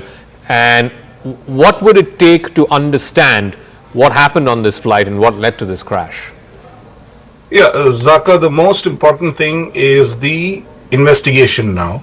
And Air Accident Investigation Board, that's the AAIB of India, would be involved along with DGCA. And they have a mandate of about 30 days within which they have to give a preliminary report. And the DFDR, CVR, ACARs, all will be analyzed threadbare. And the OEMs, the engine manufacturers, the airframe Boeing, and anybody even remotely connected with the avionics would be a part of this investigation. What we in India sometimes find lacking is the transparency that happens. And that is why we from Alpha India want to reach out to the people and say that we would also like to be a part of this investigation, as we are, quite a few of us are certified investigators, and so that it's not a blame game that happens. A part of investigation is to find out the exact cause and to mitigate that risk so that never in future this particular incident happens. Now, we in India sadly lack qualified investigators, and that could be one of the reasons why a lot of the FAA and NTSB investigators would be called in. And we want the exact report of as it happened with the exact causes to come out, so that the traveling public is made aware of what exactly transpired on this particular flight. Yeah, Sanjay Azhar, before we go to Arunima, a quick word. The previous major accidents, air accidents that we've seen here in India, one was, I think, the Kozhikode runway crash. Again, the flight, I believe, overran the runway. Similarly, about more than 10 years ago, there was the Mangalore crash, which was a tabletop runway. Again, it sort of fell off that tabletop runway and into the jungles. But we haven't seen anything of this kind, where a flight is taking off and within a minute or so after takeoff, it just glides down, like you said, drops dead like a rock, and crashes into the ground. It's in fact the first wide-body aircraft to crash in 40 years in India. The last one we had was 1978, Emperor Ashoka, then the Emperor Kanishka, which was bombed outside our island. So this is really the first wide-body that we've seen. The other two were narrow-body aircrafts that we've had, and in between we've had a few narrow-body Airbus aircrafts, in the late 80s and early 90s. It is shocking, and it's never seen. But I also wanted to point out, you spoke of the survivor being in 11A, and he was actually supposed to be in 11J, and a lady was supposed to be in 11A. The lady tweeted the picture of herself in 11J with the ex-chief minister of Gujarat, and probably her last picture, and so obviously they'd interchanged seats. It's so eerie that this would happen. It's something that none of us could ever imagine would happen. It's a scary thought. Yeah. I want to sort of go back to our guests. I believe Arunima will be patched through in just a minute as well. Mr. Sharma is still with us. So again, Mr. Sharma, taking the story forward, like obviously as Captain Thomas said, they'll have to recover the black box, the voice recording systems, etc., from the debris. Typically, how long do these investigations take? The only other instances we've seen in the case of a Boeing aircraft, at one point 737s had to be grounded because of repeated crashes and so on and so forth. But with the 787, like I said, there's never been a crash ever in the 787. Typically, what would it take? A month, 3 months before we know what exactly happened on board AI-171? The investigation which is done by AIB is a very, very thorough process. They look at each and every aspect. and for certain things they would require reports submitted, equipment in some cases is sent for testing and you get the reports from there. So the timeline, could be anything from, you could know with the FDR, you could know the most probable cause in the first 30 days itself, or it could take longer. But normally we see that these kind of investigations take, a couple of months before any kind of definitive answer can be given on what could be the cause. As, the captain speaking earlier was saying, these pilots also very experienced people. The pilot in command had 8,000 hours, was an alumni from one of the best flying training schools in the country, Grua. He's an alumni from there, I believe. So, all these factors will be taken into account. All the data will be analyzed before any kind of a definitive answer would be given to the public on what exactly caused this unfortunate incident to happen. All right, Mr. Sharma, Captain Thomas, Mr. Lazar, and of course Mr. Padnikar, thank you very much for joining us. Thank you indeed, as we condole these deaths and join the families in this terrible, terrible hour of grief. Arunima, my colleague, is just landed at the Ahmedabad airport. She's now joining us live. Arunima, what are you seeing around you? Is the airport now back to fully functional? Have the number of flights, the traffic, has it been impacted in any significant way? That yes, I've just landed. Telltale signs of the kind of chaos that Ahmedabad airport has seen over the last 6-7 hours is visible. We are in the arrival lounge, mostly empty. I think the first 2 flights have just landed here. But in the departure lounge, while we were coming in, we saw many passengers waiting there. There were huge queues. Many passengers were sitting on the floor. I think the airlines had provided them with food packets considering the delay. Many could not take off. Because the operationalization of the airport took time. Once the accident or the air crash was reported, I think for about 4 hours the airport was shut. So owing to the delay, there is now a backlog, and that's why in the departure hall there are kids, there are elderlies, and there are other normal-aged passengers, middle-aged passengers who are still waiting. I could also see a lot more CISF officials on duty here. Trying to ensure that the VIP movement that is happening, a number of VIPs have also landed. Home Minister Amit Shah is here. Also, Civil Aviation Minister has landed. So outside too, in fact, our vehicle is unable to get to the airport area because outside the airport and the crash.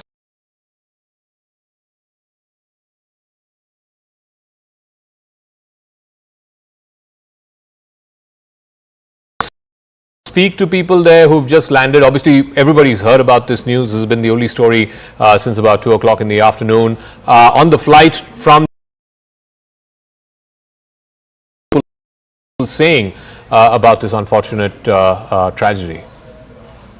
So I was on a Boeing flight as well. Boeing flight is the one that has crashed. So there was a lot of sense of anxiety, especially when the security announcements were being made by the crew. It was routine announcement, but in terms of emergency, what is it that you should do? Everybody, this time around, most people around me were listening to the crew with a lot of attention. Nobody was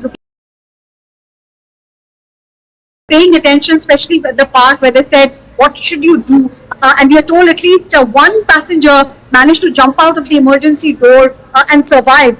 So I think that security announcement helped.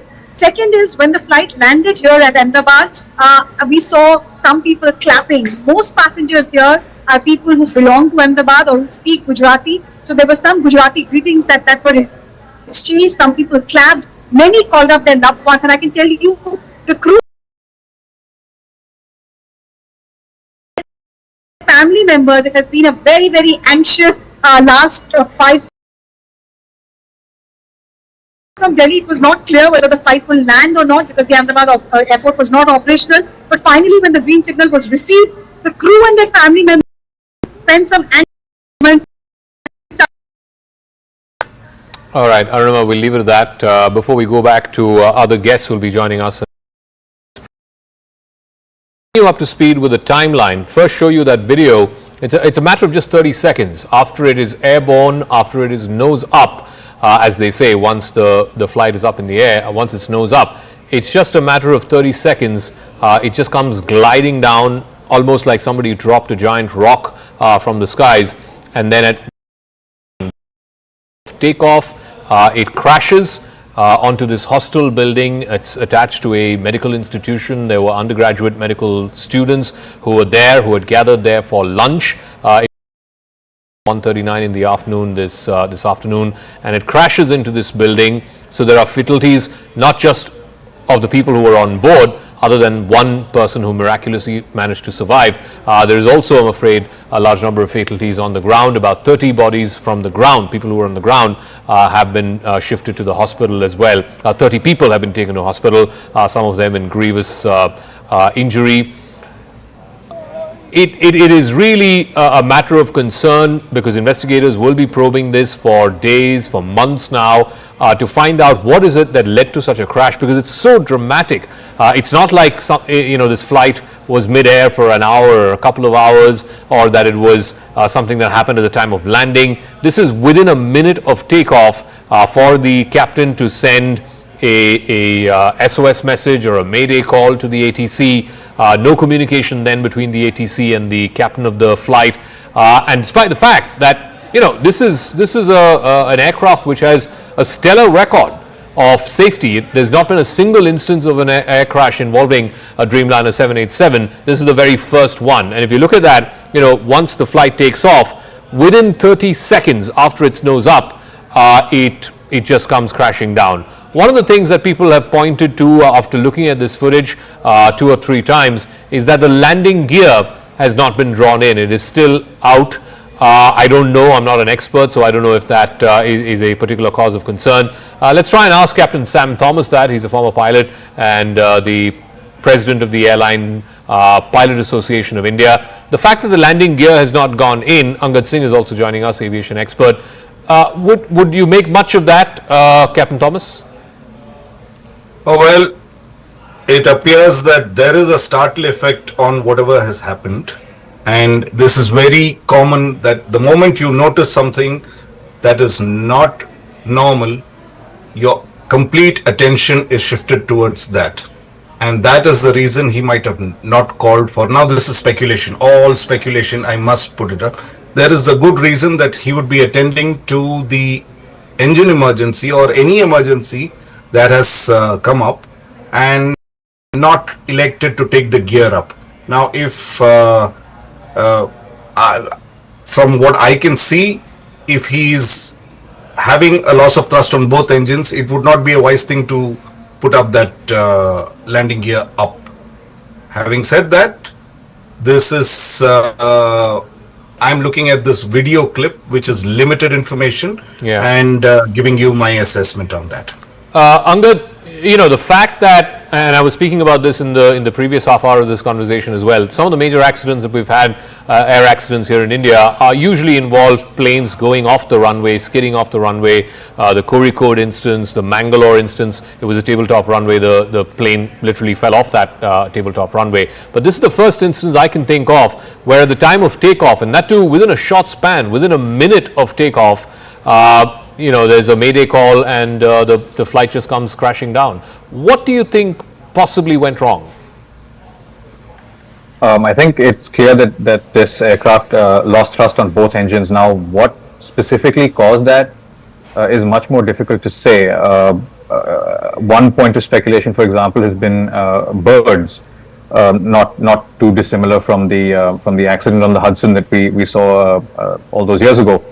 But normally when that happens, the engines will trail debris, smoke and so on, and there's no real trail from these engines from what is admittedly a very grainy, low resolution video.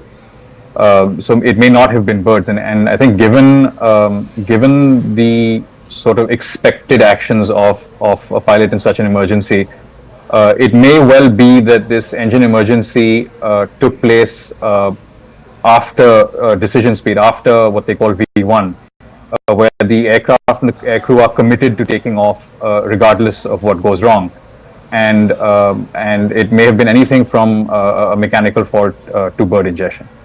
But couldn't he have aborted the takeoff if he did? Because within a minute of takeoff or within 30 seconds of takeoff, the SOS call, the mayday call was made, and the flight crashes. So what happened in those 30 seconds that he couldn't abort the takeoff?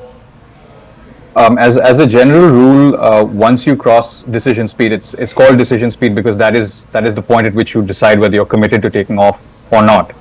Once you're faster than that speed, you don't change your decision. And in this case, if they decided to take off, there was no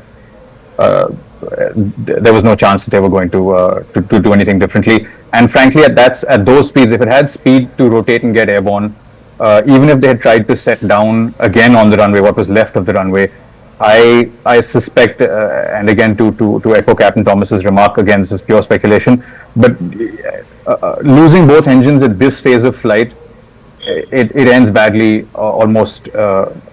No matter what you do, no matter what the pilots do, it's just incredibly unfortunate. Captain Malik is also joining us. He's a charter airline pilot. Captain Malik, from whatever you've seen of this video footage, within a minute of takeoff, in fact within about barely 30-35 seconds after its nose up, it comes crashing down. Both our previous speakers saying that clearly both the engines lost thrust. I mean, both the engines malfunctioned. Otherwise, he could have survived, at least landed it in a slightly safer place, maybe in an open field, even if one engine was working. But the fact that both engines failed at the same time, which is a 1 in a million chance of such a thing happening, what do you think led to that?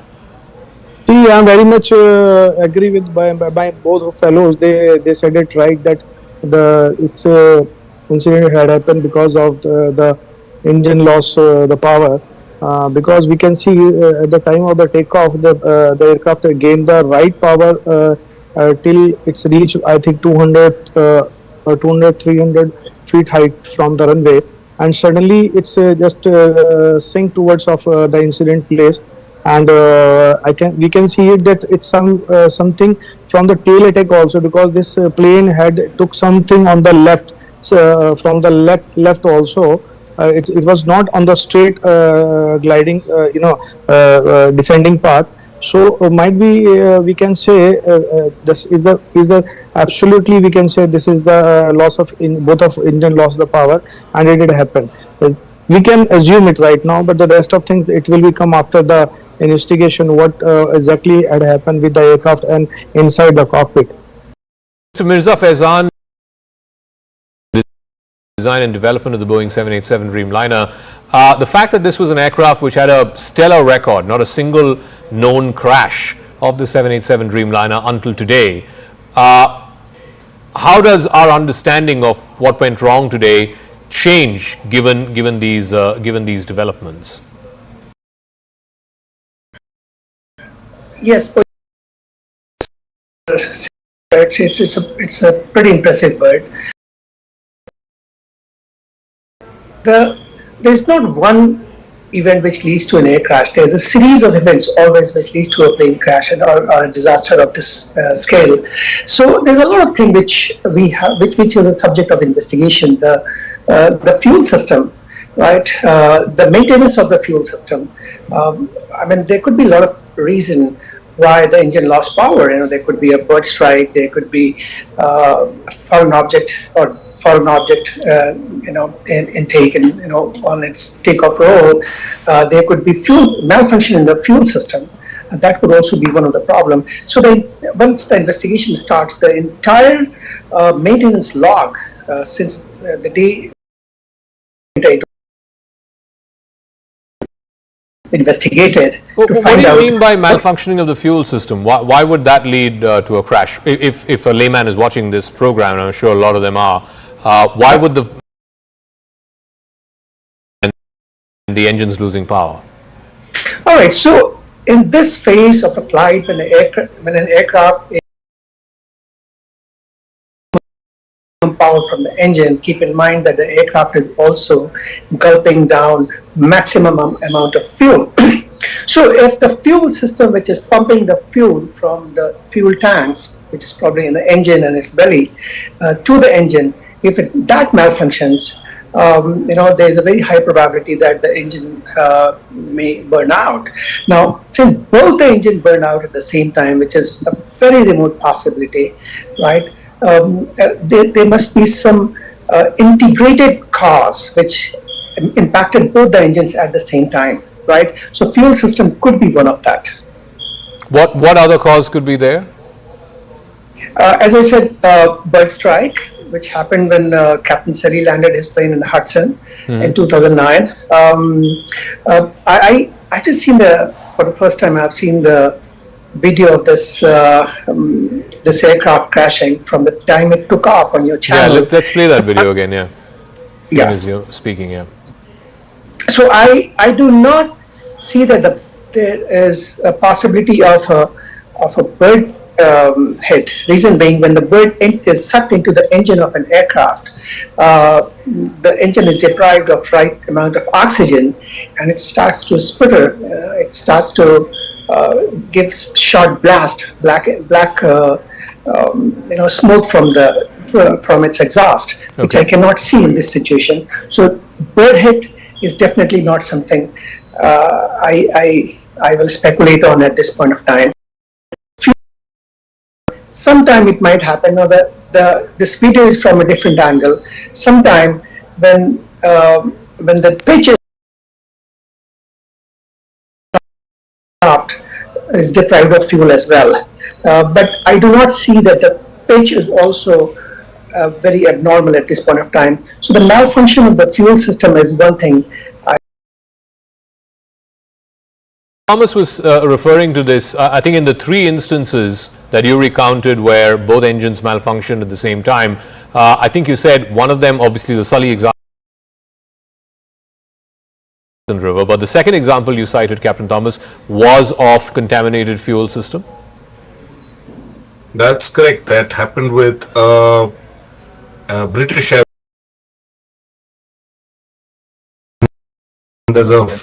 There is a phenomenon called cold soaking that happens, and that somehow will affect the fuel system. And now again, the caveat at all times about the speculative part.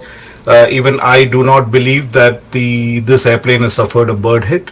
Secondly, the engines of these airplanes are not the same as the one that Captain Sully faced during that the Hudson issue. And secondly, we've operated out of Ahmedabad several times, and the birds that come not during the migratory season but at the normal times like it is now are not sufficiently big enough to cause any major damage on both of those engines. So no, and also I would imagine it can't be just one bird. It has to be a flock of birds. And from whatever we've seen this visual, we've zoomed in and stuff. We can't see any flock of birds around the time of takeoff. Again, admittedly, this is CCTV footage. It's being recorded from somewhere inside the airport compound itself. It's a little grainy. It's not necessarily a high resolution image or high resolution video, but it doesn't seem like. Nowhere in this video can I see any kind of flock of birds. And when you hit birds from the engine, if it has had this catastrophic kind of failure, and the fact that he is given a mayday call, there has been a significant failure. And there have been questions of why there was no communication after that. You must understand that this is VHF communication. Once the aircraft loses altitude, it would be difficult because it's a line of sight communication, and it would be difficult for the air traffic control to get in touch with the airplane or vice versa. So Angad, if indeed there was some kind of fuel system issue, and this was the same flight which went from Delhi to Ahmedabad, and then the next leg of the flight was Ahmedabad-London, how come they didn't detect this, or these red flags were not raised in the previous leg of this flight? I mean, again, with the caveat that this is entirely speculation.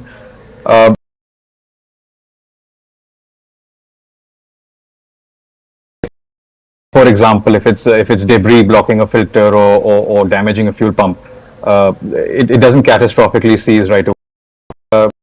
It could take precisely that amount of time, a Delhi to Ahmedabad flight, for the fuel system contamination to sort of take hold.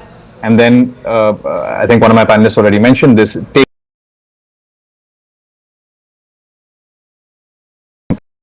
And so for that small issue in the fuel system, whether it's a filter or a pump or whatever, takeoff is actually the likeliest time that it would manifest itself. But again, point losing the fuel system on two engines on a modern aircraft which are designed to be redundant is highly unusual. I have to admit, I'm not intimately familiar with the 787's fuel system, so I don't know if there are any single points of failure. But yeah, losing systems, safety critical systems in today's age of certification would be very unusual. And also, I would imagine, while this aircraft was being turned around after it landed, after it completed the first leg, and while it was being turned around, there would have been requisite maintenance, and the engineers would have checked it. Again, this was not picked up while it was on ground in Ahmedabad before it was turned around for the London leg. Unless a specific issue is reported, turnaround servicing, turnaround maintenance is not that intensive. I mean, it's not. You wouldn't go into the fuel system, for example, on a turnaround. Unless the pilots, unless the aircrew on the incoming flight specifically flagged an issue for maintenance, I don't think the fuel system would be looked at to that extent. If Mr. Faizan is there, and I can go back to him. All right, we'll go back to him in a moment. Captain Malik, what are your thoughts on this? I mean, if this was not a bird hit, and again, I'm just from whatever I can see on the footage, I'm not an expert. I don't visibly see any flock of birds, when this flight is taking off. If it's a fuel system issue, again, the question that is top of mind is how come the previous leg of this flight did not detect that? Again, how come the ground engineers who would have serviced this and maintained this to turn it around for the next leg, and it's a long leg. I mean, surely there would have been some degree of refueling there as well, because you would need much more fuel for an 8-hour, 9-hour flight to London as opposed to a 2-hour flight between Delhi and Ahmedabad. How come no one picked this issue? Because it's happened within seconds of takeoff. So the issue, whatever it may have been, did not develop in that 30 seconds while it was on the runway and taking off. Yeah. See, I'm not agree with Mr. Faizan's what he questioned is about the fuel system, because the aircraft is not. It was its first flight from the Ahmedabad. It came from Delhi to Ahmedabad. It had happened, and it somewhere is the problem with the fuel system. It may be happen in the way from Delhi to Ahmedabad. It could maybe happen in the mid-air also. And I'm telling you very clearly that the fuel system of the 787, it's a full calibration fuel supplying system inside this aircraft, which is one is not working, then other is automatically start working. So it is not, this possibility is not possible that there is a fault with the fuel system. First of all, clear. Secondly, my fellow is he's right that there is no but we could not see in the video also that it's not a migratory system also. Even it's in very low flying right now. If it is on the 1,000 feet or maybe 800 feet or 700 feet, then we can say some bird may be hit to this engine. But in the very early after the takeoff of the aircraft, suddenly aircraft lose the power. So we can say somewhere in the local weather around the runway might suddenly sudden change in the weather, and losing of this both of engine, it might have happened in my observation. Mr. Faizan, I'll give you the last word, a minute. Again, the hypothesis that you put forth, again, all of us are speculating here, but the idea that it would have been some kind of fuel contamination, a fuel system contamination, how come it didn't get picked up in the previous leg of the flight from Delhi to Ahmedabad? So it does not work like that. If there is an issue in the system, it could have been picked up in the previous flight, and going with that hypothesis, every plane has to crash if there's an issue in its first flight, right? It does not work like that. How it works is like every flight, every takeoff, every landing add to stress, and then that stress on the system accumulates, and it results in a chain reaction, which keeps on impacting some other systems. This leads to crash. There have been instances where maintenance done 6 years ago led to a plane crash after 6 years, right? So there are incidents like that. But I agree with all of you here that we are all speculating. We don't know what has happened. Okay, we'll leave it at that. Like I said, our thoughts and prayers with the families of the victims who died. There's been just one miraculous survivor that we know of. All the others on board are feared dead. Thank you very much for tuning into this coverage. But on the other side, my colleague Rahul will take this forward.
Viewers, the footage makes the heart sink. In 30 seconds, it was all over. You can see those pictures for 242 passengers on AI-171, barring one miracle survivor, as the plane crashed into a medical college located in its flight path just beyond the perimeter of the Ahmedabad airport, viewers. One of the biggest tragedies in the country. The plane lost its landing gear hadn't even been retracted, and you can see that, viewers. It was laden with fuel as it was preparing for a long haul in Gatwick. It was a firebomb, virtually, waiting to go off. It was just a narrowly of catastrophic failures it has. The only that news of a survivor emerging from the wreckage, literally a walking miracle. There you can see him.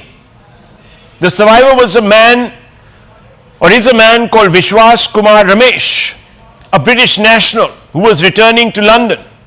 He was seated in 11A. He recounted that he was surrounded by fire and smoke and can't believe he is alive. Judging by the ball of flames, even we can't believe that someone survived this inferno. You can see those pictures. I want to go back to those pictures. There are two visuals of that crash. One, of course, is this entire sequence from takeoff to crash, which makes the heart sink and the stomach churn. And there is another one, caught from a distance, from a different angle. There it is, viewers. Mid-flight, and the plane comes down. Now, Vishwanath Ramesh, as I told you, is lucky to be alive. He's lucky to be alive. And, viewers, I have to say that if it's a silver lining, news of a survivor emerging from the wreckage, then I have to say, viewers, that the others shouldn't actually have died. Let me tell you, this tragedy could have been averted. Red flags have been raised, not once but repeatedly. And in my hand, viewers, are the instances. The DGCA that comes under the central government has flagged numerous issues with Air India through show cause notices, but never got adequately satisfactory responses. That is what the DGCA has said on numerous occasions. If this is the case, why did the DGCA give such a long rope to Air India? These are questions the DGCA must answer.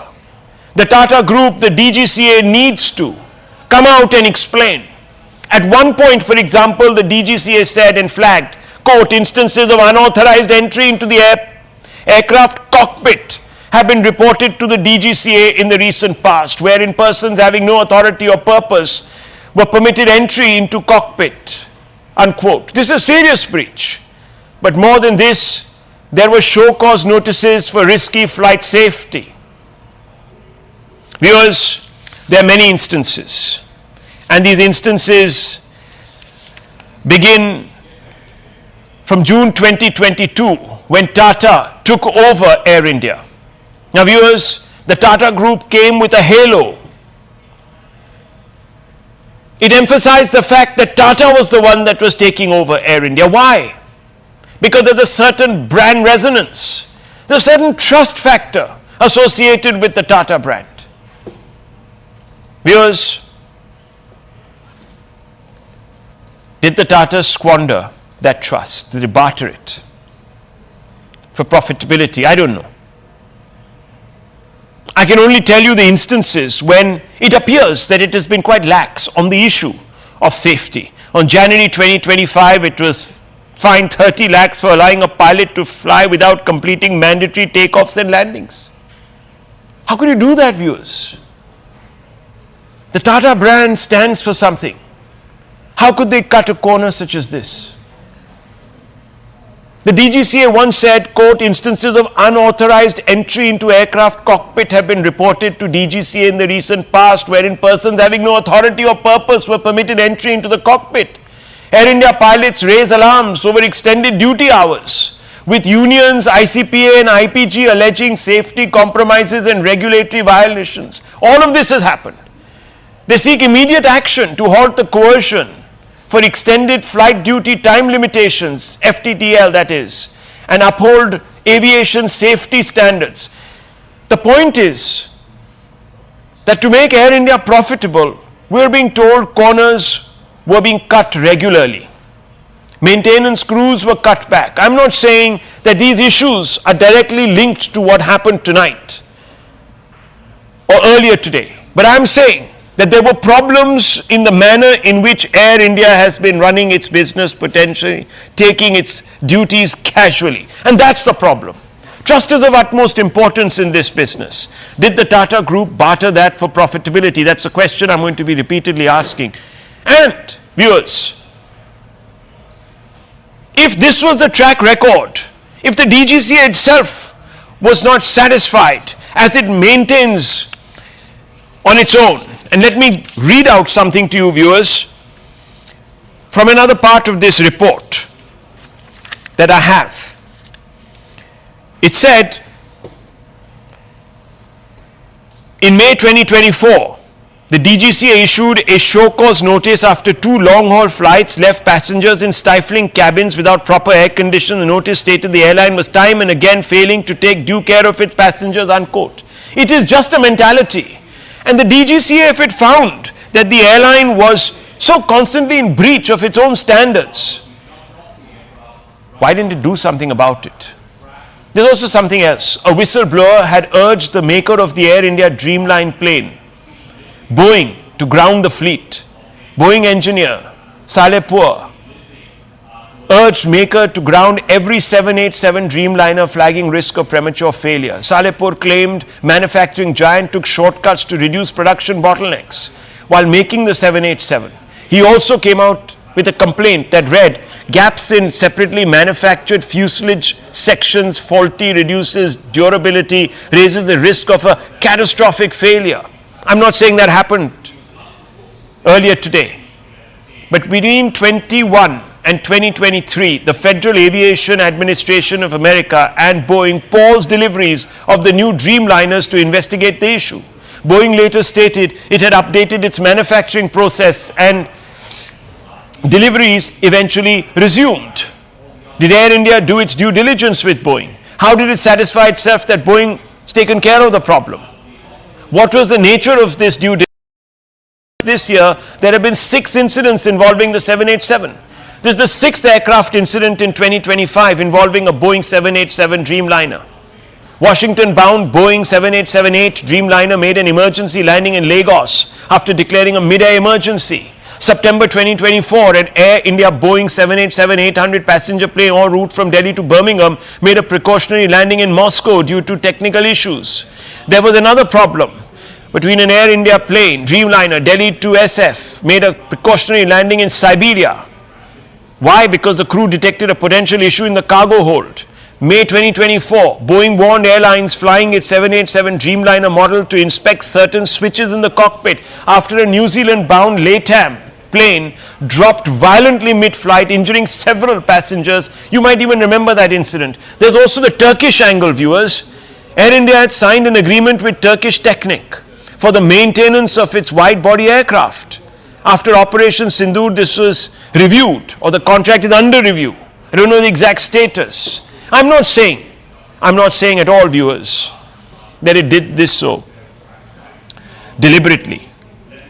But viewers, there are a lot of questions that need to be answered, specifically aimed at arriving at a conclusion. Could this have been prevented with greater care from both the DGCA and Tata? Today, the Tata Group has expressed regret. But is it nearly enough, viewers? Noel Tata, chairman of Tata Trust, said he's deeply saddened by the tragic accident involving Air India Flight 171. Heart-wrenching incident has brought immense grief to countless families. Our thoughts are with all those who have lost their loved ones, and our heartfelt condolences to bereaved families and stand in solidarity with them during this unimaginable time, unquote. What won't go unnoticed is that the crash has taken place within days of Boeing settling a case with US Department of Justice. Two major crashes that were due to faults on Boeing new 737 MAX model in 2018 and 2019. Those are the two cases. Last month, Boeing paid off $1.1 billion in a deal with the US Department of Justice to avoid prosecution over the two crashes. Lawyers for some of the victim families call the payoff deal. Now, viewers, some questions need to be asked. We can't simply put this down to misfortune. We can't simply put this down to an awful constellation of consequences. No, viewers. We still don't have the report, but far too many lives have been lost on the ground and in the aircraft. And I want to open this up. We have with us MR Siva, cabin crew, Air India, Captain Amit Singh, founder of Safety Matters Foundation, Devesh Agarwal, aviation, Damania. All of these people are very well known. Suhail Seth will also be there with us in just a few moments. But I want to first begin asking some very straightforward questions. And I want to begin with former DGCA to Air India also. Now, Captain Amit Singh, are you there with us? Okay, why is he not there? Let's get him on because it's important. Mr. What do you make of the incident today? What do you make of it? You see, it's very difficult to come to any conclusion right now or even make a guess. Normally, when an aircraft is cleared for takeoff, it is cleared with respect to all its parameters. This gentleman who took command of the aircraft would have accepted to fly the aircraft. And moreover, this aircraft has been flying for the past 11 to 12 years. And all its defects, deficiencies, they would be on record for the DGCA to investigate them properly. Of course, now it's too late to take any remedial action in respect of the aircraft, but of course, it would be visible in regard to the action taken if there had been any deficiency reported by the pilot. In this particular case, the aircraft took off properly. That means the aircraft had developed full thrust on both its engines. But as it reached a height of 600 feet above the suddenly it had lost lift and the aircraft simply fell. One can see it very clearly that it was floating and it just fell.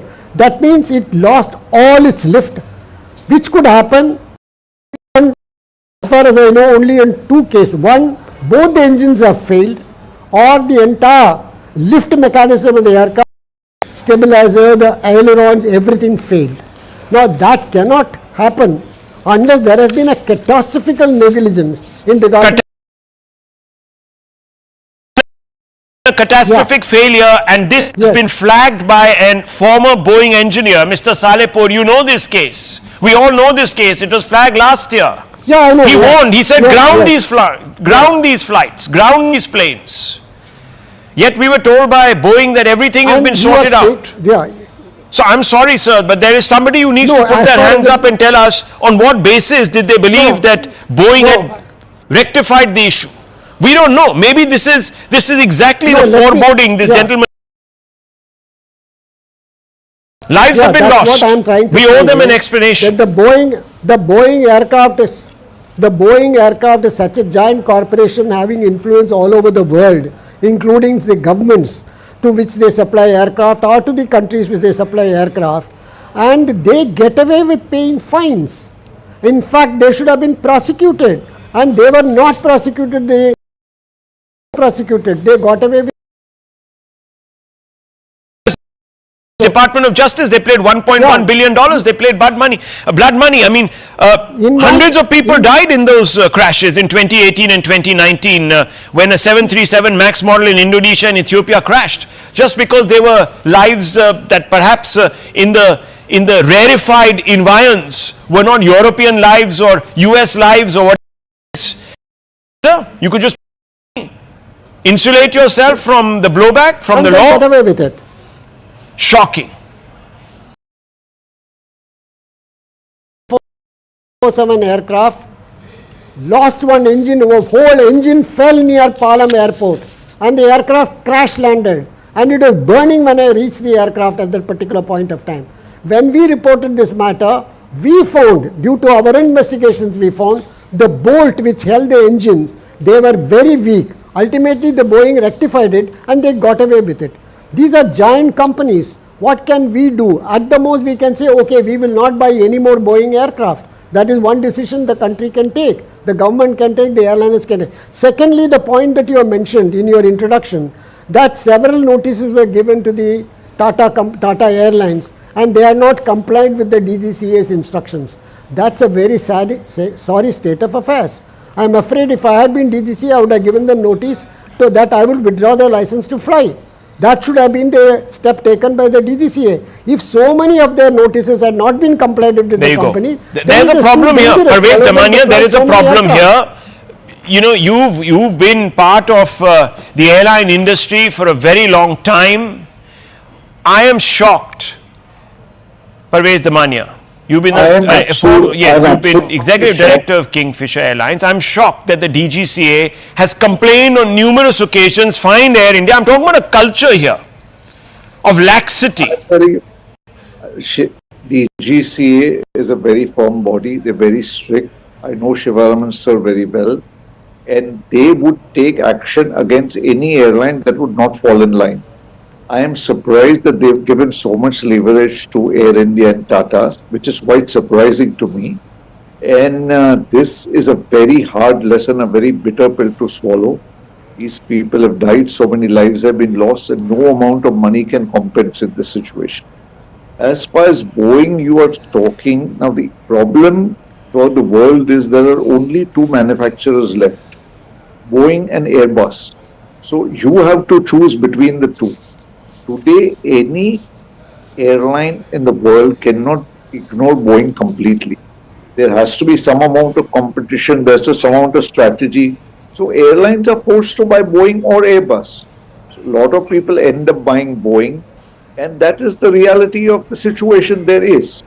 Now, I heard what you said, but I am very shocked to understand that the Tata Group, with such high moral standards, are behaving in this manner. This cannot be excused, and this is a very, very, very expensive wake-up call. So in the interest of balance, let's not jump to conclusions. Let me pull myself back, viewers, because it's easy today to go on a witch hunt without the facts, without the absolute facts. We only have conjectures. We only have past precedent. Has that resulted in the incident that we are seeing today? One survivor miraculously has escaped this absolute ball of fire. I'm switching over to the other line. Okay, just 1 second. Stay on with me. I just want to bring in Mr. Devesh Agarwal. He's an aviation expert also. Mr. Agarwal, look, what could have resulted in what we just remove these pictures of Mr. Shah and put this thing of the pictures of the plane. Yes, let's have a look at that. That's important, viewers. This is very, very important. What we're seeing is a takeoff, and within 30 seconds or so, the plane is down.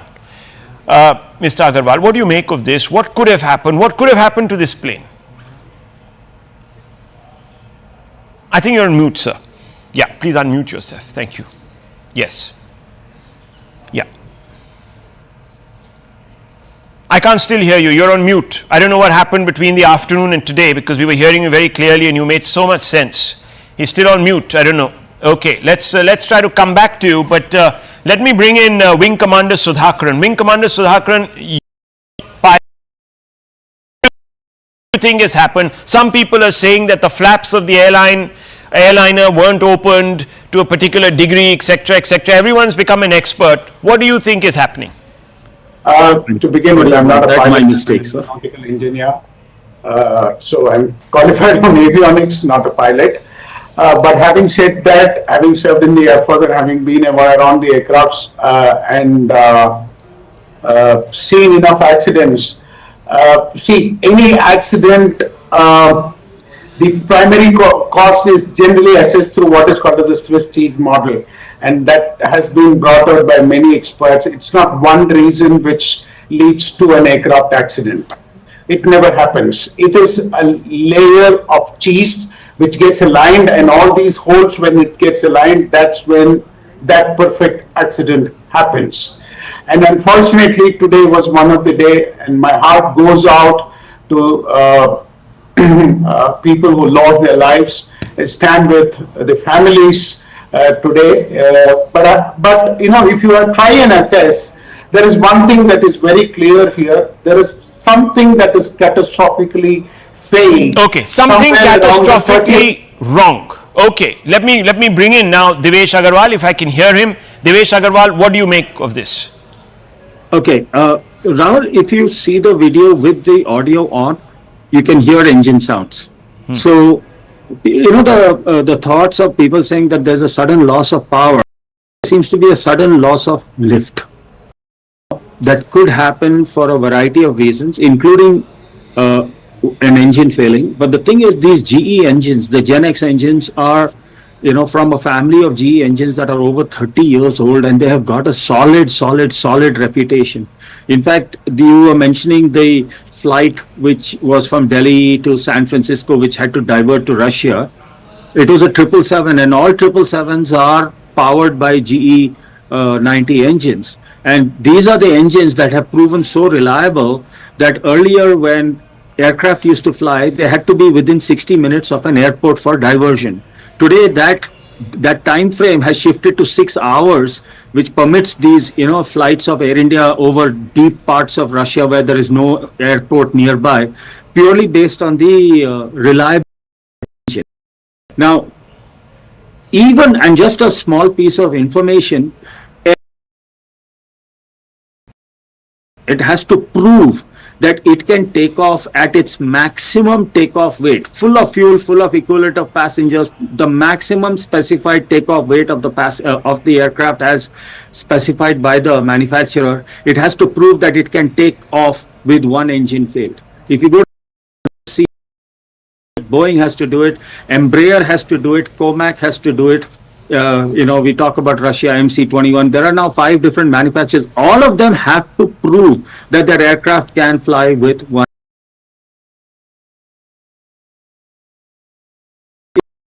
It exactly as one of our panelists from the Air Force saying, it's a Swiss cheese model. No accident is a result of a single cause.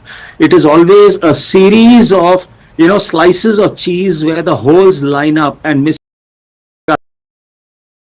Human, it could be weather, it could be technical, it could be mechanical. So, and this particular clearly, I mean, what do you mean weather? Because it's a clear day, very. No, that's the thing. You could have. I don't see that as much of a possibility, but you can see the aircraft is taking off at an angle. What burst, which is called wind shear. These are things that will come out, and which is why I urge people, you know, please let us not speculate.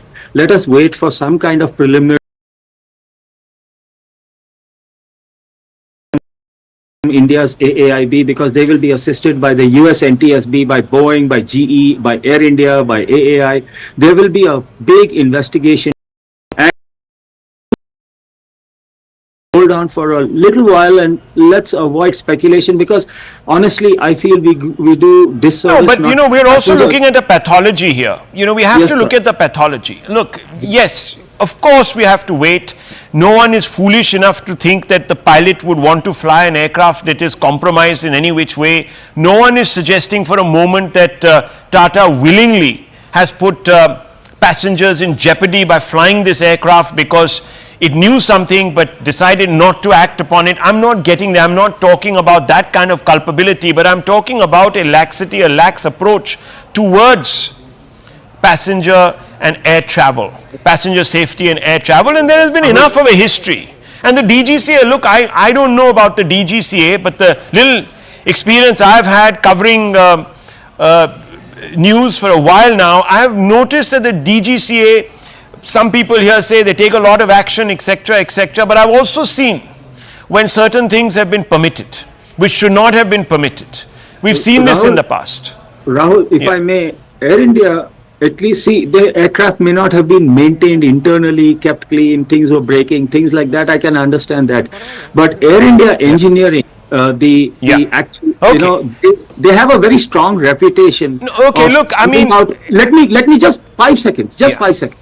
They have a reputation of sending out airworthy aircraft. You see, Air India flights are not this thing.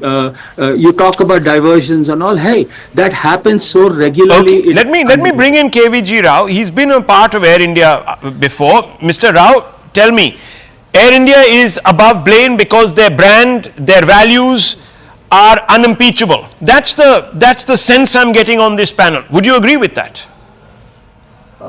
Firstly, Rahul, my heart goes out to the people whose lives are lost. Having said that, Air India always had a very bad track record of flight safety.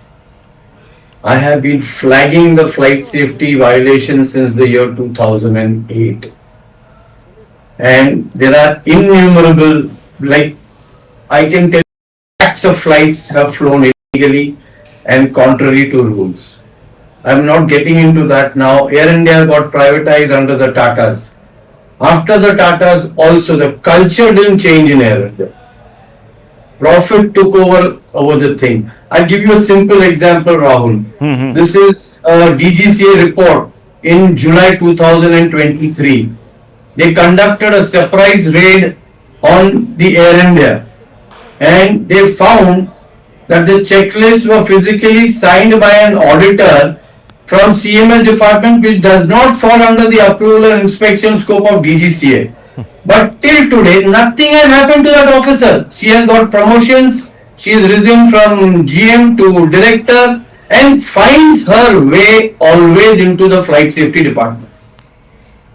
The DGCA has been the most lackadaisical organization that I have seen from 2008. I have filed numerous writ petitions in the Bombay High Court and the Delhi High Court. Unfortunately, the courts, there are delay in the courts, it's happening. Like I have documented at least 1 lakh violations from 2018 to 2014. Now we come to know that in 2017 when we filed a writ petition before the Delhi High Court, that DGCA did not have the powers to make those rules also. So DGCA was actually fudging reports, and our worst sector was the India-Australia operations. Flights were operated despite a report given saying that if you operate in the manner that you are operating, the flight safety risk is 25 times the permissible limit, and it is their own report. It is not my report. But the DGCA has been sleeping over it.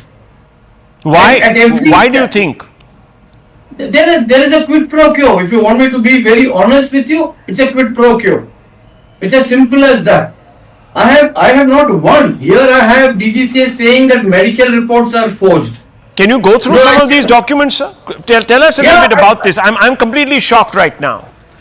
Provision of QR code on the test reports for medical examination. It is noticed by the medical DTO, DGCA, DSCA headquarters that of the reports submitted by license holders to undergo medical examination are being amended, not amended, to normal values and submitted. What action has been taken against those people? Nothing. The flight safety director gets away with blue murder. Here, this is another thing. DGCA report. Wrong crew on a flight, and they flew halfway to realize that the person on the left hand side was not competent to be on that aircraft in the first place. Oh my God. No action taken. And which airline is Air India. I am only talking about Air India. When sir? 24. So this is after Tata's took over. Yes, 23rd December 2023. Okay, July 2023. Rahul, I will not make a statement without having documents. Number of times. His ears have been filled by people who have committed these frauds. Which civil aviation minister? You talking about Mr. Naidu, the Union Civil Aviation? The present one also has just sent a mail to him, and the earlier ones also. In fact, for violations, I have also obtained court orders to file FIRs. They have taken it to the High Court, fraudulently obtained interim release. We are fighting it. I have been fighting this battle, Rahul, since 2008 on the flight safety violations. After the arrival of the 787s, all the rules were tweaked. Each and every rule on the India-Australia operations where Air India started their 787 flights were tweaked. Contrary to what Mr. Naseem Zaidi, who was then the DGCA, was very particular.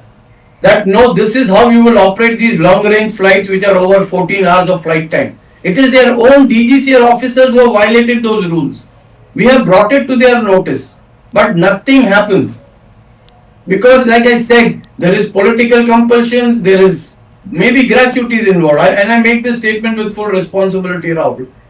I have seen it day in and day out. I have been a victim of exposing these corruptions. So tell me something, sir. You said that you approached the courts. You're not getting a hearing from the executive or from the DGCA or from the airlines, what have you, but you approached the courts. And what is the court done? The court in this country that is constantly, viewers, unveiling itself in activism. Now let's listen to what the courts have done in this country. Mr. Rao, tell us. I filed 2 writ petitions in the year 2013 and 2014. Till 2019, neither did Air India nor did DGCA file a reply to those writ petitions. And 2019, the present Chief Justice of India, Justice Gawai, had to pass an order saying it is unfortunate that for 5 years you have not filed a reply on the violations that took place from 2013 to 2019. My gosh. I have filed criminal cases on these people because they have endangered lives. The court, and I'm sorry, the courts also have let me down badly. So we're not surprised. I'm sorry, I'm not surprised. I'm telling you, Rahul, these are all criminal cases filed by me in the criminal courts. I have at least 63 criminal cases. So are you saying, so Mr. Rao, let's just cut to the brass tacks. Are you saying that this kind of an incident could have been averted had there been greater honest vigilance? Is that what you're saying? No, let me give you an example. For example, let me give you an example. On March 2025, DGCA show causes Air India 80 lakh fine for breaching pilot flight duty time limits. It's a very sensitive issue, viewers. Then, January 2024, 2 months prior, 30 lakh fine for inadequate Cat 3 pilot rostering during fog. So the person who was flying that plane did not have the adequate training, the skill set to fly in fog. Viewers, and that person would have been carrying anywhere between 150 to about 170 passengers. So you're risking knowingly the lives. Lakhs of lives that have been endangered till today. And I have documents to prove it, Rahul. I don't speak without documents. I am before a court on affidavit. No, I'm talking about DGCA action on Air India. So just a fine, 30 lakhs here, 20 lakhs there, is that the price of 180 lives? Yeah. I'm shocked. What is 30 lakhs? The company is paying it. Exactly. It is the shareholders' money. It doesn't come from the pocket of the pilot. It doesn't burn a hole in his pocket. I mean, there is a 30 lakh fine, sir. So DGC has taken action in January 2025. 30 lakh fine for allowing a pilot to fly without completing mandatory takeoffs and landings. I mean, this is double jeopardy. Has he not endangered lives? That's what I'm saying. And the cost is 30 lakhs. Yes. So where is the disincentive, viewers? Why aren't these people hauled before criminal courts, etc., etc.? Why is the DGCA not moving? I am fighting against the wall. I mean, I have stick out like a sore thumb because I'm a whistleblower. My family is being hurt. I mean, I know what I'm going through, what I'm doing.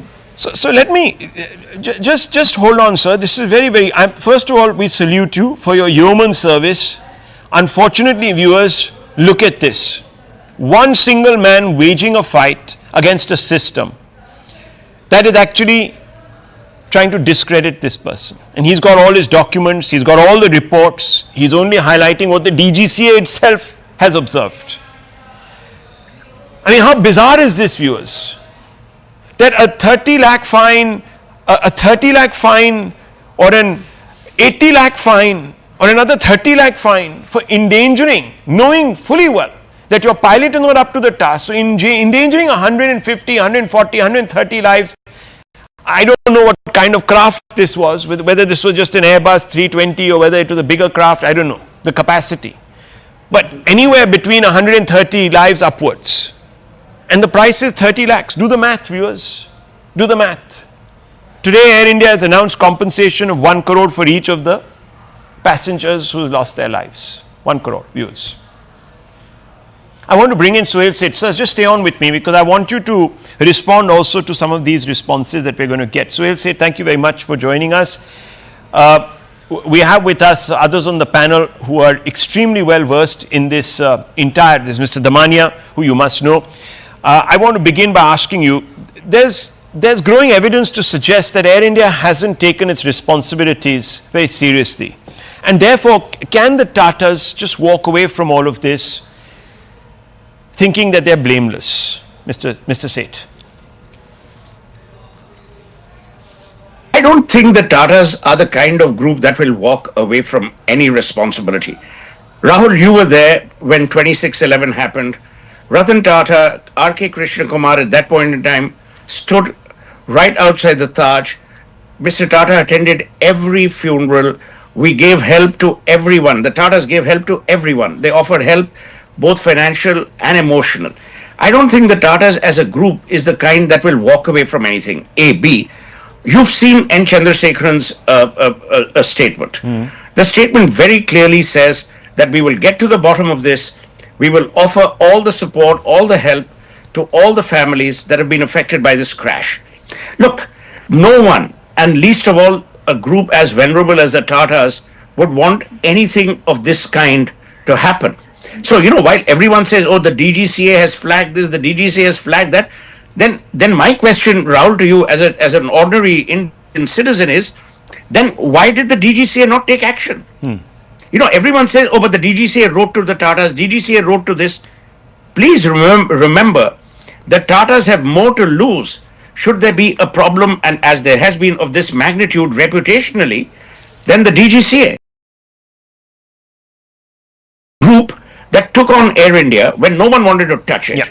Made changes. You had visible changes in both the consumer experience and the refurbed aircraft.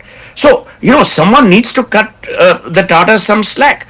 It's very easy in our country to hold one person responsible and say, oh, the Tatas are at fault. The aviation business, and Rahul, I was on the global board of British Airways, on the global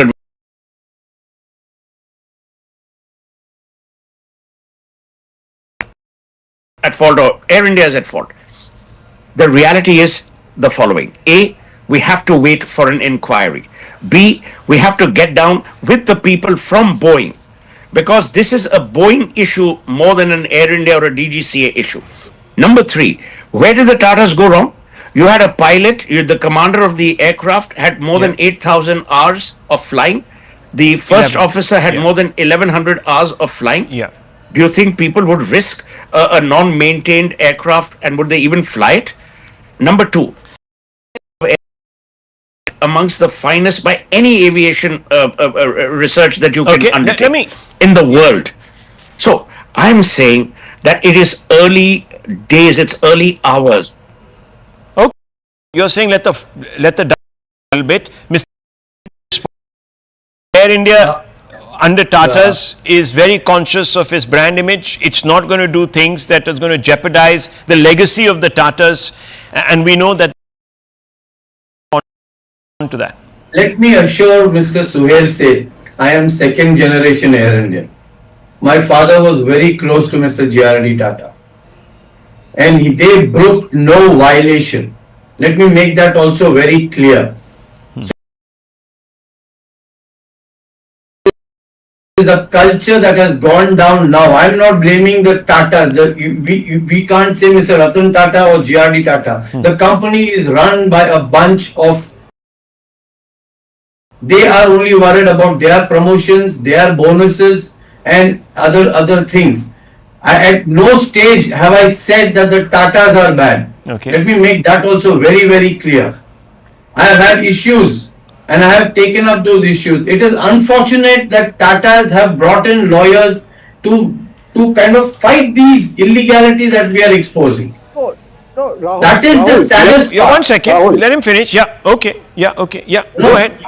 Like I said, I have the documents. Yeah. Okay. It's not. So Mr. Damania wants to respond to you. Rahul, Yes. Yeah. Rahul, Yeah. see, Yeah. any company will try and protect the reputation. If somebody files in the lawyers, how are they supposed to not protect the reputation? See, I am 100% sure that Tatas would not cut any cost.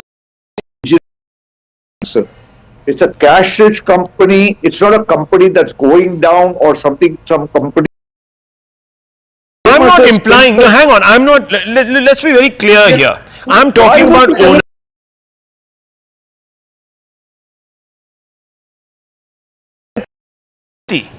Right, you have to make profits. There are people who've come out from within Tata Group, within Indian Airlines. Sorry. No, one second. There are people who've come desperate to make profit that they will take risks. Okay, let's not be so sure of that. Okay, but then hang on. The next question. We are jumping the gun. No, I'm not jumping the gun. I am only interested. Voice recorder is found. We are just guessing. No, that's fine. But I'm interested in. Look, this may not have anything to do with any of these pathologies that I'm referring to here. None of this backstory might have actually led to what has happened, and I respect that point of view, sir. I completely, Mr. Damania, respect that point of view. But if we were to prevent the larger rot from infecting other services on other days, we also have to, on a day such as this, look at that issue. And if there are issues, they need to be addressed. We have to minimize risk, don't we? At every stage, safety comes first in aviation. There we go. So I am looking at a track record that doesn't inspire much confidence. I don't know if this is about making money, saving, the extra rupee here or 10 rupees there to boost profitability. I don't know. I'm not going into all of that. But what I'm seeing is a kind of laxity. It's a kind of culture that I think Mr. Rao is referred to. He's talking about the corporatization of Air India under the Tatas, and Mr. Suhail said, look, if the Tatas are so conscious about their image, why would they deploy, for example, pilots that aren't adequately trained to operate in low visibility conditions during fog? I mean, this was in 2023, December 2023, and they are fined in January 2024. Mr. Seth, can you hear me? Yeah. Great point that you've raised. Now let's go step by step. Fog is an issue with two things. Number one, the airport equipment, and now you know that one runway from June 15 in Delhi is going to be shut because they're going to expand the runway from 610 to 900 meters, and they're going to install equipment which will allow for fog landings. Number two, why are you blaming only Air India or the Tatas? All airlines have suffered. There have been diversions where an Emirates flight trying to land just a minute, Mr. Seth. I have to go straight across to Mr. Amit Shah. KVJ Rao, stay on with me. I'm just going to cut across. आज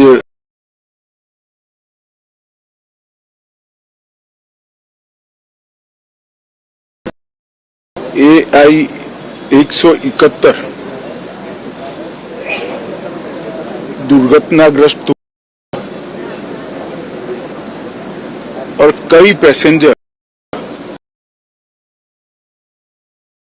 की संभावनाएं हैं।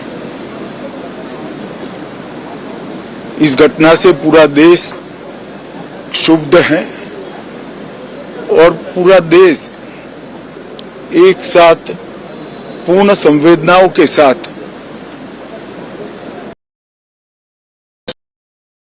हादसे में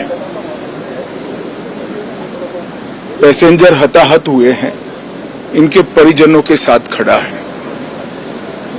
सबसे पहले मैं भारत सरकार, गुजरात सरकार, भारत सरकार के प्रधानमंत्री जी और गुजरात सरकार की ओर से भी जो लोग हताहत हुए हैं, इनके परिजनों के प्रति गहरी संवेदना व्यक्त करता हूं। 10 ही मिनटों में हादसे के भारत सरकार के पास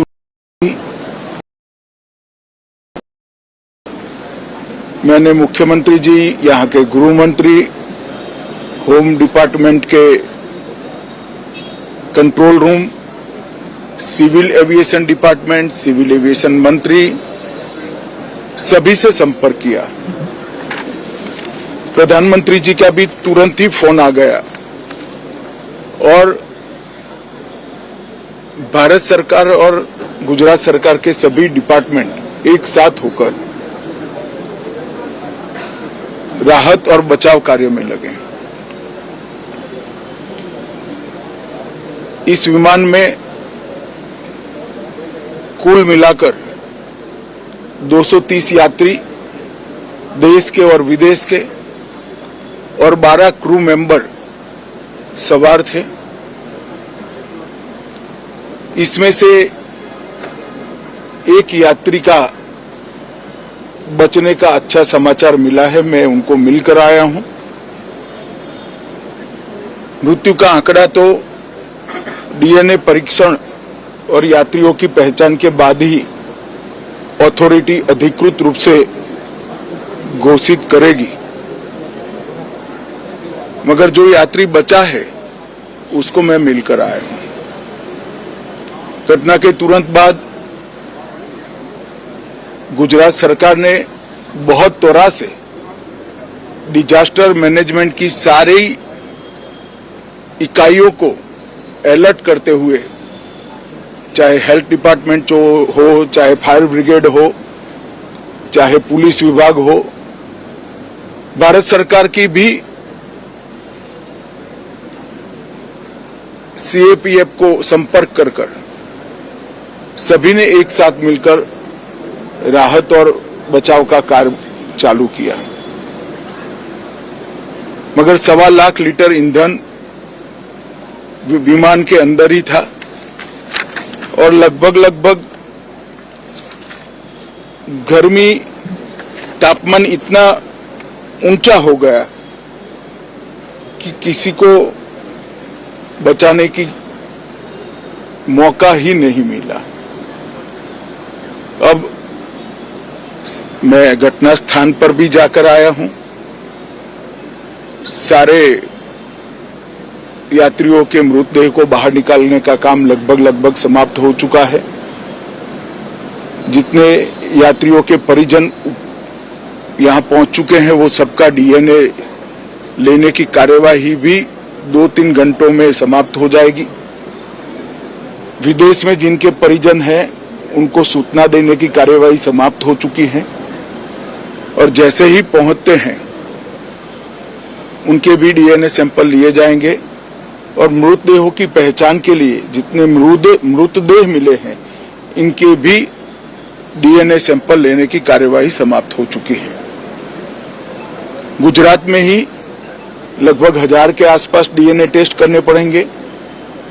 ये सभी टेस्ट करने की क्षमता गुजरात में विकसित है, तो डीएनए टेस्टिंग के लिए कहीं गुजरात के बाहर जाने की जरूरत नहीं पड़ेगी।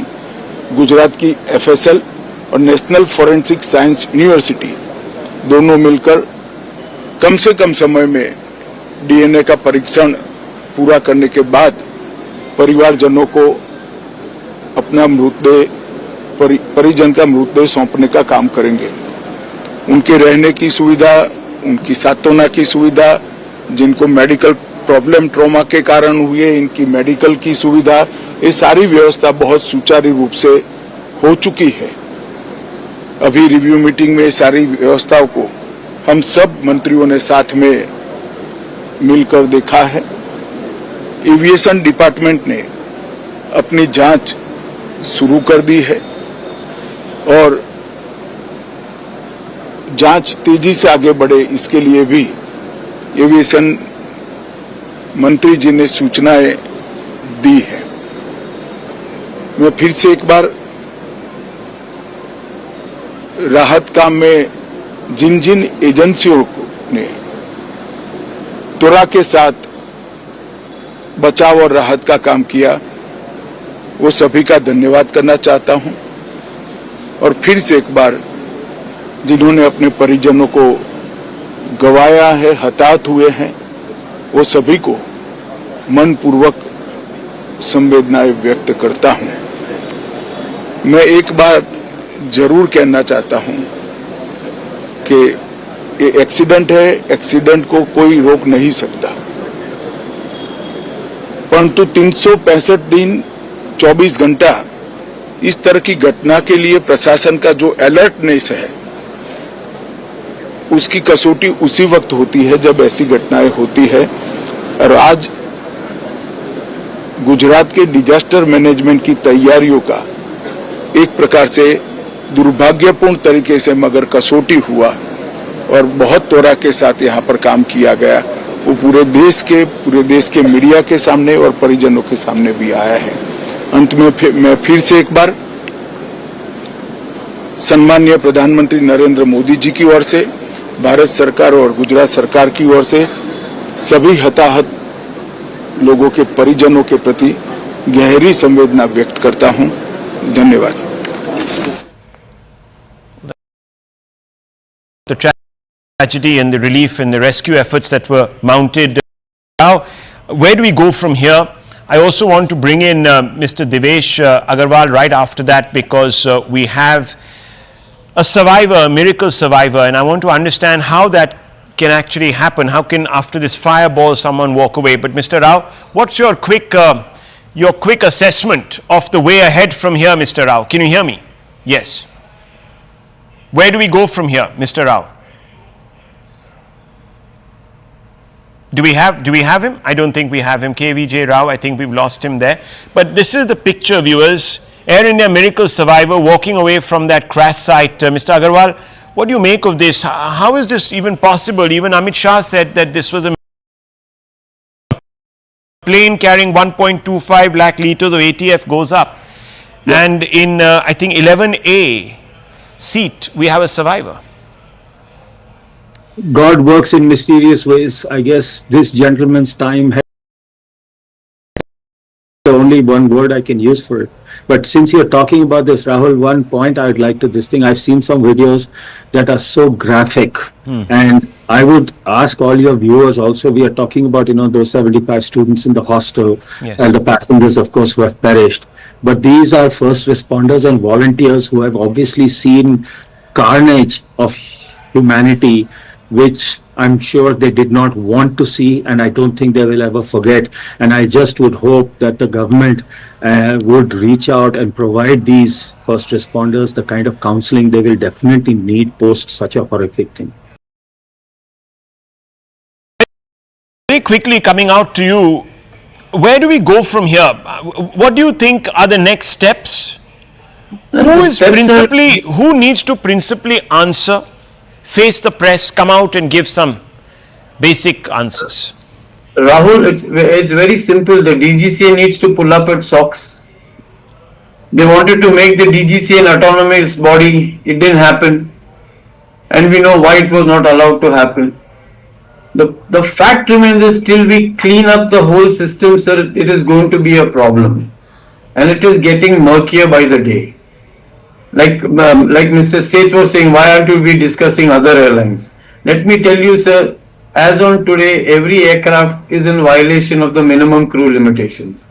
DGCA themselves have written a letter to me.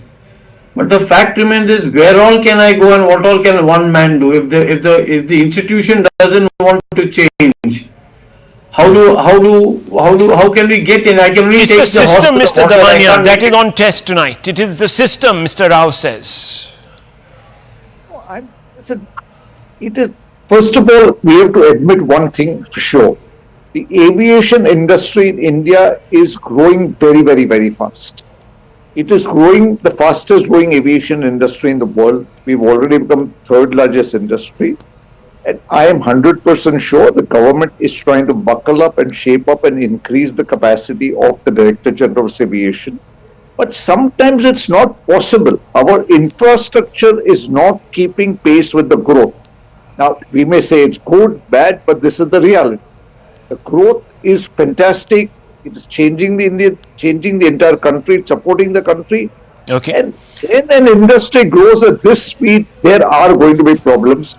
I'm sure the government is going to do everything possible to bring this into better shape. But I think not if we don't ask the right questions. Not if we don't ask the right questions. We need to ask the right questions. Okay, no, hang on. Let me go back to Mr. Seth. I had to cut him off there. Mr. Seth, look, it all comes down to accountability. The Tata are very conscious, you say, of their image, but then we have seen aberrations. Mr. Rao has also pointed them out. I have the details here. What do we do in a situation like this? We don't ask questions. What do we do?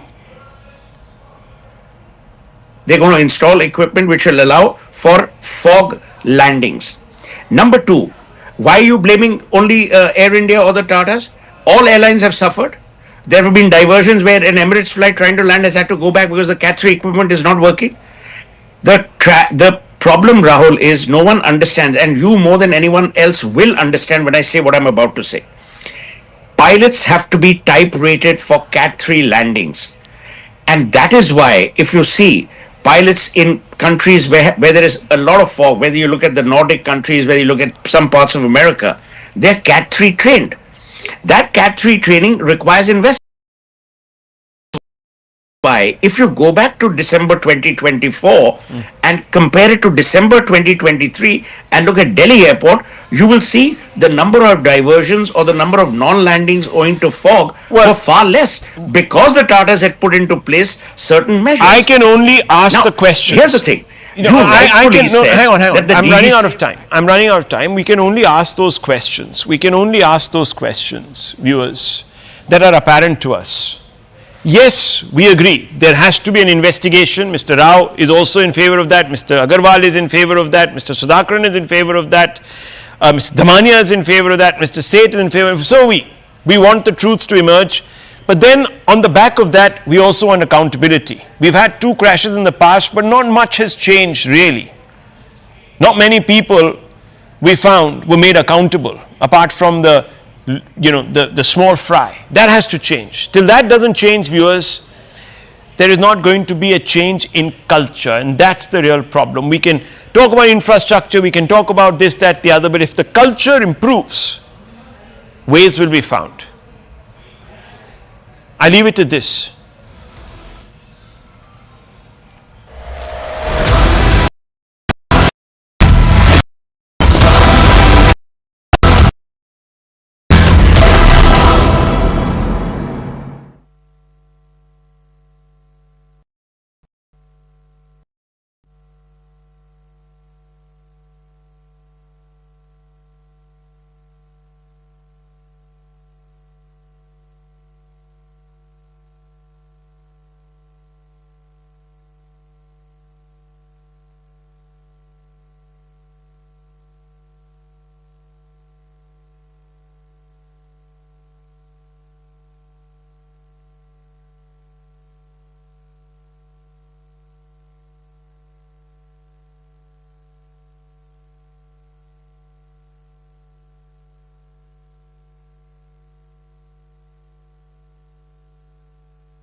आज दोपहर को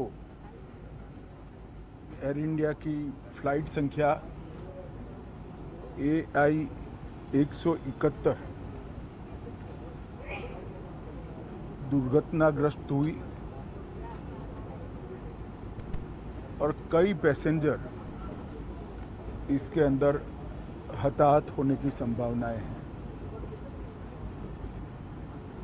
इस घटना से पूरा देश क्षुब्ध है और पूरा देश एक साथ पूर्ण संवेदनाओं के साथ ये जो दुर्भाग्यपूर्ण हादसे में पैसेंजर हताहत हुए हैं, इनके परिजनों के साथ खड़ा है। सबसे पहले मैं भारत सरकार, गुजरात सरकार, भारत सरकार के प्रधानमंत्री जी और गुजरात सरकार की ओर से भी जो लोग हताहत हुए हैं, इनके परिजनों के प्रति गहरी संवेदना व्यक्त करता हूं। 10 ही मिनटों में हादसे के भारत सरकार के पास सूचना पहुंची। तुरंत ही मैंने मुख्यमंत्री जी, यहाँ के गृह मंत्री, होम डिपार्टमेंट के control room, civil aviation department, civil aviation मंत्री, सभी से संपर्क किया। प्रधानमंत्री जी का भी तुरंत ही फोन आ गया और भारत सरकार और गुजरात सरकार के सभी डिपार्टमेंट एक साथ होकर राहत और बचाव कार्य में लगे। इस विमान में कुल मिलाकर 230 यात्री देश के और विदेश के और 12 क्रू मेंबर सवार थे।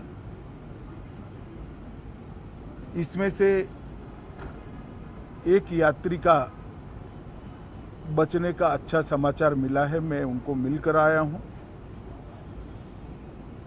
मृत्यु का आंकड़ा तो DNA परीक्षण और यात्रियों की पहचान के बाद ही अथॉरिटी अधिकृत रूप से घोषित करेगी,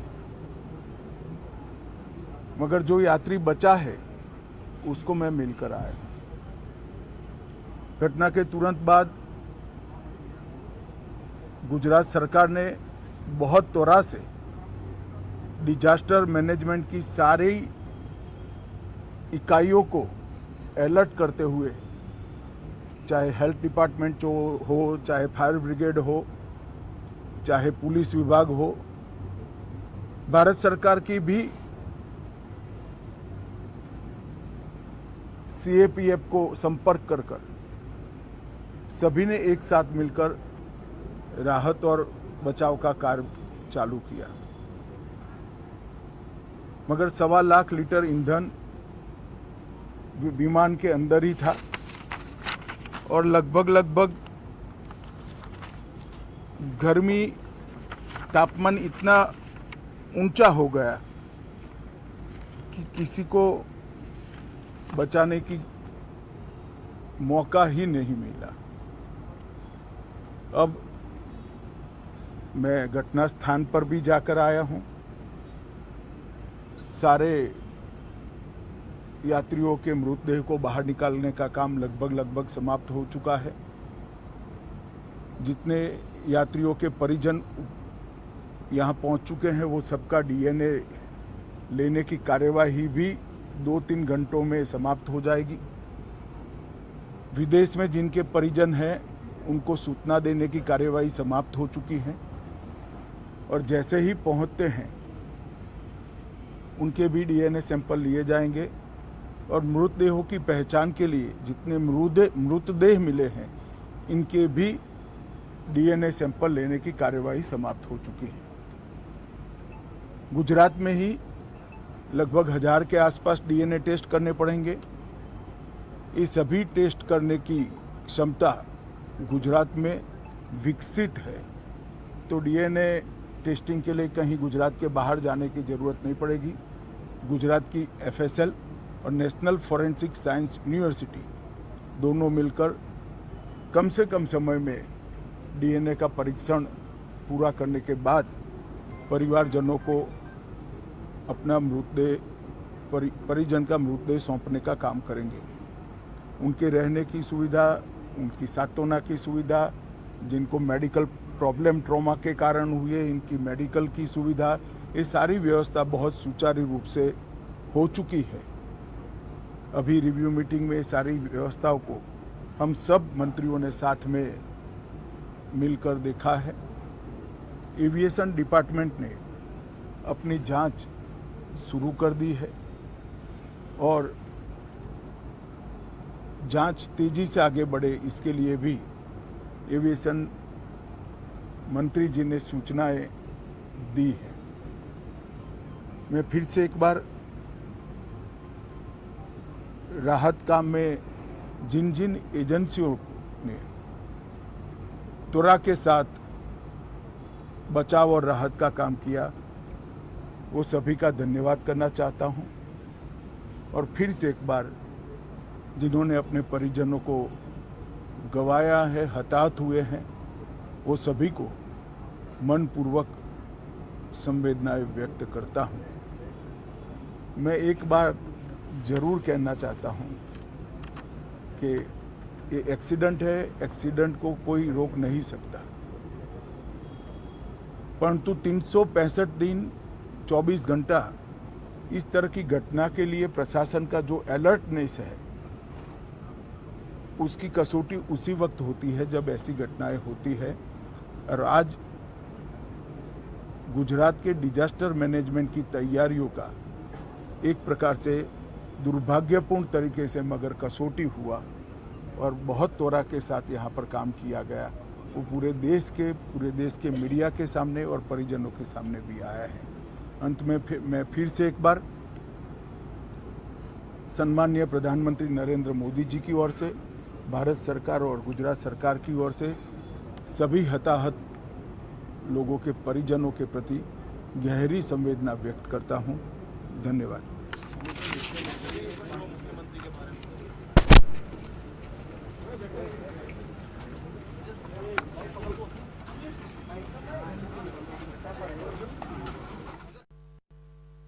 आज दोपहर को एयर इंडिया की फ्लाइट संख्या AI 171 दुर्घटनाग्रस्त हुई और कई पैसेंजर इसके अंदर हताहत होने की संभावनाएं हैं। इस घटना से पूरा देश क्षुब्ध है और पूरा देश एक साथ पूर्ण संवेदनाओं के साथ ये जो दुर्भाग्यपूर्ण हादसे में पैसेंजर हताहत हुए हैं इनके परिजनों के साथ खड़ा है। सबसे पहले मैं भारत सरकार, गुजरात सरकार, भारत सरकार के प्रधानमंत्री जी और गुजरात सरकार की ओर से भी जो लोग हताहत हुए हैं इनके परिजनों के प्रति गहरी संवेदना व्यक्त करता हूं। 10 ही मिनटों में हादसे के भारत सरकार के पास सूचना पहुंची। तुरंत ही मैंने मुख्यमंत्री जी, यहाँ के गृह मंत्री, होम डिपार्टमेंट के control room, civil aviation department, civil aviation मंत्री, सभी से संपर्क किया। प्रधानमंत्री जी का भी तुरंत ही फोन आ गया और भारत सरकार और गुजरात सरकार के सभी डिपार्टमेंट एक साथ होकर राहत और बचाव कार्य में लगे। इस विमान में कुल मिलाकर 230 यात्री देश के और विदेश के और 12 क्रू मेंबर सवार थे। इसमें से एक यात्री का बचने का अच्छा समाचार मिला है, मैं उनको मिलकर आया हूं। मृत्यु का आंकड़ा तो डीएनए परीक्षण और यात्रियों की पहचान के बाद ही अथॉरिटी अधिकृत रूप से घोषित करेगी, मगर जो यात्री बचा है उसको मैं मिलकर आया। घटना के तुरंत बाद गुजरात सरकार ने बहुत त्वरा से डिजास्टर मैनेजमेंट की सारी इकाइयों को अलर्ट करते हुए, चाहे हेल्थ डिपार्टमेंट हो, चाहे फायर ब्रिगेड हो, चाहे पुलिस विभाग हो, भारत सरकार की भी सीएपीएफ को संपर्क कर सभी ने एक साथ मिलकर राहत और बचाव का कार्य चालू किया। मगर 1.25 लाख लीटर ईंधन विमान के अंदर ही था और लगभग गर्मी तापमान इतना ऊंचा हो गया कि किसी को बचाने की मौका ही नहीं मिला। अब मैं घटना स्थान पर भी जाकर आया हूं। सारे यात्रियों के मृतदेह को बाहर निकालने का काम लगभग समाप्त हो चुका है। जितने यात्रियों के परिजन यहां पहुंच चुके हैं वो सबका डीएनए लेने की कार्यवाही भी 2-3 घंटों में समाप्त हो जाएगी। विदेश में जिनके परिजन हैं उनको सूचना देने की कार्यवाही समाप्त हो चुकी है और जैसे ही पहुंचते हैं उनके भी डीएनए सैंपल लिए जाएंगे और मृतदेहों की पहचान के लिए जितने मृतदेह मिले हैं इनके भी डीएनए सैंपल लेने की कार्यवाही समाप्त हो चुकी है। गुजरात में ही लगभग 1000 के आसपास डीएनए टेस्ट करने पड़ेंगे। ये सभी टेस्ट करने की क्षमता गुजरात में विकसित है, तो डीएनए टेस्टिंग के लिए कहीं गुजरात के बाहर जाने की ज़रूरत नहीं पड़ेगी। गुजरात की एफएसएल और नेशनल फॉरेंसिक साइंस यूनिवर्सिटी दोनों मिलकर कम से कम समय में डीएनए का परीक्षण पूरा करने के बाद परिवारजनों को अपना मृतदेह परिजन का मृतदेह सौंपने का काम करेंगे।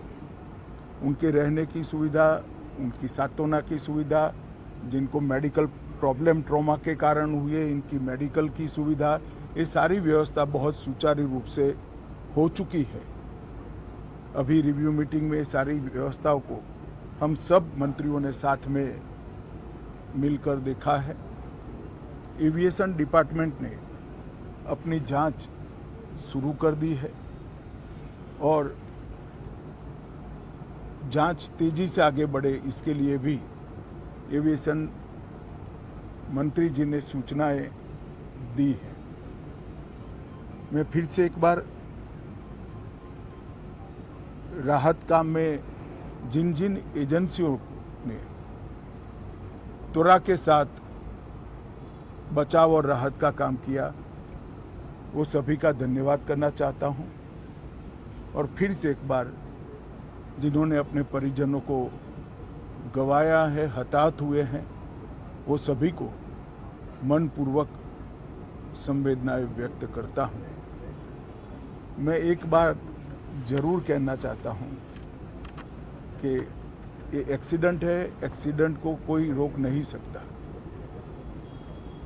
परंतु 365 दिन 24 घंटा इस तरह की घटना के लिए प्रशासन का जो अलर्टनेस है उसकी कसौटी उसी वक्त होती है जब ऐसी घटनाएं होती है। और आज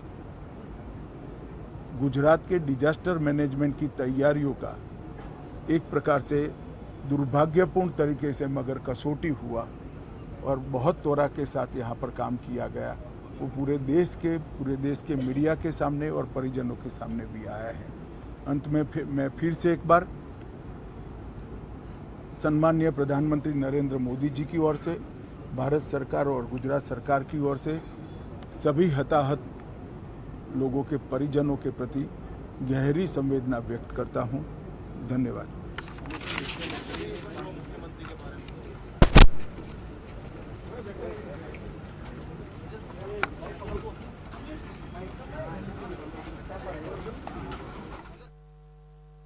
आज दोपहर को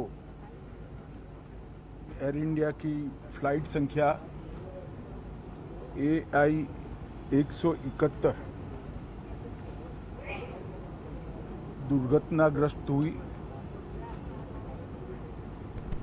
और कई पैसेंजर इसके अंदर हताहत होने की संभावनाएं हैं।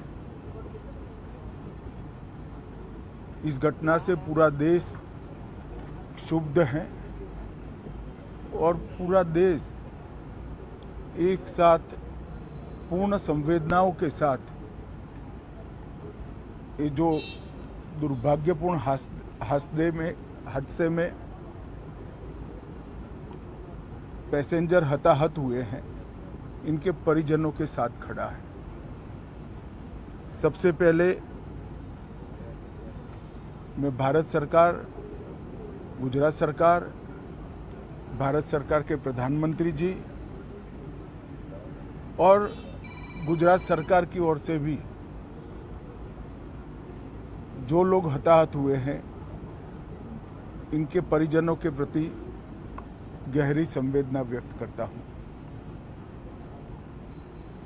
10 ही मिनटों में हादसे के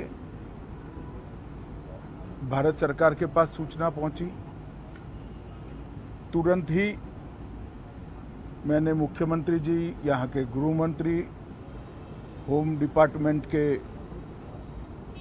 control room, civil aviation department, civil aviation मंत्री, सभी से संपर्क किया।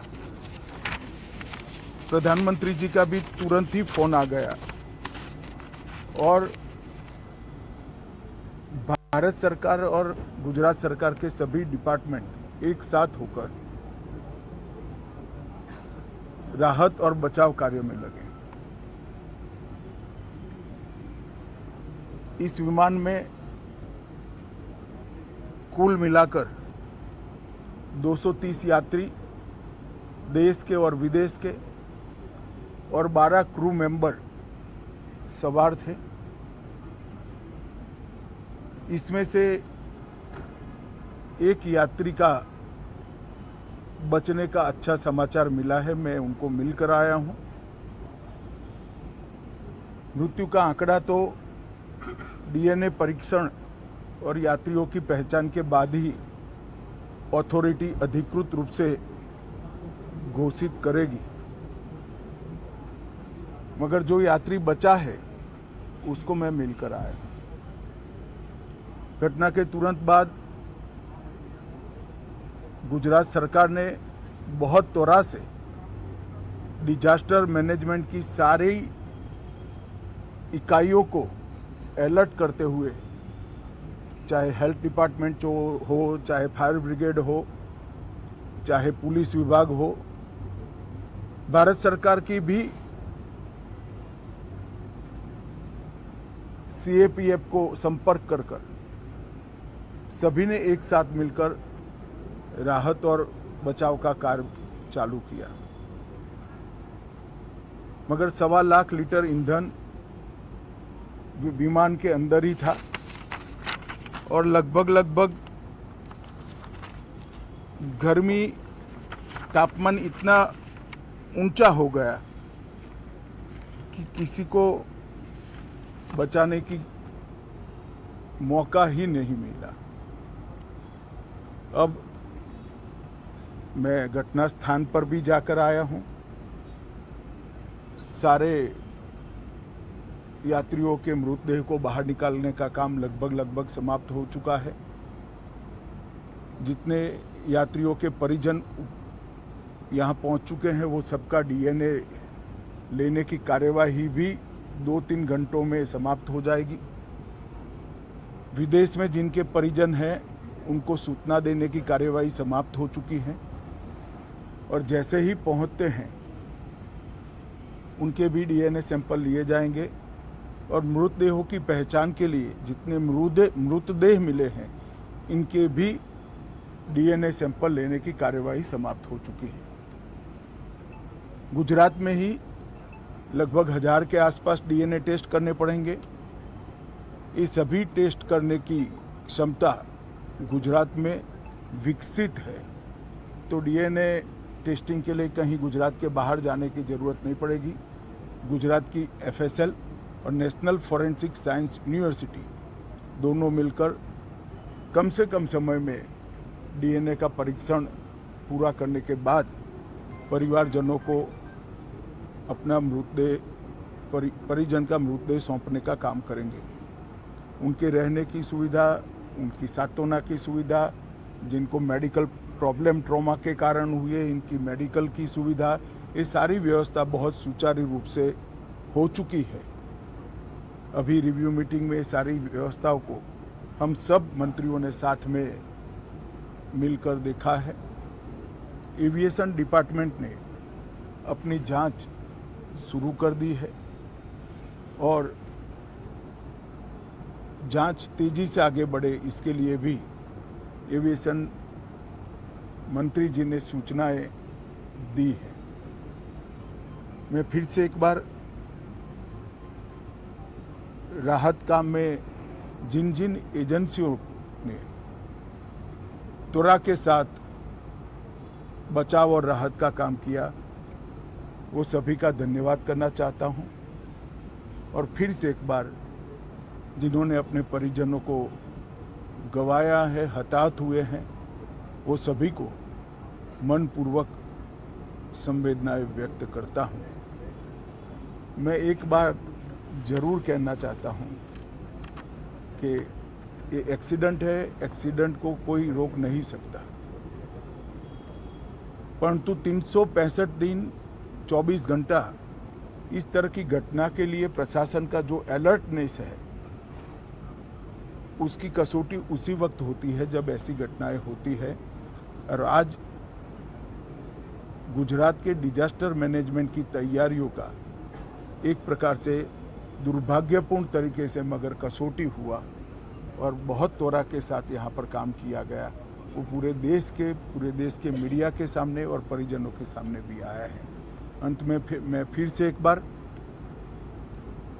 सम्माननीय प्रधानमंत्री नरेंद्र मोदी जी की ओर से, भारत सरकार और गुजरात सरकार की ओर से सभी हताहत लोगों के परिजनों के प्रति गहरी संवेदना व्यक्त करता हूं।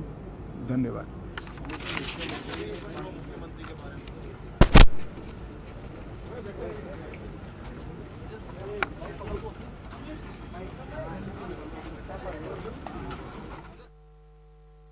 आज दोपहर को एयर इंडिया की फ्लाइट संख्या AI 171 दुर्घटनाग्रस्त हुई और कई पैसेंजर इसके अंदर हताहत होने की संभावनाएं हैं। इस घटना से पूरा देश क्षुब्ध है और पूरा देश एक साथ पूर्ण संवेदनाओं के साथ ये जो दुर्भाग्यपूर्ण हादसे में पैसेंजर हताहत हुए हैं इनके परिजनों के साथ खड़ा है। सबसे पहले मैं भारत सरकार, गुजरात सरकार, भारत सरकार के प्रधानमंत्री जी और गुजरात सरकार की ओर से भी जो लोग हताहत हुए हैं इनके परिजनों के प्रति गहरी संवेदना व्यक्त करता हूं। 10 ही मिनटों में हादसे के भारत सरकार के पास सूचना पहुंची। तुरंत ही मैंने मुख्यमंत्री जी, यहाँ के गृह मंत्री, होम डिपार्टमेंट के control room, civil aviation department, civil aviation मंत्री, सभी से संपर्क किया। प्रधानमंत्री जी का भी तुरंत ही फोन आ गया और भारत सरकार और गुजरात सरकार के सभी डिपार्टमेंट एक साथ होकर राहत और बचाव कार्य में लगे। इस विमान में कुल मिलाकर 230 यात्री देश के और विदेश के और 12 क्रू मेंबर सवार थे। इसमें से एक यात्री का बचने का अच्छा समाचार मिला है, मैं उनको मिलकर आया हूं। मृत्यु का आंकड़ा तो डीएनए परीक्षण और यात्रियों की पहचान के बाद ही अथॉरिटी अधिकृत रूप से घोषित करेगी, मगर जो यात्री बचा है उसको मैं मिलकर आया हूं।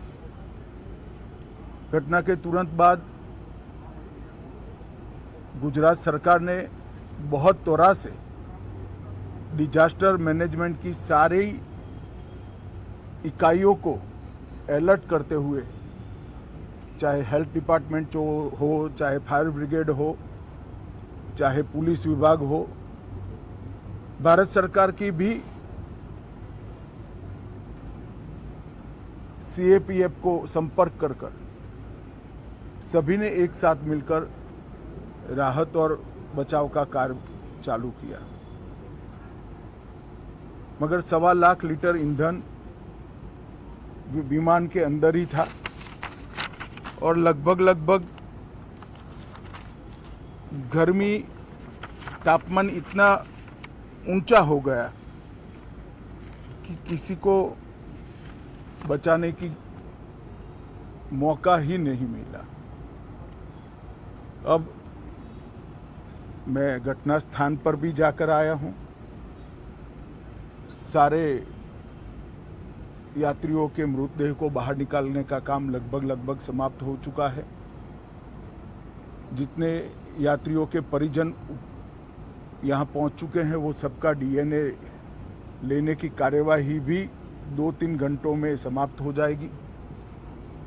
विदेश में जिनके परिजन हैं उनको सूचना देने की कार्यवाही समाप्त हो चुकी है और जैसे ही पहुंचते हैं उनके भी डीएनए सैंपल लिए जाएंगे और मृतदेहों की पहचान के लिए जितने मृतदेह मिले हैं इनके भी डीएनए सैंपल लेने की कार्यवाही समाप्त हो चुकी है। गुजरात में ही लगभग 1000 के आसपास डीएनए टेस्ट करने पड़ेंगे। ये सभी टेस्ट करने की क्षमता गुजरात में विकसित है, तो डीएनए टेस्टिंग के लिए कहीं गुजरात के बाहर जाने की ज़रूरत नहीं पड़ेगी।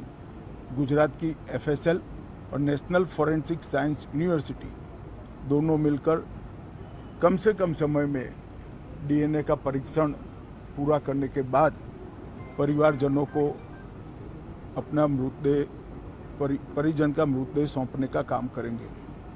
उनके रहने की सुविधा, उनकी सांत्वना की सुविधा, जिनको मेडिकल प्रॉब्लम ट्रॉमा के कारण हुए इनकी मेडिकल की सुविधा, ये सारी व्यवस्था बहुत सुचारू रूप से हो चुकी है। अभी रिव्यू मीटिंग में सारी व्यवस्थाओं को हम सब मंत्रियों ने साथ में मिलकर देखा है। एविएशन डिपार्टमेंट ने अपनी जांच शुरू कर दी है और जांच तेजी से आगे बढ़े इसके लिए भी एविएशन मंत्री जी ने सूचनाएं दी है। मैं फिर से एक बार राहत काम में जिन जिन एजेंसियों ने त्वरा के साथ बचाव और राहत का काम किया वो सभी का धन्यवाद करना चाहता हूं। और फिर से एक बार जिन्होंने अपने परिजनों को गंवाया है, हताहत हुए हैं, वो सभी को मनपूर्वक संवेदनाएं व्यक्त करता हूं। मैं एक बार जरूर कहना चाहता हूं कि ये एक्सीडेंट है, एक्सीडेंट को कोई रोक नहीं सकता, परंतु 365 दिन 24 घंटा इस तरह की घटना के लिए प्रशासन का जो अलर्टनेस है, उसकी कसौटी उसी वक्त होती है जब ऐसी घटनाएं होती है। और आज गुजरात के डिजास्टर मैनेजमेंट की तैयारियों का एक प्रकार से दुर्भाग्यपूर्ण तरीके से मगर कसौटी हुआ और बहुत तोरा के साथ यहाँ पर काम किया गया, वो पूरे देश के मीडिया के सामने और परिजनों के सामने भी आया है। अंत में मैं फिर से एक बार सम्माननीय प्रधानमंत्री नरेंद्र मोदी जी की ओर से, भारत सरकार और गुजरात सरकार की ओर से सभी हताहत लोगों के परिजनों के प्रति गहरी संवेदना व्यक्त करता हूं। धन्यवाद।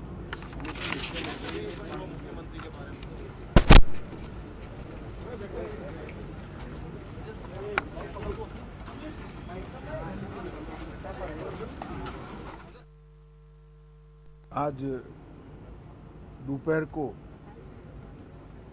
एयर इंडिया की फ्लाइट संख्या AI 171 दुर्घटनाग्रस्त हुई और कई पैसेंजर इसके अंदर हताहत होने की संभावनाएं हैं। इस घटना से पूरा देश क्षुब्ध है और पूरा देश एक साथ पूर्ण संवेदनाओं के साथ ये जो दुर्भाग्यपूर्ण हादसे में पैसेंजर हताहत हुए हैं, इनके परिजनों के साथ खड़ा है। सबसे पहले मैं भारत सरकार, गुजरात सरकार, भारत सरकार के प्रधानमंत्री जी और गुजरात सरकार की ओर से भी जो लोग हताहत हुए हैं, इनके परिजनों के प्रति गहरी संवेदना व्यक्त करता हूं। 10 ही मिनटों में हादसे के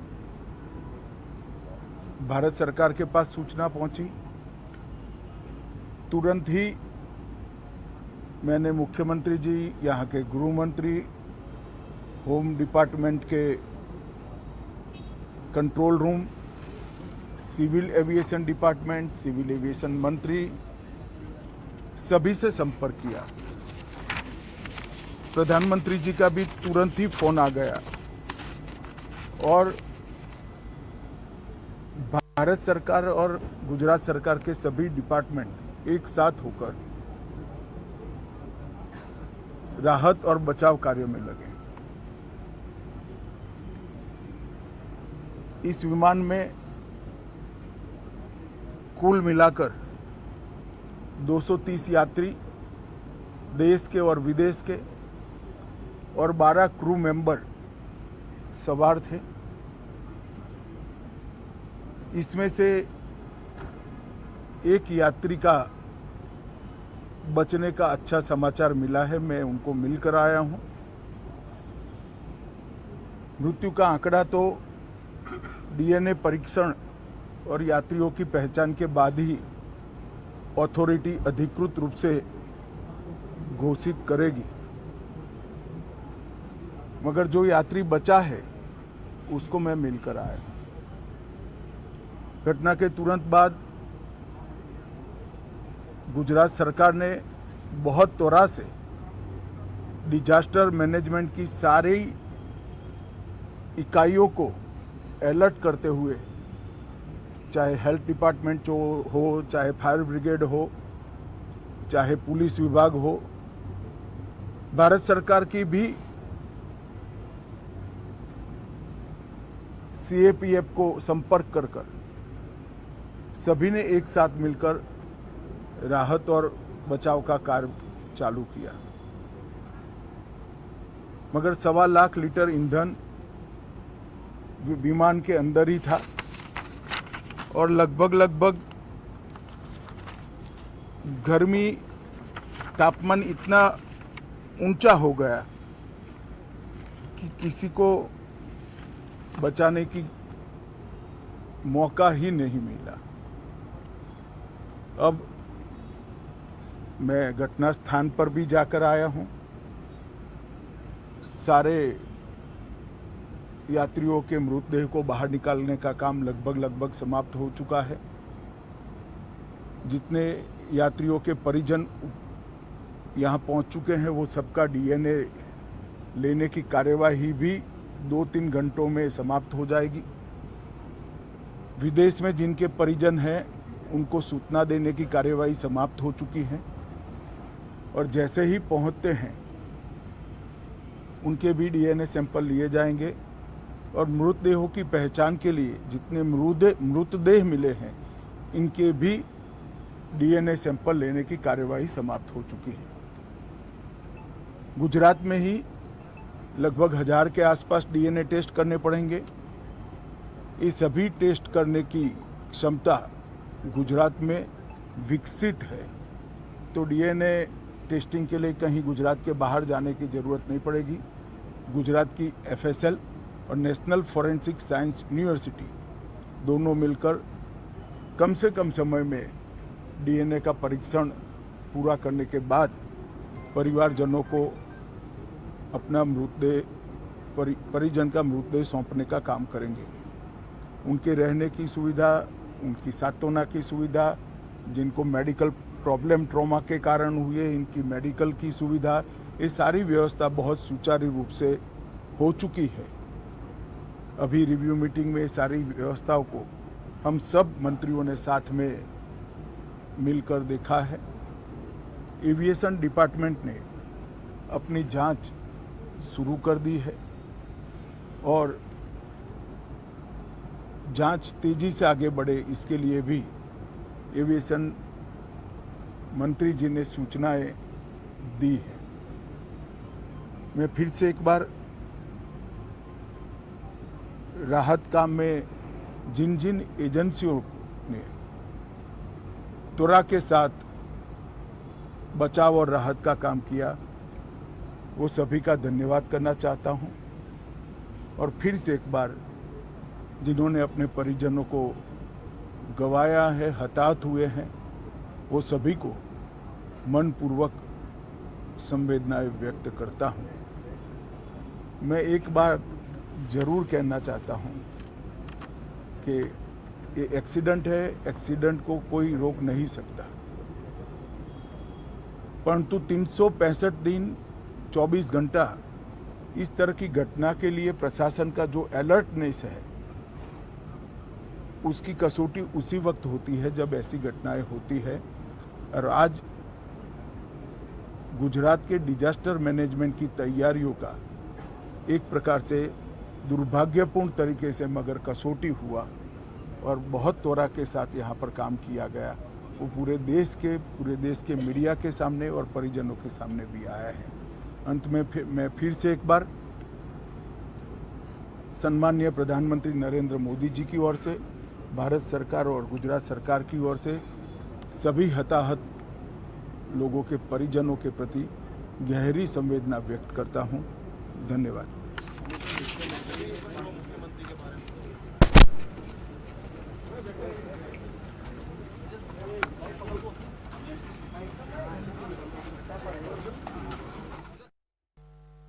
आज दोपहर को एयर इंडिया की फ्लाइट संख्या AI 171 दुर्घटनाग्रस्त हुई और कई पैसेंजर इसके अंदर हताहत होने की संभावनाएं हैं। इस घटना से पूरा देश क्षुब्ध है और पूरा देश एक साथ पूर्ण संवेदनाओं के साथ ये जो दुर्भाग्यपूर्ण हादसे में पैसेंजर हताहत हुए हैं, इनके परिजनों के साथ खड़ा है। सबसे पहले मैं भारत सरकार, गुजरात सरकार, भारत सरकार के प्रधानमंत्री जी और गुजरात सरकार की ओर से भी जो लोग हताहत हुए हैं, इनके परिजनों के प्रति गहरी संवेदना व्यक्त करता हूं। 10 ही मिनटों में हादसे के भारत सरकार के पास सूचना पहुंची। तुरंत ही मैंने मुख्यमंत्री जी, यहाँ के गृह मंत्री, होम डिपार्टमेंट के control room, civil aviation department, civil aviation मंत्री, सभी से संपर्क किया। प्रधानमंत्री जी का भी तुरंत ही फोन आ गया और भारत सरकार और गुजरात सरकार के सभी डिपार्टमेंट एक साथ होकर राहत और बचाव कार्य में लगे। इस विमान में कुल मिलाकर 230 यात्री देश के और विदेश के और 12 क्रू मेंबर सवार थे। इसमें से एक यात्री का बचने का अच्छा समाचार मिला है, मैं उनको मिलकर आया हूं। मृत्यु का आंकड़ा तो डीएनए परीक्षण और यात्रियों की पहचान के बाद ही अथॉरिटी अधिकृत रूप से घोषित करेगी, मगर जो यात्री बचा है उसको मैं मिलकर आया। घटना के तुरंत बाद गुजरात सरकार ने बहुत त्वरा से डिजास्टर मैनेजमेंट की सारी इकाइयों को अलर्ट करते हुए, चाहे हेल्थ डिपार्टमेंट जो हो, चाहे फायर ब्रिगेड हो, चाहे पुलिस विभाग हो, भारत सरकार की भी सीएपीएफ को संपर्क कर सभी ने एक साथ मिलकर राहत और बचाव का कार्य चालू किया। मगर 1.25 लाख लीटर ईंधन विमान के अंदर ही था और लगभग गर्मी, तापमान इतना ऊंचा हो गया कि किसी को बचाने की मौका ही नहीं मिला। अब मैं घटना स्थान पर भी जाकर आया हूं। सारे यात्रियों के मृतदेह को बाहर निकालने का काम लगभग समाप्त हो चुका है। जितने यात्रियों के परिजन यहां पहुंच चुके हैं, वो सबका डीएनए लेने की कार्यवाही भी 2-3 घंटों में समाप्त हो जाएगी। विदेश में जिनके परिजन हैं, उनको सूचना देने की कार्यवाही समाप्त हो चुकी है और जैसे ही पहुंचते हैं उनके भी डीएनए सैंपल लिए जाएंगे और मृतदेहों की पहचान के लिए जितने मृतदेह मिले हैं, इनके भी डीएनए सैंपल लेने की कार्यवाही समाप्त हो चुकी है। गुजरात में ही लगभग 1000 के आसपास डीएनए टेस्ट करने पड़ेंगे। ये सभी टेस्ट करने की क्षमता गुजरात में विकसित है, तो डीएनए टेस्टिंग के लिए कहीं गुजरात के बाहर जाने की ज़रूरत नहीं पड़ेगी। गुजरात की एफएसएल और नेशनल फॉरेंसिक साइंस यूनिवर्सिटी दोनों मिलकर कम से कम समय में डीएनए का परीक्षण पूरा करने के बाद परिवारजनों को अपना परिजन का मृतदेह सौंपने का काम करेंगे। उनके रहने की सुविधा, उनकी सांत्वना की सुविधा, जिनको मेडिकल प्रॉब्लम ट्रॉमा के कारण हुए, इनकी मेडिकल की सुविधा, ये सारी व्यवस्था बहुत सुचारू रूप से हो चुकी है। अभी रिव्यू मीटिंग में सारी व्यवस्थाओं को हम सब मंत्रियों ने साथ में मिलकर देखा है। एविएशन डिपार्टमेंट ने अपनी जांच शुरू कर दी है और जांच तेजी से आगे बढ़े इसके लिए भी एविएशन मंत्री जी ने सूचनाएं दी है। मैं फिर से एक बार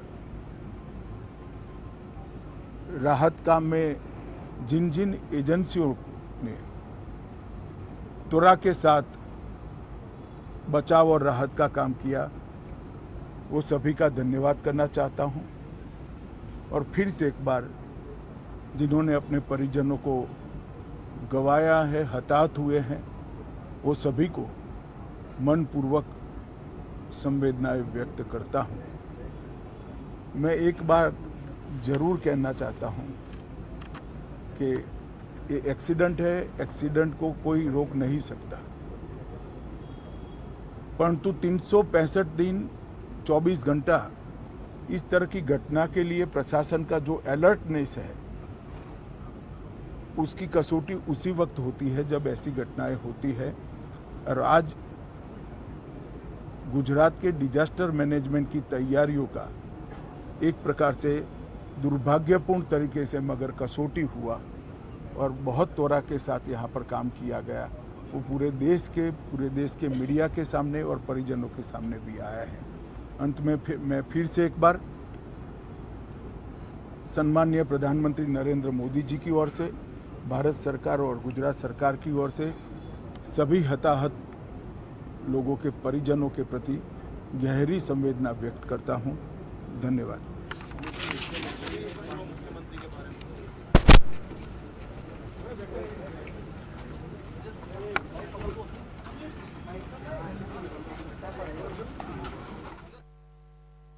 आज दोपहर को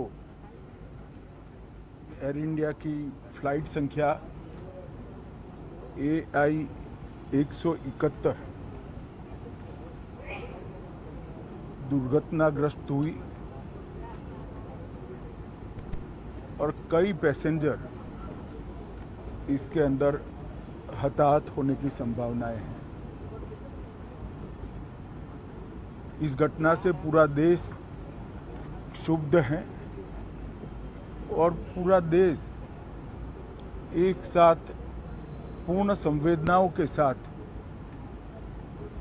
ये जो दुर्भाग्यपूर्ण हादसे में पैसेंजर हताहत हुए हैं इनके परिजनों के साथ खड़ा है। सबसे पहले मैं भारत सरकार, गुजरात सरकार, भारत सरकार के प्रधानमंत्री जी और गुजरात सरकार की ओर से भी जो लोग हताहत हुए हैं इनके परिजनों के प्रति गहरी संवेदना व्यक्त करता हूं। 10 ही मिनटों में हादसे के भारत सरकार के पास सूचना पहुंची। तुरंत ही मैंने मुख्यमंत्री जी, यहाँ के गृह मंत्री, होम डिपार्टमेंट के control room, civil aviation department, civil aviation मंत्री, सभी से संपर्क किया। प्रधानमंत्री जी का भी तुरंत ही फोन आ गया और भारत सरकार और गुजरात सरकार के सभी डिपार्टमेंट एक साथ होकर राहत और बचाव कार्य में लगे। इस विमान में कुल मिलाकर 230 यात्री देश के और विदेश के और 12 क्रू मेंबर सवार थे। इसमें से एक यात्री का बचने का अच्छा समाचार मिला है, मैं उनको मिलकर आया हूं। मृत्यु का आंकड़ा तो डीएनए परीक्षण और यात्रियों की पहचान के बाद ही अथॉरिटी अधिकृत रूप से घोषित करेगी, मगर जो यात्री बचा है उसको मैं मिलकर आया। घटना के तुरंत बाद गुजरात सरकार ने बहुत त्वरा से डिजास्टर मैनेजमेंट की सारी इकाइयों को Hello and welcome to the late night edition with me, Ayushman Singh Jam. हो चाहे फायर ब्रिगेड हो, Tragedies in India, excuse me. Air India Flight 171 with 232 passengers and 10 crew members crashed shortly after taking off from the Ahmedabad airport. Now, Home Minister Amit Shah, just a few hours back, he gave a briefing on this tragic crash. This is what he had to say.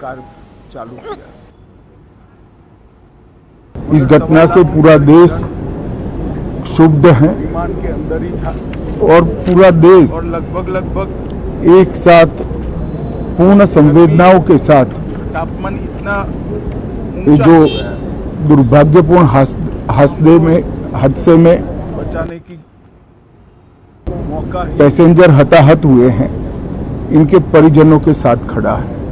मैं घटना स्थान पर सबसे पहले मैं भारत सरकार, गुजरात सरकार, भारत सरकार के प्रधानमंत्री जी और यात्रियों के परिजन यहाँ पहुँच चुके हैं, वो सबका डीएनए, जो लोग हताहत हुए हैं इनके परिजनों के प्रति गहरी संवेदना व्यक्त करता हूँ। उनको सूचना देने की कार्यवाही समाप्त 10 ही मिनटों में और जैसे ही पहुँचते हैं भारत सरकार के पास सूचना पहुंची, तुरंत ही पहचान के लिए मैंने मुख्यमंत्री जी, यहाँ के गृह मंत्री, होम डिपार्टमेंट के control room, civil aviation department, civil aviation मंत्री, सभी से संपर्क किया। प्रधानमंत्री जी का भी तुरंत ही फोन आ गया और भारत सरकार और गुजरात सरकार के सभी डिपार्टमेंट एक साथ होकर राहत और बचाव कार्य में लगे। का परीक्षण पूरा करने के बाद इस विमान में कुल मिलाकर 230 यात्री देश के और विदेश के और 12 क्रू मेंबर सवार थे। इसमें से एक यात्री का बचने का अच्छा समाचार मिला है, मैं उनको मिलकर आया हूं। मृत्यु का आंकड़ा तो डीएनए परीक्षण और यात्रियों की पहचान के बाद ही अथॉरिटी अधिकृत रूप से घोषित करेगी, मगर जो यात्री बचा है उसको मैं मिलकर आया हूं। घटना के तुरंत बाद गुजरात सरकार ने बहुत त्वरा से डिजास्टर मैनेजमेंट की सारी इकाइयों को अलर्ट करते हुए, चाहे हेल्थ डिपार्टमेंट हो, चाहे फायर ब्रिगेड हो, चाहे पुलिस विभाग हो, भारत सरकार की भी सीएपीएफ को संपर्क कर सभी ने एक साथ मिलकर राहत और बचाव का कार्य चालू किया।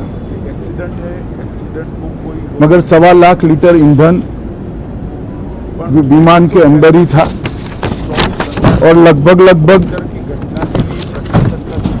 गर्मी, तापमान इतना ऊंचा हो गया कि किसी को बचाने की मौका ही नहीं मिला। अब मैं घटना स्थान पर भी जाकर आया हूं। सारे यात्रियों के मृतदेह को बाहर निकालने का काम लगभग समाप्त हो चुका है। जितने यात्रियों के परिजन यहां पहुंच चुके हैं वो सबका डीएनए लेने की कार्यवाही भी 2-3 घंटों में समाप्त हो जाएगी। विदेश में जिनके परिजन हैं उनको सूचना देने की कार्यवाही समाप्त हो चुकी है और जैसे ही पहुंचते हैं उनके भी डीएनए सैंपल लिए जाएंगे और मृतदेहों की पहचान के लिए जितने मृतदेह मिले हैं इनके भी डीएनए सैंपल लेने की कार्यवाही समाप्त हो चुकी है। गुजरात में ही लगभग 1000 के आसपास डीएनए टेस्ट करने, ये सभी दुर्घटनाग्रस्त गुजरात में विकसित है, तो डीएनए टेस्टिंग के लिए कहीं गुजरात के बाहर जाने की जरूरत नहीं। हताहत होने की संभावना है और नेशनल फॉरेंसिक साइंस यूनिवर्सिटी दोनों मिलकर कम से कम समय में डीएनए का परीक्षण पूरा करने के बाद परिवारजनों को अपना मृतदेह परिजन का मृतदेह सौंपने का काम करेंगे। उनके रहने की सुविधा, उनकी हादसे में उनको मेडिकल प्रॉब्लम ट्रॉमा के कारण हुए, इनकी मेडिकल की सुविधा इनका परिजनों के साथ खड़ा है। सबसे पहले अभी रिव्यू मीटिंग में सारी व्यवस्थाओं को हम सब मंत्रियों ने साथ में मिलकर देखा है। एविएशन डिपार्टमेंट ने और शुरू कर दी है और जांच तेजी से आगे बढ़े इसके लिए भी परिजनों के प्रति मंत्री जी ने सूचनाएं दी है।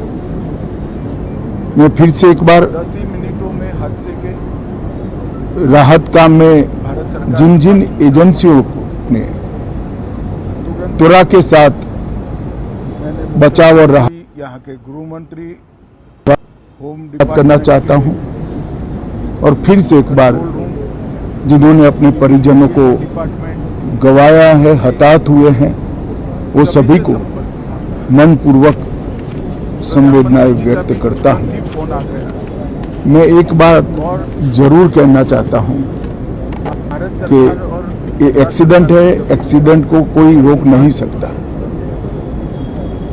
परंतु 365 दिन 24 घंटा इस तरह की प्रशासन इस विमान में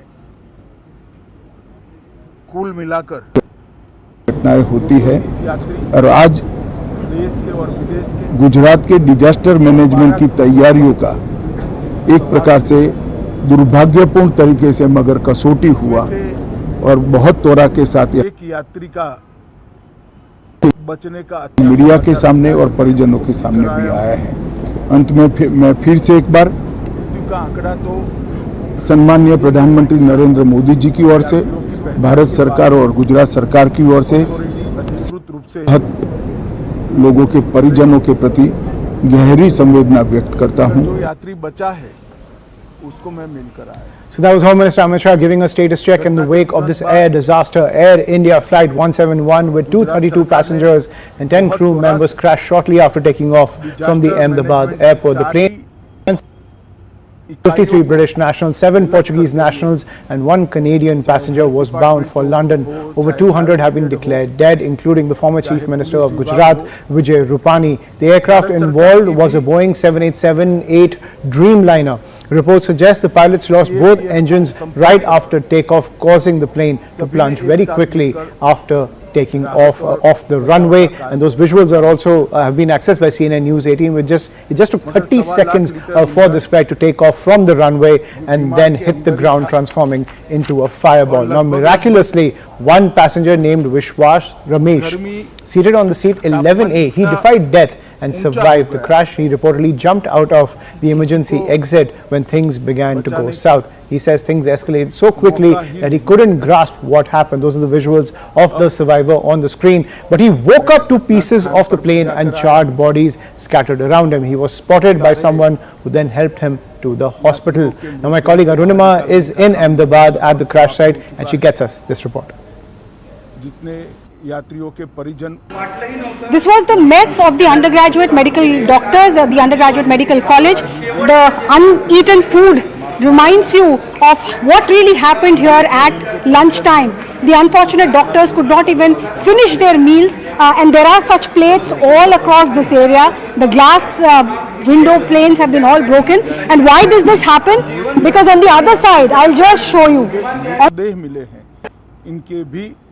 Smashed out because of that aircraft, part, the tail part of that aircraft crashing through the gate of this hostel mess. Here you see, I'm going to show you. These were belongings of passengers who were traveling.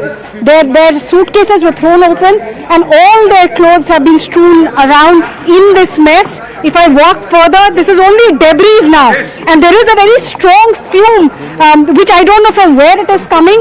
A lot of the DGCA investigators. पूरा करने के बाद परिवारजनों को अपना मृतदेह This is what remains. There's also toiletries. There's toiletries and cosmetics kits that is lying around. There's some packets of chips and umbrella. And this is the Samsonite suitcase, someone's unfortunate suitcase. Look at the kind of impact. This is what remains of the suitcase, just broken into pieces. Another, woman handbag, the remains of a bag.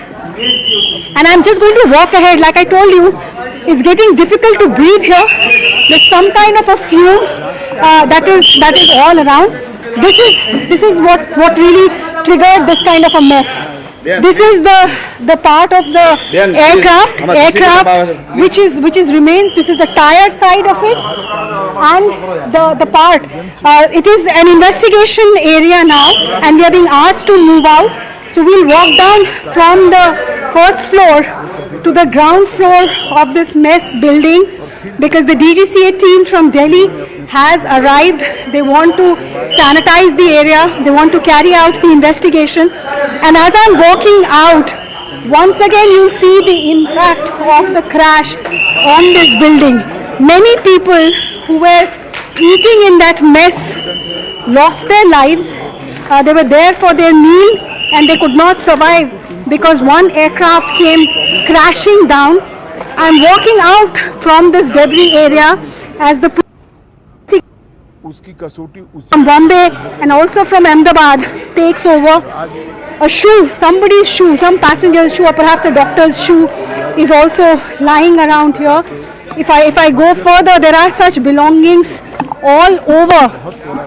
And these scenes tell you of the horror. That 1.5 minutes from the point of takeoff, where you message people saying taking off, and I'll message when I land, to here, everything over in just 1.5 minutes. With video journalist Rama Shankar.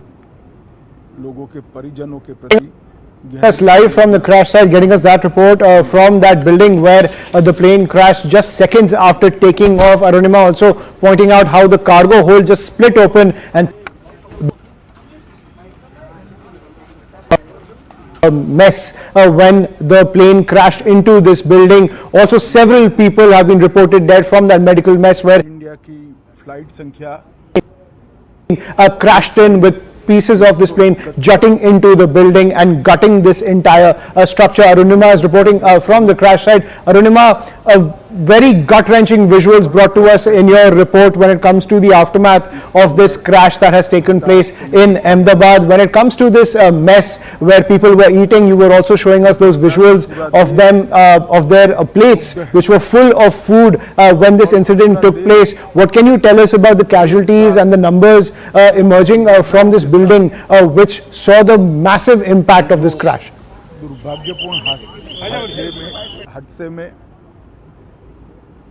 Absolute chaos here. Police is sanitizing the area, and the reason for that is that DGCA is now here. The whistles are going to tell you that they are trying to sanitize that entire area. That's the building. What Rama Shankar is now showing you is the building. That's the Atulya 1, 2, 3, 4 staff quarters. Right below that, these black things that you see, these are remains of the aircraft, and there was remains of whatever laid here. 1.25 lakh liters of fuel is what crashed into Atulya 1 to 6. That's the staff quarter. Many of the survivors have told me, and as I'm speaking to you, I can still feel the stench of petroleum. It's that strong even at this hour. The crash happened around 1:30. Now it is almost 11 hours or almost 10 hours, and I can still feel the stench. So that particular building and the one next to it is where the wings of the aircraft crashed into. The tail crashed at the mess which I showed you. The wings then crashed here, and many people, many of the doctors came out running of the staff quarters in flame. I have spoken to at least 2 first responders who operate the ambulances, and they told me together they must have pulled out 20 to 25 people who were on flame, and they were rushed to the medical college hospital. Some of them have survived is what these ambulance operators and medical technicians have been told. But that's what remains, and as investigation is being carried out, there is heavy police bandobast. Police is present everywhere. There is also BSF which is trying to help them with the rescue and relief. There is of course the fire services team. There is the NDRF. So together they are all, that's the rapid action force that you see there. So multiple agencies trying to help, and as I speak to you, look at that. Ramashankar is showing you the aircraft which is just taken off from the Ahmedabad airport. That's the distance.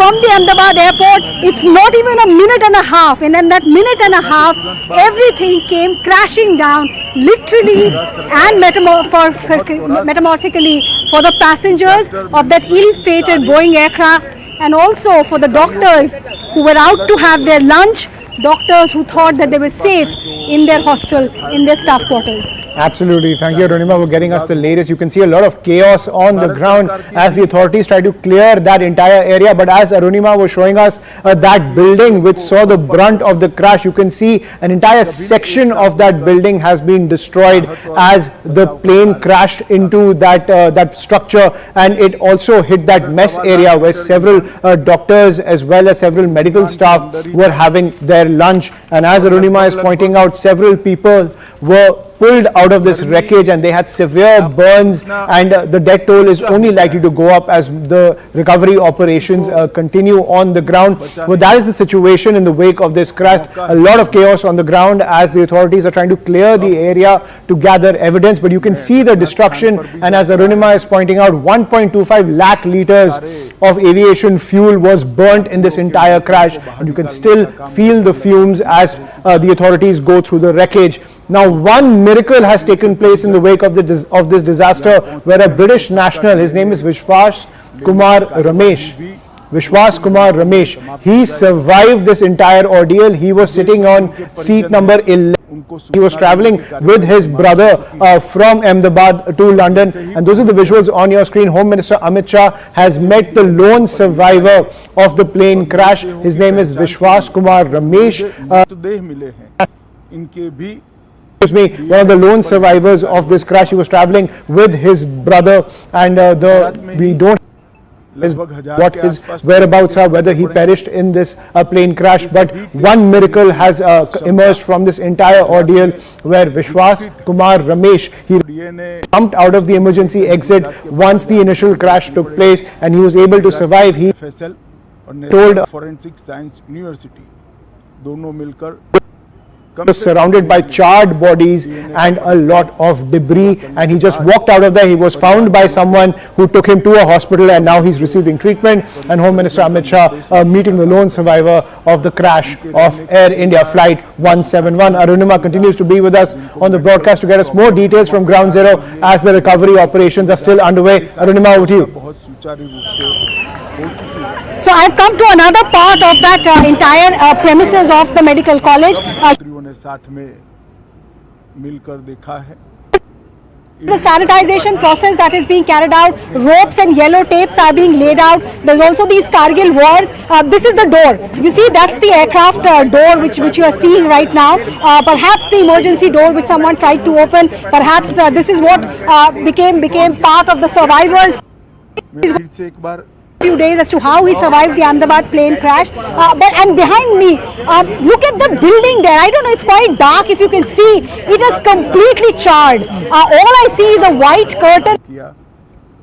वो सभी का धन्यवाद करना चाहता हूँ.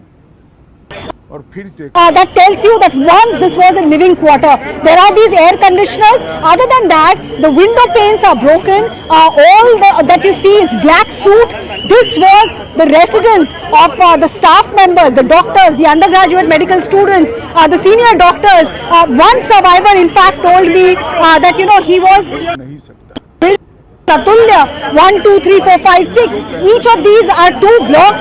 One plumber told me he was called in because there were some plumbing issues. He repaired and came out, and he came out to exactly where I am at the moment. And within a minute, he saw this plane crash land, and going up in fire, not giving people a chance at all to come out. Then there were ambulance operators who were next door because this is a medical college campus.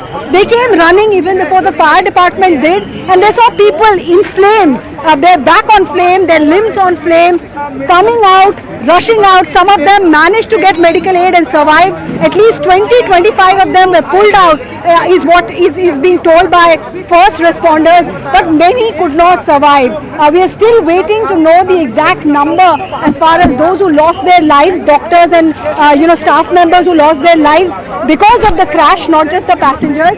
But this is all that remains. Once again, I'm leaving you with these images that those black, wire-like structures, those were tangible parts of the aircraft, burned to pieces, burned to literally nothing.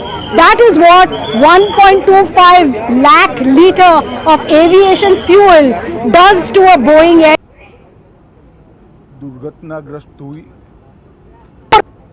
Of the aircraft.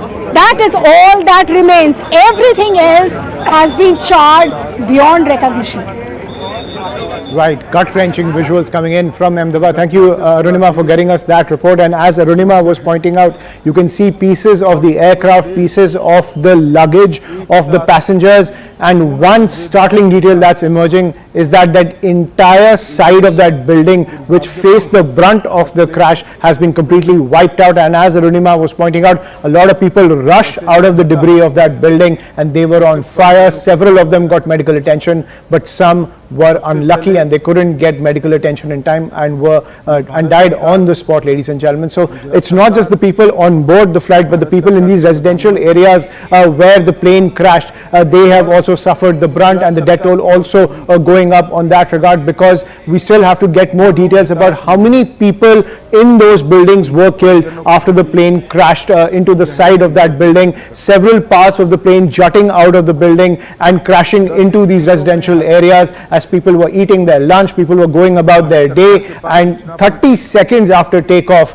that massive Dreamliner flight just crashed into this residential area, as the death toll is only likely to go up, and 1.25 lakh litres of aviation fuel has caused all that damage. Meanwhile, more breaking news coming in. Sources have said that Prime Minister Narendra Modi has had a word with Tata Group Chairman N. Chandrasekaran over the telephone in the wake of this air disaster, as the authorities are on the ground to sanitize the entire area, gather more evidence, and at the same time try to ascertain what happened when it comes to Air India Flight 171, what led to this entire disaster, which has led to over 200 deaths, and the death toll is only likely to go up because it's not just the people on board this plane, it's also the people who were living in that residential area, who were having their lunch, and then this crash took place. 30 seconds is the time, ladies and gentlemen, when this flight took off from the runway and it just descended into this residential area, leading to death, destruction, turning into a literal fireball.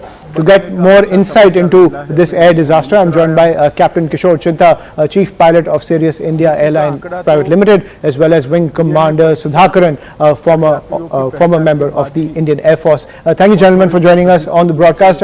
My number one question, and I'll come to you, Mr. Chinta, when it comes to this aspect that has emerged in the wake of this air disaster, that one survivor, Vishwas Ramesh, the British national, who was able to survive this entire ordeal. He was sitting in the seat 11A. How do you think that miracle was able to happen, or do you think that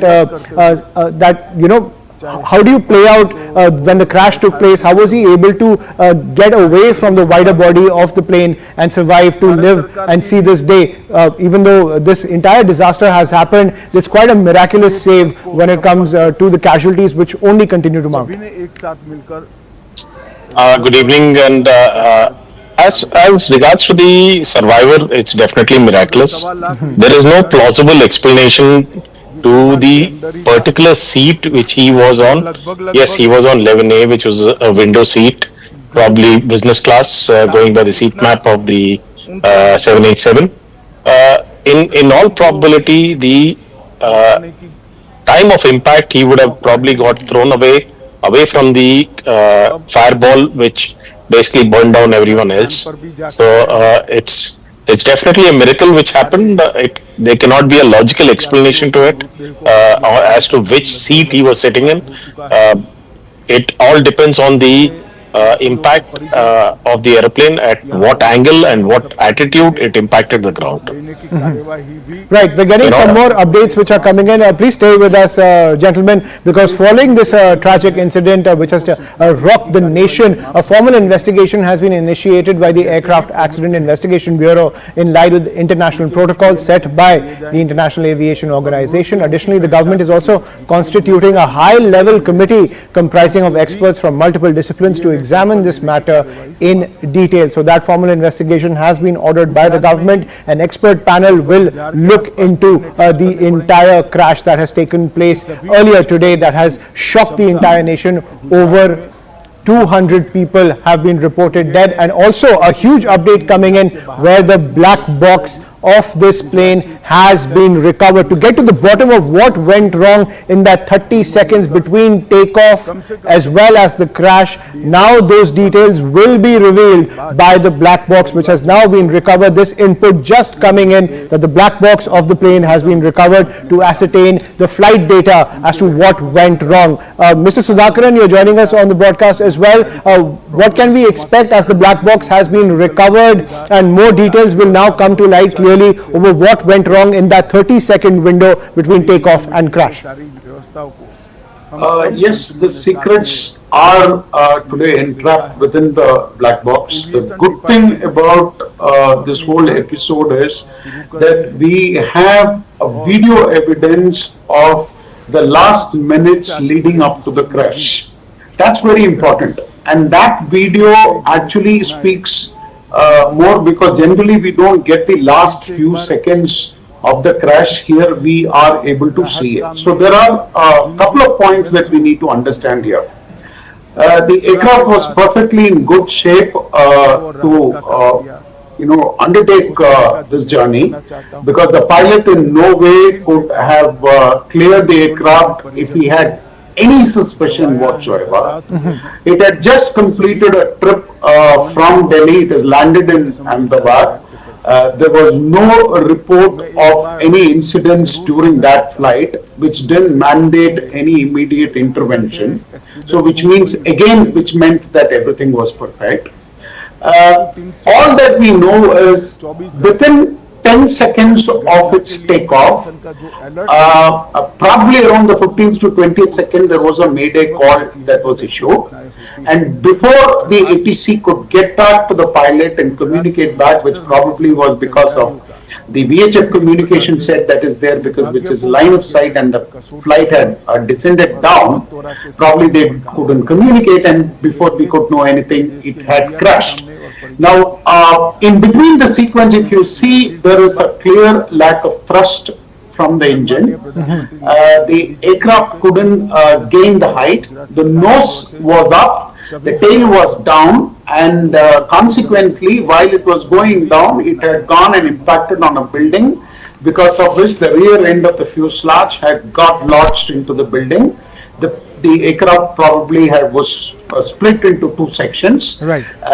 The wing section had the fuel which was the cause for the accident, wherein people got engulfed, and the temperature and the volume of the fuel that we had that burnt it, and then subsequently all these things have happened. Now the key question here is, why didn't the aircraft get the thrust, or why was the aircraft not able to lift? Now this clearly points to a fact that there was engine failure, but the problem is there are two engines here. Now for two engines to fail simultaneously, there needs to be a single cause or two causes which has happened at the same time, which is very, very rare. There is no video evidence to suggest there was a flock of birds which entered or to have impacted both the engines.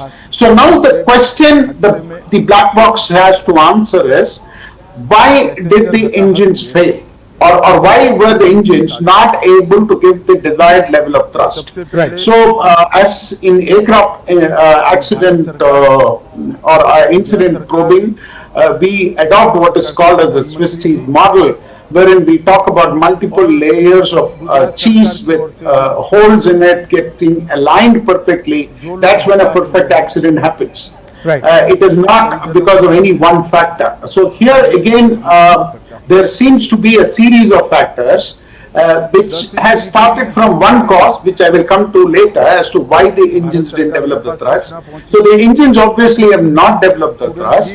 The landing gears were down because of the fact that the pilot must have home department के control room, civil aviation department, civil aviation मंत्री. It cannot go for a retracted undercarriage, and therefore the undercarriage was down, which again contributed to the fact that it induced greater drag on the aircraft. Bharat सरकार और गुजरात सरकार के सभी department एक साथ होकर maximum weight, the takeoff weight, it was almost at the periphery, right? Add to this lack of thrust and add to this the landing gear, which means that we were cooking up a disaster there. Now add to this two more factors. That is the area around the airfield, which was so densely populated, which means, you know, if there was a river in the near vicinity or some open, the pilot could have steered the aircraft and then attempted a situation wherein it wouldn't have gone and crashed into a building. So, you know, if you look at it, there are series of 5-6 layers already. This, you know, there is something that I've been trying to work on since घोषित करेगी of the 7878. This was known to create fire incidents, and the aircraft was grounded around 2013 for the same reason. And Boeing did a retrofit of these aircrafts, and they did three things.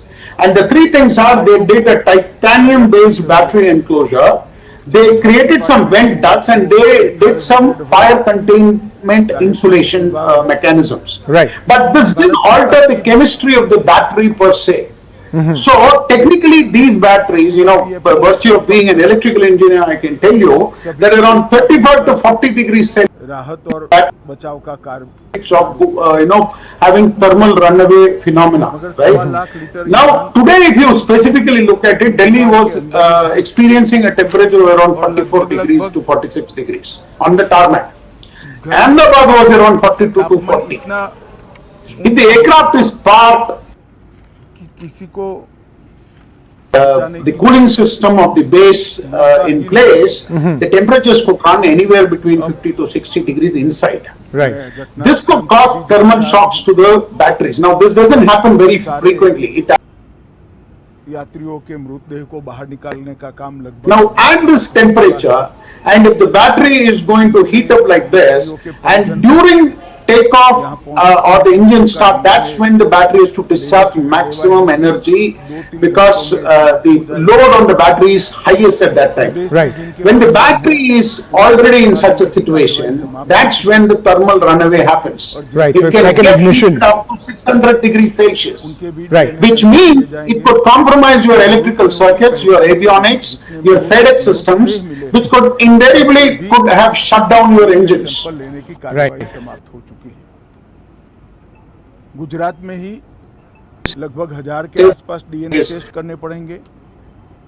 ये सभी test करने की क्षमता गुजरात में There was a lot in this recipe for a perfect storm to take place. So there were multiple factors which led to this disaster.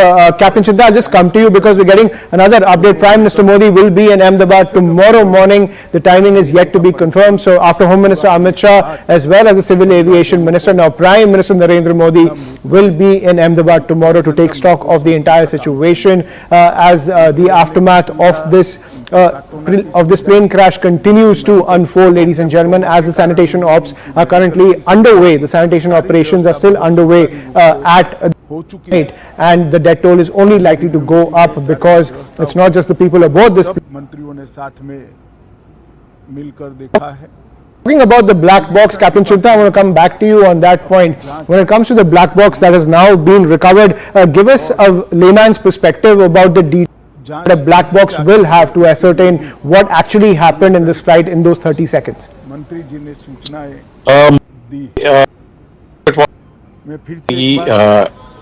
digital flight data recorder can record as much as 78 parameters or more. It can record rate parameters, the avionics, you name it, and it'll all get recorded on the flight data recorder. So it's like a Bible as far as the aircraft system is concerned. It'll tell you everything which is going right and going wrong when the data is downloaded. And the good part of the tail section being totally intact is that in all probability that's where the DFTR is and wouldn't have sustained any damage, even though it's capable of withstanding a large amount of crash loads. We can expect it to be intact because the tail section was more or less intact. So that's going to be the key to answering all the questions on what exactly went wrong, why the engines did not produce thrust. There could be multiple speculative theories like Wing Commander has already covered. It could be birds. The question of birds can't be really discounted because the engines on a Boeing 787 are close to the edge of the runway going by the wingspan. And in Ahmedabad, it is rainy season. The grass is normally cut during this season to keep it as low as possible. So there are low-level birds which normally pick on worms which are on the grass. So in all probability, if there was any bird ingestion, it would be during the middle of the takeoff run, which may not have been picked up by even the CCTV. If that could be a possible reason for bird ingestion, followed by compressor stall, because eyewitness accounts are there that they heard loud bangs, including the sole survivor also corroborates the story that there was a loud bang before the aircraft started going down. So these are all indicators that there was a compressor stall kind of event which might have been a cause for the engines not producing thrust.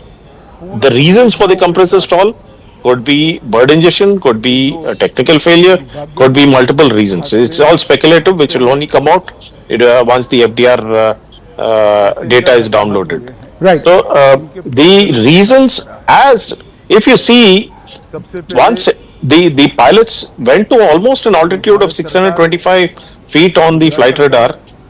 Even if we take it, discount the airfield elevation, we're talking about 400 plus feet of height. On an average, as a pilot, I would raise the undercarriage by 50-60 feet after getting airborne, positive rate of climb, and gear goes up. So the pilots would have definitely raised the gear, and why it did not go up all the way till 400 feet is speculation. Right. There could be multitude of reasons why it didn't go up or why it was not selected up. There could be any kind of reasons. The pilots would have had enough time to realize there was something wrong, that they gave a mayday call, and after that the rate at which things went wrong, and from 400 feet plus height to coming down is just about 10-12 seconds. That's hardly anything for the pilots to do anything.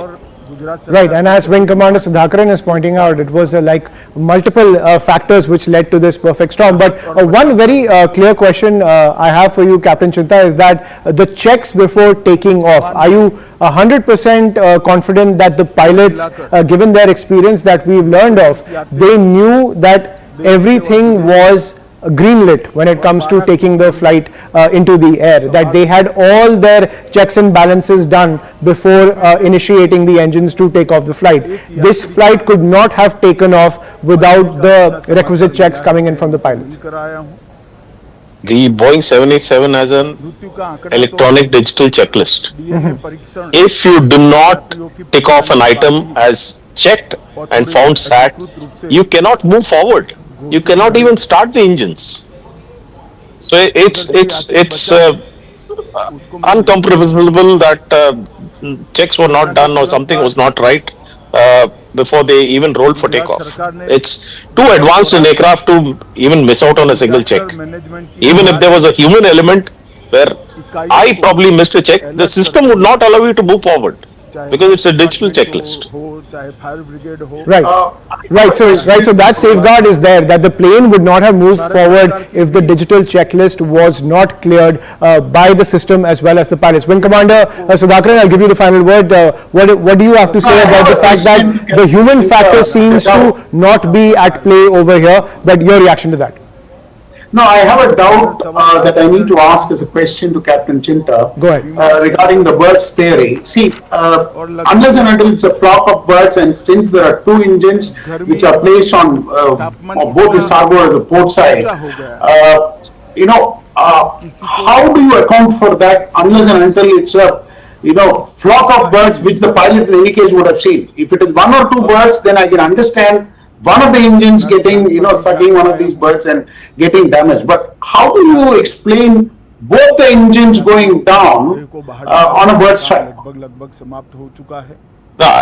Like I said, I have flown enough times to Ahmedabad, and small bird activity in this season is predominant. Invariably, if you get clearance for takeoff, there's always a caution for bird activity, suffix to the takeoff clearance, especially for runway 23. So, small bird activity could be a flock of birds on ground. How much of bird ingestion happened is all speculative at this stage. So, it's a theory which cannot be ruled out. Neither can it be the sole reason for this catastrophic crash. It could be a catalyst. The second question, it could be. If there is a FADAC shutdown of the engines due to a fire incident or something like that, would it lead to a compressor stall or make that bang sound that we are talking about? A sudden shutdown of the engines in between due to a may not. The only reason a bang would happen is during a compressor stall. A normal engine shutdown will not have any audible impact to indicate that it's going to shut down. Right. So that's why I said there are eyewitness accounts of loud bang, including the sole survivor. Absolutely. So we're just trying to put, knit together all the pieces of available information to evaluate a plausible theory which might lead to this. Of course, like I said, the Bible is definitely the flight data recorder, and I agree with you on a plausible. Even has had battery issues, it's had hydraulic issues. It could be a cause why the gear didn't go up. But right now everything is speculation. Absolutely. So we can't really say with certainty on what exactly is the pinpointed cause. Absolutely, and the black box is the data Bible, and we'll have to wait and see what that points to when it comes to any kind of issue that might have taken place right after takeoff. But one thing is very clear from Captain Chinta, that when it comes to the checklist by the pilots inside the cockpit, they have had to clear everything. The digital clearance system is tip-top when it comes to the 787 Dreamliner, and the flight would not have moved when it comes to when not done, this flight would not have moved. So the pilots have used their experience to the hilt when it comes to moving this plane forward. Human error seems to.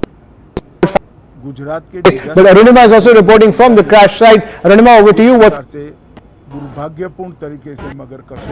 where I'm now, just step out of the you. This is the broken wing of the ill-fated which is completely black, that was attached to the body. You'll see some wires here, some machinery like parts. I'm not a civil aviation expert, so I will not be able to tell you what these machines are. That's what remains, and if I move ahead, I'll show you how there are some initials still written on this wing, so I can read an A. That's the only part which is visible. This was a Dreamliner of the Boeing, and this here just on the other side, now the police has sanitized this entire premises. There is VIP movement that is expected, and ahead of that, the is being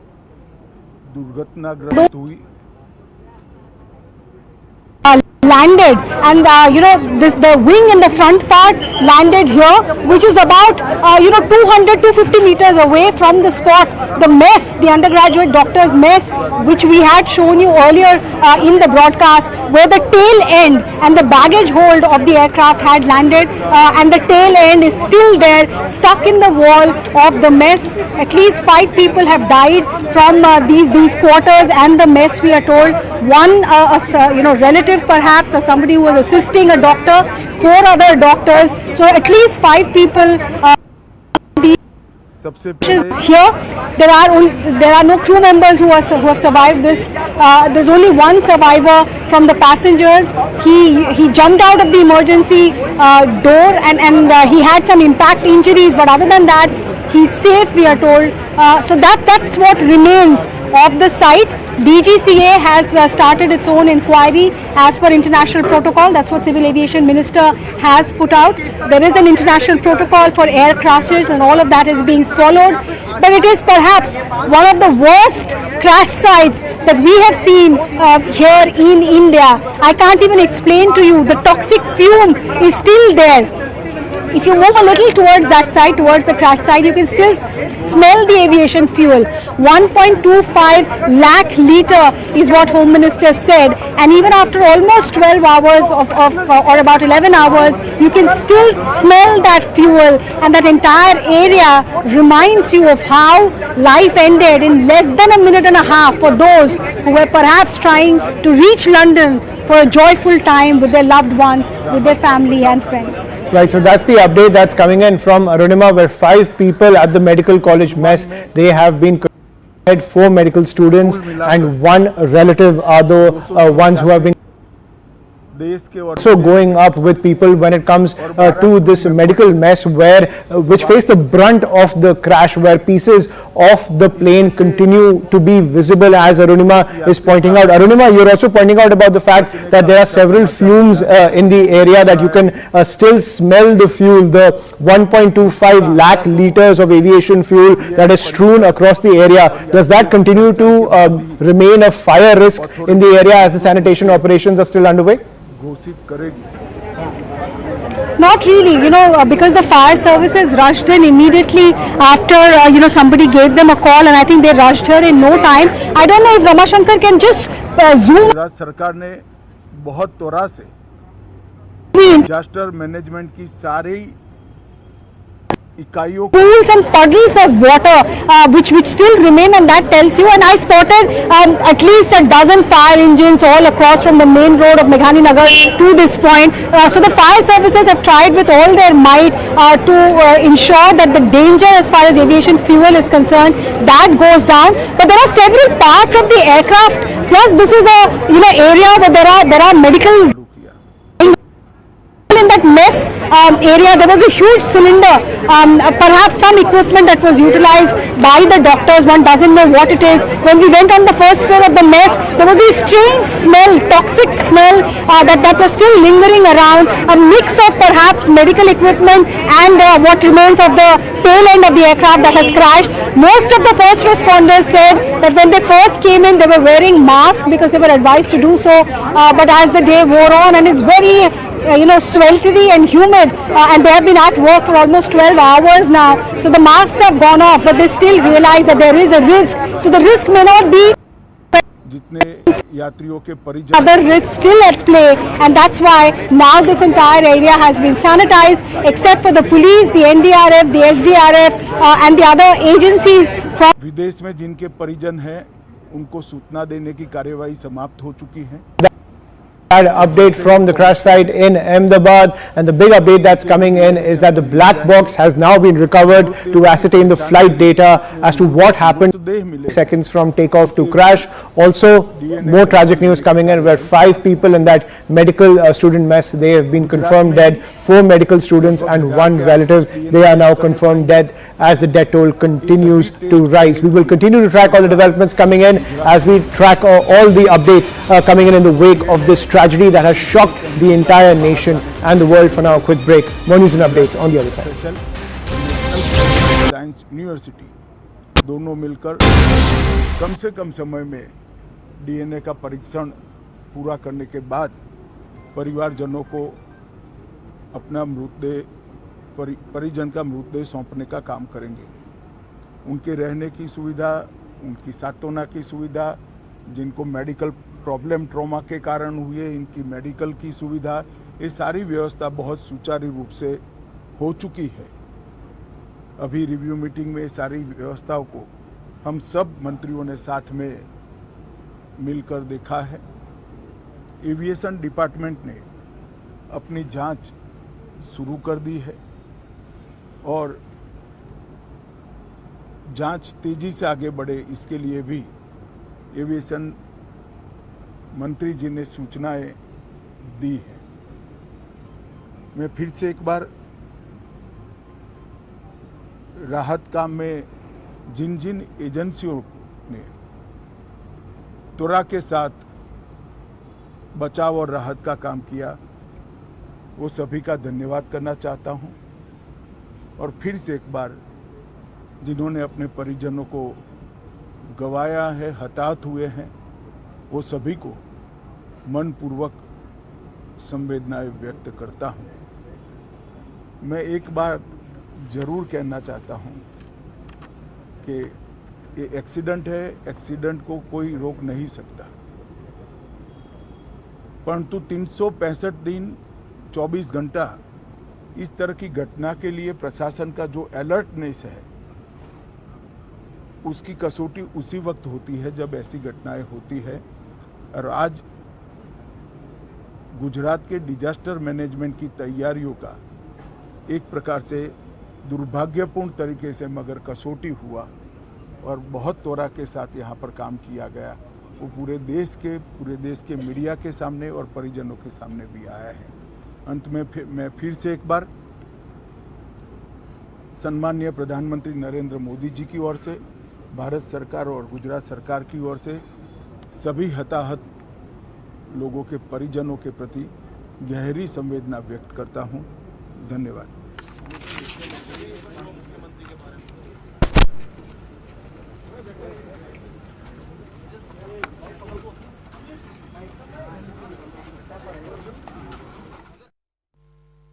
आज दोपहर को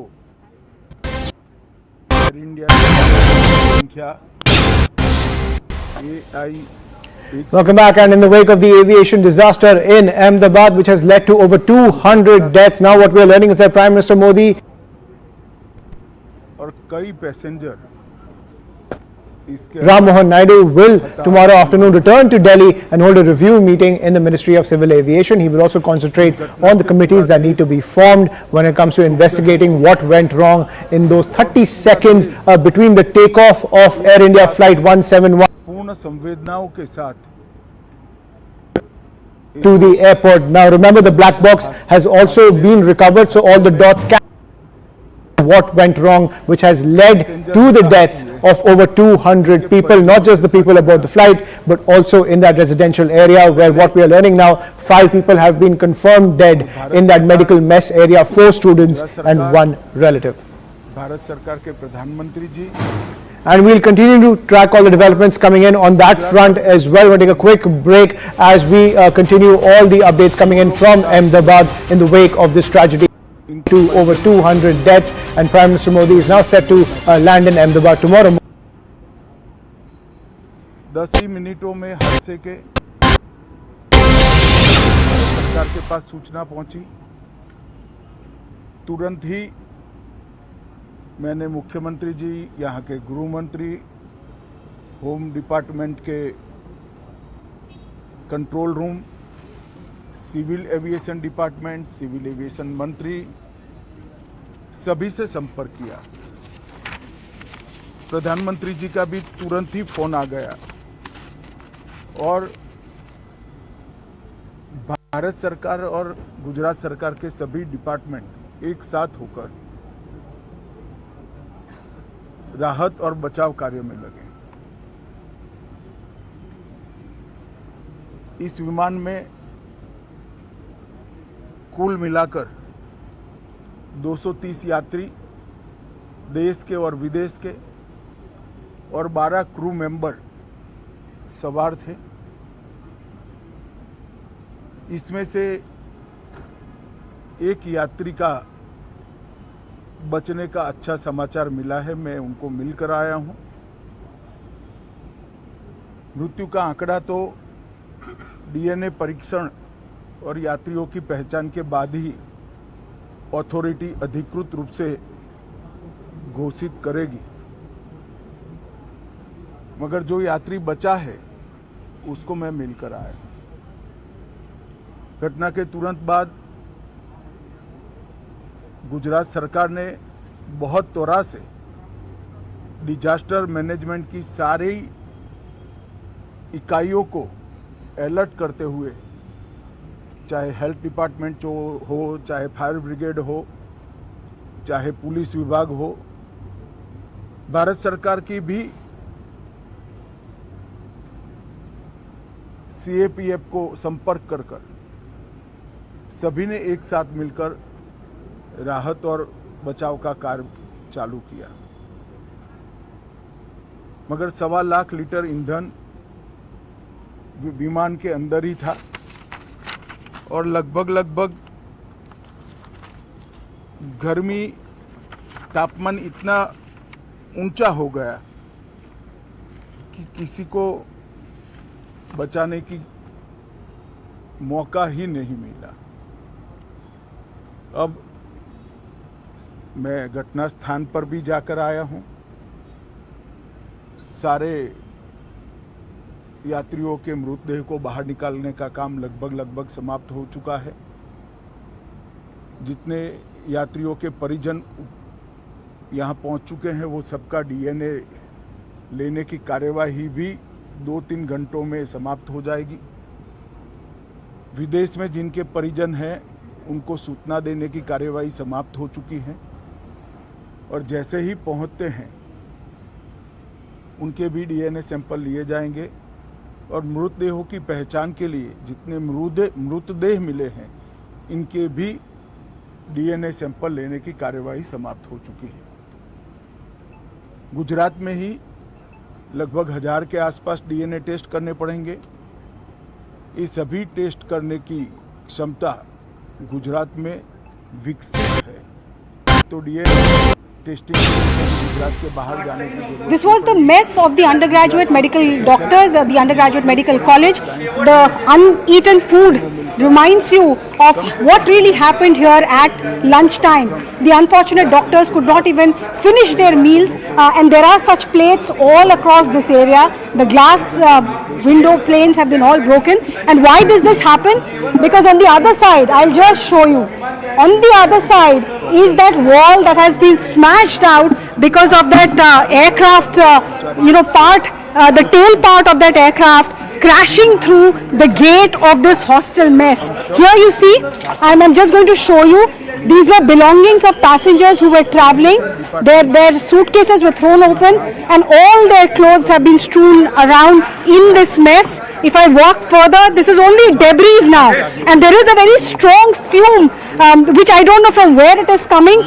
A lot of the DGC investigating team people, okay, I'm walking over pillows and I'm walking over belongings of people.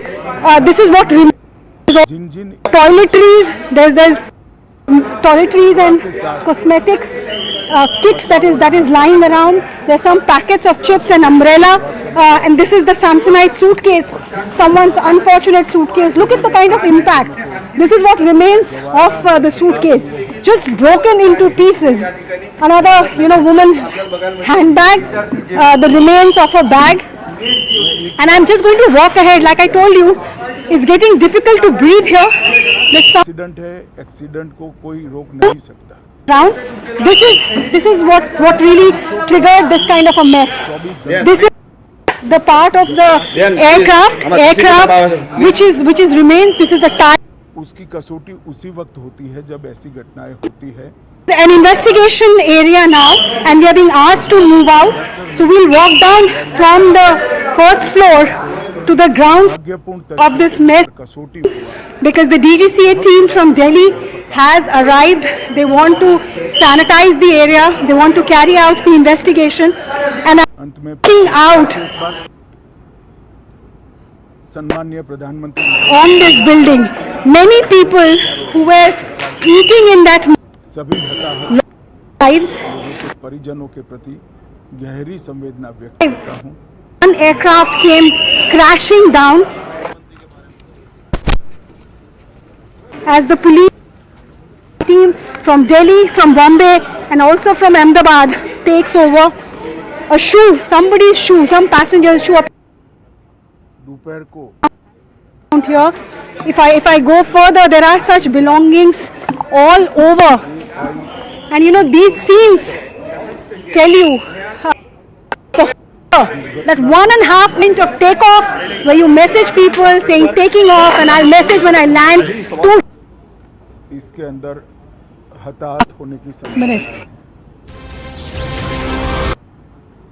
इस घटना से पूरा देश क्षुब्ध है और पूरा देश एक साथ पूर्ण संवेदनाओं के साथ ये जो दुर्भाग्यपूर्ण हादसे में पैसेंजर हताहत हुए हैं, इनके परिजनों के साथ खड़ा है। सबसे पहले मैं भारत सरकार, गुजरात सरकार, भारत सरकार के प्रधानमंत्री जी और गुजरात सरकार की ओर से भी जो लोग हताहत हुए हैं, इनके परिजनों के प्रति गहरी संवेदना व्यक्त करता हूं। 10 ही मिनटों में हादसे के भारत सरकार के पास सूचना पहुंची। तुरंत ही मैंने मुख्यमंत्री जी, यहाँ के गृह मंत्री, होम डिपार्टमेंट के control room, civil aviation department, civil aviation मंत्री, सभी से संपर्क किया। प्रधानमंत्री जी का भी तुरंत ही फोन आ गया और भारत सरकार और गुजरात सरकार के सभी डिपार्टमेंट एक साथ होकर राहत और बचाव कार्य में लगे। इस विमान में कुल मिलाकर 230 यात्री देश के और विदेश के और 12 क्रू मेंबर सवार थे। इसमें से एक यात्री का बचने का अच्छा समाचार मिला है, मैं उनको मिलकर आया हूं। मृत्यु का परीक्षण और यात्रियों की पहचान। यहाँ पे जो ऑफिस से बाहर निकला तो मैंने देखा कि आवाज, जोर से आवाज आया विंग्स का, फिर पूरा धुआं भर गया। लोग यहाँ से भगदड़ मची। उसके बाद आके देख रहे थे ये हादसा की स्थिति है। अच्छा, तो आप यहाँ पर पहले आए तो आपने क्या देखा? आने के बाद देखा कि पूरा मलबा बिखरा हुआ, आग लगी है, पूरा धुआं गुब्बारा है, कुछ भी दिखाई नहीं दे रहा, समझ में नहीं आ पा रहा था क्या है। हाँ, उसके बाद पता चला कि ये विंग्स गिरा हुआ है, फ्लाइट वो किया, और फिर प्रशासन ने चारों तरफ से घेर लिया। जब से आए कितने बजे हुआ तकरीबन ये हादसा, कुछ समय? लगभग 45 मिनट पहले हादसा हुआ। चाहे पुलिस विभाग हो, यहीं मेरे ऑफिस में बैठी थी, जैसा धड़ाका हुआ मैं वहाँ ऑफिस से वहाँ गई। बहुत बड़ा प्लेन क्रैश हुआ था, तो बहुत धुआं और आग लगी थी। जो डॉक्टर्स के फ्लैट थे उनको बहुत डैमेज हुए हैं, और उसमें से कितने डॉक्टरों को हमने निकाला है, लोकल कार्यकर्ता और सब मिलके। बाद में जो प्लेन में से निकाले हैं वो लोग भी बहुत बड़ी दुखद बहुत कुछ अभी कोई अंदाजा नहीं लग रहा है। रहने वालों को भी बहुत नुकसान हुआ है। बचाने की हाँ, जस्ट बोर्डिंग हुआ तब मैं अंदर फ्लाइट के अंदर वॉक करते जा रहे थे, बट सामने बहुत बड़ा धुआं वगैरह दिख रहा था। बट उस टाइम मुझे ये नहीं मालूम था वो प्लेन क्या है। जैसे कोई आग, झाड़ी में वगैरह जंगल में आग लगती है ना, लाइक वैसा कुछ तो लगा था। ये मालूम नहीं था कि वो प्लेन क्रैश हुआ है।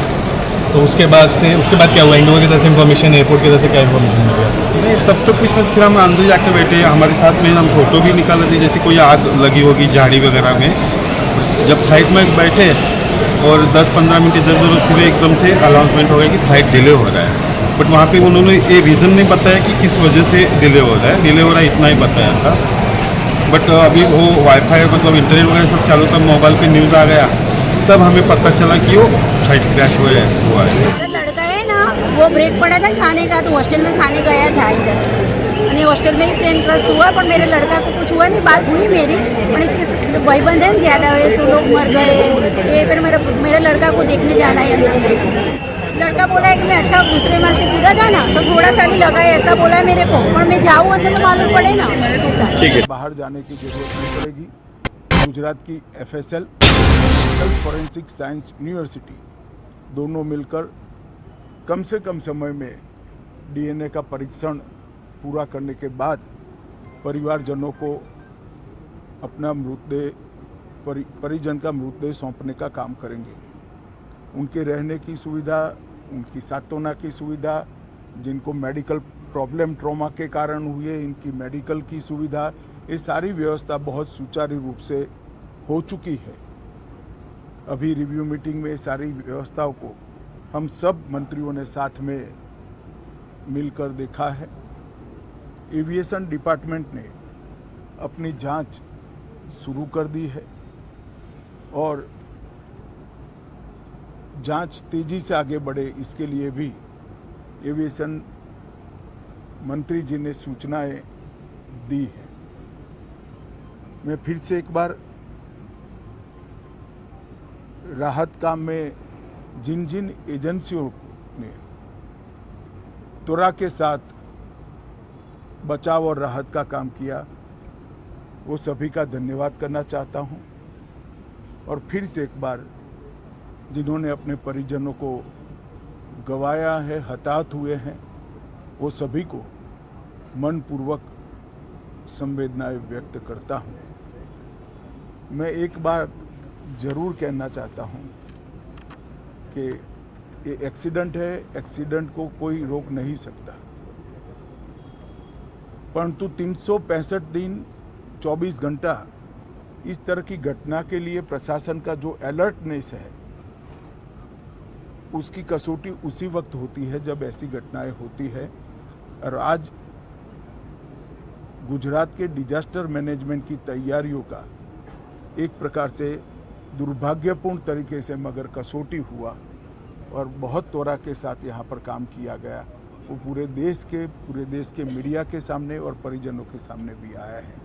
अंत में मैं फिर से एक बार सम्माननीय प्रधानमंत्री नरेंद्र मोदी जी की ओर से, भारत सरकार और गुजरात सरकार की ओर से सभी हताहत लोगों के परिजनों के प्रति गहरी संवेदना व्यक्त करता हूं।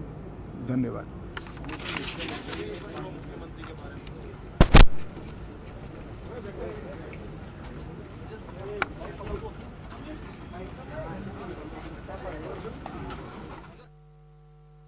आज दोपहर को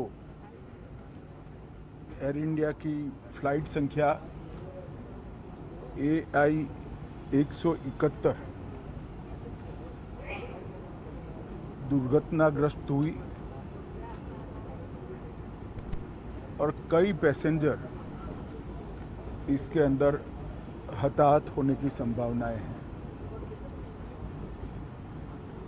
इस घटना से पूरा देश क्षुब्ध है और पूरा देश एक साथ पूर्ण संवेदनाओं के साथ ये जो दुर्भाग्यपूर्ण हादसे में पैसेंजर हताहत हुए हैं, इनके परिजनों के साथ खड़ा है। सबसे पहले मैं भारत सरकार, गुजरात सरकार, भारत सरकार के प्रधानमंत्री जी और गुजरात सरकार की ओर से भी जो लोग हताहत हुए हैं, इनके परिजनों के प्रति गहरी संवेदना व्यक्त करता हूं। 10 ही मिनटों में हादसे के भारत सरकार के पास सूचना पहुंची। तुरंत ही मैंने मुख्यमंत्री जी, यहाँ के गृह मंत्री, होम डिपार्टमेंट के control room, civil aviation department, civil aviation मंत्री, सभी से संपर्क किया। प्रधानमंत्री जी का भी तुरंत ही फोन आ गया और भारत सरकार और गुजरात सरकार के सभी डिपार्टमेंट एक साथ होकर राहत और बचाव कार्य में लगे। इस विमान में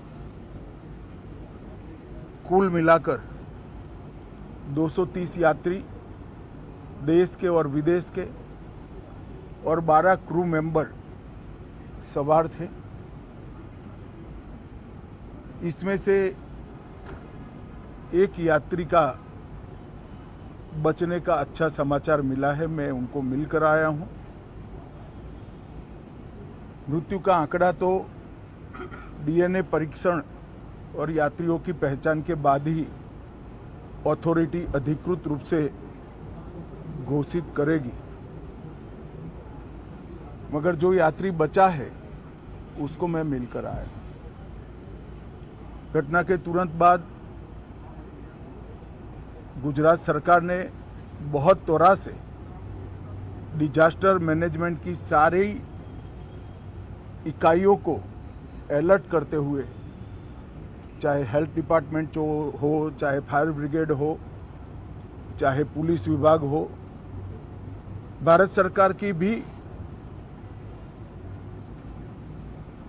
सीएपीएफ को संपर्क कर सभी ने एक साथ मिलकर राहत और बचाव का कार्य चालू किया। मगर 1.25 लाख लीटर ईंधन विमान के अंदर ही था और लगभग गर्मी, तापमान इतना ऊंचा हो गया कि किसी को बचाने की मौका ही नहीं मिला। अब मैं घटना स्थान पर भी जाकर आया हूं। सारे यात्रियों के मृतदेह को बाहर निकालने का काम लगभग समाप्त हो चुका है। जितने यात्रियों के परिजन यहां पहुंच चुके हैं वो सबका डीएनए लेने की कार्यवाही भी 2-3 घंटों में समाप्त हो जाएगी। विदेश में जिनके परिजन हैं उनको सूचना देने की कार्यवाही समाप्त हो चुकी है और जैसे ही पहुंचते हैं उनके भी डीएनए सैंपल लिए जाएंगे और मृतदेहों की पहचान के लिए जितने मृतदेह मिले हैं इनके भी डीएनए सैंपल लेने की कार्यवाही समाप्त हो चुकी है।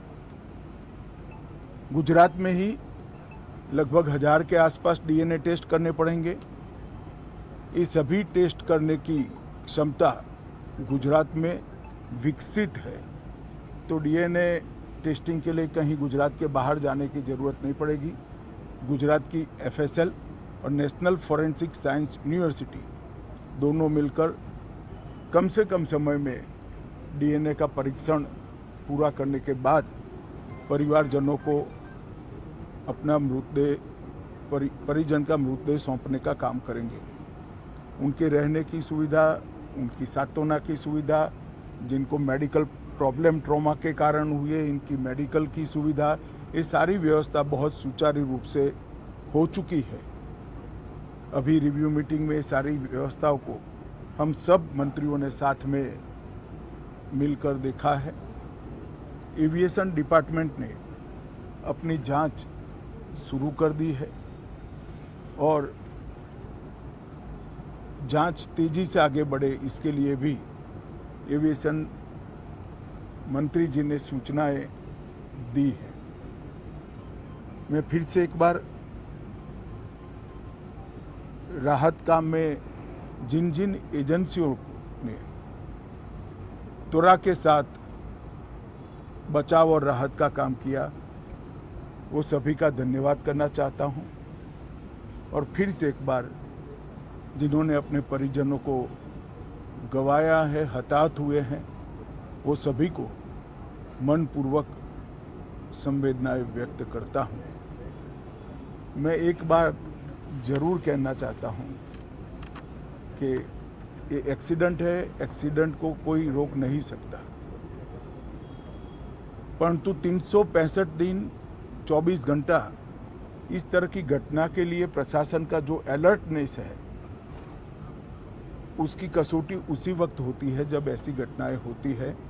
और आज गुजरात के डिजास्टर मैनेजमेंट की तैयारियों का एक प्रकार से दुर्भाग्यपूर्ण तरीके से मगर कसौटी हुआ और बहुत त्वरा के साथ यहाँ पर काम किया गया, वो पूरे देश के मीडिया के सामने और परिजनों के सामने भी आया है। अंत में मैं फिर से एक बार सम्माननीय प्रधानमंत्री नरेंद्र मोदी जी की ओर से, भारत सरकार और गुजरात सरकार की ओर से सभी हताहत लोगों के परिजनों के प्रति गहरी संवेदना व्यक्त करता हूं। धन्यवाद।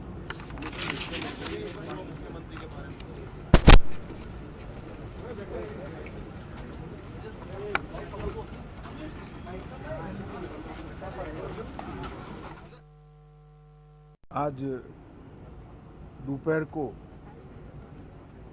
एयर इंडिया की फ्लाइट संख्या AI 171 दुर्घटनाग्रस्त हुई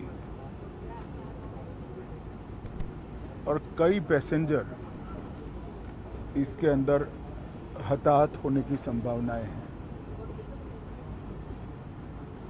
इस घटना से पूरा देश क्षुब्ध है और पूरा देश एक साथ पूर्ण संवेदनाओं के साथ ये जो दुर्भाग्यपूर्ण हादसे में पैसेंजर हताहत हुए हैं, इनके परिजनों के साथ खड़ा है। सबसे पहले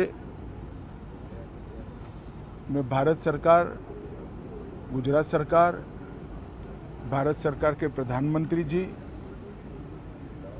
और गुजरात सरकार की ओर से भी जो लोग हताहत हुए हैं, इनके परिजनों के प्रति गहरी संवेदना व्यक्त करता हूं। 10 ही मिनटों में हादसे के भारत सरकार के पास सूचना पहुंची। तुरंत ही मैंने मुख्यमंत्री जी, यहाँ के गृह मंत्री, होम डिपार्टमेंट के control room, civil aviation department, civil aviation मंत्री, सभी से संपर्क किया। प्रधानमंत्री जी का भी तुरंत ही फोन आ गया और भारत सरकार और गुजरात सरकार के सभी डिपार्टमेंट एक साथ होकर राहत और बचाव कार्य में लगे।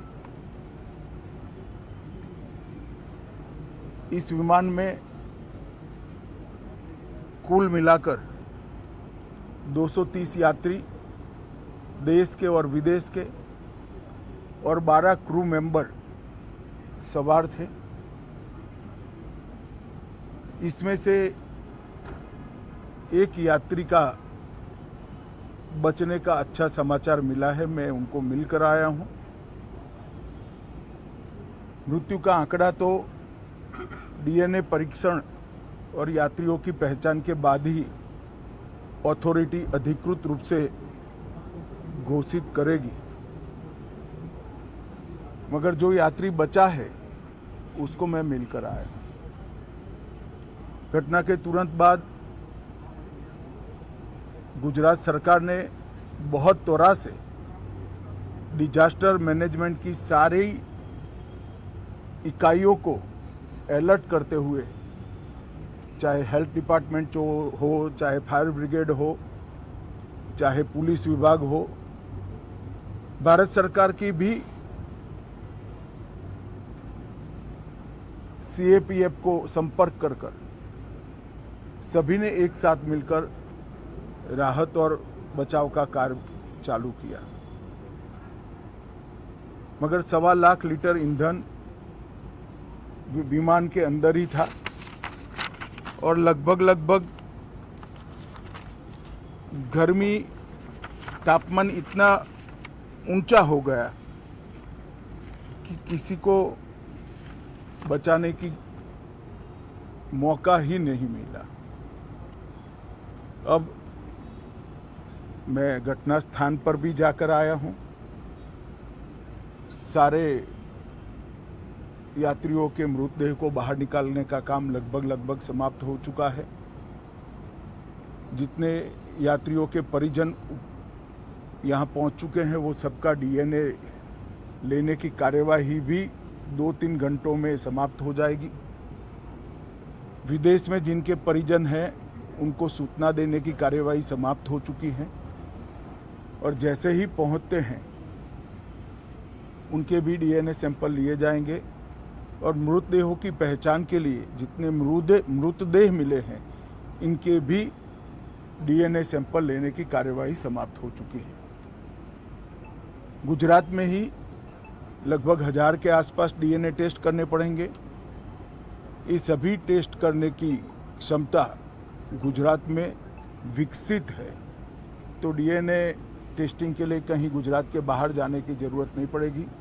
गुजरात की एफएसएल और नेशनल फॉरेंसिक साइंस यूनिवर्सिटी दोनों मिलकर कम से कम समय में डीएनए का परीक्षण पूरा करने के बाद परिवारजनों को अपना मृतदेह परिजन का मृतदेह सौंपने का काम करेंगे। उनके रहने की सुविधा, उनकी सांत्वना की सुविधा, जिनको मेडिकल प्रॉब्लम ट्रॉमा के कारण हुए इनकी मेडिकल की सुविधा, ये सारी व्यवस्था बहुत सुचारू रूप से हो चुकी है। अभी रिव्यू मीटिंग में सारी व्यवस्थाओं को हम सब मंत्रियों ने साथ में मिलकर देखा है। एविएशन डिपार्टमेंट ने अपनी जांच शुरू कर दी है और जांच तेजी से आगे बढ़े इसके लिए भी एविएशन मंत्री जी ने सूचनाएं दी हैं। मैं फिर से एक बार राहत काम में जिन जिन एजेंसियों ने त्वरा के साथ बचाव और राहत का काम किया वो सभी का धन्यवाद करना चाहता हूं और फिर से एक बार जिन्होंने अपने परिजनों को गंवाया है, हताहत हुए हैं, वो सभी को मनपूर्वक संवेदनाएं व्यक्त करता हूं। मैं एक बार जरूर कहना चाहता हूं कि ये एक्सीडेंट है, एक्सीडेंट को कोई रोक नहीं सकता, परंतु 365 दिन 24 घंटा इस तरह की घटना के लिए प्रशासन का जो अलर्टनेस है उसकी कसौटी उसी वक्त होती है जब ऐसी घटनाएं होती है। और आज गुजरात के डिजास्टर मैनेजमेंट की तैयारियों का एक प्रकार से दुर्भाग्यपूर्ण तरीके से मगर कसौटी हुआ और बहुत त्वरा के साथ यहाँ पर काम किया गया, वो पूरे देश के मीडिया के सामने और परिजनों के सामने भी आया है। अंत में मैं फिर से एक बार सम्माननीय प्रधानमंत्री नरेंद्र मोदी जी की ओर से, भारत सरकार और गुजरात सरकार की ओर से सभी हताहत लोगों के परिजनों के प्रति गहरी संवेदना व्यक्त करता हूं। धन्यवाद।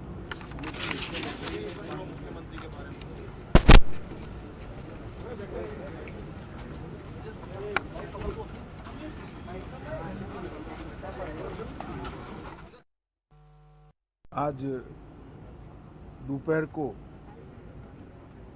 एयर इंडिया की फ्लाइट संख्या AI 171 दुर्घटनाग्रस्त हुई और कई पैसेंजर इसके अंदर हताहत होने की संभावनाएं हैं। इस घटना से पूरा देश क्षुब्ध है और पूरा देश एक साथ पूर्ण संवेदनाओं के साथ ये जो दुर्भाग्यपूर्ण हादसे में पैसेंजर हताहत हुए हैं, इनके परिजनों के साथ खड़ा है। सबसे पहले मैं भारत सरकार, गुजरात सरकार, भारत सरकार के प्रधानमंत्री जी और गुजरात सरकार की ओर से भी जो लोग हताहत हुए हैं, इनके परिजनों के प्रति गहरी संवेदना व्यक्त करता हूं। 10 ही मिनटों में हादसे के भारत सरकार के पास सूचना पहुंची। तुरंत ही मैंने मुख्यमंत्री जी, यहाँ के गृह मंत्री, होम डिपार्टमेंट के control room, civil aviation department, civil aviation मंत्री, सभी से संपर्क किया। प्रधानमंत्री जी का भी तुरंत ही फोन आ गया और भारत सरकार और गुजरात सरकार के सभी डिपार्टमेंट एक साथ होकर राहत और बचाव कार्य में लगे। इस विमान में कुल मिलाकर 230 यात्री देश के और विदेश के और 12 क्रू मेंबर सवार थे। इसमें से एक यात्री का बचने का अच्छा समाचार मिला है, मैं उनको मिलकर आया हूं। मृत्यु का आंकड़ा तो डीएनए परीक्षण और यात्रियों की पहचान के बाद ही अथॉरिटी अधिकृत रूप से घोषित करेगी, मगर जो यात्री बचा है उसको मैं मिलकर आया हूं। घटना के तुरंत बाद गुजरात सरकार ने बहुत त्वरा से डिजास्टर मैनेजमेंट की सारी इकाइयों को अलर्ट करते हुए, चाहे हेल्थ डिपार्टमेंट हो, चाहे फायर ब्रिगेड हो, चाहे पुलिस विभाग हो, भारत सरकार की भी सीएपीएफ को संपर्क कर सभी ने एक साथ मिलकर राहत और बचाव का कार्य चालू किया। मगर 1.25 लाख लीटर ईंधन विमान के अंदर ही था और लगभग गर्मी, तापमान इतना ऊंचा हो गया कि किसी को बचाने की मौका ही नहीं मिला। अब मैं घटना स्थान पर भी जाकर आया हूं। सारे यात्रियों के मृतदेह को बाहर निकालने का काम लगभग समाप्त हो चुका है। जितने यात्रियों के परिजन यहाँ पहुँच चुके हैं वो सबका डीएनए लेने की कार्यवाही भी 2-3 घंटों में समाप्त हो जाएगी। विदेश में जिनके परिजन हैं उनको सूचना देने की कार्यवाही समाप्त हो चुकी है और जैसे ही पहुँचते हैं उनके भी डीएनए सैंपल लिए जाएंगे और मृतदेहों की पहचान के लिए जितने मृतदेह मिले हैं इनके भी डीएनए सैंपल लेने की कार्यवाही समाप्त हो चुकी है। गुजरात में ही लगभग 1000 के आसपास डीएनए टेस्ट करने पड़ेंगे। ये सभी टेस्ट करने की क्षमता गुजरात में विकसित है, तो डीएनए टेस्टिंग के लिए कहीं गुजरात के बाहर जाने की ज़रूरत नहीं पड़ेगी। गुजरात की एफएसएल और नेशनल फॉरेंसिक साइंस यूनिवर्सिटी दोनों मिलकर कम से कम समय में डीएनए का परीक्षण पूरा करने के बाद परिवारजनों को अपना परिजन का मृतदेह सौंपने का काम करेंगे।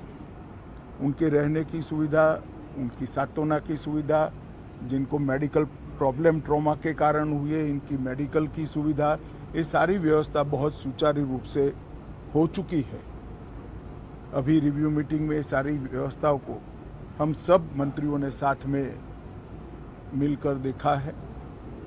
एविएशन डिपार्टमेंट ने अपनी जांच शुरू कर दी है और जांच तेजी से आगे बढ़े इसके लिए भी एविएशन मंत्री जी ने सूचनाएं दी है। मैं फिर से एक बार राहत काम में जिन जिन एजेंसियों ने त्वरा के साथ बचाव और राहत का काम किया वो सभी का धन्यवाद करना चाहता हूं और फिर से एक बार जिन्होंने अपने परिजनों को गंवाया है, हताहत हुए हैं, वो सभी को मनपूर्वक संवेदनाएं व्यक्त करता हूं। मैं एक बार जरूर कहना चाहता हूं कि ये एक्सीडेंट है, एक्सीडेंट को कोई रोक नहीं सकता, परंतु 365 दिन 24 घंटा इस तरह की घटना के लिए प्रशासन का जो अलर्टनेस है उसकी कसौटी उसी वक्त होती है जब ऐसी घटनाएं होती है। और आज गुजरात के डिजास्टर मैनेजमेंट की तैयारियों का एक प्रकार से दुर्भाग्यपूर्ण तरीके से मगर कसौटी हुआ और बहुत त्वरा के साथ यहाँ पर काम किया गया, वो पूरे देश के मीडिया के सामने और परिजनों के सामने भी आया है। अंत में मैं फिर से एक बार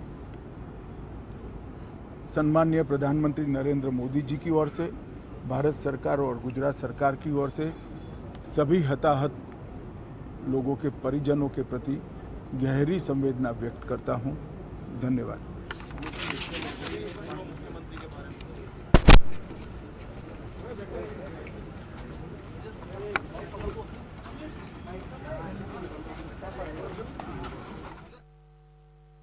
आज दोपहर को एयर इंडिया की फ्लाइट संख्या AI 171 दुर्घटनाग्रस्त हुई और कई पैसेंजर इसके अंदर हताहत होने की संभावनाएं हैं। इस घटना से पूरा देश क्षुब्ध है और पूरा देश एक साथ पूर्ण संवेदनाओं के साथ ये जो दुर्भाग्यपूर्ण हादसे में पैसेंजर हताहत हुए हैं इनके परिजनों के साथ खड़ा है।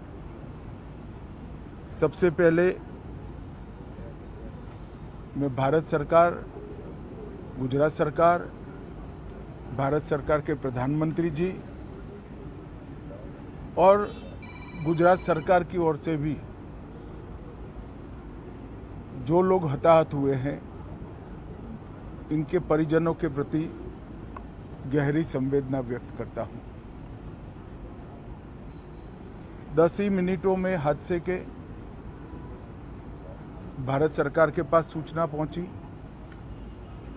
तुरंत ही मैंने मुख्यमंत्री जी, यहाँ के गृह मंत्री, होम डिपार्टमेंट के control room, civil aviation department, civil aviation मंत्री, सभी से संपर्क किया। प्रधानमंत्री जी का भी तुरंत ही फोन आ गया और भारत सरकार और गुजरात सरकार के सभी डिपार्टमेंट एक साथ होकर राहत और बचाव कार्य में लगे। इस विमान में कुल मिलाकर 230 यात्री देश के और विदेश के और 12 क्रू मेंबर सवार थे। इसमें से एक यात्री का बचने का अच्छा समाचार मिला है, मैं उनको मिलकर आया हूं। मृत्यु का आंकड़ा तो DNA परीक्षण और यात्रियों की पहचान के बाद ही अथॉरिटी अधिकृत रूप से घोषित करेगी। मगर जो यात्री बचा है उसको मैं मिलकर आया। घटना के तुरंत बाद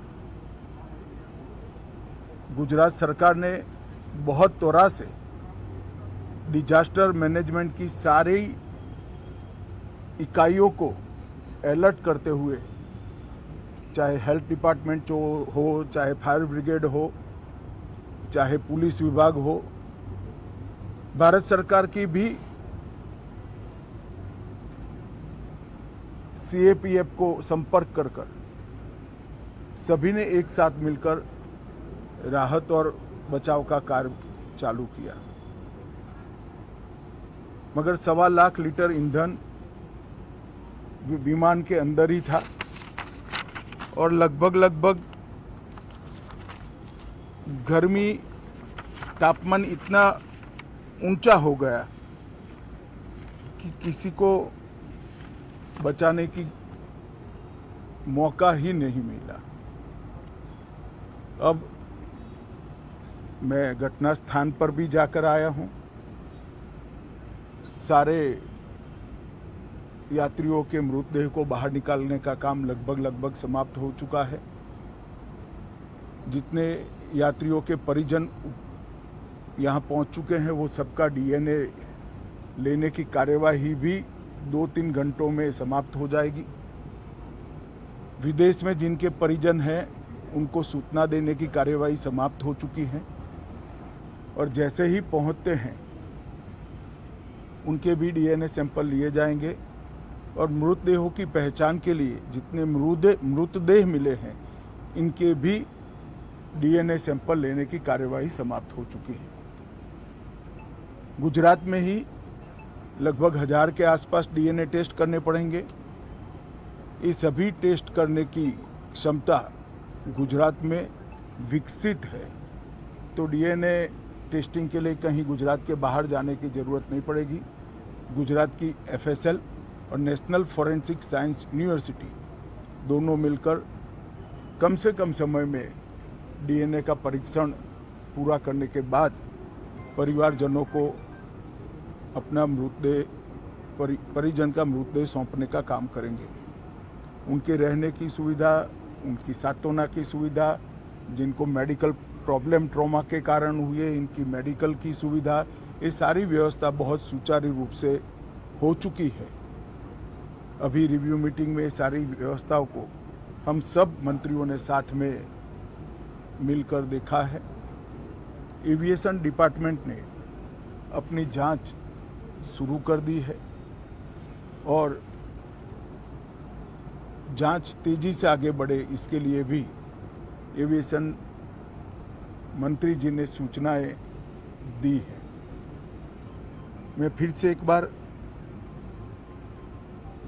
राहत काम में जिन जिन एजेंसियों ने त्वरा के साथ बचाव और राहत का काम किया वो सभी का धन्यवाद करना चाहता हूं और फिर से एक बार जिन्होंने अपने परिजनों को गंवाया है, हताहत हुए हैं, वो सभी को मनपूर्वक संवेदनाएं व्यक्त करता हूं। मैं एक बार जरूर कहना चाहता हूं कि ये एक्सीडेंट है, एक्सीडेंट को कोई रोक नहीं सकता, परंतु 365 दिन 24 घंटा इस तरह की घटना के लिए प्रशासन का जो अलर्टनेस है उसकी कसौटी उसी वक्त होती है जब ऐसी घटनाएं होती है। और आज गुजरात के डिजास्टर मैनेजमेंट की तैयारियों का एक प्रकार से दुर्भाग्यपूर्ण तरीके से मगर कसौटी हुआ और बहुत त्वरा के साथ यहाँ पर काम किया गया, वो पूरे देश के मीडिया के सामने और परिजनों के सामने भी आया है। अंत में मैं फिर से एक बार सम्माननीय प्रधानमंत्री नरेंद्र मोदी जी की ओर से, भारत सरकार और गुजरात सरकार की ओर से सभी हताहत लोगों के परिजनों के प्रति गहरी संवेदना व्यक्त करता हूं। धन्यवाद।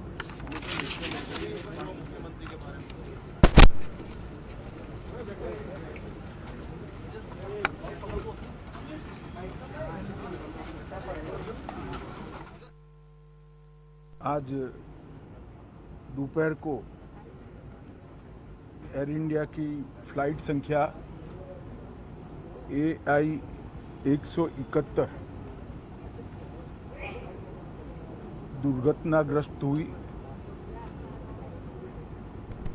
और कई पैसेंजर इसके अंदर हताहत होने की संभावनाएं हैं। इस घटना से पूरा देश क्षुब्ध है और पूरा देश एक साथ पूर्ण संवेदनाओं के साथ ये जो दुर्भाग्यपूर्ण हादसे में पैसेंजर हताहत हुए हैं, इनके परिजनों के साथ खड़ा है। सबसे पहले मैं भारत सरकार, गुजरात सरकार, भारत सरकार के प्रधानमंत्री जी और गुजरात सरकार की ओर से भी जो लोग हताहत हुए हैं, इनके परिजनों के प्रति गहरी संवेदना व्यक्त करता हूं। 10 ही मिनटों में हादसे के भारत सरकार के पास सूचना पहुंची। तुरंत ही मैंने मुख्यमंत्री जी, यहाँ के गृह मंत्री, होम डिपार्टमेंट के control room, civil aviation department, civil aviation मंत्री, सभी से संपर्क किया। प्रधानमंत्री जी का भी तुरंत ही फोन आ गया और भारत सरकार और गुजरात सरकार के सभी डिपार्टमेंट एक साथ होकर राहत और बचाव कार्य में लगे। इस विमान में कुल मिलाकर 230 यात्री देश के और विदेश के और 12 क्रू मेंबर सवार थे। इसमें से एक यात्री का बचने का अच्छा समाचार मिला है, मैं उनको मिलकर आया हूं। मृत्यु का आंकड़ा तो DNA परीक्षण और यात्रियों की पहचान के बाद ही अथॉरिटी अधिकृत रूप से घोषित करेगी, मगर जो यात्री बचा है उसको मैं मिलकर आया हूं। घटना के तुरंत बाद गुजरात सरकार ने बहुत त्वरा से डिजास्टर मैनेजमेंट की सारी इकाइयों को अलर्ट करते हुए, चाहे हेल्थ डिपार्टमेंट जो हो, चाहे फायर ब्रिगेड हो, चाहे पुलिस विभाग हो, भारत सरकार की भी CAPF को संपर्क कर सभी ने एक साथ मिलकर राहत और बचाव का कार्य चालू किया। मगर 1.25 लाख लीटर ईंधन विमान के अंदर ही था और लगभग गर्मी, तापमान इतना ऊंचा हो गया कि किसी को बचाने की मौका ही नहीं मिला। अब मैं घटना स्थान पर भी जाकर आया हूं। सारे यात्रियों के मृतदेह को बाहर निकालने का काम लगभग समाप्त हो चुका है। जितने यात्रियों के परिजन यहां पहुंच चुके हैं, वो सबका DNA लेने की कार्यवाही भी 2-3 घंटों में समाप्त हो जाएगी। विदेश में जिनके परिजन हैं, उनको सूचना देने की कार्यवाही समाप्त हो चुकी है और जैसे ही पहुंचते हैं उनके भी DNA सैंपल लिए जाएंगे और मृतदेहों की पहचान के लिए जितने मृतदेह मिले हैं, इनके भी DNA सैंपल लेने की कार्यवाही समाप्त हो चुकी है। गुजरात में ही लगभग 1000 के आसपास DNA टेस्ट करने पड़ेंगे। ये सभी टेस्ट करने की क्षमता गुजरात में विकसित है तो डीएनए टेस्टिंग के लिए कहीं गुजरात के बाहर जाने की ज़रूरत नहीं पड़ेगी। गुजरात की एफएसएल और नेशनल फॉरेंसिक साइंस यूनिवर्सिटी दोनों मिलकर कम से कम समय में डीएनए का परीक्षण पूरा करने के बाद परिवारजनों को अपना मृतदेह परिजन का मृतदेह सौंपने का काम करेंगे। उनके रहने की सुविधा, उनकी सांत्वना की सुविधा, जिनको मेडिकल प्रॉब्लम ट्रॉमा के कारण हुए इनकी मेडिकल की सुविधा, ये सारी व्यवस्था बहुत सुचारू रूप से हो चुकी है। अभी रिव्यू मीटिंग में सारी व्यवस्थाओं को हम सब मंत्रियों ने साथ में मिलकर देखा है। एविएशन डिपार्टमेंट ने अपनी जांच शुरू कर दी है और जांच तेजी से आगे बढ़े इसके लिए भी एविएशन मंत्री जी ने सूचनाएं दी है। मैं फिर से एक बार राहत काम में जिन जिन एजेंसियों ने त्वरा के साथ बचाव और राहत का काम किया वो सभी का धन्यवाद करना चाहता हूं और फिर से एक बार जिन्होंने अपने परिजनों को गंवाया है, हताहत हुए हैं, वो सभी को मनपूर्वक संवेदनाएं व्यक्त करता हूं। मैं एक बार जरूर कहना चाहता हूं कि ये एक्सीडेंट है, एक्सीडेंट को कोई रोक नहीं सकता, परंतु 365 दिन 24 घंटा इस तरह की घटना के लिए प्रशासन का जो अलर्टनेस है उसकी कसौटी उसी वक्त होती है जब ऐसी घटनाएं होती है। और आज गुजरात के डिजास्टर मैनेजमेंट की तैयारियों का एक प्रकार से दुर्भाग्यपूर्ण तरीके से मगर कसौटी हुआ और बहुत त्वरा के साथ यहाँ पर काम किया गया, वो पूरे देश के मीडिया के सामने और परिजनों के सामने भी आया है। अंत में मैं फिर से एक बार सम्माननीय प्रधानमंत्री नरेंद्र मोदी जी की ओर से, भारत सरकार और गुजरात सरकार की ओर से सभी हताहत लोगों के परिजनों के प्रति गहरी संवेदना व्यक्त करता हूं। धन्यवाद।